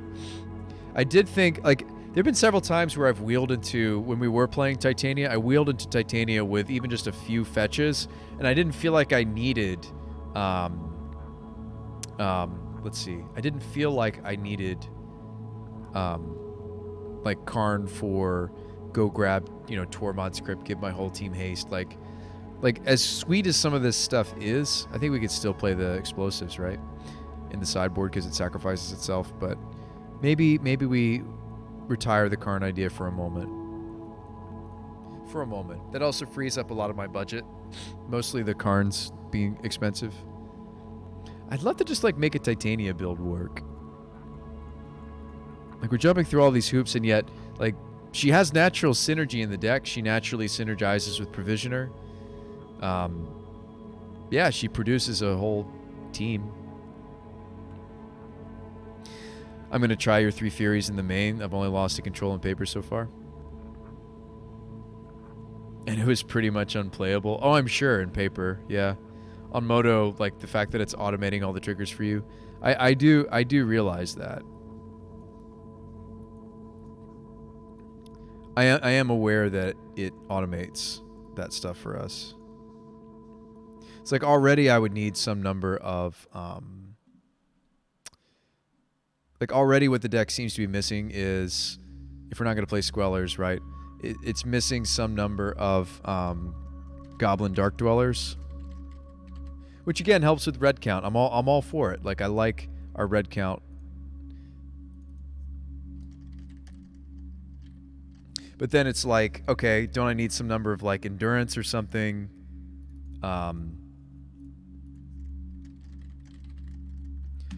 Because we need to be able to put the glimpses back into the deck. But maybe we don't need to, right? I mean, like, we could just dwell. Maybe we don't need to be shuffling them back into the deck. Maybe we just want to dwell. But see, now I don't have any room for... like, I like the early interaction of Fury and Bone Crusher. I like that. And maybe I'm with you that... Oh, you mean the matchup? Ah, okay. Well, it's okay. You're allowed to have some unwinnable matchups in Modern. That's really okay. When you say control, do you mean Murktide? What kind of control do you mean? There's a few different ones. A few different styles of control. Probably need at least 2 dwellers, if not 3. 4-color Planeswalker and blue-white. 4-color Planeswalker control? Spicy. And you said you're playing at F&M? I mean, if you have a lot of control in your meta, you should just play Mystical Disputes in your sideboard as well, in addition to the Teferis. As many Teferis you can get your hands on. It's a medium-sized tournament. Yeah, as many Teferis you can get your hands on, and maybe play some Mystic Disputes, which might be coming back to my sideboard if we're not doing the Karn-board thing. You don't want to play too many of that card, though. I kind of prefer Vendilion Click because it's a permanent. I've been really kind of low on... Feeling low. Like, I'd love to get our spell count down because I've just been getting really unlucky with my glimpses on Moto. Like, I would even consider doing this. I know, blasphemy, right? To cut an outburst, but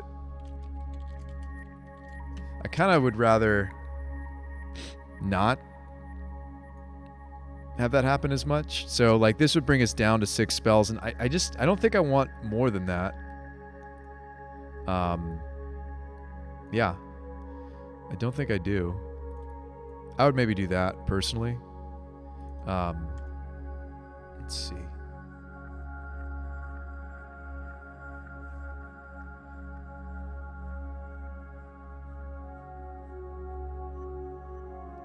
I have liked the Terror builds, by the way. A few different reasons why I like Terror.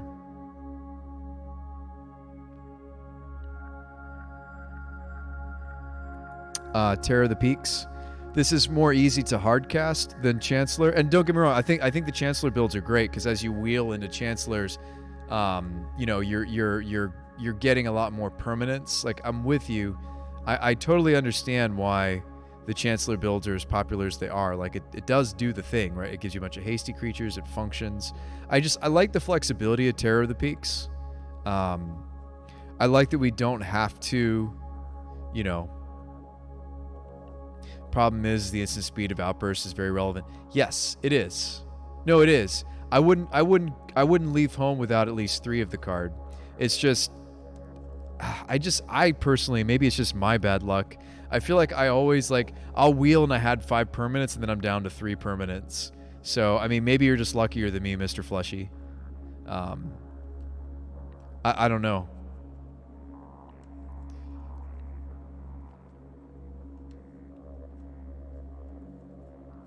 I kind of like the Terror of the Peaks build, or finish.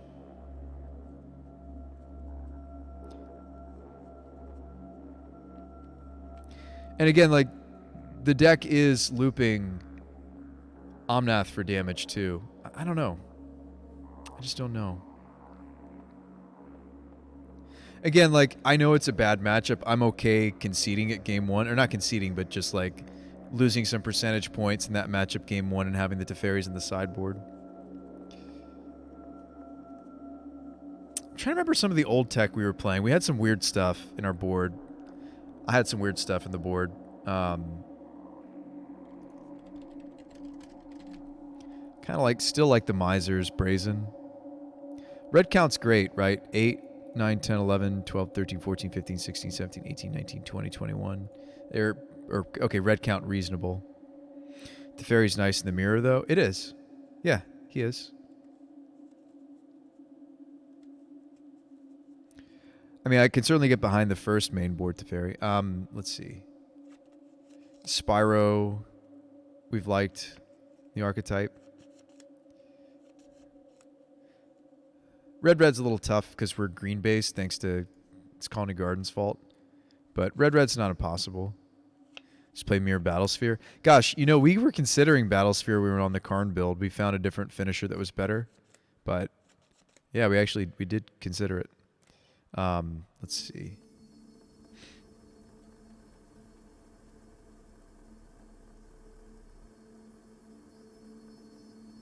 Yeah, I just don't know.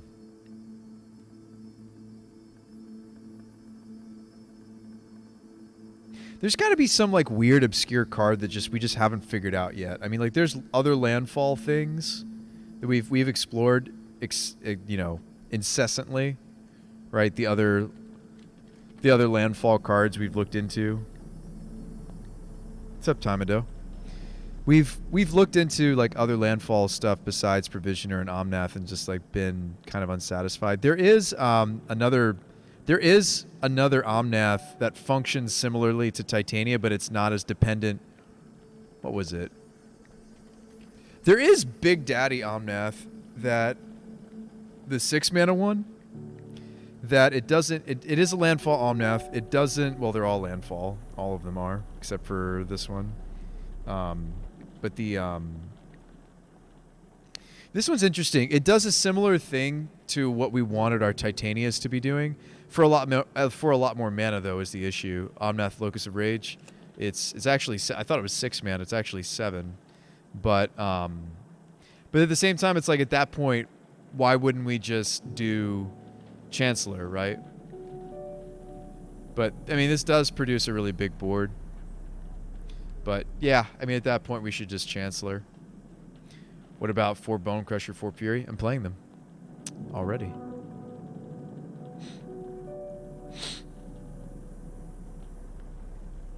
Yeah, that was the issue with... if it was 6 mana, I think we could swing it, because then it is 1 less mana than Chancellor. And I do think this is just the powerful, just boom, we hit this thing. It is red for Fury, but so is Chancellor, right? And Chancellor helps us if it's in our opening hand. It helps us mid combo. Well, actually, they help us about the same mid combo. But the thing is Chancellor, the tokens can actually swing. So, yeah, we might just not be able to get away from Chancellor as, you know, the best finish, right? You tried splashing black for Grist. It was good. Versus control, mediocre versus everything else. That's spicy. Montebank. Yeah, because Grist, well,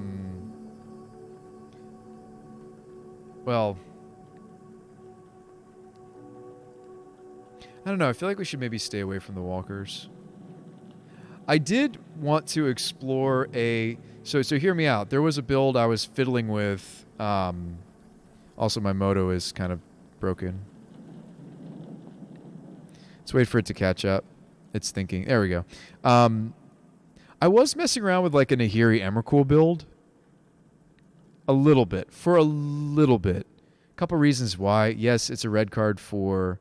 I mean, it has similar issues to what we were experiencing with the Karn build as well.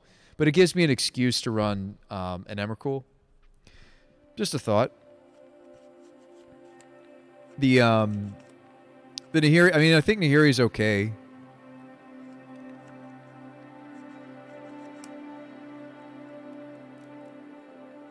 Yeah, so cat combo build, but the Nahiri build doesn't win immediately though. Is the issue? Was the issue with that take? Like that Karn? Oh, Karn. Yeah, Karn. Yeah, Karn was awesome because it killed Chalice. I mean, I did like. I mean, maybe we just didn't figure it out. I mean, maybe. Huh. I mean, maybe we were really, really close, by the way, to figuring it out, the Karn build. I know, it's like you come in and you say that one thing vegan, and then I'm like, I want to make Karn work again. I did really like... I felt like Karn did fix a lot of the holes that the deck has. So, take that for what you will. We did beat Hammer Time both times we played it. Take that for what you will. And I don't think it had to do with the fact that we were Glimpse deck. I mean, yes, but also the fact that we were just... Like, there were a couple games where we just did the mid-range plan and just had Karn, and they couldn't equip their hammers very easily, and we de-equipped a hammer, which was kind of funny to do. Like, you Karn plus, and then the hammer falls off, and they can't re-equip it, and... Yeah, so... There were some interesting applications from the Karns, yes. I did feel like it was weird that we switched over to only 3 Karn. I do feel like that was maybe a mistake. It might have been for budget reasons. I'm trying to remember why that was. We found that we didn't need the Titania in addition to the Karn, actually. That was interesting to find. To see. Yeah, maybe we don't need anything. Like, the Karn was making it so that we could keep going. Right? He was kind of that toolbox of... I mean, maybe that's the secret. Maybe another Bruce by Lightbulb moment. Maybe that's the secret. Hang on.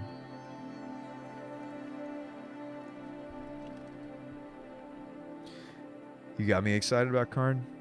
Yeah. Maybe we were really closer than I thought. Maybe it's too early to give up. Maybe it's time for me to go to sleep. Yeah, an interactive build that isn't dwelling, that isn't... Yeah. Maybe just Planeswalkers. Now I kind of wish I still had on screen our Karn-board. I can't remember all the different things that were in it now.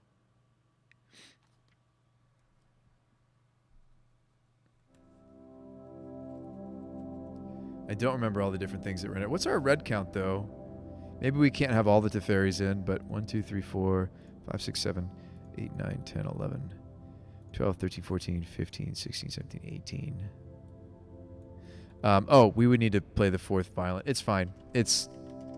It's the variance part of the deck. Let's just accept it. Give me the 4th outburst. 7, 8, 9, 10, 11, 12, 13, 14, 15, 16, 17, 18, 19. It's getting closer. Should probably be a red card. This borrower.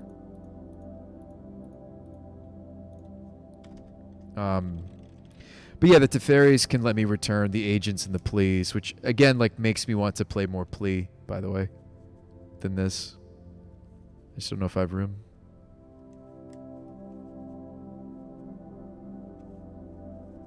We aren't running that many Cascaders though. Hang on, 1, 2, 3, 4, 5, 6, 7, 8.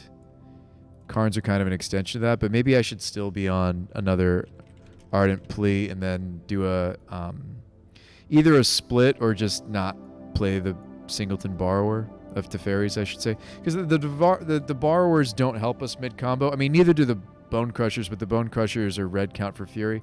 Maybe I just don't have room for this, because like the Teferis are a pseudo combo piece, right? Same with Karns. If we build our sideboard right, like what did we have again? We had Hull, we had maybe it's not time to give up on the Karn. Thanks, Vegan, for reinvigorating my pursuit of making the Karn plan work. Explosives, Agent, Hull, Bridge, Kane. Now we got to get into some of the weird stuff. Kane, Stone. What else did we have? Liquid metal coating.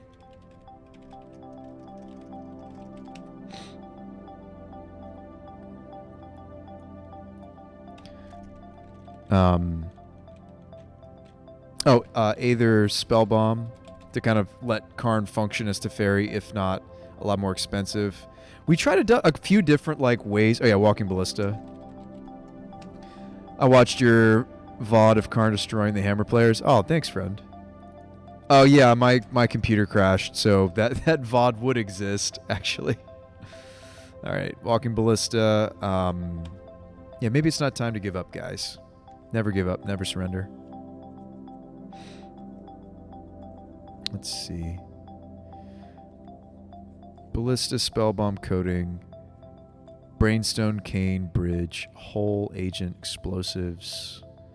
What else did we have? Oh, we were playing Memorial. Okay, so we were bouncing back and forth on what we wanted. So there was Hammer, and there was, speaking of Hammer, so we were trying Hammer, but there was also Memorial. The Memorial was a lot more mana, but no, I don't have it anymore. It was like Hammer of Porphyros. We don't have it anymore, right? I gave it back, but we were debating between something weird like Hammer of Porphyros or that is a Karn target. It's an enchantment artifact, or the Memorial. The Memorial was a lot more mana, but it was giving me evasion, which was relevant. The evasion was relevant. And it was one slot. Like, yes, like we have to spend 4 more mana than Hammer. Well, Hammer was nice when we were on the Titania build. But yeah, the nice thing about Memorial being, yes, we have to spend more mana than the Hammer of Porphyros. Sure, but I feel like with the Provisioners and the Omnaths, we are going to get there. And maybe it should still be even one more Provisioner than we have currently. Just for consistency's sake.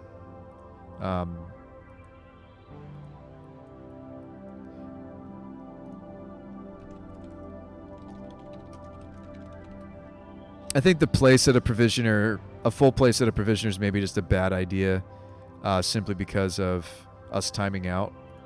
That's just a lot more triggers to resolve. It takes time to resolve them too. You have to click through them manually.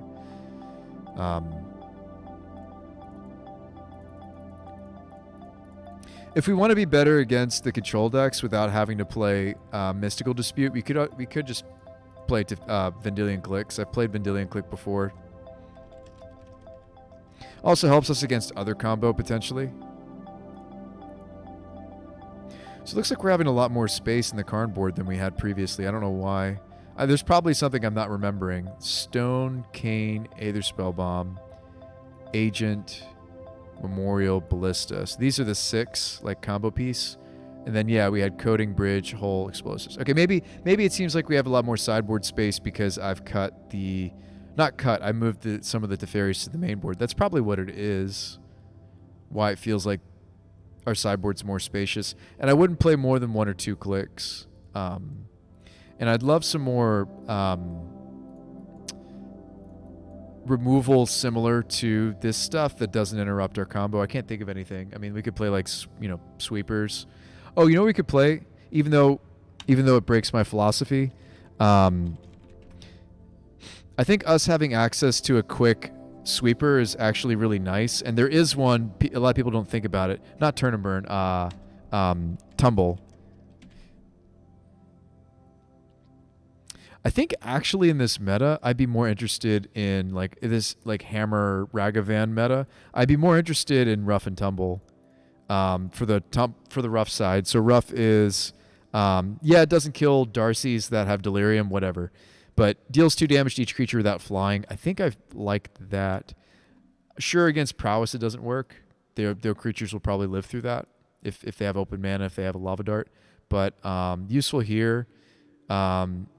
Not great here. Weak here. Like, yeah, I would say it does nothing here. Weak here, strong. Weak does nothing. Weak does nothing. Does nothing. Weak. Sorry, does nothing. Actually reasonable. Reasonable. Weak. Doesn't this get reasonable again? We have the die. That doesn't die, but these die. And Sithis die. We would bring it in here probably. I'm just thinking if I want the Pyroclasm. It's essentially a bad Pyroclasm. It's a Pyroclasm that doesn't kill my Vendilion clicks, right? It's without flying. Or other flyers we have. Let's see. Weak. That's not true. We might bring this in. Kills Rags, kills Stoneforge. We probably do bring it in. That's a yes. Yes. Weak. Absolutely. Against humans? Absolutely. Yeah, maybe against Mill. You got to kill the crabs. No. Even though this cleans up the Arbor Elves and the... Oh, maybe I would. They have Gorilla Shaman in there now, too. Maybe I would. It's always good to look at other Karn decks that are successful, right? To see, like, okay, what do they have? What are they using? Oh, wait, we were going to play the Life Gain Spellbomb, weren't we? Yeah, maybe it's not worth it. Maybe it's better to have some of these access to some of these cards. We could cut the random extra. We could cut the second click.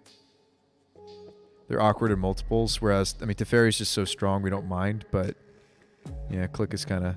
If we wanted that life gain spellbomb, we were considering for the more aggressive decks.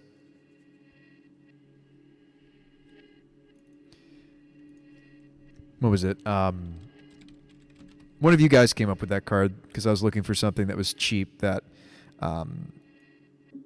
the hole and the liquid metal coat. And you notice I'm not playing a needle. Like, we need to be very careful about playing these cards because they do get shuffled back into the deck, and then if we try to glimpse again. But I don't think we're... and you might be saying, well, wait, Bruce By, you're not going to glimpse that much in this deck. Yeah, without... that's not true. Actually, we have the Cane. But I think this build would be less focused on the loop, and this is letting the mid-rangey side of the deck do its thing. It was this card we were going to consider. And I think I'm okay with that concession because I think that there's enough hate floating around that the deck doesn't seem to be functioning happily without a reasonable mid-range plan, right? And that's one of the knocks I have with the... who is it that was sharing earlier? That they prefer... Not prefer, that they wanted to share with me. It was you, Mr. Fleshy. You wanted to share with me an Omni build. And trust me, I'm aware that I think that's the more robust glimpse deck. It is, because you glimpse once and like you hope to hit something relevant. And the deck's running enough stuff that I'm with you. I think that that's strong. Yeah, I did really like the rough and tumbles. Let's see. Vendilion click. Let's get a click if I can. Yes. Check out. Right? Yeah. Let's give the Karn another whirl. The problem is I can't practice the Teferi build, so we'll actually end here tonight. Gosh, it's 4 or 5 in the morning. I'm exhausted, guys. This was fun, though. Thanks for helping me with the list. Yeah, we have enough money for me to get these 3 cards. Cool. We'll pick up with the list like so next time. Like, yeah, this is a nicer mid-rangey kind of plan, the Planeswalkers. I still feel like it should be a playset of Karn, but no. It's multiple Omnaths do something when you hit them, right? It's okay that these sometimes legend rule themselves off the table, but like when it comes to hitting multiple Teferis and multiple Karns, we don't get any benefit.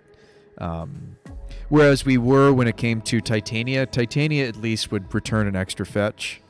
And I like that the Karn-board is becoming smaller. Right now it's just down to 11 cards, and maybe we'll get that down even smaller. Like maybe we don't want to bother. Maybe we won't bother with hull or coding, simply because they like Karn already naturally fights over Chalice on 0. Update. The thing about both hull and coding is that they shuffle and then they're disrupting the Karn combo. So maybe I should just go ahead and cut them, right? Because the benefit of explosives and bomb and spell bomb, like, okay, yes, bridge technically still can disrupt our combo because it makes it so we can't attack. But I think it's a really important. It's an important normal thing you would see in like these cards like bridge and ballista and oops, I didn't mean to cut that. Ballista and explosives. These are all, and maybe even to some extent the Aether Spellbomb. These are all normalish cards you would see in a Karn board, right? That's not all that strange to see. But yeah, I mean the issue with some of those other pieces, like it's weird to play Karn and not play the. Hey, what's up, Zany? Or Zippo? Yeah, thanks for that follow. Welcome to the Bruce Pie Show. It's just, I feel like that's such a big drawback if we can't, if I'm worried about shuffling those things back into the deck, you know? Whereas explosives, Brainstone, Kane, the spell bombs, the ballista even, like they sacrifice themselves. They go away, which I feel like to some extent feels a little counterintuitive with Glimpse, but it's not because I don't want to accidentally glimpse into them instead. So I do think that we have to have a really weird selection. Let's just play the second click so I can see it more often. And there was another player who was at Shadows who was doing something really unique with their build. They were, let's try 2 clicks so I can actually maybe see it. They were, let's see. They were using Hate Bears, actually. They were trying to cascade into Meddling Mages or Katakis or this or that. I thought that was interesting. I don't think I'm going to be trying that here, but I did think that was interesting. So it sweeps, some more stuff for control. What else do we want to be able to... Oh, you know what was really nice? Although I feel like if we're going to be more on the mid-range plan, something that the deck was weak to, although the Vendilion clicks do help this, something that I actually really liked out of our testing was the... what is the name of this card? It was... instead of playing like a selfless effect, we were playing, although there are selfless effects that work, I felt like this was a selfless effect that was also kind of mid-rangey. Not Titania. Oh gosh, what is the name of this elemental? It's the one that you can sacrifice it and everybody... because there are some sweepers being played, a reasonable number of sweepers being played. We were trying... for a while we were messing around with a singleton, and it's just for sweepers. Like, we could play something else, like a selfless, like there's the 3 mana selfless, creature. I'm not seeing it. And I can't remember what it's called either. It's a relatively old elemental.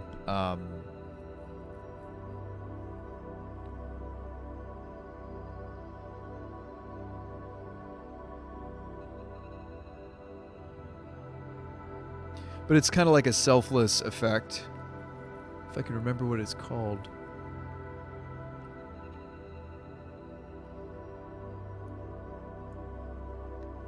Wow, I didn't see it at all. Come on, Bruce Spy. Come on.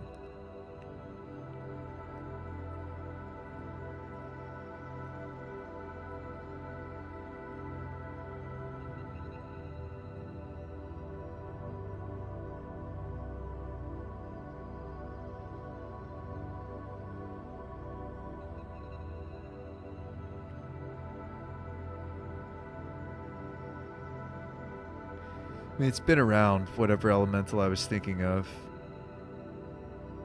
It's been around for a time.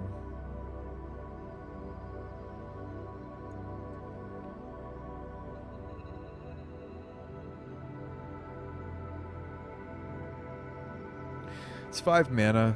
Let's do that. There we go. That'll make this happen way faster. Starts with a W.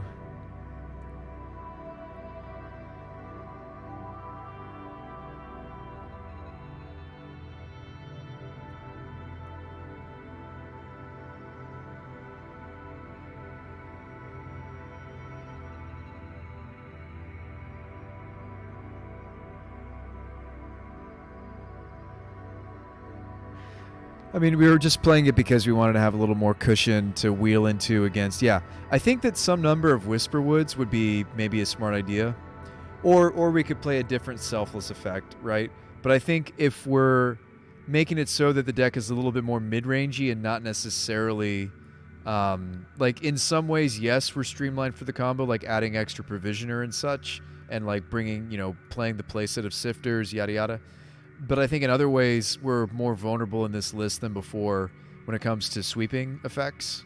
And I do think that Whisperwood is the stronger of the two, maybe, just because it itself is a 4/4, and it itself is growing our board in a if the board devolves into like kind of a mid-rangey situation, right?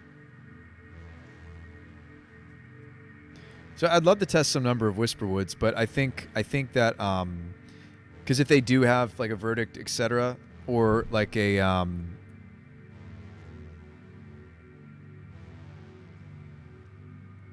doesn't help us against Anger the Gods though, does it? That's an issue. I don't know if I like that now that I read that. Like, I do like that it itself is a very grindy sort of pseudo alternative. Sorry, you guys can't see this card, can you? Chat's over. Chat's too big. The chat's too big. Yeah, like there's nice things about this. This is something powerful to wheel into that also gives us some flexibility against the sweeping effects of the format. However, it doesn't protect us. It doesn't protect the smaller creatures from Anger, right? Anger is going to sweep away the Bone Crushers, the Furies, the Sifters. Yeah, I think, and there's some Anger floating around in the format. Maybe we do a split.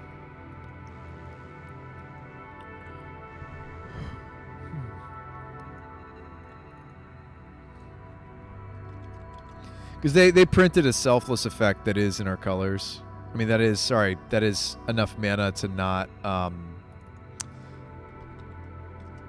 it was the recent printing. It was the 3-mana human. So they did print...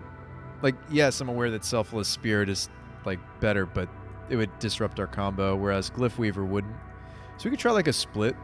Because I do think we're vulnerable to sweepers. There's also Lena. She's fun. She makes a bunch of 1/1s. We've played Lena even in the main board of this archetype to some success because she fulfills a similar role to not as a finisher but as a building out the deck as we're comboing off, and she's also got the added benefit of she's a selfless effect. I think I'd rather have her do a split of her and selfless actually instead. I think this just I'm not that excited about this. I'd rather just wheel into one of these effects. If we know we're up against sweepers. And Lena's powerful enough to main board, actually. So maybe we don't play 2 clicks. And then maybe we do that.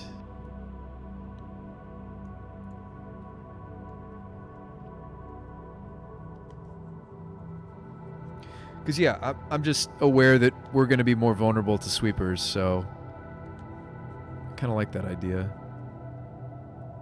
But yeah, similarly to Chancellor, the whole make tokens equal to the number of creatures you control kind of thing.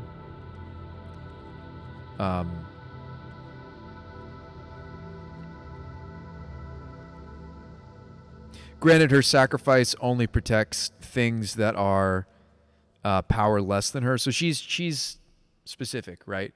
So she would protect all my little things from anger, right? Like the, creatures you control with power less than Lena. Okay, what does she even protect then? She doesn't even protect the Fury then. She protects all of the tokens she's made. She protects the agents, but she doesn't protect the giants, the sifters, yeah, maybe this isn't what's up. I do like that I would still have a board presence after a sweeper, thanks to her, if we were to try her. But I'm sad that there's so many creatures that her selfless effect doesn't protect, right? Like we'd end up with a board of just a bunch of 1/1s and maybe a shardless agent or 2, and the colony garden tokens as well, right? These. But like the fact that we would lose the Furies, the Crushers, the Sifters, the Provisioners, the Omnaths, maybe she's not worth it. Maybe we should just main board. Maybe we should just do a 1/1 split. No, not worth it. Not worth it in the main board. I thought that was maybe gonna work. Let's just main board another Teferi and then either play extra click or one more Whisper, or do a split of the Selfless and the Whisper. And see what we like. Because they protect us against different types of sweepers, right? Glyphweaver actually works against anger for all of our 3s and smaller. Whisperwood is an effective thing to do when it comes to like Verdict, but so is Selfless. Like maybe this is just wrong. I realize that this guy's the grindier card to like wheel into, because we get the end step make extra cards as well. It's a 4/4, so it's not boltable like Glyph. That is another issue with Glyphweaver is a lot of the Anger the Gods decks will also be Lightning Bolt decks. So I'm sitting here thinking, oh, like this is going to be effective to help us against Anger when most every Angered list is also going to be playing Bolt, right? Or a lot of them will be playing Bolt. So you don't actually get the added benefit. Like they could just Bolt the Glyphweaver, then Anger, right? So maybe for all of the above. Yeah, it's just too bad that Whisperwood Elemental doesn't quite protect us from Anger. There are other sweepers in the format, right? So I feel like Anger is going to be more popular right now, though, just due to the popularity of, well, Anger's not even always effective against Prowess, but certainly Hammer Time being as popular as it is. I think neither of these selfless effects are making me all that happy. I'm not that satisfied with either.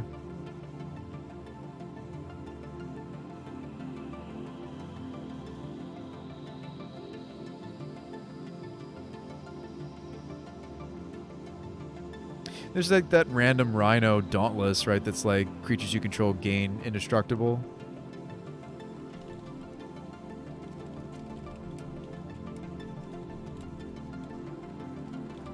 Maybe let's do a little research into this. Maybe we can find something that I'm happier with. It's probably just going to end up being a 2 of Glyphweaver, though, but instead of the Elemental. But if I really want something that helps us against a sweeper, it may not be worth it. I mean, it may be too specific.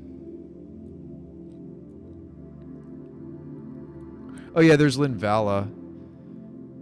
Choose hexproof or indestructible. Creatures you can't control gain the ability. Right. We could do a split of Linvala Selfless. We won't get the full party it's just that she's just a better body than Selfless. This is a 2/3, but she's a 3/3 with also flying. Yeah. What else is there?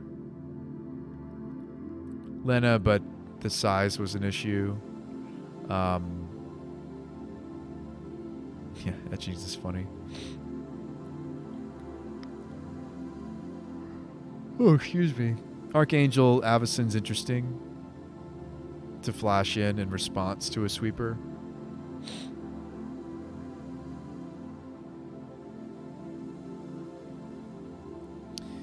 The problem is the kill all my other creatures part, but it's kind of an issue.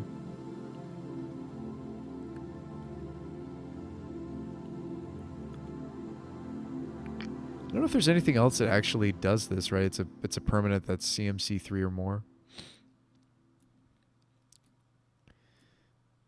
I don't know if there's anything else. Yes, Selfless Spirit, but it's unless I'm trying to cascade into it, right? Which I don't think I am.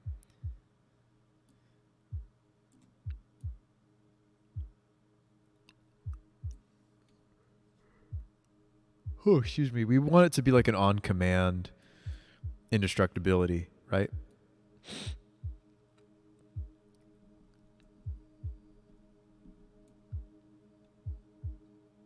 I just don't think it really... Yeah, there's Dauntless Escort. Dauntless is actually a little bit better than Glyph Weaver, slightly, right? Maybe we should play a split of Dauntless, because the fact that it costs green mana isn't that big a deal.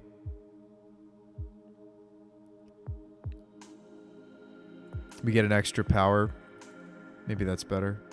Oh, there's a pretty Linvala. We should play that, maybe. Yeah, there is not a lot of creatures that do this.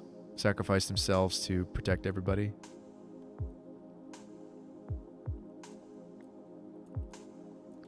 Oh, excuse me, folks. Yeah, there's not a lot of creatures that do that.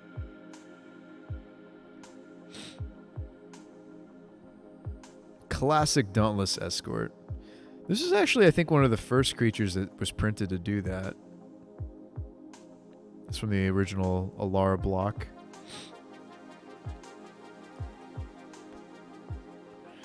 Yeah, there's not a ton of this on a permanent.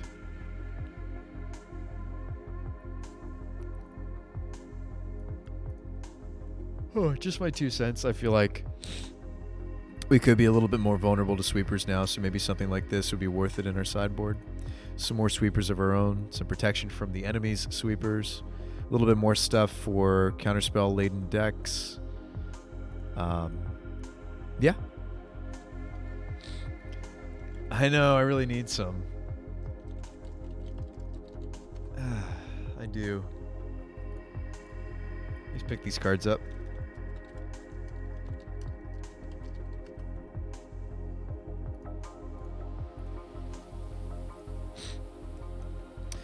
Yeah, I'm excited to give this another try with the shrunk down Karn-board. I feel like we figured out some of what the deck actually wants. We're just not gonna... The plan, Cylon, is to just not play any of the potential anti-synergistic, with the exception of maybe like Bridge, but I think that's a fine exception to make. So you have a lot of ways to... a reasonable number of ways to deal with it. I think it's literally just... Oh, excuse me. We bridge until our board is better than theirs, and then we just wheel the bridge away. And if we hit bridge, hopefully we can do something about that. I don't know. Wheel again. Just slam your head against it tomorrow. Yeah, I appreciate the encouragement, Cylon.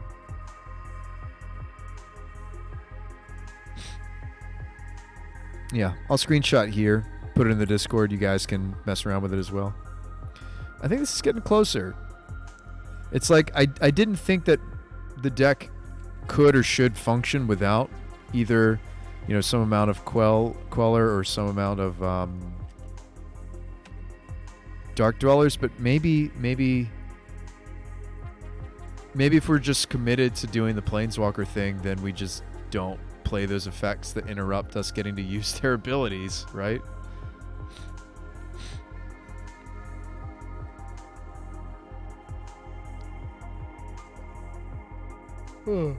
I think we definitely will miss the free mana generation of dwellers, but we just can't be missing out on the planeswalker activations, I think, of Karn and Teferi.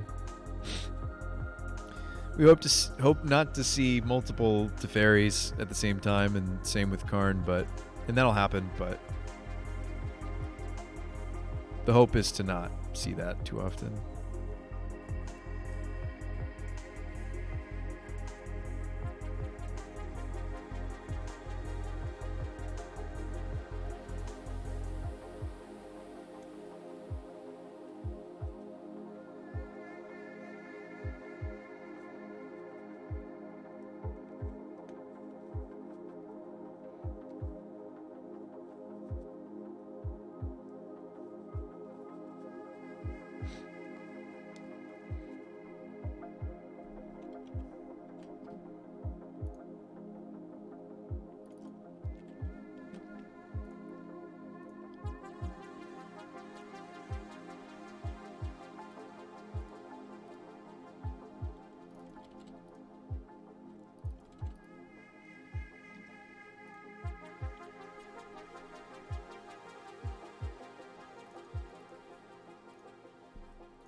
We got to do a maiden voyage, right? We spent so much time for like working on it.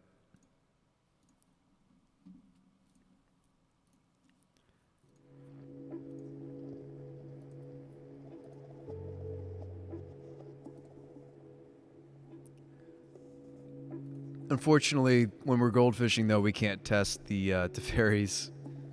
Let's go ahead and concede here. Actually, no, this hand would work because they're both in my hand, in theory. This hand would, of course, need to find a Cascader, but... like, this would be a hand where I would even consider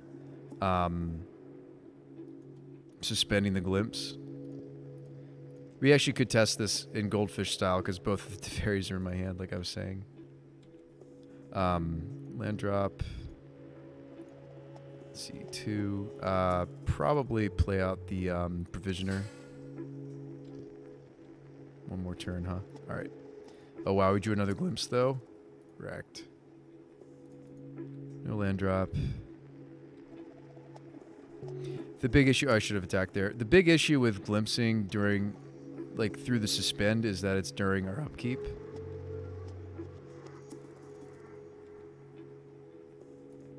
That's not good.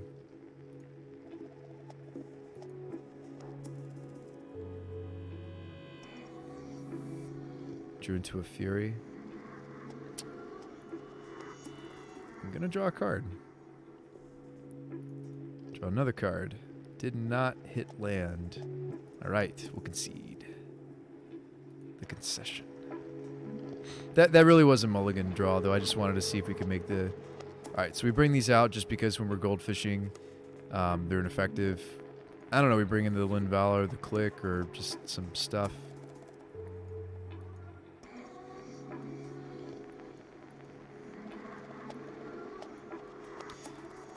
Might be fun to have the Click in, but let's just put these in. They're just generic, right? Just filler.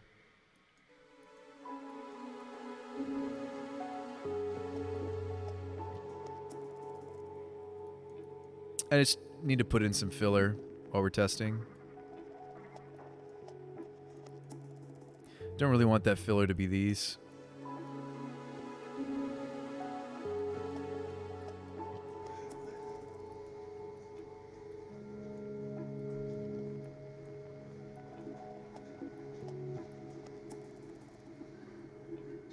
All right, let's run it back. This is a mulligan. This is maybe also a mulligan. I mean, it just needs to draw to Karn or the Cascader, though. probably would keep the Omnath. Drew a gemstone. Prismatic, huh? So maybe we stomp something.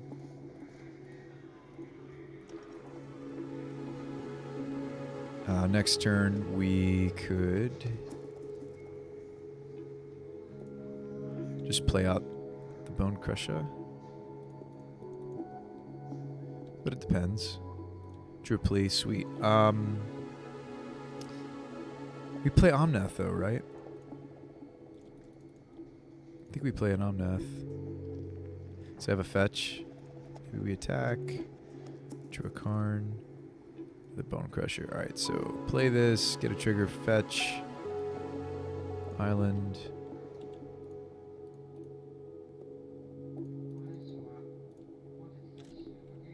Actually, I will float white, because we're tapping white with this.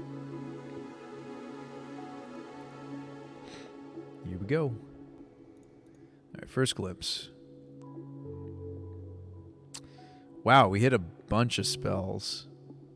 Oh, it's telling me what my party count is. That's hilarious. Yeah, we hit a bunch of spells. That was unfortunate. All right, so we can use Karn to either go get the Shardless, or we can use Karn here to go get the Aether. Let's go get the other agent, I think. Yes, we can keep going. Agent.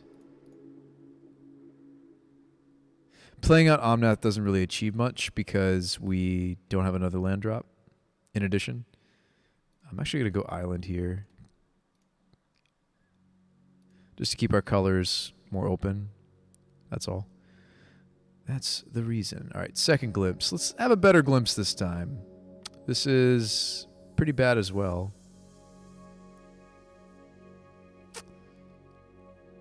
Yeah, I wonder if I should have used the Aether Spell Bomb instead.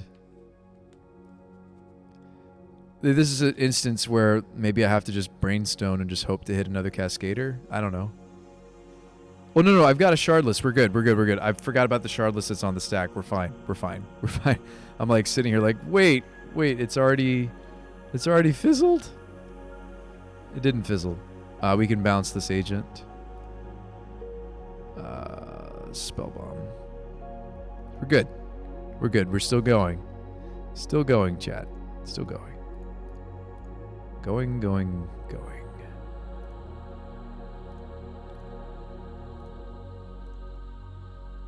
Although I'm not sure if I'm happy with how I floated.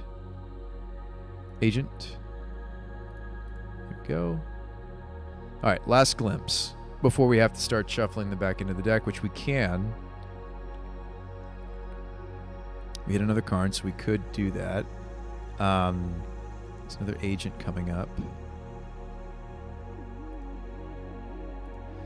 Yeah, now we kind of have to really get into this, right? Because I'm not... Yeah, without... 5 mana. Sorry, 5 life left. How do we keep going? So all the glimpses are in the bin. Pretty much have to go with Kane here, right? I mean, we have enough mana that I could haste the team, but... Alright, Kane...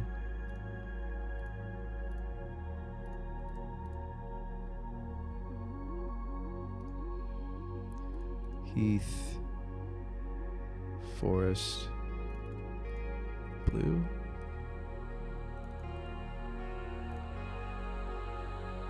Yeah, so after I activate the Kane, though, what's the plan, right? Because I've already used the spell bomb. Well, the spell bomb I could go get with the Karn. I think we are fizzling. Oh, you know what? I had plenty of fetches. I was supposed to play out my Omnath. It was mana neutral. I could have played out my Omnath. Whoops. Am I almost just better off drawing with my clue to see if we hit a Cascader instead of just playing out this Karn? I could still play out this Karn even if I do. Oh wow, we hit the Cascader. That's pretty amazing. I was not expecting that. So Kane. Wow, okay. Alright. I mean, the odds of that happening are pretty slim. All right, I'll take it though. Probably shouldn't shock, right? Oh no, we're gaining life from the Omnath. It's fine.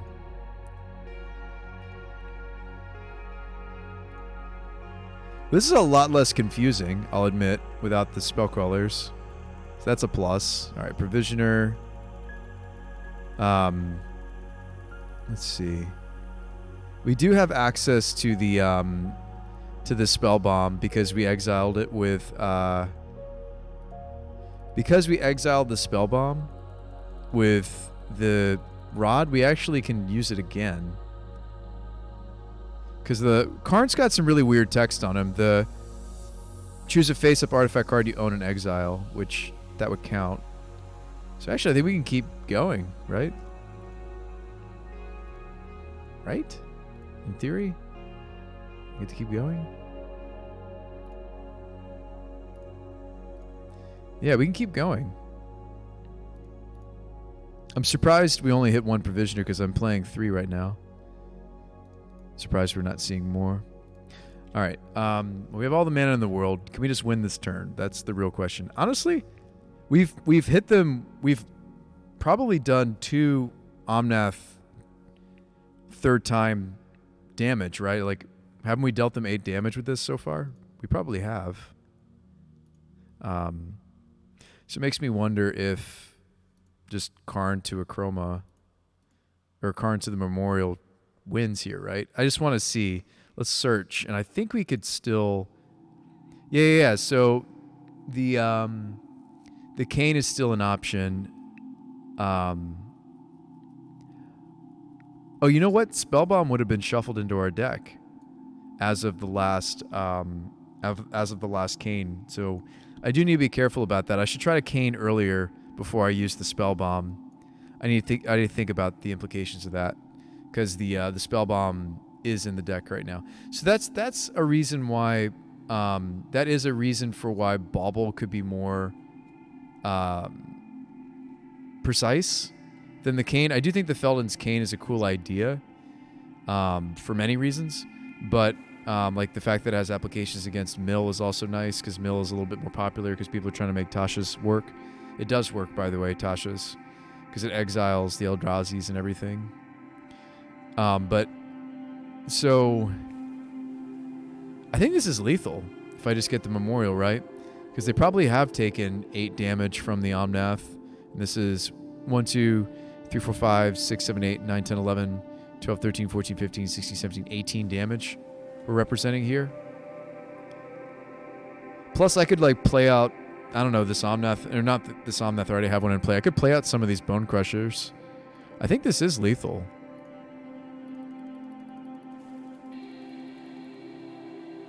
I mean, it's certainly lethal against us because of our life total, but yeah, we could just play out some of these Bone Crushers in my hand. I think this is easily lethal. I didn't have enough mana to also stomp and then cast them, but here we go. Go to combat. That was probably lethal. So according to this, it says turn 4. I don't think that's true. I think this is turn 5.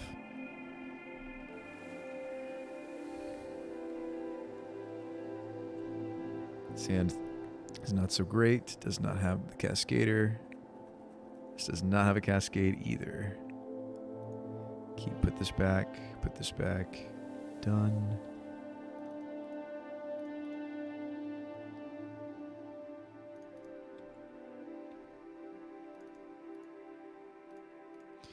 So we'll maybe stomp something. Maybe it was correct though for me to hold that because of, oh, okay, well. Let's do a little trick. No. Actually, I'm going to spend a turn playing out the Bone Crusher. Never mind. Nice. Okay.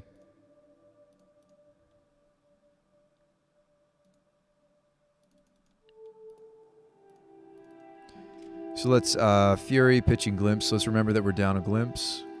Stack these properly so we evoke on the bottom. Kill something. Things. Before that goes off.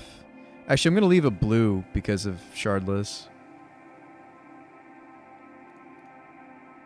Here we go.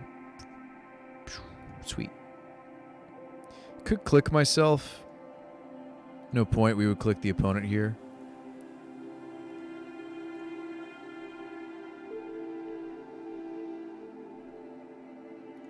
That's a no. Before the card draw, let's fetch. Whoops, I did mean to get a red source there. That's going to be okay. It's going to be all right.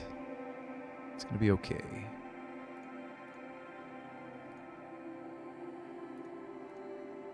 Pay white. All right, last glimpse because one got exiled to our Fury. Which I guess I didn't have to because we are playing Brainstone now. Well, no, I wanted the extra permanent. We'll shock. Although, aren't I out of gas? I am out of gas. Maybe I should have been dealing click myself here and try to hit Karn, I guess. Nah, that's not true. Omnath's fine. We're content to just play the Omnath. And I'm sure you're like, but Bruce by you whiffed. Yeah. But I think there are plenty of matchups where the Omnath damage we've dealt so far, the board that we've built. This also just draws me a card. Outburst. Oh, I could keep going. Sweet. Gosh, that keeps happening where it's like I keep just hitting a card that lets me keep going. Just kind of sweet. Oh, no. What am I saying? No, it doesn't. Silly Bruce Spy. You should have saved that for the Anthem effect this next turn. I don't know why I thought I had another glimpse. I looked at the graveyard briefly. I was telling myself I really need to remember that I've used one already. I did not follow that advice. But yeah, we would have the Anthem right here. Let's go ahead and fetch again. Breeding Pool complements the Sacred Foundry. Yeah, we would, and maybe we start making food, honestly.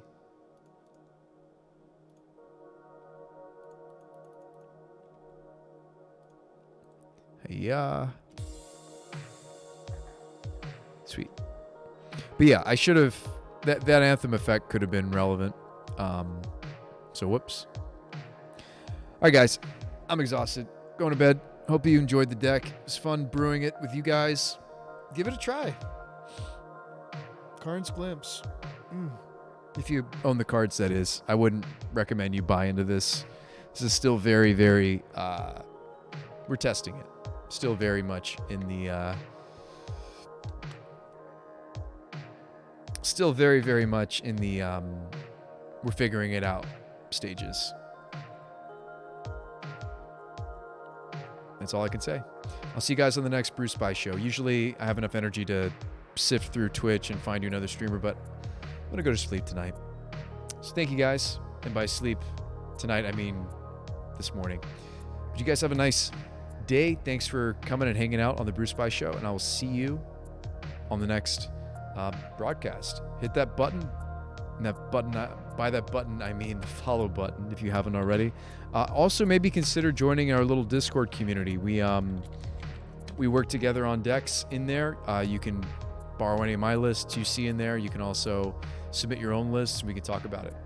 So I'll see you guys on the next show. Have a nice night. Later. Bye. Go home. Why are you still here? Let's go to sleep. Let's go to sleep. Sleepy time.